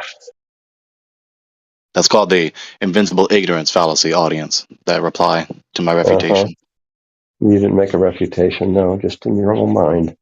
So once again, invincible ignorance, just denying the argument regardless of the obvious and patent soundness thereof. Wow. I know, wow, the You, wonders you, that you actually learn when you learn to think soundly. you do your best just to destroy every room you go into. Scott. You Yeah, so this is just more hear just yourself derision. talk. Scott, perhaps it's time to take a break, Gregory. right? This is limited for you. Scott, Yeah, there's no need. Maybe, take a break. We don't want to descend this into chaos, so it's fine. I agree. I was trying to talk to Sonny. Well, I think that's kind of runs if it's course. over, it can be done. I thought Sonny and I had a very cordial conversation, did we not? Yeah, you did. Yeah. I never think we insulted were- Sonny. He never insulted me. I mean, I know. I'm just Miggy and I did okay. Yeah, it's difficult. Yeah, that's all right, huh? I felt better as the room kind of calmed down a little bit. I calmed down. I settled in a little bit. It's just a mood thing, like it for me. It could go minute by minute, day by day. It could be different. One day, like when it was raining, I felt different than I did. The sun came out, I felt totally different. Got all kinds of stuff done. Very productive, and it just changes. People's moods change. But yeah, I offered to step aside, and I'll step aside right now. If there's anybody else who wants to continue the conversation, I don't need to be on mic. Thanks. Next person? Yeah, Anybody you're else? hogging the mic, dude. I'll step away. I'm done. Go. Okay, Void Spirit, you want to chime in on the conversation? Wait, He Gregory immediately was just disappeared. talking and Scott was hogging the mic? Okay. Wait a minute. Moving along. I know, right? He just immediately disappeared. Where'd they go? What? My God. They chimed in, and then when I called them out, I saw them light up. Anyway, very interesting. Yeah, so rather than insufficient appeals to distances over the Earth or seas or any other affirming the consequent fallacy, who wants to prove that the Earth is a ball?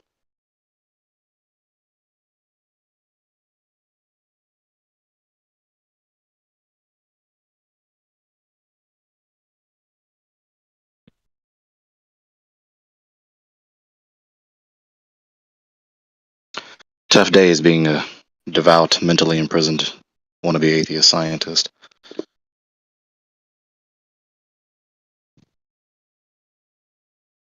It's because they don't want to talk to you, Greg. It doesn't mean they don't want to talk to people. Hey, step aside. Be consistent. Come on now. Amen, Scott. Scott, seriously, bro. All right. Freaking Scott. I mean, he's just sitting right here. You guys are the ones telling him he can't talk to you, right? That's He kind can of talk funny. if he likes. Okay, anybody got a claim for globe, curvature, drop over distance? So, anybody got a claim for a flat Earth, a firmament, or gas requiring a container? Yep, we have all of anyone those. gonna prove that the Earth is a ball and not distract from that question? Yeah, we don't have the burden of proof, though, unfortunately. What's being taught in the schools right now?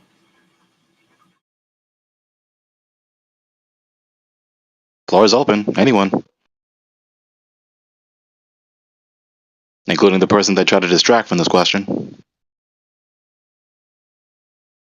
I don't have any proofs, but I do have a thought experiment. I was wondering if you guys would mind entertaining. Mm-hmm. Okay. All right. So you're starting in Los Angeles, and you pull out your compass, and you align yourself so you're pointing due east, according to the compass. Okay. With me so far? Mm-hmm. Actually, sorry, due west. No, east. East. Yeah, got my direction. Okay, east. Okay, now you pull out your trusty tape measure, which in this thought experiment is 100 miles long.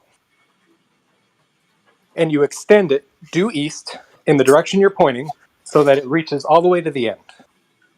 So you've got a 100-mile tape measure out. We good so far?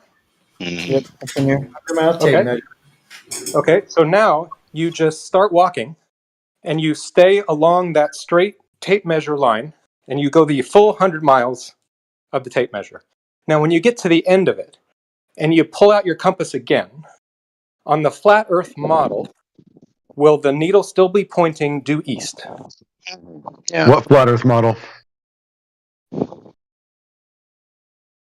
You're just on a flat Earth. How about we just say that? So yeah. Sure. On a flat Earth, will the needle still be pointing due east? Yeah. So here's your thought experiment. If we are starting in LA, follow the compass, align ourselves east. Why do we have to tape extend measure this? 100 miles long, and then we extend it all the way out. If we walk to the end of the tape measure, are we still pointing east? Will the Is that your compass question? still show that you're walking perfectly east? How many times do I have to say yes? So What's the flat Earth model? Can you show that to me? Do you have a flat Earth model you'd like to show us? Well, on the flat Earth, I'm just because as I understood it on the I'll repeat the on the question flat again Earth. after it's been answered. So as I understood, on the real Earth model, right? Yeah, on the real if Earth, yeah. we have cardinal directions, right? So cardinal directions are typically imagined as straight lines radiating from a central point, right? So if we aligned ourselves with a compass pointing due east, and we started to walk in a straight line, since there is no curvature, right? Our compass would just continue to point east. It's That was obviously just a longer way of saying yes. So there's your answer. Assuming okay, magnetic properties guide the compass needle are uniformly distributed across the surface, yeah.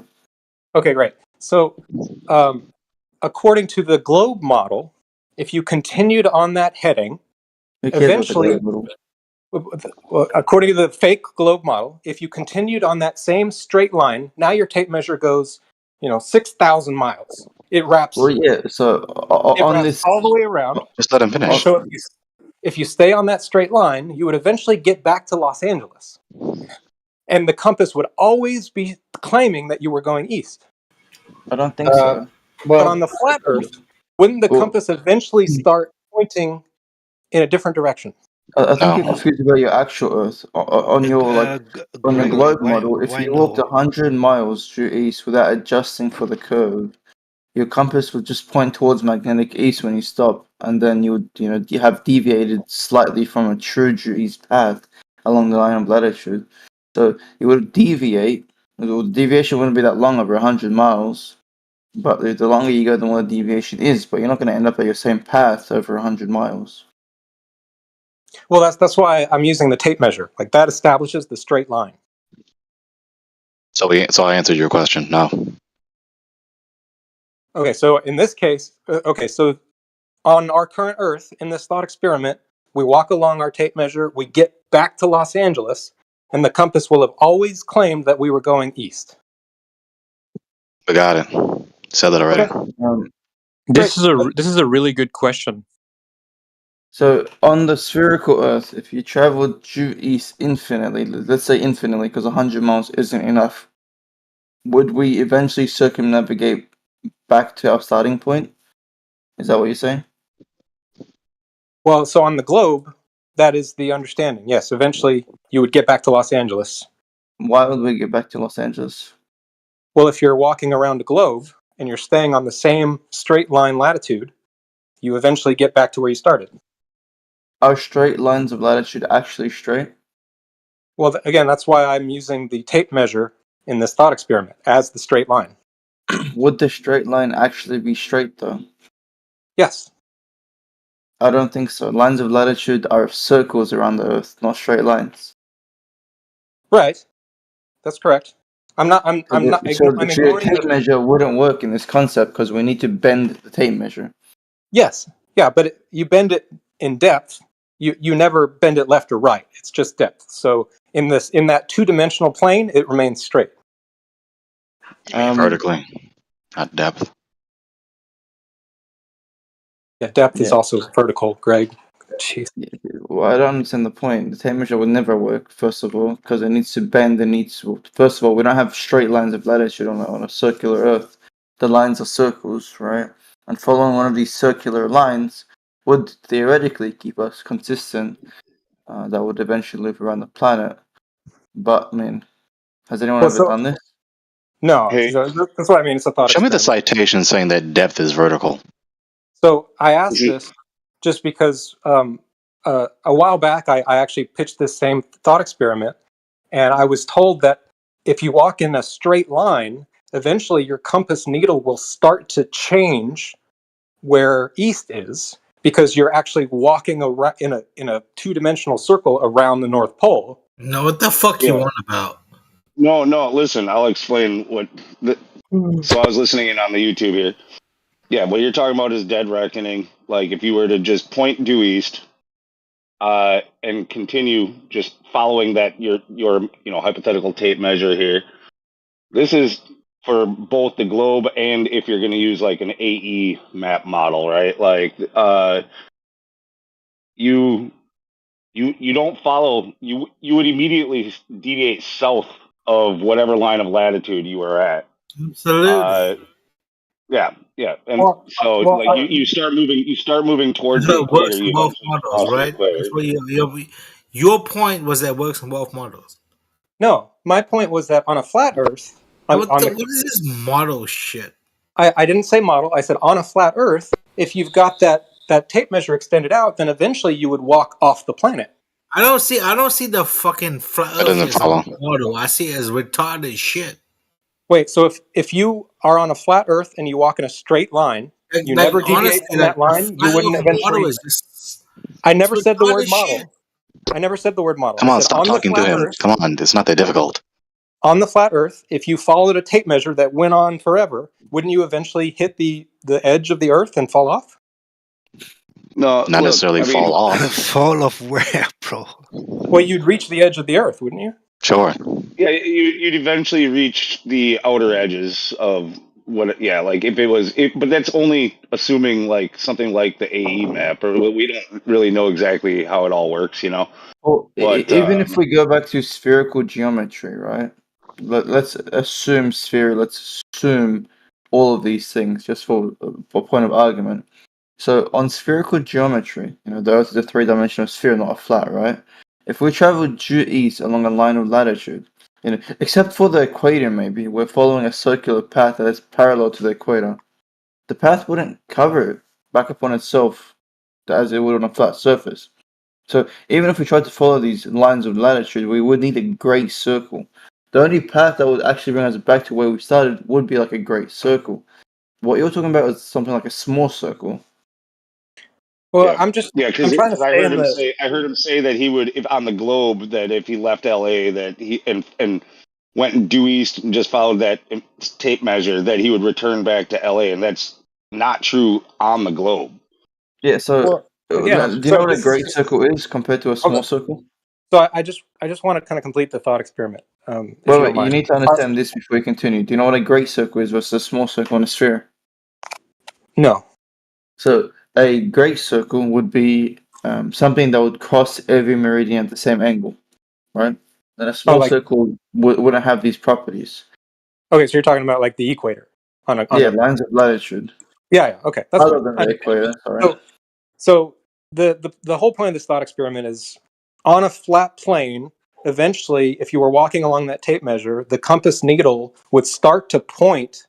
It would start to change because where north is gets further and further away. Ignore flat for now. You need to make this make sense on a sphere first.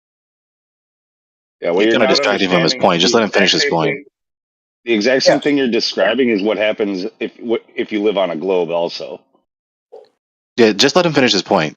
Instead of just digressing from his point. Why would we let him finish this nonsense point, dude? Why do you keep saying let him finish? Like, well, what's he trying to finish? He's trying to understand a concept that's flawed on a globe to a concept on the flat Earth. Like, if it's flawed on a globe, how is it going to work on a flat Earth, dude?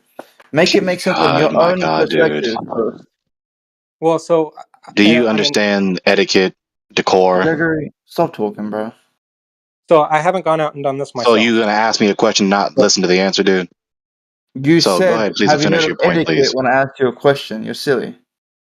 My God, what the fuck ever. Nolly, please finish your point. Thank you. Okay. So I haven't done this myself, so I don't know for certain, but I think that if you started due east according to the compass, you walked 100 miles, you pulled out your compass again, it would still claim that you were going east, and as you walked all the way around the globe, it would always claim that you were going east because north is always to your left. Whereas on the flat plane, eventually the needle would start to reorient itself because you were getting further and further away from the center of the flat plane as you reach the edge of the Earth. And so the compass is going to behave differently. The first half of what you said there is incorrect. It's the And the exact same second thing you half as described well. in the second half that happens on the globe also. It's already been said like 3 different times. The only place on the globe that could happen where you start on a line of latitude is on the equator. If you wanted to follow the equator around, then that would be, you know, the straight line. Due east would be also where your tape measure went. But if you're above or below the equator, then if you're above the equator, so you're using LA. I don't know what is the latitude of LA? Let's just use the equator. Let's just use the equator. I'm fine with that. Your entire premise is flawed, dude. Please try again another time. You were never going to get to the end of it. Let's say you start at 45 degrees north, right? Like, say you start at 45 degrees north, and you point due east, and you just follow that hypothetical tape measure. Yep. You immediately start going south, like toward of the 45 degrees. So you go, 40, whatever. It gets smaller and smaller as you get towards the equator, right? Equator 0. So yeah, you would. I will concede that gladly. I'll happily concede that. That's on your globe. So you're making a comparison, saying it happens one way on this and the other way on that, but it happens. Okay. It happens the exact same way. So let me alter it. We'll just say you start on some landmass that's on the equator, and you're going east along your tape measure. That's really the point I was trying to make.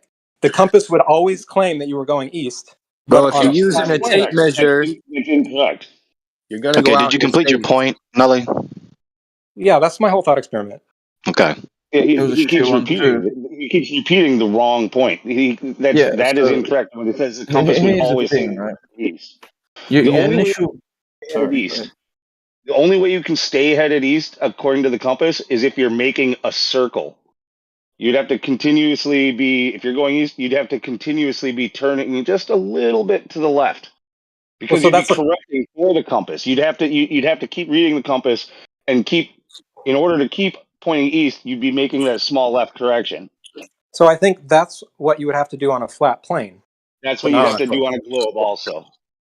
So that's the part I don't get. Because on a globe, if you just walk along the equator, eventually you get back to where you started, and the compass always says that you're moving east. Bro, you were saying a straight line. So let's say you got a 7,000 mile long 2x4 on the globe. Going straight, dead straight, like you're suggesting, you're going to go out into space. You're going to adjust on a globe the same way. Again, okay, 2-dimensional straight line. 2-dimensional. So forget about depth, because, I'm not talking about walking over the curvature. It's just a straight 2-dimensional line, the equator, around a basketball. Think of it that way. You can draw a straight line. I do get your point also, Nully. I get your point. Your point is I'm valid. hearing a bunch of nonsense, bro. Can someone actually start speaking science to me? Like, well, what am I listening to? Wait, didn't I say this point before? And I used the same example with the basketball? Bullshit. Look, I'm listening to a bunch of retards. No offense. Okay, that's not helping anything. So he completed the thought experiment. You just keep walking along the surface of the equator of a ball. Compass still pointing east. You walk around the ball all the way back to where you started. On a flat surface, you would keep turning right if you're going east, and keep turning right. All right. Then eventually come back to where you started. Okay. Yeah. Gregory, if you the turn compass, right, you're the going compass north. reading, if you followed along that straight line on a flat plane, then the compass would no longer claim you were going east. You would have to correct for that. Dude, you're not going straight on a globe. You're fucking adjusting if you're following the compass. No, you're we not get that point. We get that point. We already moved past that. We moved past that point, right? Of course, if it's a straight line, if it's a ruler, if it's a tape measure, just extending straight from the surface of a ball, that's going to extend away from the ball. That's not his point. Yeah. So you changed it though, because you started with leaving LA and heading east, but now that we've made that point, now he wants to use the equator. The equator is the only line of latitude on the globe that would happen on. I was just trying to use a location that we could all, I got your But point, at least. Yeah. thank you, Greg. I appreciate it.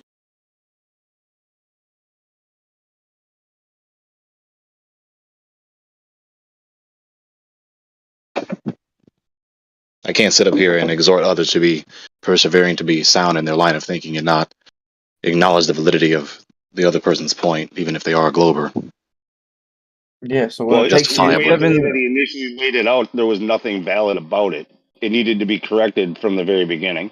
That's why it's now been refined to the equator. He wants to use the equator line, but everything that he said when he laid out his thought experiment was it was faulty from go.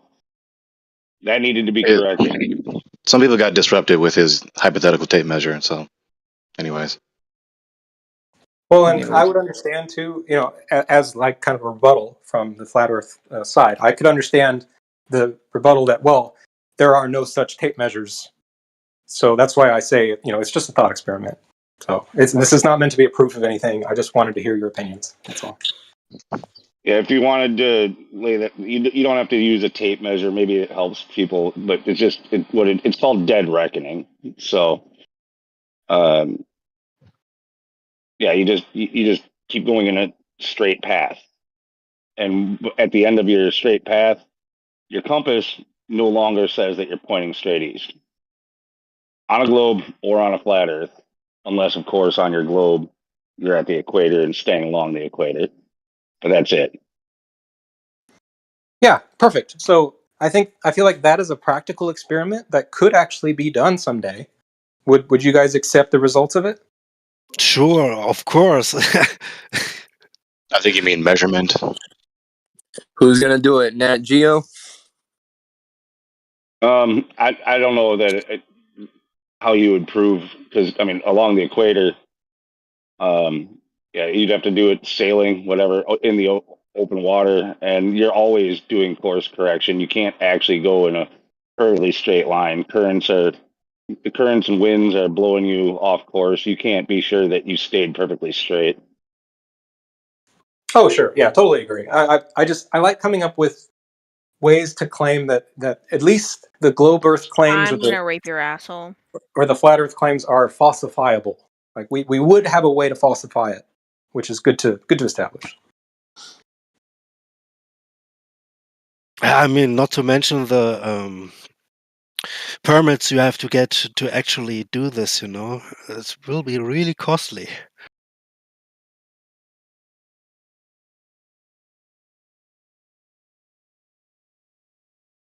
Talking to each residence, can I do this? Can I put my straight line of whatever through your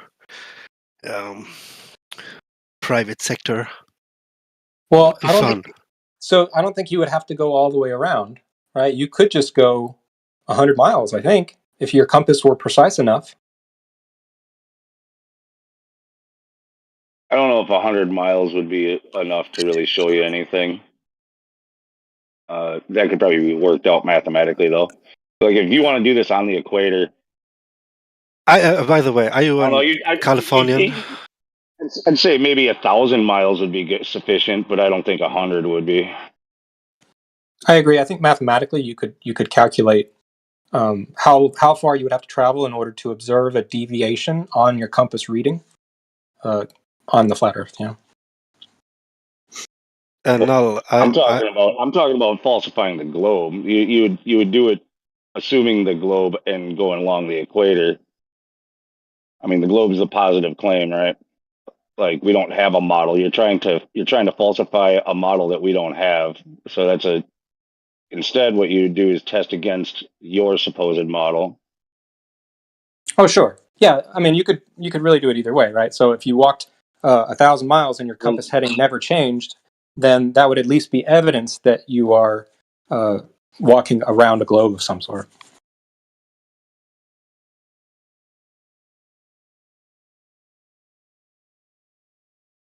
I mean, you can calculate the distance to your next continent that you would reach, basically. But I bet you would always be in the ocean. Well, no. So the whole point is to establish the distance where on a flat plane, the compass reading would change, and on a globe, it would not. And so you just get to that point and you look at your compass and see what happened. Well, Have we not reached the conclusion of this matter? Why do we keep repeating it?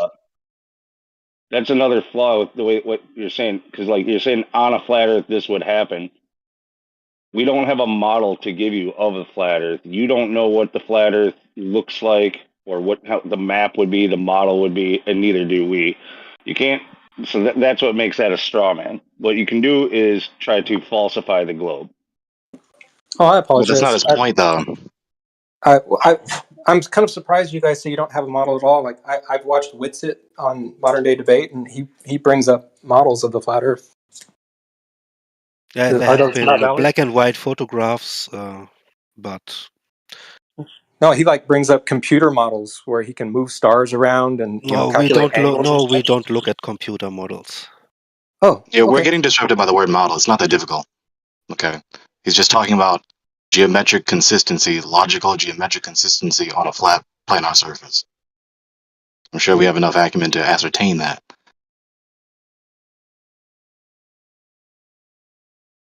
Right, but I mean, what if the layout of the flat Earth is one in which it's straight up Cartesian coordinates, north, south, east, and west, straight lines, but the model, quotes that people always have in mind is this one with the AE, where east is a circle around center.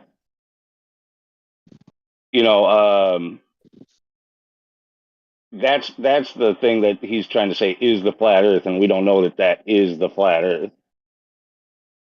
Well, sure. I mean, it may be inaccurate concerning sizes of continents and distances between various things, but it is accurate, at least analogously, concerning just the geometric property of being a planar surface.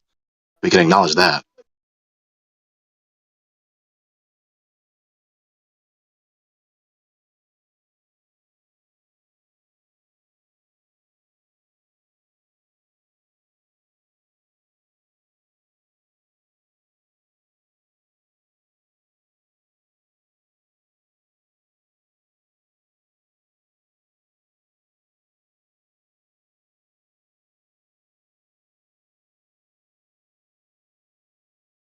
Another thing to be thought about that too is when it does come to compasses, also is your compass doesn't point at geographic north, directly beneath Polaris. It points to magnetic north, but it doesn't point directly at that either, because the way that the magnetic lines of flux kind of swim around a little bit, so there's declination that has to be accounted for and shit like that. So it's kind of this like not fully understood, like not at least in his mind, and what he's thinking that he could do. It doesn't work that way. So is anyone in here who believes the Earth is a ball and wants to prove that the Earth is a ball? Going once, going twice. Okay. So this is definitely not a proof of any kind, but there has been a picture going around the internet lately of a bunch of windmills, where off in the distance the windmills you can only see like the top half of them, and the Globers are claiming that this is proof of a globe. Like there's curvature right there. What are your guys' thoughts on that? I can post it in the chat if you haven't seen that picture. We've got pictures of windmills video where I don't know the picture specifically that you're talking about, but same stuff where you only see in like the tops of the windmills, but then you zoom in with a P900 or P1000 and voila, you got all of the windmills and boats down there reappeared that you previously couldn't see.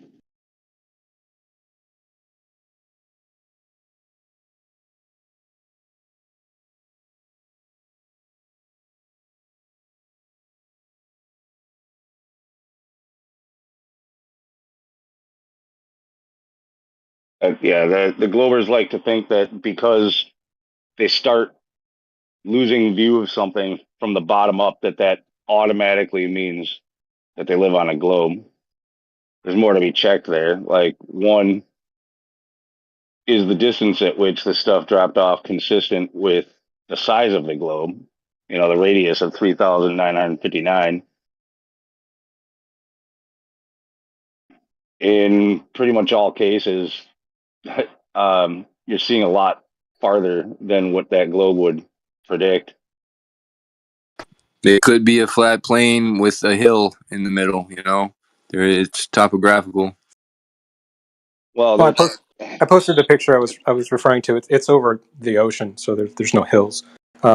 But okay. Yeah, so like this windmill on the left, you can really only see the blades compared to the ones that are closer. So you're saying that if we zoomed in on the windmill on the left, you would eventually be able to see the base? You'd see a lot more of it. We'd have to. There's not enough information given in that picture. So, like, well, one, just based off of like the size of the props on that thing, like that one on the far left, that's almost completely disappeared. It's not that much farther than the rest of them, which means that if that's due to curvature of the globe, that all of a sudden there was a sudden steep drop off right there, that would be completely inconsistent with your globe as well. Yeah, I would agree with that. But if this were a flat plane, then you should be able to see the base of all of these windmills with enough No, zoom. you have to look into bottom up disappearance across flat surfaces, having to do with like angular resolution and perspective. Like when your eye, or any optic really, but like you have a set like resolution, like, or an angle of resolution that once it reaches this low angle, like it's 0.02 degrees for the human eye. Once you get down to 0.02 degrees, there's like too much data crunched into too small of an area, basically, for you to resolve anything out of it. It starts to basically all blend in together as one thing and disappear. Yeah. By the way, does anyone have the checkerboard with the lines from perspective that someone can post in chat? I know the one you're talking about, but no, I don't have it. Yeah, it would show the trickery on your eyes that would cause you by looking at this. On the 2-degree bit, is there something I could Google so I could read up more about that? Sounds interesting. It's 0.02 degrees, so it's a very like acute angle. Yeah, is there a name for this or something I could Google? I guess it's angular resolution would be part of, but I don't know. Like you might get something else there also with angular resolution. You'd probably want to look at. I mean, I know those are some of the keywords there. Like, okay, yeah, I'll hunt around. Yeah. That'll work. Thank you. Do you happen to know where this body of water is? Where those are? Nah, I just saw this photo floating around the internet the past couple days. I don't know where it was. Yeah, that really doesn't prove anything. I could think of a couple reasons. Oh yeah, I didn't think it proved anything. I was just curious to hear your thoughts. That's all.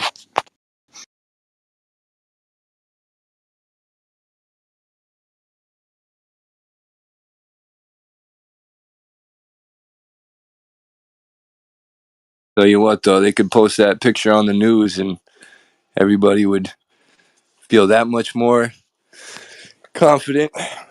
It's crazy. Yes, hello, my niggas. How you doing? How my niggas doing today? What the fuck? Any niggas in the chat? Any negroes? Any neographans? I vote we should mute him. Fuck you, fucking nigger. Fuck, dude. Fuck you say mute me. Bitch, I'm the most iron motherfucker. Wait, why isn't he muted yet? God. Yeah, I Just vote shut we the should fuck put up him and on listen, mute. you little Can we Jew get boy. someone to fucking put him on You should mute? Why fucking is he not on listen and fucking mute, bro? What the fuck? Well, that's the entertainment for You the day. went on That's this why tirade for too long, man.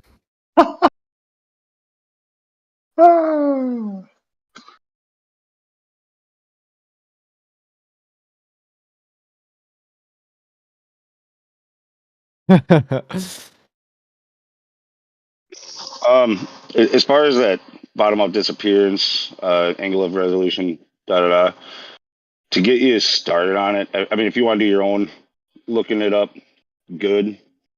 But I'm gonna post a 20-minute video here from Life is Short where he does a study on this. This is only just a small segment of a much bigger study. So if you wanted to go to his channel and you're truly interested, there's hours and hours and hours of this stuff. It goes really in depth. Yeah, thank you. Yeah, post whatever you can. I'd love to watch it. Who am I talking to right now? Who's that? This is Null Hypatheist. All right, I'll tag you in it in a minute.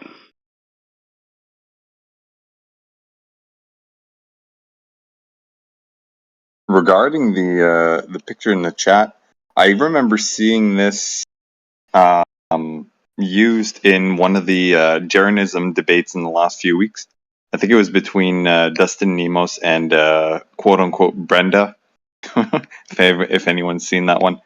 And they were pointing out how it's very difficult to ascertain or to verify the authenticity of it, because it's just a photo, right? Like that same claim has been used in the past for like the stuff like the Black Swan or whatnot.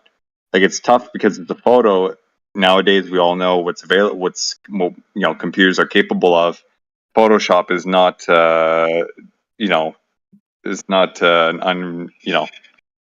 out of everybody's hands, right? So given the sizes of the blades, one could probably claim like, hey, like cut and paste and make it look, the way that you want, right? So what could be very interesting is if there was a video footage or a clip out there observing these same windmills in action, zooming in and out, that could probably reinforce the claim.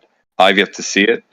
But if I've seen it firsthand. I was on the highway one time driving on Illinois. It's a lot of farmland in southern Illinois between Chicago and the capital, and I saw those windmills behind the curve. And it was I think it was like last summer or something, but it was just immediately obvious that it was the Earth curve because it was just straight up windmills sitting right behind the horizon.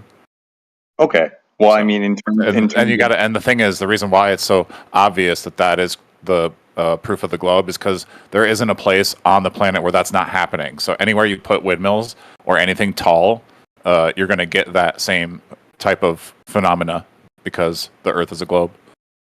Okay, well, the point that I'm making is, material to serve as evidence for a claim.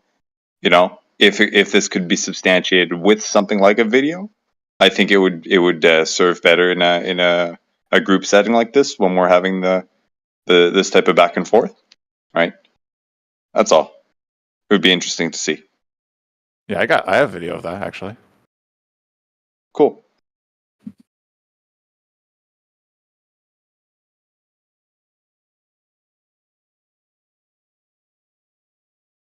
And then to the point that I made about, that left windmill, how it's dropped so far, and based off of like the angular size of the props, it's not that much greater of a distance from the ones that are a little more in the forefront.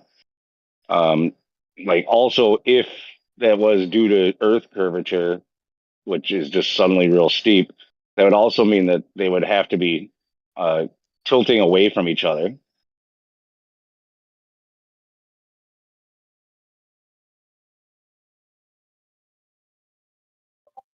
Yeah, I would agree with that. So that would cause them to fall even lower in altitude, like from wherever you're standing.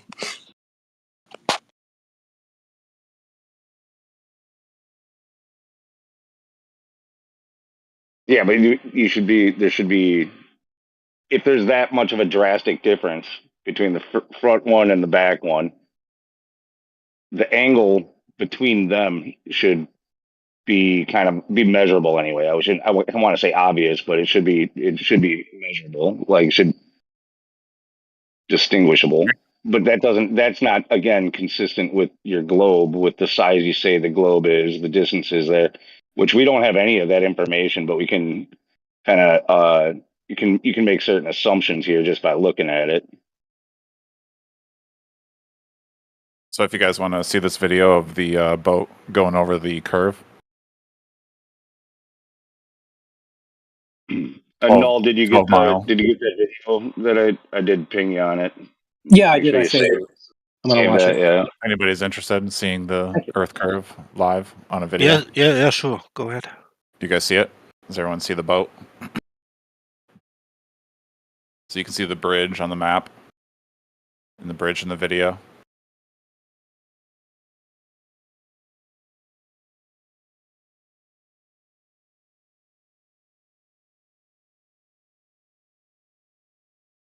So it's just sped up.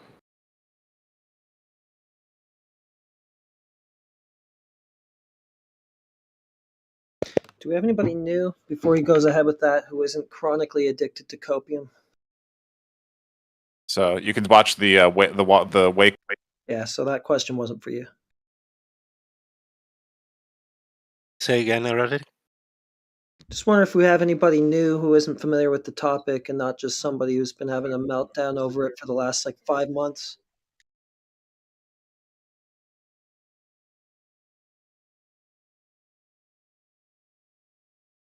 Okay, I guess not. We'll let him fill some dead air. All right. So if you guys want to see live video of the Earth curve from a 12-mile distance, you can see. I mean, if there's a curve, why is the shoreline and the here's the mountain boat so sitting on big top. behind it? Well, not the evidence, cool thing is, my favorite thing about this video is shows you how shallow the actual curvature is from a small distance. So you can see the wake of the water just slowly disappear. So that means it's just it's almost like it's like ankle deep, right? It's the Why curvature is so pathetic. are you using the boat optics? does eventually. Why are you The using boat does optics? eventually disappear. So you can see Boat's getting smaller and smaller and smaller, just like Well, a that's car not- would that's down a not- highway. Yeah, but Yeah, 'cause it's you going away already, from you. Yeah, but But you then, already it should be hammered. if it's You already dismissed optics by claiming refraction when we show you something that doesn't actually align with the curve that you say you see. So why are you using them now? Like which one's it going to be? We can use optics or we can't because they're all distorted and they don't show it's there. Which one is it? this is physical evidence of the live video. That Oh, you're just an idiot, dude. Do we have anybody better than that? Yeah, a point to be made here also, kind of like what I was saying with the windmills. You're talking about how you can see the wake, and then you're talking about it being an ankle deep amount of curvature, but then only a few seconds later, the boat has barely traveled anywhere. You're missing a third of the damn boat.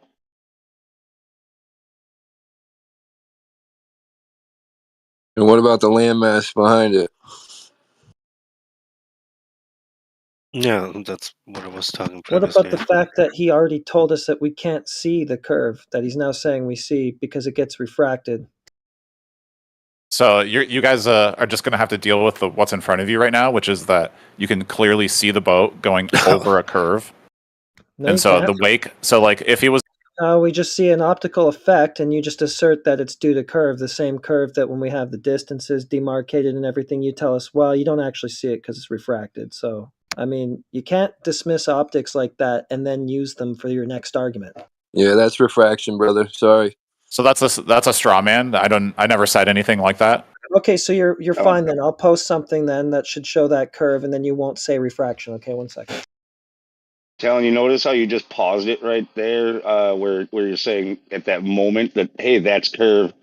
Yeah, continue. Show the amount of drop that happens in no time at all. Look at that. Oh my God, look at it. It's sinking. It's sinking. It's sinking. Yep. God, all of a sudden there's a ton see how of it's over the curve? a ton of curve in See how it's increasing? 100 yards. See, there you go. So you can see how this boat. So look, you can see this boat's much closer, and so it's on top of it's not over the curve yet. But then this boat is only halfway. So like right there, you can see the difference live. So stupid. How dude. far It's did like the boat it's so blatantly travel? obvious. So How far look, did the look, boat you can see travel? our boat, the other boats. How far? Look at that. How Look, far there's did your the boat two. There's your two. travel? You're not going to just talk over people, dude. You don't have any mute powers in this room, so don't even try it. Go ahead, Leo.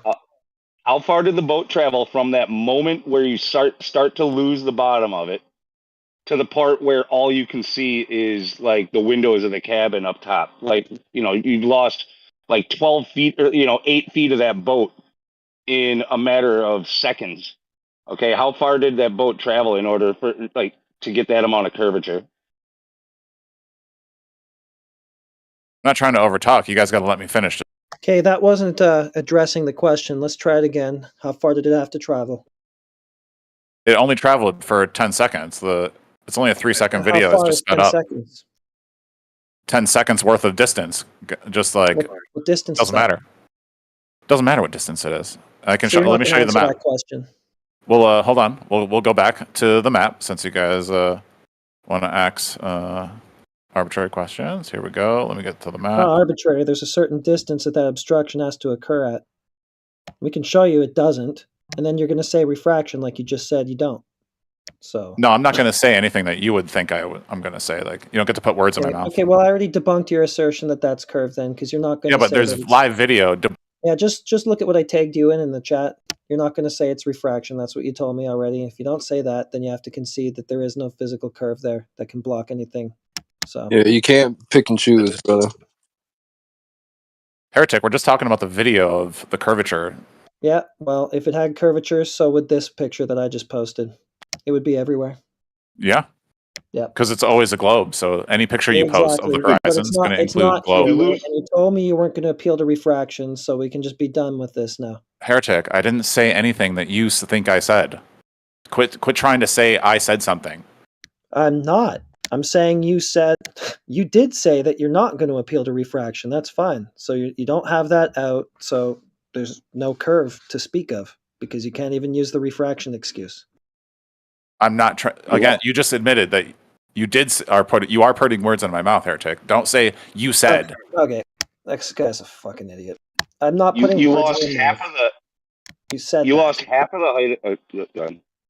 Yeah, you lost half of the height of that boat, which it's a pretty tall boat, wouldn't you say? I can't say how tall it is, but that's a good double decker there, right? That thing, just the hull is probably 12 feet, and then you got another 12 or at least 12 feet, and then you got the cabin, like the windows that I was talking about. Well, you go from seeing all of the boat, the wake, to seeing nothing but the top half of the boat in 10 seconds. The That Earth means is you a had- globe. The Earth is a globe. The Earth is a That means globe. you had approximately 12 feet of drop in 10 seconds. So I'm right. What's the issue with that? That's what happens when you zoomed in on a boat going over a curve, Lou. That is a problem for you. That doesn't match with the curvature rate of the so-called globe. What do you mean doesn't match? You can see it with your eyes, Lou. You just see it with your eyes. It doesn't matter what your rate is. It doesn't matter what numbers you think is necessary. It's just with your eyes. You can just see it. Boom, curve. Use Right your there. eyes, you fucking bozo. Yeah, it doesn't matter how many feet are going by. Yeah, it does matter because there's a certain distance that obstruction has to occur at if it is due to curve, right? Okay, so that would be at 2.3 miles. That would be the distance to the horizon in the picture I posted. So if it's curving in your picture, it's curving in mine too, because like you said, that's how a sphere works. So is that what happened in the picture that I posted? There's a horizon at 2.3 miles?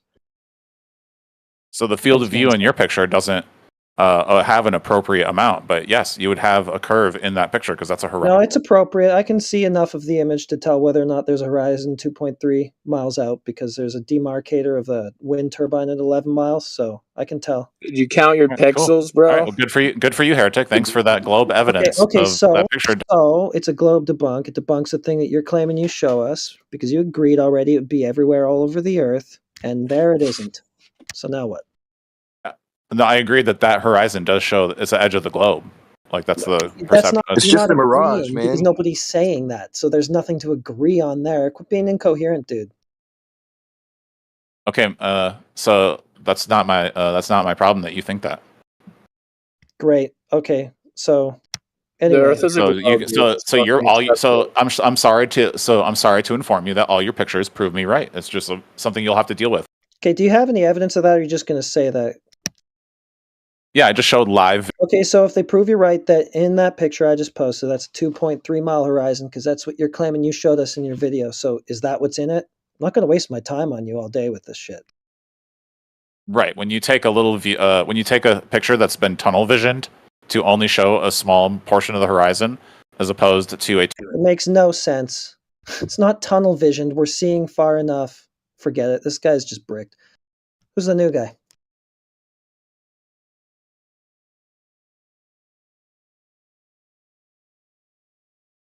Dude, this is the fucking stupidest chat I've ever been in. What's so stupid about it?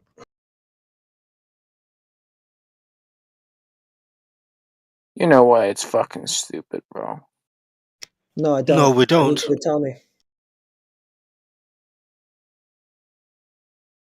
Eric, you're Stupid. fucking delusional. Because guys like Talon show that I hope video. you and wake think up to the that's fucking cool. globe universe one day. We have been there.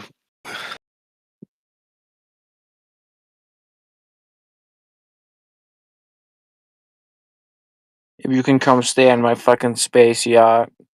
Well, it is kind of a stupid chat at the moment because you're talking in it. Other than that, though, it's not I'll too give bad. you a fucking room you can stay in. Bring your ugly wife. Yeah, you sound like a Sure. moron, dude. Do you have any like arguments in favor of like, I don't know, the spinning ball you think you're on, or what? Some Tito's on the fucking deck. Oh, another idiot. And I'll show you the Earth, bro. Yeah, we ain't playing games, bro. You ever played Star Citizen? Okay, so that would be Bro, off I'm not topic. paying for stupid shit 25k for a stupid spaceship. That would be off topic. All right, so what do you have to say? Okay, he's gone.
Go ahead, Bug Quan.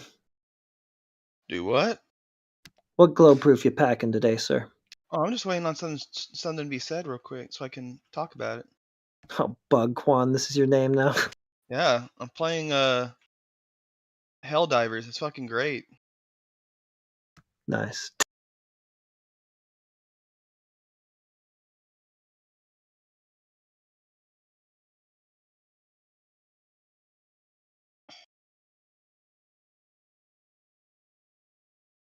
So I think last night, or was it a few nights ago, we were talking about how easy it should be to map out the flat Earth if celestial navigation truly works on a flat Earth.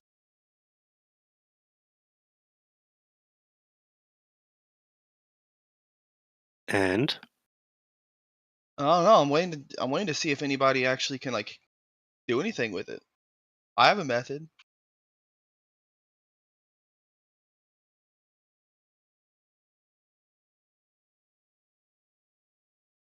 is it your method, or do It's a you tried and actually true method. follow? Say again. It would be a tried and true method to celestial navigation, along with some geometry that's also tried and true. Okay. You just get the ground position of 3 points to a single star that you know the distance between, and you can figure out the radius that the star traverses. And then from there, you can just create a map of all the GPs of that star using that radius, thus giving you a highly accurate flat Earth map, quote unquote. But the stars are moving. Yeah? So how often do you want to do this? Well, it won't say that the star passes over the same point pretty much every night.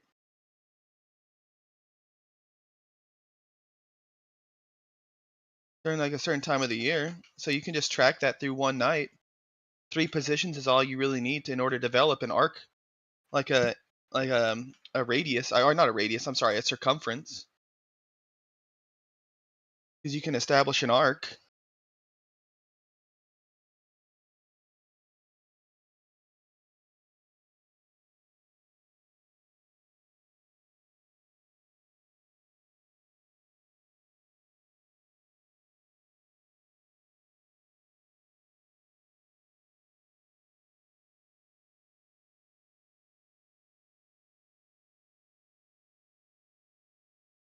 Yeah, but based on the position of the star and where you're located at, you have to actually visit other places. But No, at a you don't. certain point, you don't get to see the star anymore because of perspective and the pollution that is going on. Again, all you need is the known GP of 3 areas whose distance from each other you know. And you can easily establish the rest of the circumference for that star. Therefore, if you know the other GPs but you don't know the distance, you can easily figure out where they are on a map, because you would then automatically have their distance.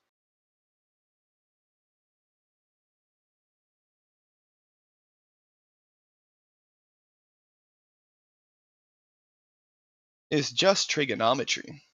Or not trigonometry, sorry, it's just some like simple geometry.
The Earth is round.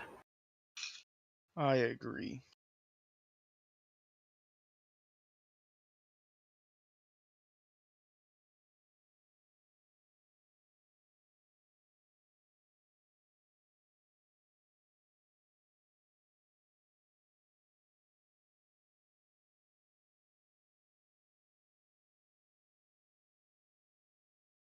How do you know?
The Earth is measured flat in aspect.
Hey, Room. I had another thought experiment I wanted to ask about, but I don't mean to interrupt. Is now a good time?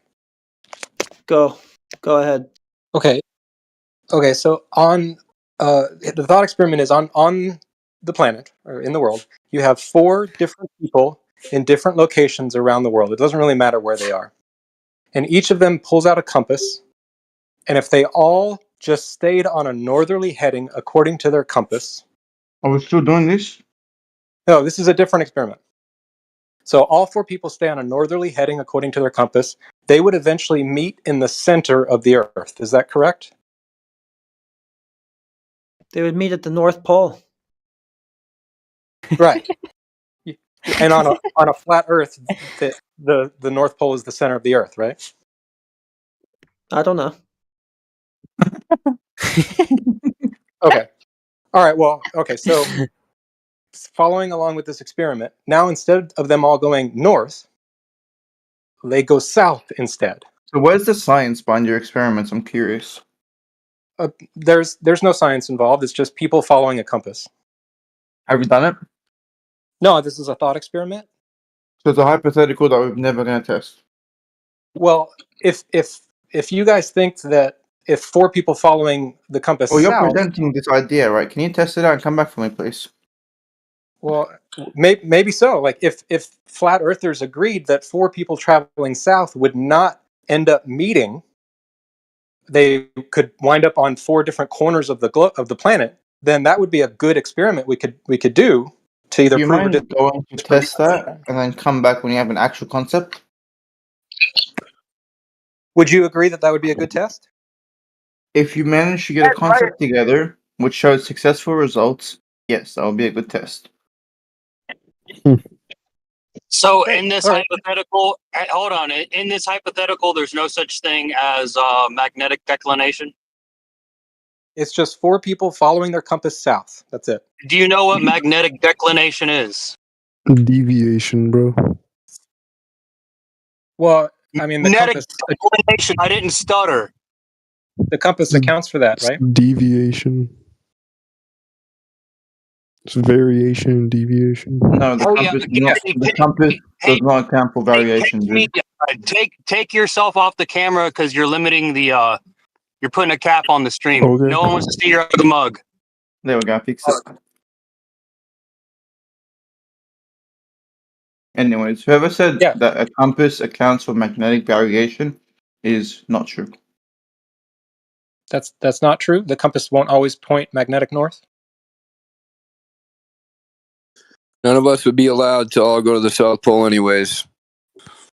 We'd be stopped. So, yeah, that would be part of the test, right? So if 4 people always stayed on a southerly heading, then on a flat Earth, they would eventually be prevented from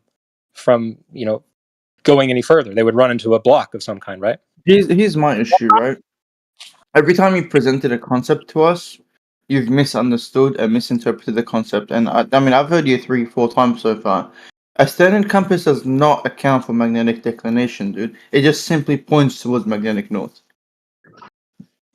Right. So if you always walked towards magnetic south, on a globe, you would eventually meet. Do you think at the South magnetic Pole. and true is the same thing? I'm just following a compass, so it's magnetic. I'm talking about magnetic.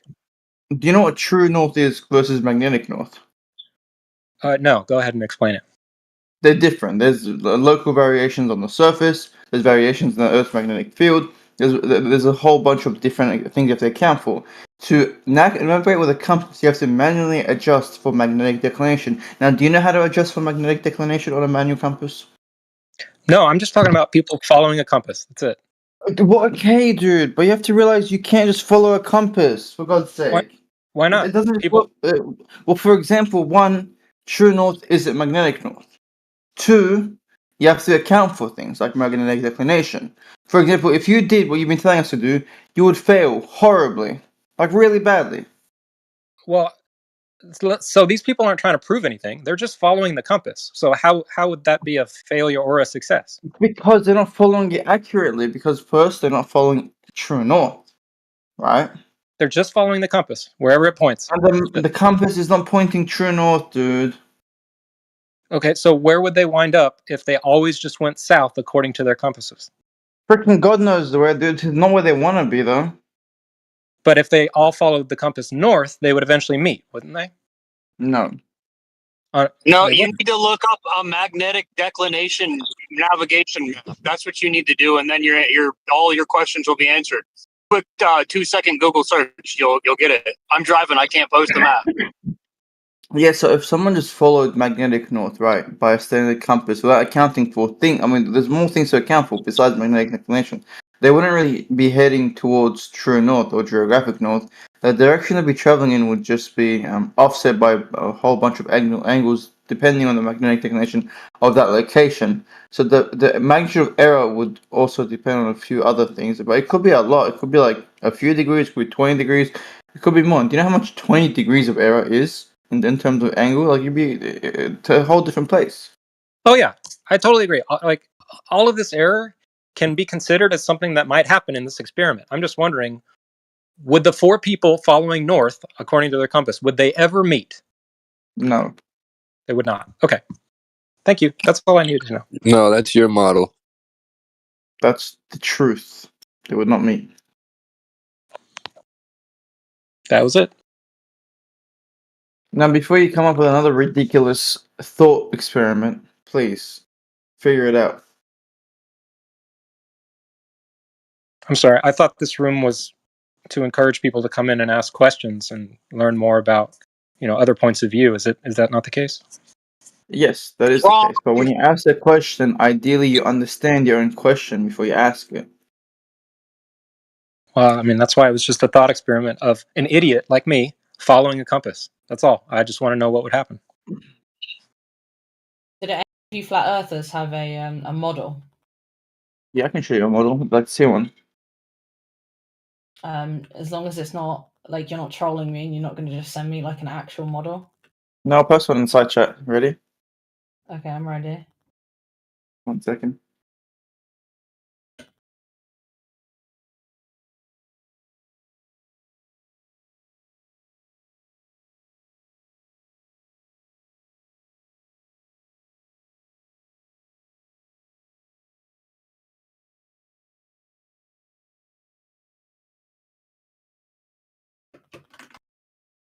Okay, here you go.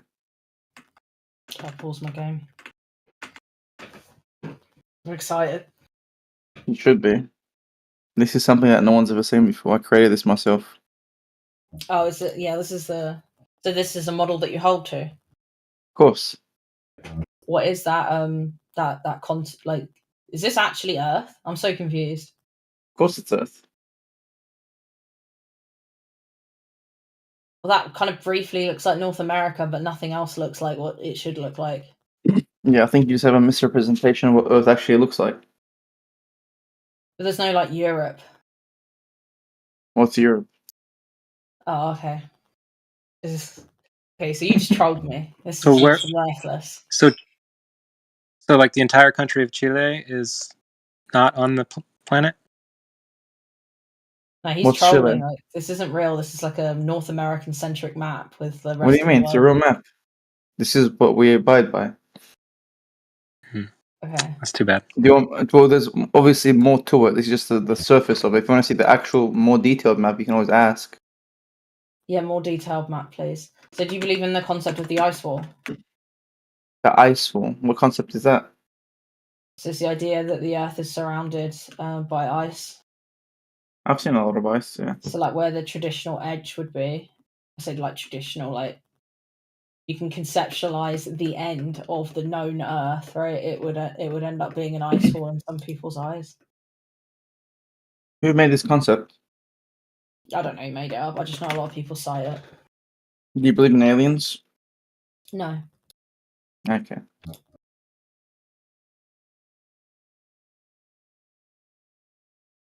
So I have this map as well.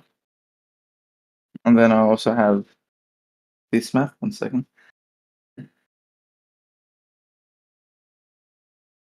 This would be my map that has a bit more detail if you like.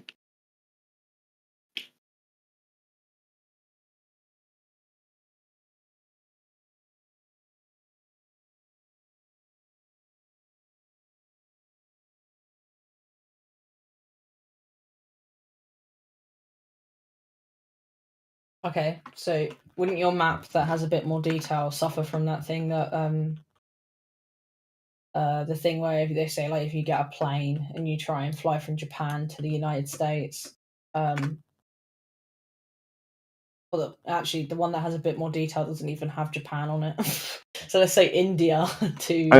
I guess you just can't see Japan. It's there though. Just look closely. I'm pretty sure Japan's not there, my friend. It's right there. Just look closer. Yeah, you're trolling me even more. Does anyone No, else it's have literally right there, mate. Just look at it. Yeah, I use the North and South Celestial Domes. The Celestial Dome model. What does It's that what mean? it's what all the maps are derived from. It's pretty good. All right, mate. This is my final map. Okay, and if you complain one more time, then we're gonna have problems. Well, a There you go. map doesn't make a model, right? This is This is a model. Okay, right. Well then, okay. So if You happy now? is the edge of the What the edge? map. So the edge that's shown on the picture. So there's like a circle and it's got a border around it, and then inside of the circle is the traditional continents and countries and all that No. kind of crap, right? So there's no borders, right? This just identifies where places are. Okay. So now you see everything. You see Australia down there. You see North America, South America. You see everything, right? You happy now? I don't think I am, no. Where's Japan? You find it? Yeah, I did find Japan on this one. Beautiful. If you were to try and fly from Japan to America, how would you do that on that map? If I gave a pilot this map, he'd make it to America from Japan very easily Okay, how? by flying. You're just a fucking troll right now. How else would he do it, dude? Because I asked for a model, right? Not you to troll me, okay? I think there's nothing wrong with my model. Nah, like I'm interested in models. Well, first you have to locate Japan and America, right? And once you do that, you just fly. Straight across. Exactly Go right. straight. Okay. So do you think, given I there's don't like an think edge, you just fly me. Come on, you're not catching on. do you fly without thinking? Are you that good at it? It's called autopilot, dude. We don't really fly our own planes, do we? The plane Oh, yeah. automatically knows how to stay on top of the Sagittar at all time, and so do all other planes Let's do as Let's well. put it this way instead. If I was to give you a canoe and tell you to go from Japan to America, can you show me on your map what route you would take? So okay, where is America and where is Japan on the map? Do you see them? Yeah. Okay, Can you and see what them? type? I can see them. Now tell me, how would you go from Japan to America on this map? With the constraints posed, you'd have to go like across Africa and the Middle East and India and China. And, Is that a problem? The Korean Peninsula and then to Japan. Is that a problem? It's not necessarily a problem, but I think What lots about- of people would claim that you don't have to do that. What about straight across the Pacific? Well, his model doesn't have the Pacific. If you go look, I don't know. What to tell you, man? It's right there, dude. No, it's It's just- actually at the edge of the map. Oh no, is that So where the you issue- fall off? The issue we're having, right, is this is a 2D map. 3D, we just lift everything up. There's under and above, right? Yeah. So you just Under don't and above. see. Well, the under is the surface and above is the sky, right? I think what you're trying to point out is the fallacy of trying to go by a map of any kind. What? Well, I asked Yeah, for a I think you're model. pointing This it is out. meant to be his model, not just a map. This is his model. A map is a model.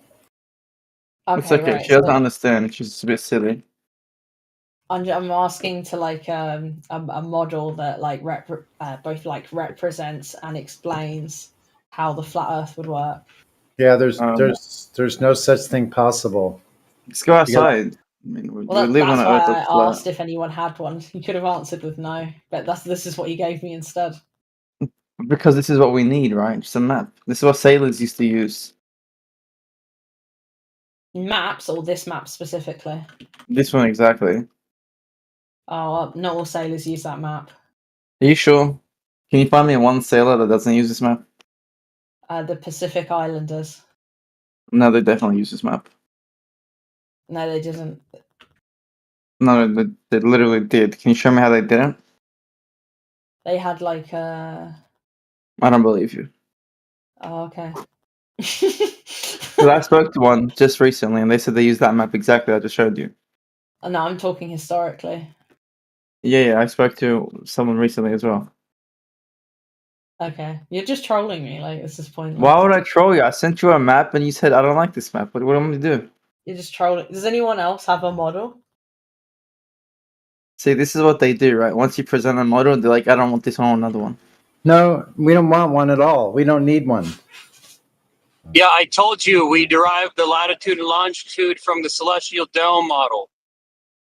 That's right. I don't know what that is, so could you link it in chat? Well, all I know is we navigate across a flat horizontal plane. All the oceans are level. Yeah, I'm kind Also, of another point: if you were to fly from America to Japan, like you suggested, the flight time would be 4 times as long, so you'd never make it if the Earth was a glob. Because your distance, the shortest line or the shortest distance between 2 points is a straight line, right? So you would be at an elevation of 33,000 feet. That would be a much greater arc of just a straight linear distance. So, yeah. So thank God it's not a glob. A glob. I don't believe in God. Who do you believe in? The Sumerian pantheon.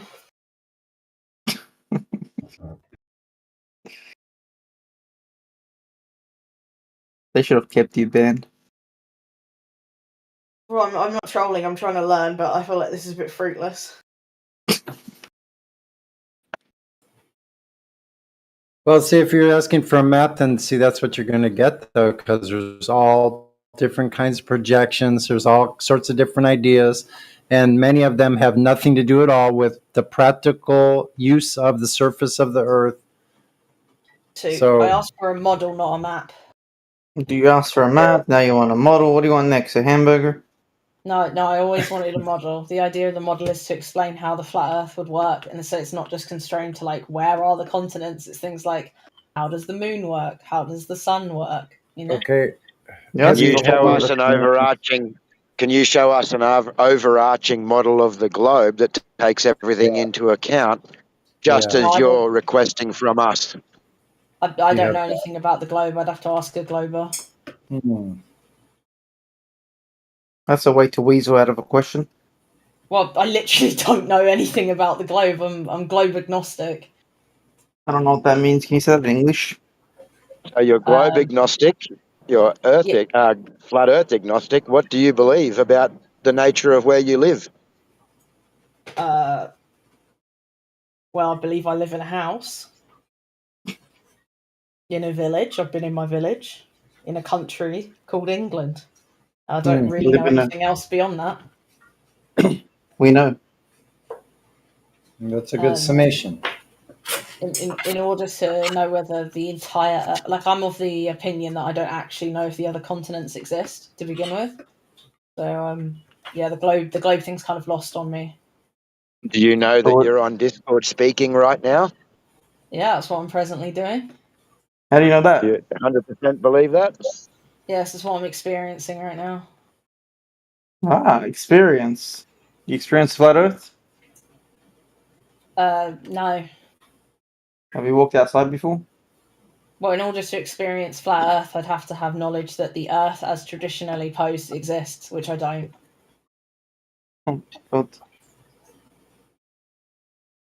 So, as an example, have you ever been to Kuwait? Have I ever been to Kuwait? Uh-huh. Yeah.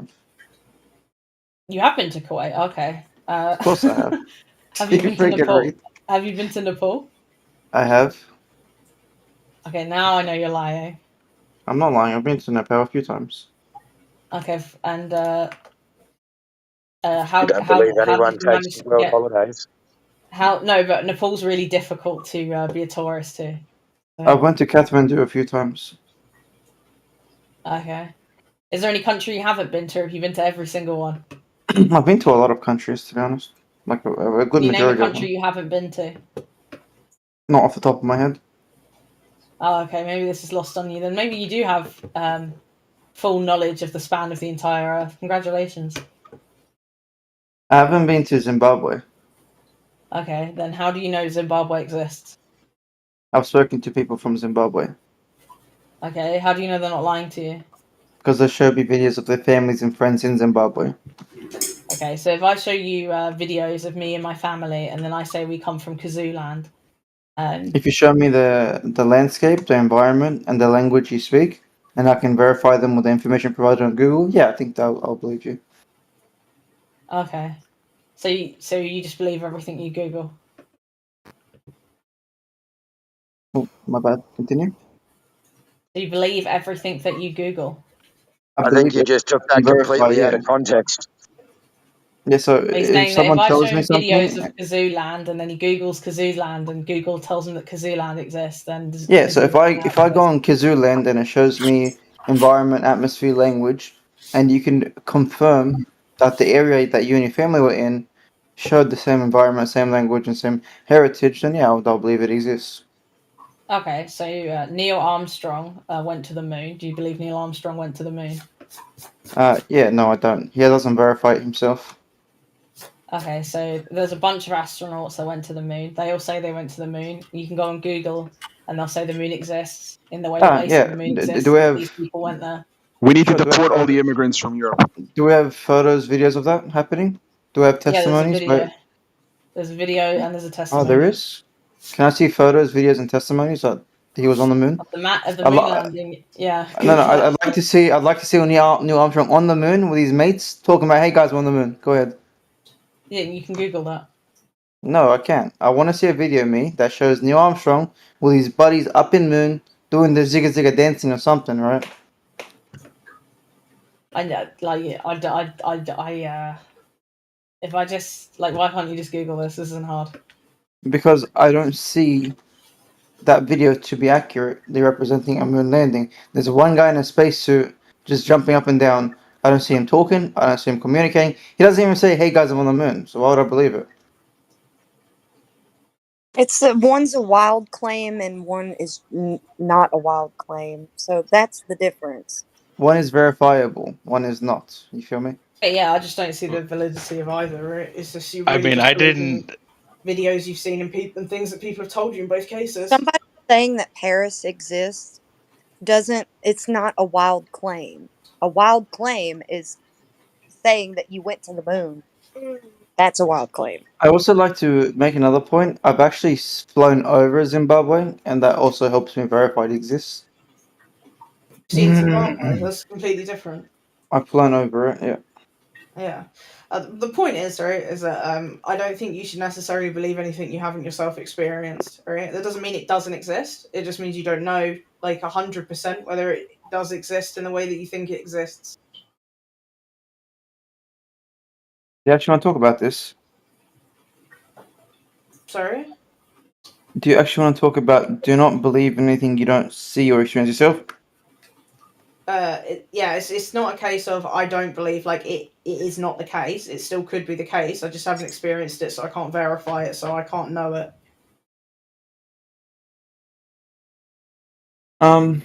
Yeah, so there's a few issues. So limitation of perception is one, right? Have you heard the limitation of perception argument? Yeah, I mean, there's some things I'll never know. How about collective knowledge? What do you mean by that? So we accept historical events, scientific theories, and personal accounts from other parts as our reality. Yeah, you can do that if you want to. I don't. So you don't have a foundation of education and societal knowledge? How do you know the word "it" means "it"? How do you know the word "food" refers to food? How do you know these things? That. Well, you're not experiencing it. You're accepting the word food refers to the things you eat because society has said so. Right now, we both understand what food means. I've experienced it. Because of societal knowledge, right? Experience of language. Well, we're not experiencing language. We are using language through the definitions that are placed in a dictionary, which is a collection of societies, silly boy. I have an experience of the veracity of language. Because I've communicated with other people. Because I've communicated with other people. Because a dictionary, which is a compilation of societal knowledge, has told you these things. You're just using compiled knowledge, dude. It's not how you learn language anyway. Well, we learn language through dictionaries. No, that's not true. Well, how do we learn the language then, dude? Okay, so like when you were younger and you said your first word, did you read it from a dictionary? Someone taught me it from a dictionary. No, they did not teach you it from a dictionary. Of course they did, because you only know words. We only know words based off the dictionary. So like if I say, like, for instance, most people's first word is one of their parents' names, right? So it's a noun. I learned how to say mum, right? Because lots of people around me said mum, right? And they learned how to say mum because lots of people around them said mum. You learn how to speak before you learn how to read. Me, the first person that taught you had to learn from the dictionary, right? We all transmit knowledge, right? But the original knowledge came, From a very young age, I remember being in primary school, learning words, and the first thing we had to have was a dictionary and a thesaurus, so that we could find definitions and the meaning of words. Yeah, because everything ultimately derives from dictionaries, which is a compilation of societal knowledge. So you only know these things because people have told you these things. Sure, your teacher maybe didn't learn and teach you directly from the dictionary, but how do you think your teacher learned, and their teacher, and their teacher? We only have knowledge that comes from stringent definitions and meanings, which come from a dictionary. Okay, so in a world before people used to write down language, right? So that did exist. We haven't always had a written language. How did people learn language? The memorization of societal knowledge. Yeah, so that's fine. You experience. They still had a compilation of societal knowledge. It just wasn't written. Yeah, so you experience someone else using or telling you a word, right? You absorb that, and then you use that experience to use that word, right? The whole point is that language doesn't exist without, to you at least, without you experiencing it. Okay, no, without societal knowledge, like he stated, yeah. So before it was written down, it was transmitted through oral storytelling, apprenticeship, rituals and ceremonies, songs and poems, things of the sort, which is all societal knowledge. Yeah, it doesn't make a difference. It does make a difference because you are not experiencing something new. You're just being taught something based off societal everything you learn is new. Any knowledge you acquire is not novel in nature, right? It's not novel that you acquired that knowledge. It's just about how you can verify that the knowledge is correct. You don't need to be told the word potato to know the word potato is real, bro. Well, yeah, until you were told the word, or you learnt the word potato by experience, you didn't know the word potato existed. Until you meet a potato on Discord. Until you go on Google and realize that all our language comes from a dictionary, and if you go on the dictionary, write the word potato, and it comes up with a definition, therefore potato is real. Okay, but therefore potato is even real. reading the dictionary, right, is you gaining knowledge via an experience of reading the dictionary. Do you understand? You're not gaining knowledge, though. You're learning it based off societal knowledge. The knowledge is already there. You can call it learning. You can call it gaining. Either way. But the knowledge is already there. Learning knowledge will be something new. Yeah, the nature of our reality is always there, right? But as to whether you can verify something is there, right? You personally, not the whole of society, can verify something is there. You need to have an experience of it. Okay, you are what we like to call silly. I'm not silly. Okay, buddy. There you are. I'm not silly. I don't like. You don't know what the word potato is until you experience. Until you go on Google and search it. So, how about experts? Do you rely on experts? It. In a kind of. Okay, now I'm going to ask you something, and you better be honest with me. What happens when you're sick? What kind of sick? It doesn't matter. What happens when you're sick? I stay inside and play Fortnite with my friends. You get ill. You get what? You get ill. And how do you cure this or treat it? It depends on the sickness. You go to a doctor, right? Well, you might not need to go to a doctor. I What's see. the Now point you're you're being getting at? dishonest with me. You're being dishonest now, me. Well, if you for instance had a diet, like, let's use something so gross, but let's say for instance you had a snotty nose, right? You would just go to a pharmacy. You don't go to a doctor. Okay, tell me, what happens when you don't have specialization of knowledge? What happens when, for example, you're sick and you need to see a doctor? If you're sick and you need to see a doctor, you go and see a doctor. Are you accepting the doctor's knowledge? Yeah, I suppose I would accept that the doctor has knowledge. Although I don't always accept that a doctor has knowledge. I've had to seek second opinions and stuff before. You are impossible to talk to, Mrs. Dishonesty.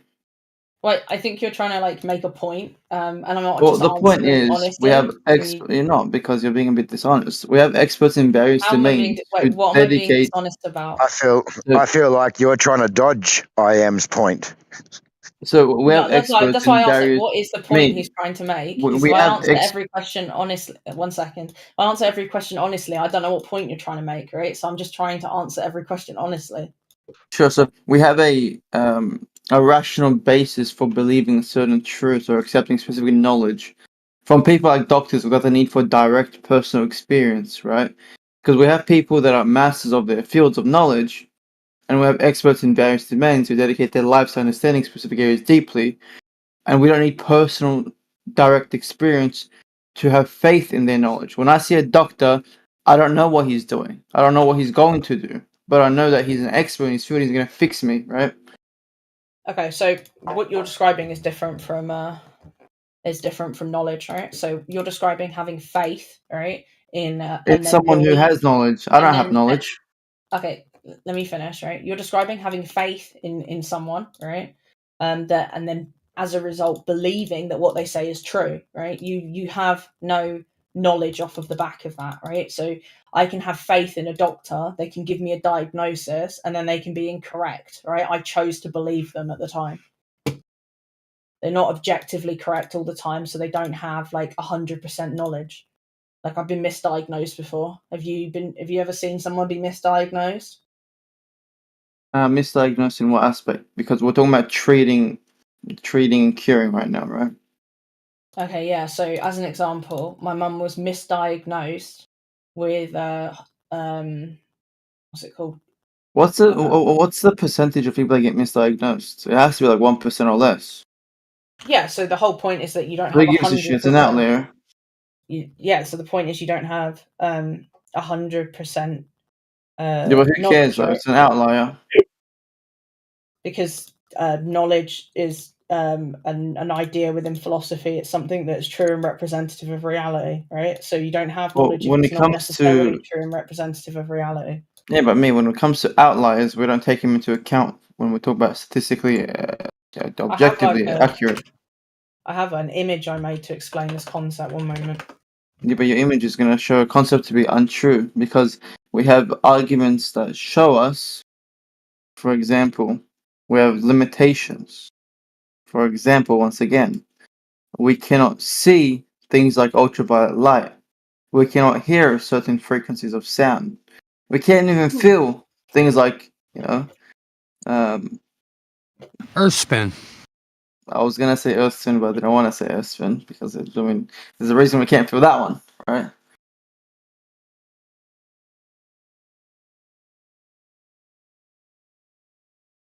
Yeah, let me just find my image and then maybe it'll make more sense to you. Yeah, it's just ludicrous to think that we are learning things. I mean, most of the things we know about the world comes from collective human knowledge accumulated over time.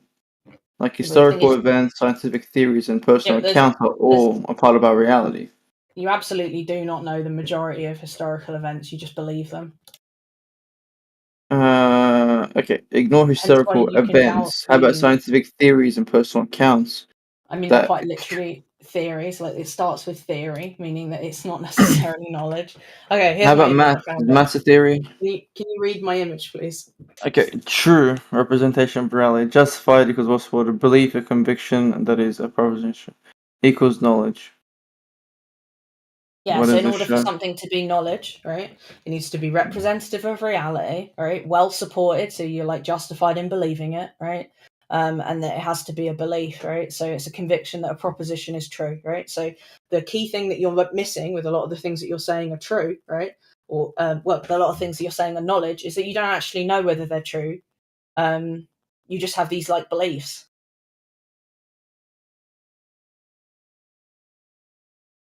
So, like for instance, if a doctor told you have cancer, it wouldn't be well supported necessarily because you can't. You are just accepting that they have evidence that you have cancer and that evidence is meaningful. You don't know whether that evidence is meaningful, and you So don't know can whether it's we? representative of reality. So you don't have any knowledge. So can we know if something is true, justified, and we have a conviction to believe it's true, without experiencing them personally? Personally, I don't think so. So I need a yes or a no. So I would say no. That's what that meant. Okay.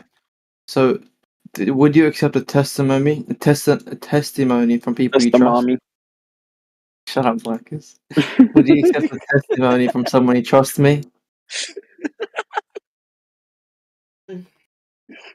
Whether I believe it or not doesn't really matter as to whether I Okay. have knowledge.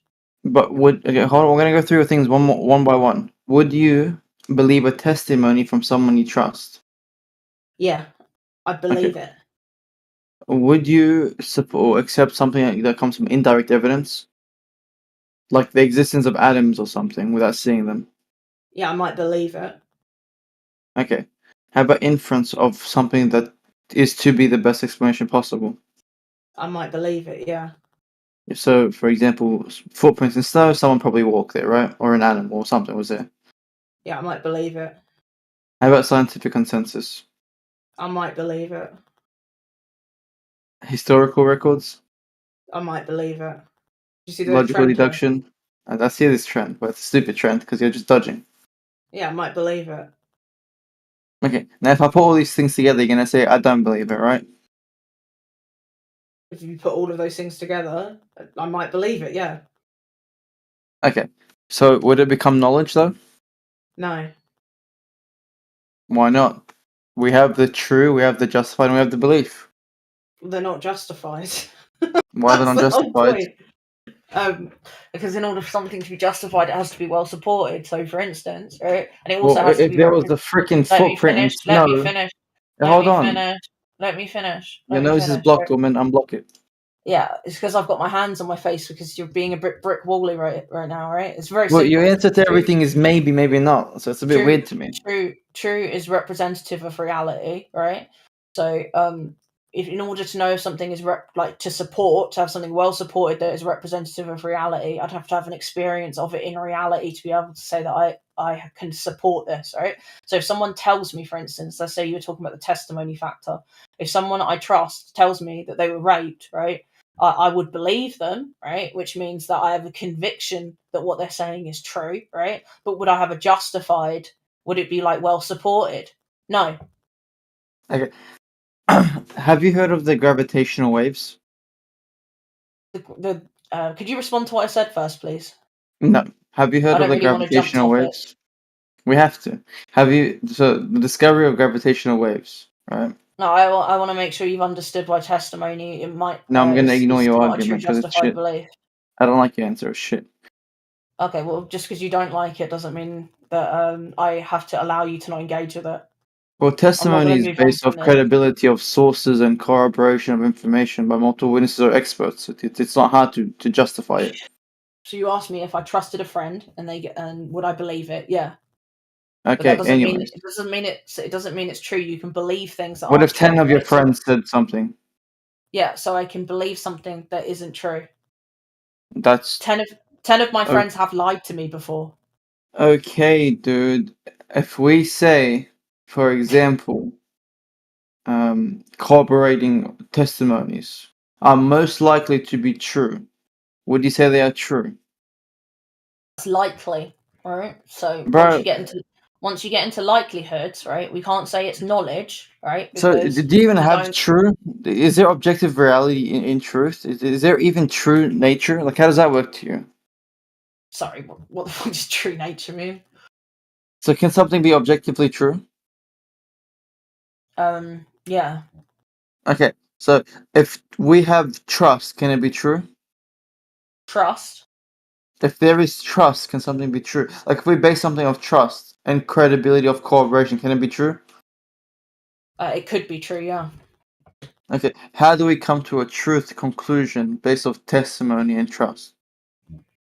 You can't using testimony alone. Okay, what is testimony if it's not corroboration dignified multiple times over? So a testimony is a belief in a secondhand source. And corroboration? So yeah, like essentially, while it could be the case, it could also not be the case. Lots of testimonies have been proven to be wrong. Lots of And people what can if the lie to you. testimony is corroborated? So let's say two people say that X was raped. That doesn't make X raped. If the person that was raped had corroboration from 5 people that watched it happen, would that be true?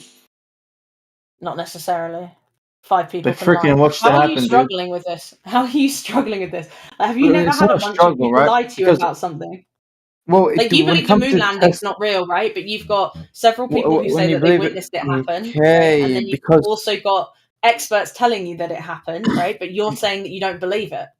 once we have we have 3 categories to obtaining knowledge. We're trying to figure out the first one, testimony and trust. True, right? Justification and belief are the next ones. We are trying to get past this step so we can go to the next one, evidence and justification of the belief, right? But you are too stuck on no, people can lie, testimonies can be true, corroboration isn't true. These things all lead to finding out the truth. But you are just stuck on the humans lie, therefore can be true concept. Well, it can't be true. It might be true. It's just not. It's not sufficient justification to say it is true. Can you come to a conclusion of truth by unanimously using testimonies and corroborations? No, I already told you that. Okay, so no. So if we have testimonies and corroboration and we can justify something, we support it. Can that verify it to be true? Okay, what does it say under justified? It doesn't just say Who gives a supported. shit? What does it say? Your What does it photo say? is weird. What does it say under justified? Well supported. Yeah, so supporting something with testimony doesn't mean it's well supported. Testimony is a weak form of evidence. What if we have an external factor of evidence, something else to support it? Well, yeah, if you're bringing in other forms of evidence, then Let's it skip by might to become well something else. supported. Let's skip by to discovery of gravitational waves as an example. I don't know 'Cause I anything about think this- gravitational Oh waves. my god, could someone just say like firmament or black No, swan or something? because I believe that the discovery of gravitational waves has true belief, it has think you're the justification, one. it has lack of personal and it still lacks personal experience. Would that be true? I don't know anything about gravitational waves, so I can't tell you that. Well, the general public believes that the detection of gravitational waves is true. So you're Right. telling me to just believe consensus and then validate No. your conclusion, which like I said, I don't know. Listen, lady, Hopefully you're the gonna have to mold, let I me literally don't know. continue. You're gonna have to let me continue, lady, okay? So in 2015, we discovered something called the Laser Interferometer Gravitational Wave Observatory, right? So this was an observatory which observed gravitational waves for the first time ever, right? And these waves originated from a collision that happened a whole long time ago between 2 black holes, right? Yeah. Are you googling it? No, I'm writing down everything you're saying. Just Google it, right? Discovery of gravitational waves. Pull it up. Okay, so Yeah, if you wanted me to validate this, it's going to take a long time. I don't think this is worth pursuing. If you want to have a quick conversation. Well, I'll make it quick.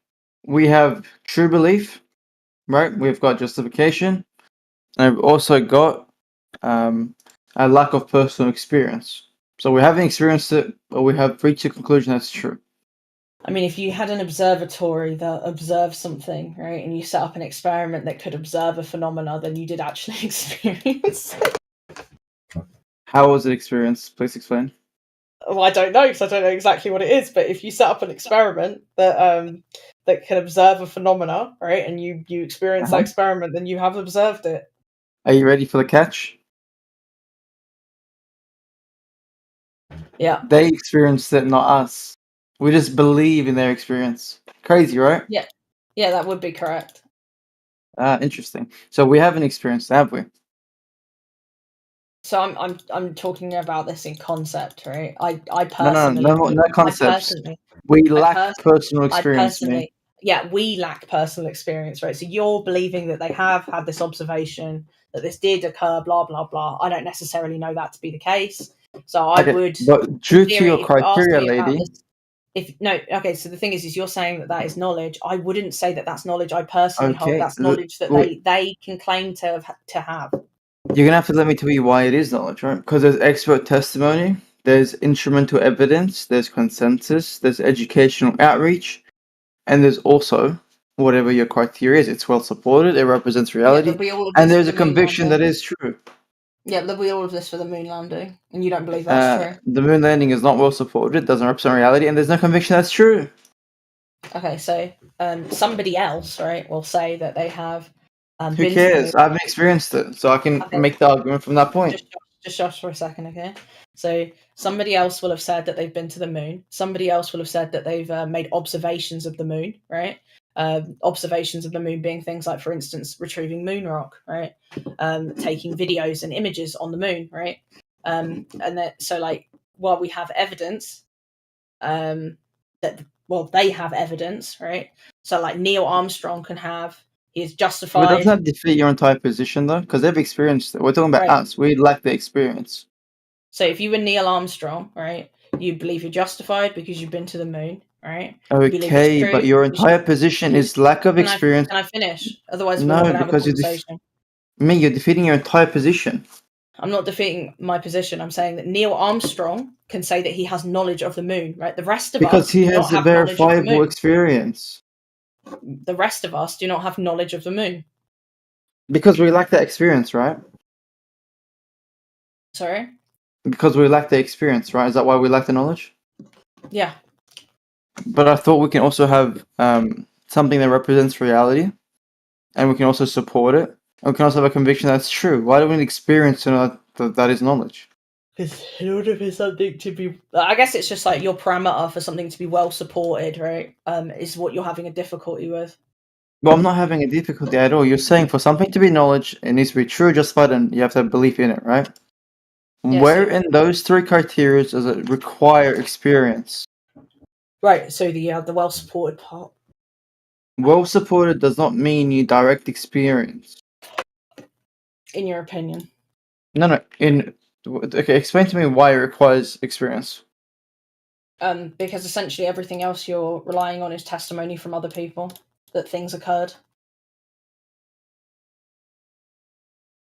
You can choose to believe it, but you won't have true knowledge until you experience it yourself. We're not talking about choice and opinions here. So truths do not require direct experience. Would you agree with that statement? So something can be true without you experiencing it, yes. Okay, so why does it need to be experienced for it to be well supported?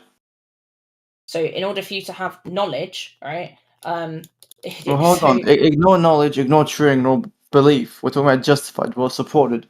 We're talking about the parameters for well supported. You said direct experience. Why? Because any other form of knowledge would just be received from other people.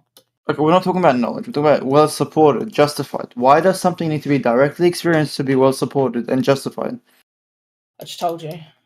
Asked and answered. No, you just said knowledge. That's why. Oh, okay, so in order for something to be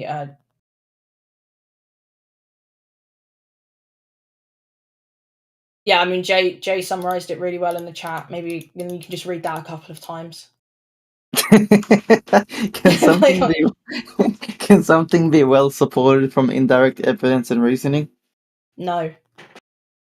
So direct experience will be limited to someone's It can be sensory highly perceptions and likely. It encounters, can be right? highly No, I likely. don't want to hear this nonsense of highly likely and highly unlikely, right? So direct experience would be limited to our own sensory perceptions and personal encounters, right? Like, I don't even see how you're confused at this point. It's not confusion, it's just you're wrong, right? So if we said that our direct experience has limitations, would you agree to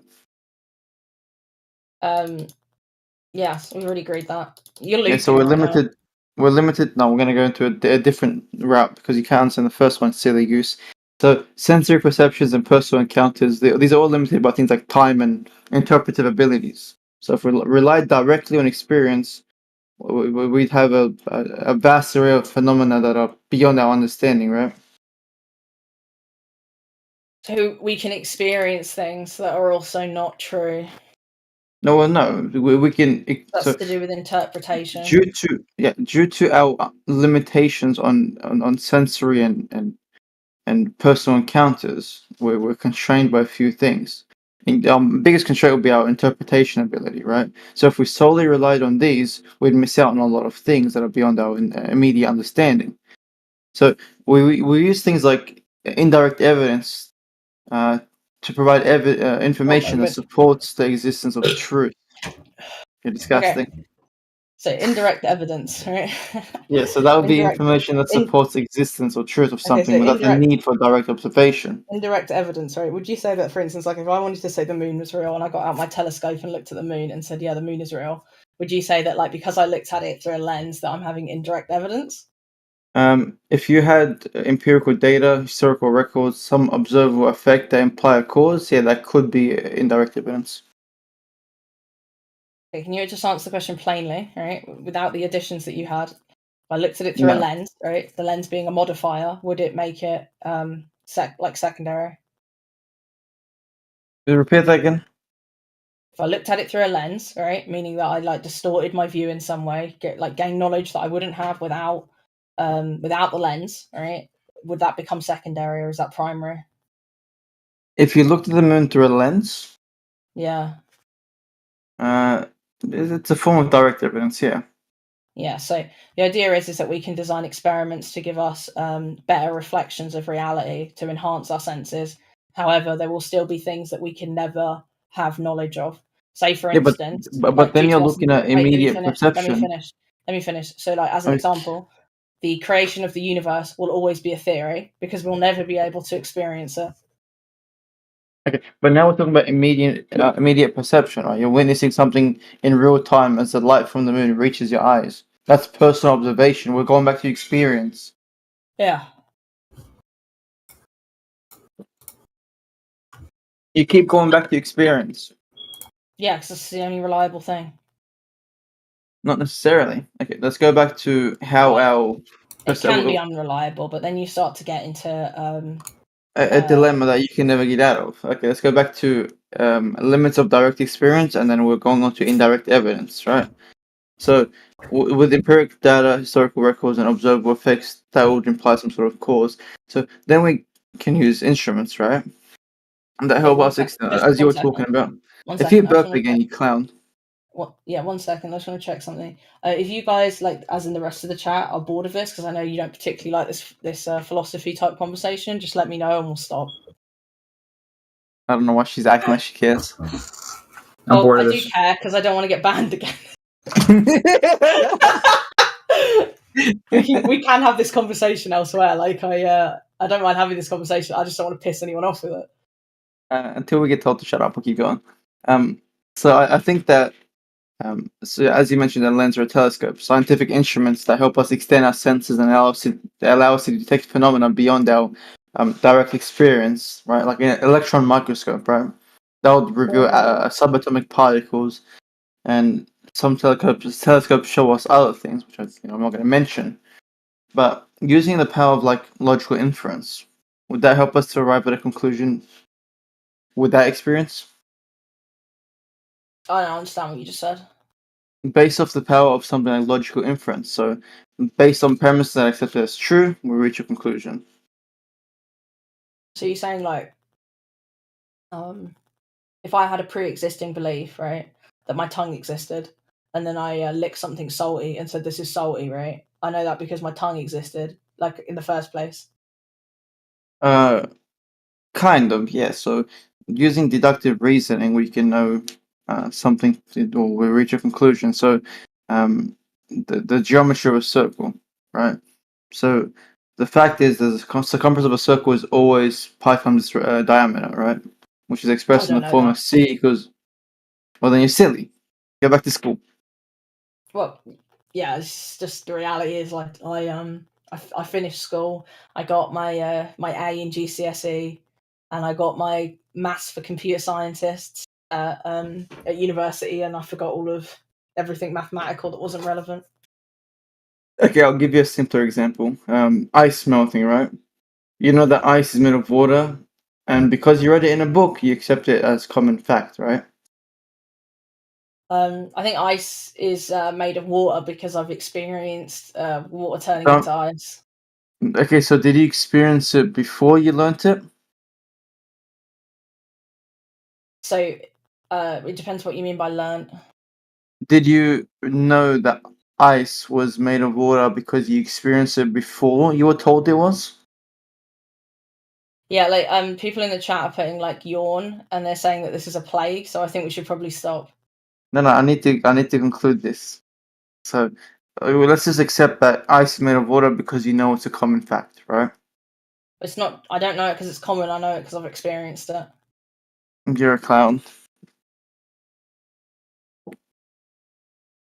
You're just trying to force a. Well, it's not forcing. I know for a fact that you knew. Hold on, Oliver. Hold on. If a schizophrenic experiences voices in their heads, does that mean that it's real?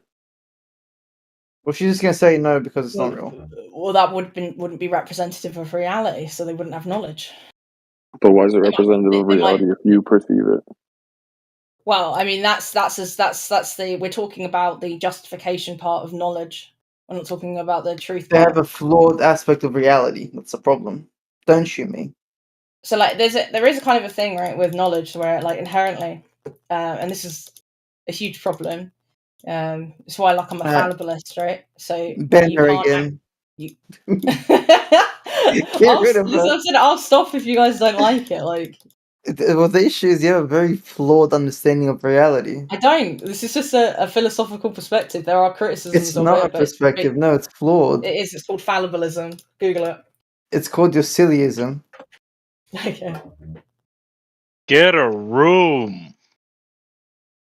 I'm celibate. Thank you very much. Same. Yeah, well, you're ugly. Let's get a room and be celibate together. You're not celibate by choice. You're celibate because of your face. Oh, that's not very kind of you. Okay. Anybody else want to talk about anything flat earthy before you all die of boredom from the philosophy? Why is your head flat? Why is my head flat? Yeah, why you got a smooth brain for? I haven't got a smooth brain. My parents dropped me on my head, and now it's completely flat. It came smooth because of a drop. No, it's just the skull part, dude. When it was still soft, I flattened it out. You see the recent moon landing me? Oh, I thought that was a load of bollocks. What do you mean? We had better quality in 1950s. Okay, so when I last looked at it, so there could be more information now about this moon landing, but they just said it happened. They just said it happened. There's no pictures. There's nothing. Like they've just said it happened. There was a few pictures and things. We had better quality in 1960 or whatever it was. Well, if you want to show me these pictures, go ahead. All I saw was a control room of people going like, "Woo! It happened! It happened!" I saw a moon landing comparison, 1969 versus 2024, and the one 50 years ago had way better quality than today. It was it was crazy. If you send it to me, I'll be I'll be totally interested. Oh, I've just looked on BBC News and they've said that the this thing that they've landed has tipped over. There you go. I don't know how they know that, but Senses, imagination. oh right, yeah. This is their picture of their landed object. U.S. spacecraft on the moon caught a foot and tipped onto the side, says NASA. Yeah, there's a picture of it. I didn't see that. That photo looks fake to me. Yes, you don't say. Is that a balloon? No, it's like the same as the first moon landing where they like cover it in foil and then they tell you that this is like very scientific. Is that a balloon? Columbia. Intuitive Machines. Yeah, that's a company. Bro, look how fragile everything looks. This was how it was meant to look, by the way. That the machine that you're looking at that they've said they've got a picture of on the moon was meant to look like this. I'll just, I'm not seeing the similarities. Not gonna lie. Look at the Earth at the back. You see the ball at the back? Yeah. It looks That's fucking stupid as crazy. shit. That's real, bro. That's real. I love this freaking Completely garbage. stupid as fuck. You see, like, this is what I'm saying, right? Like, by all accords, apparently that image, right? They're all going to claim that's real. They think they have a true justified belief right now. It is real. Okay, so totally. You don't think that's real? Look at the Earth at the back. We're experiencing it ourselves. Oh, that's not an actual picture of it. That's their fit of what it should have looked like, and then No, the it's top real. one is what it does look like, apparently. No, it's real. Trust me, bro. NASA Odyssey. Let's see what we know about it. Odysseus. Official NASA broadcast. The only way I'll believe that this landed on the moon is if I get my telescope. Well, I'd have to have a much more powerful telescope than the one that I have, right? But if I have my telescope and find it on the fucking moon, otherwise this did not happen, as far as I'm concerned. Hold on, let me skip through this live stream. Did you see the simulation they played? No. They played a simulation which dictated how it landed on the moon. It was kind of cool, bro. Yeah, like, what the fuck is that, Rupert Cow? That's Earth, bro. That's Russia.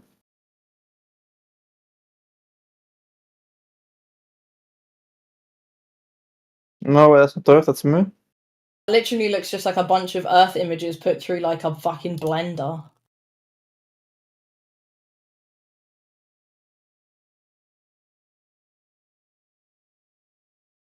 It must be so upsetting to be an American and to spend this amount of money for your product to be an object sideways. Do we not have on a 4K camera? unidentifiable planet. How come we don't have 4K cameras on this thing? Like, well, the $1 trillion is not enough. So once we up the budget next year in America for NASA, we're gonna get better cameras. Don't worry, bro. We got you. You reckon they put a 4K camera on next time? Next year, we're gonna put a 360 degrees 8K camera. Hold on, I'll pay for it if they want. I mean, first they've got to stop it tipping over, right? And then we can talk about the cameras. Nah, we got that $1 trillion that we spent in space. We got that wrapped up. So the cameras have to, Hold on, how much money do you think we It spent is on what it NASA? is. Too much. Let's have a look. NASA spending Less than 30 billion? Is that not enough money to build a freaking rocket, bro? The How about every other space we company? already spent $1 trillion. We need the $2 trillion. Then we'll get you a good camera. Dog, we haven't even made it to 30 billion. Where are you Are getting you a dumb? trillion from? in 2020, You're the tripping, like, financial we've spent budget way for more than NASA 30 billion. was 22.6 billion. So that's for 1 year. It's 22.6 billion. That's per year, and that's just for NASA. How about like SpaceX and Blue Moon, all that shit? Well, this is what Americans taxes directly pay for. You pay 22.6 billion so that you can see an object fallen over on what is. But here's the supposed to be thing, mate. They can't even afford lights. Did you see this? Did you see the room? the room. The room they were in. No, Oh, the right, yeah. room they were in. They had no lights in. They can't afford lights. Yeah, I did see that room. That was like the room I told you about, where they were like, we did it, and we were just meant to believe that they did it because they said they did. Yeah, look, I posted a picture in SideChat from the YouTube video. They don't even have lights turned on, bro. You know, if you're a nerd, you like sitting in the dark. Is there a reason they didn't have lights on?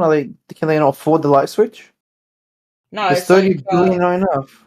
do you ever sit in a dark screen with your Yeah, sorry, but I'm not dark being room live with your screen? streamed and freaking working. I'm not at work with live stream. If I was at work and I was being live streamed and I said, "Hey, boss, let's turn off the lights," I'd get freaking fired. None of them are actually doing anything. According to who? Like, I don't believe any of them were doing anything. Have you been there? No, it's a belief, not a knowledge claim. Ah, interesting. So I Yeah, shouldn't I don't take it believe too serious. any of them are doing anything. I bet at least one of them is on Discord right now. You reckon if we look close enough, we'd find their accounts?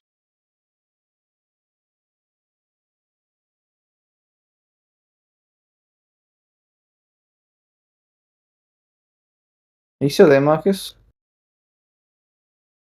He's gone. So like, why is no one talking today?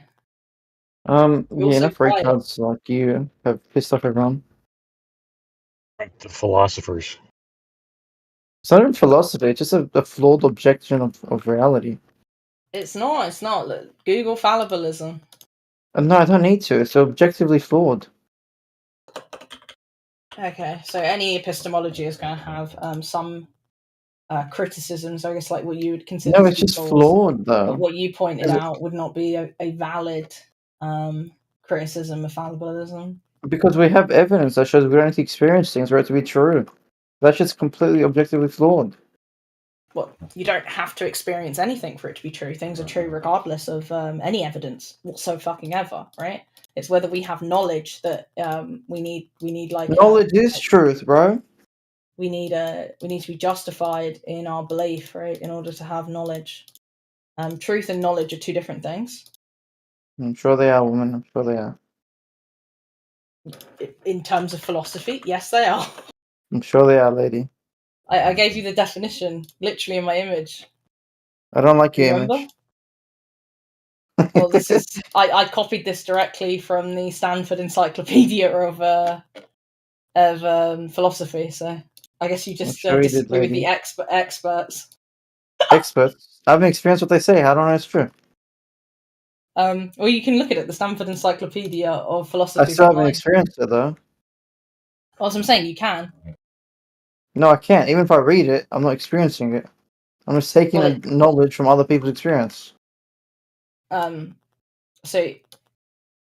yeah, I don't want to go into this again. I feel like we're just going to Interesting. But you know, Interesting. So you're taking knowledge, but hold on, you're taking knowledge from people you haven't, or concepts you haven't experienced. Why are you doing that? I'd love to explain, but it's annoying. So Isn't like, isn't you want to hold on? Isn't the encyclopedia? No, please stop. Isn't the encyclopedia a collection of societal knowledge? I beg of thee, right? No, you have to answer this. Isn't the encyclopedia? I don't want to get back. I'm Just traumatized. listen. Stop. Isn't the encyclopedia a collection of knowledge? Dude, stop. I've got trauma. Tell me. Last question. Answer this and I'll stop. Isn't the encyclopedia a collection of societal knowledge? Incorrect. Don't lie to me. It's logical proofs. Anyway.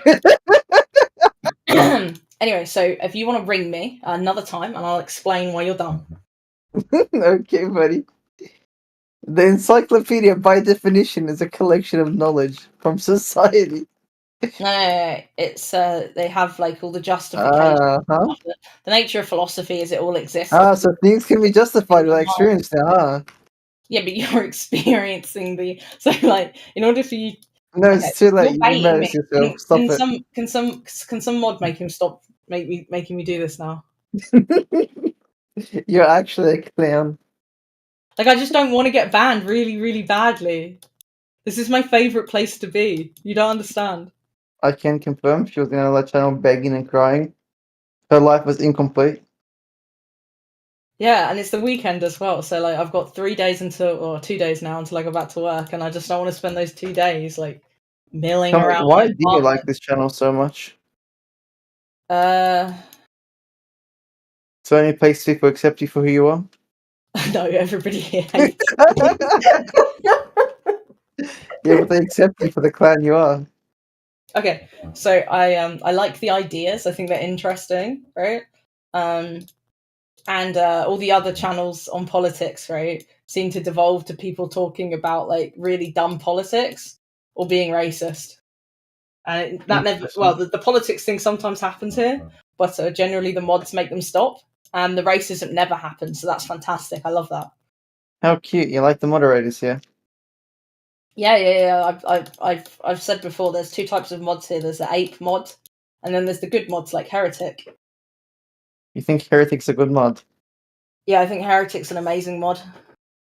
Are you saying this is not good bid?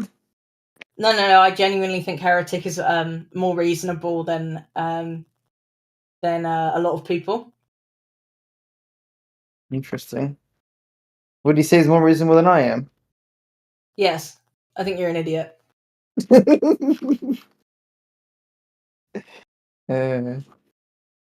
You know what's the difference between you and I? Yes, I've already told you. I know. I know you're an idiot. Do you know how I know you're an idiot? Because I've experienced it. Good game, well played. Oh shit! This is why in my country we don't talk to women. What's your country?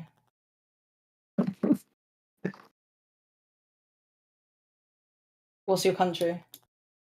None of your business what my country is. Sorry, what was that? You mumbled it. Yeah, that was none of your business what my country is. Oh, okay. Well, thanks for bringing up your country and then refusing to say where it is. You're welcome. Bro, I hate glow earthers, bro. They fucking annoying, bro. They all look like this woman, don't they? Why do you hate globe earthers? With a small brain. And so you don't like people with small brains? Do you hate disabled people? Nah, you said that. Well, no, you said you hate people with small brains.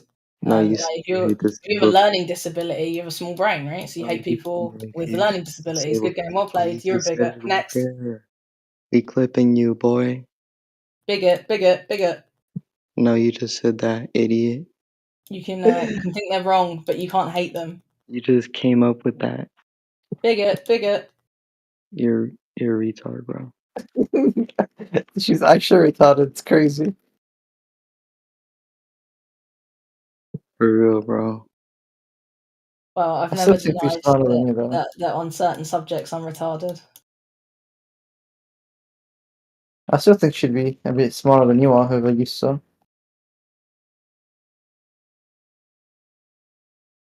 Tommy Fivers, Fbeers. Are you a flat earther?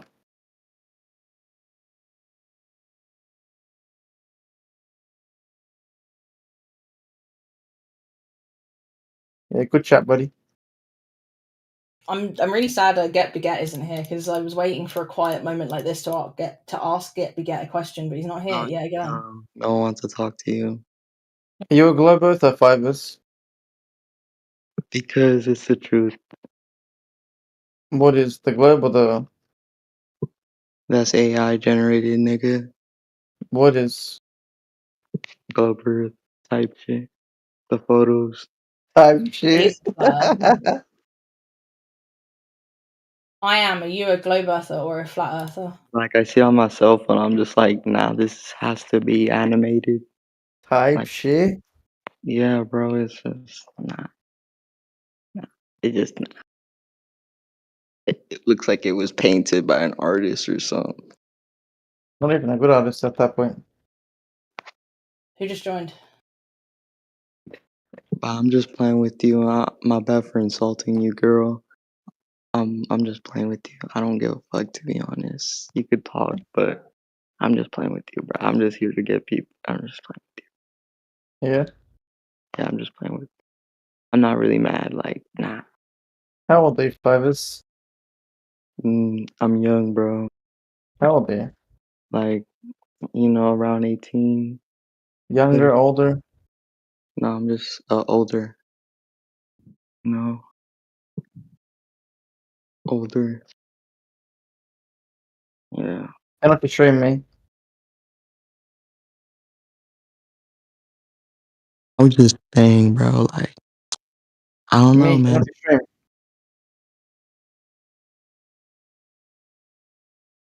me. This.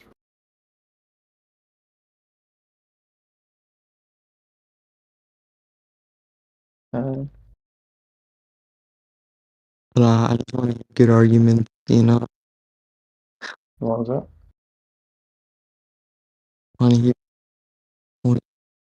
some truth type shit, you know.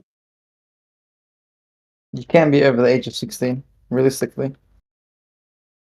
Why? I got a job. Because you sound like an idiot.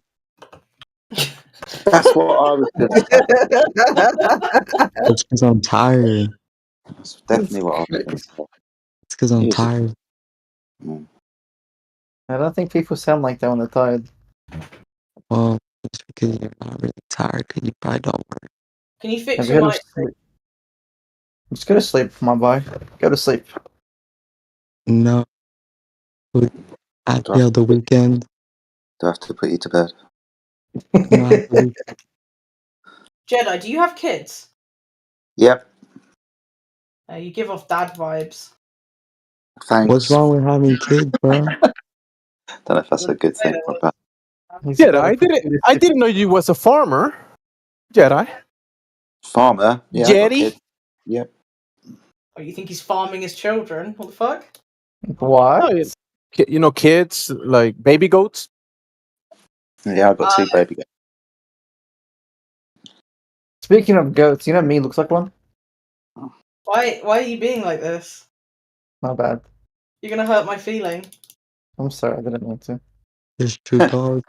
I like the way you said feeling, as in singular. So I've got one feeling.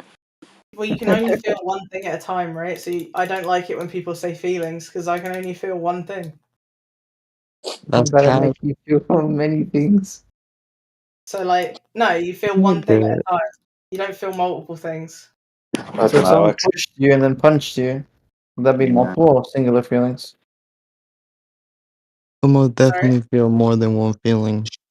Let's all agree on that point. Bed for you. Come on, shush. Here's the thing, mate. What if someone like broke your heart?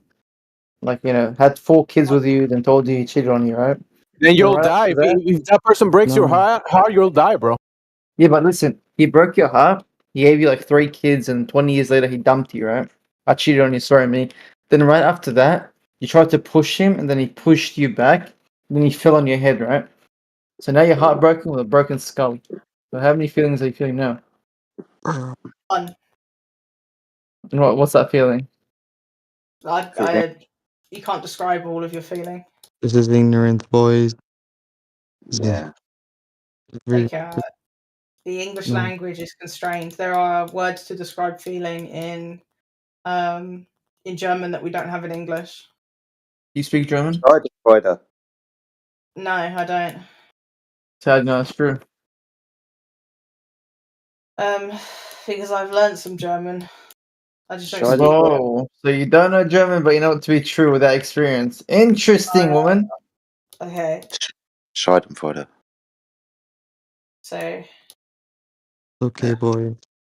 do you guys know what ennui is?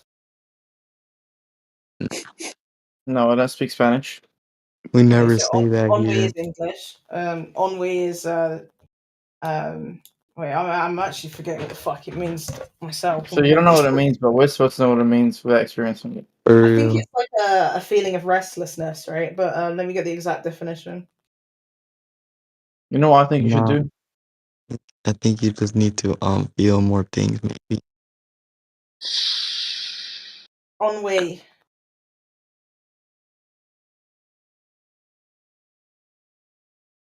Oh fuck! I can't even spell it. Is it some kind of degeneration or something? Yeah, so okay, it's a feeling of listlessness and general dissatisfaction resulting from a lack of activity or excitement. So, like, before that, It's called a boring person, boys. so to describe like the feeling of ennui, that you'd have to use a bunch of other words, right? So we just didn't have which collectively is about 3 different feelings, but actually you're feeling one thing, which is ennui.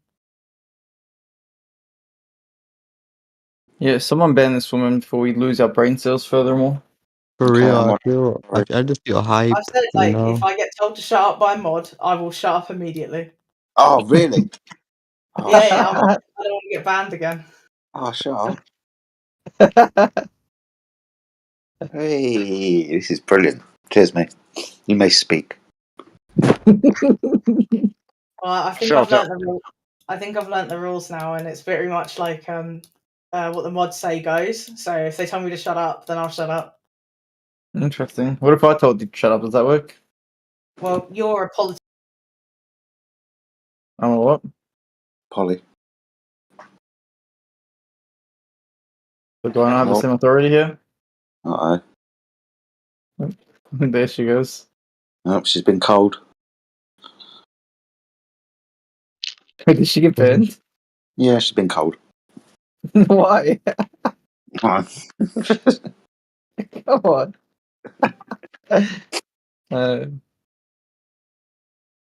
Here we go. I'm about to get a DM. I got banned. Help. That wasn't me. It was Hey, what yo, happened guys, last I got a time. question, though. It's about flat Earth. Oh, is it true, though, that some of the photos are generated through computers? What are you talking about? The photos of space. Yeah, they're all generated by computers. Within the Matrix, boy. We live in the Matrix. Yeah, I know. That's crazy. They came out with the movie The Matrix. It's kind of showing how.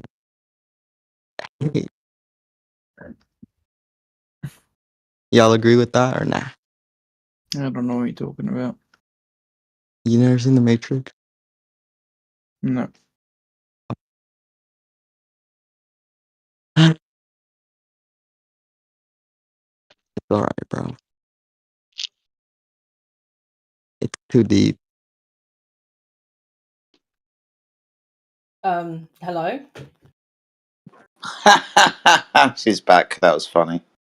What's Did up? did you disconnect me, Oliver, or is Oliver still here?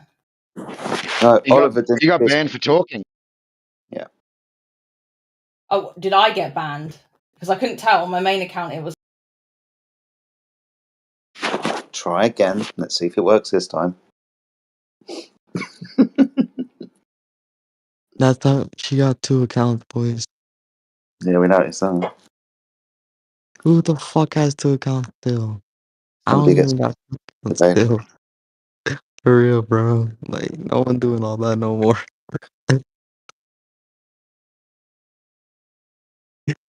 So people who get banned often have 2 accounts. Yep. Yeah. That's why I used to like troll. That's why I had another account, but I don't do that no more. That's why someone would need a second account type shit.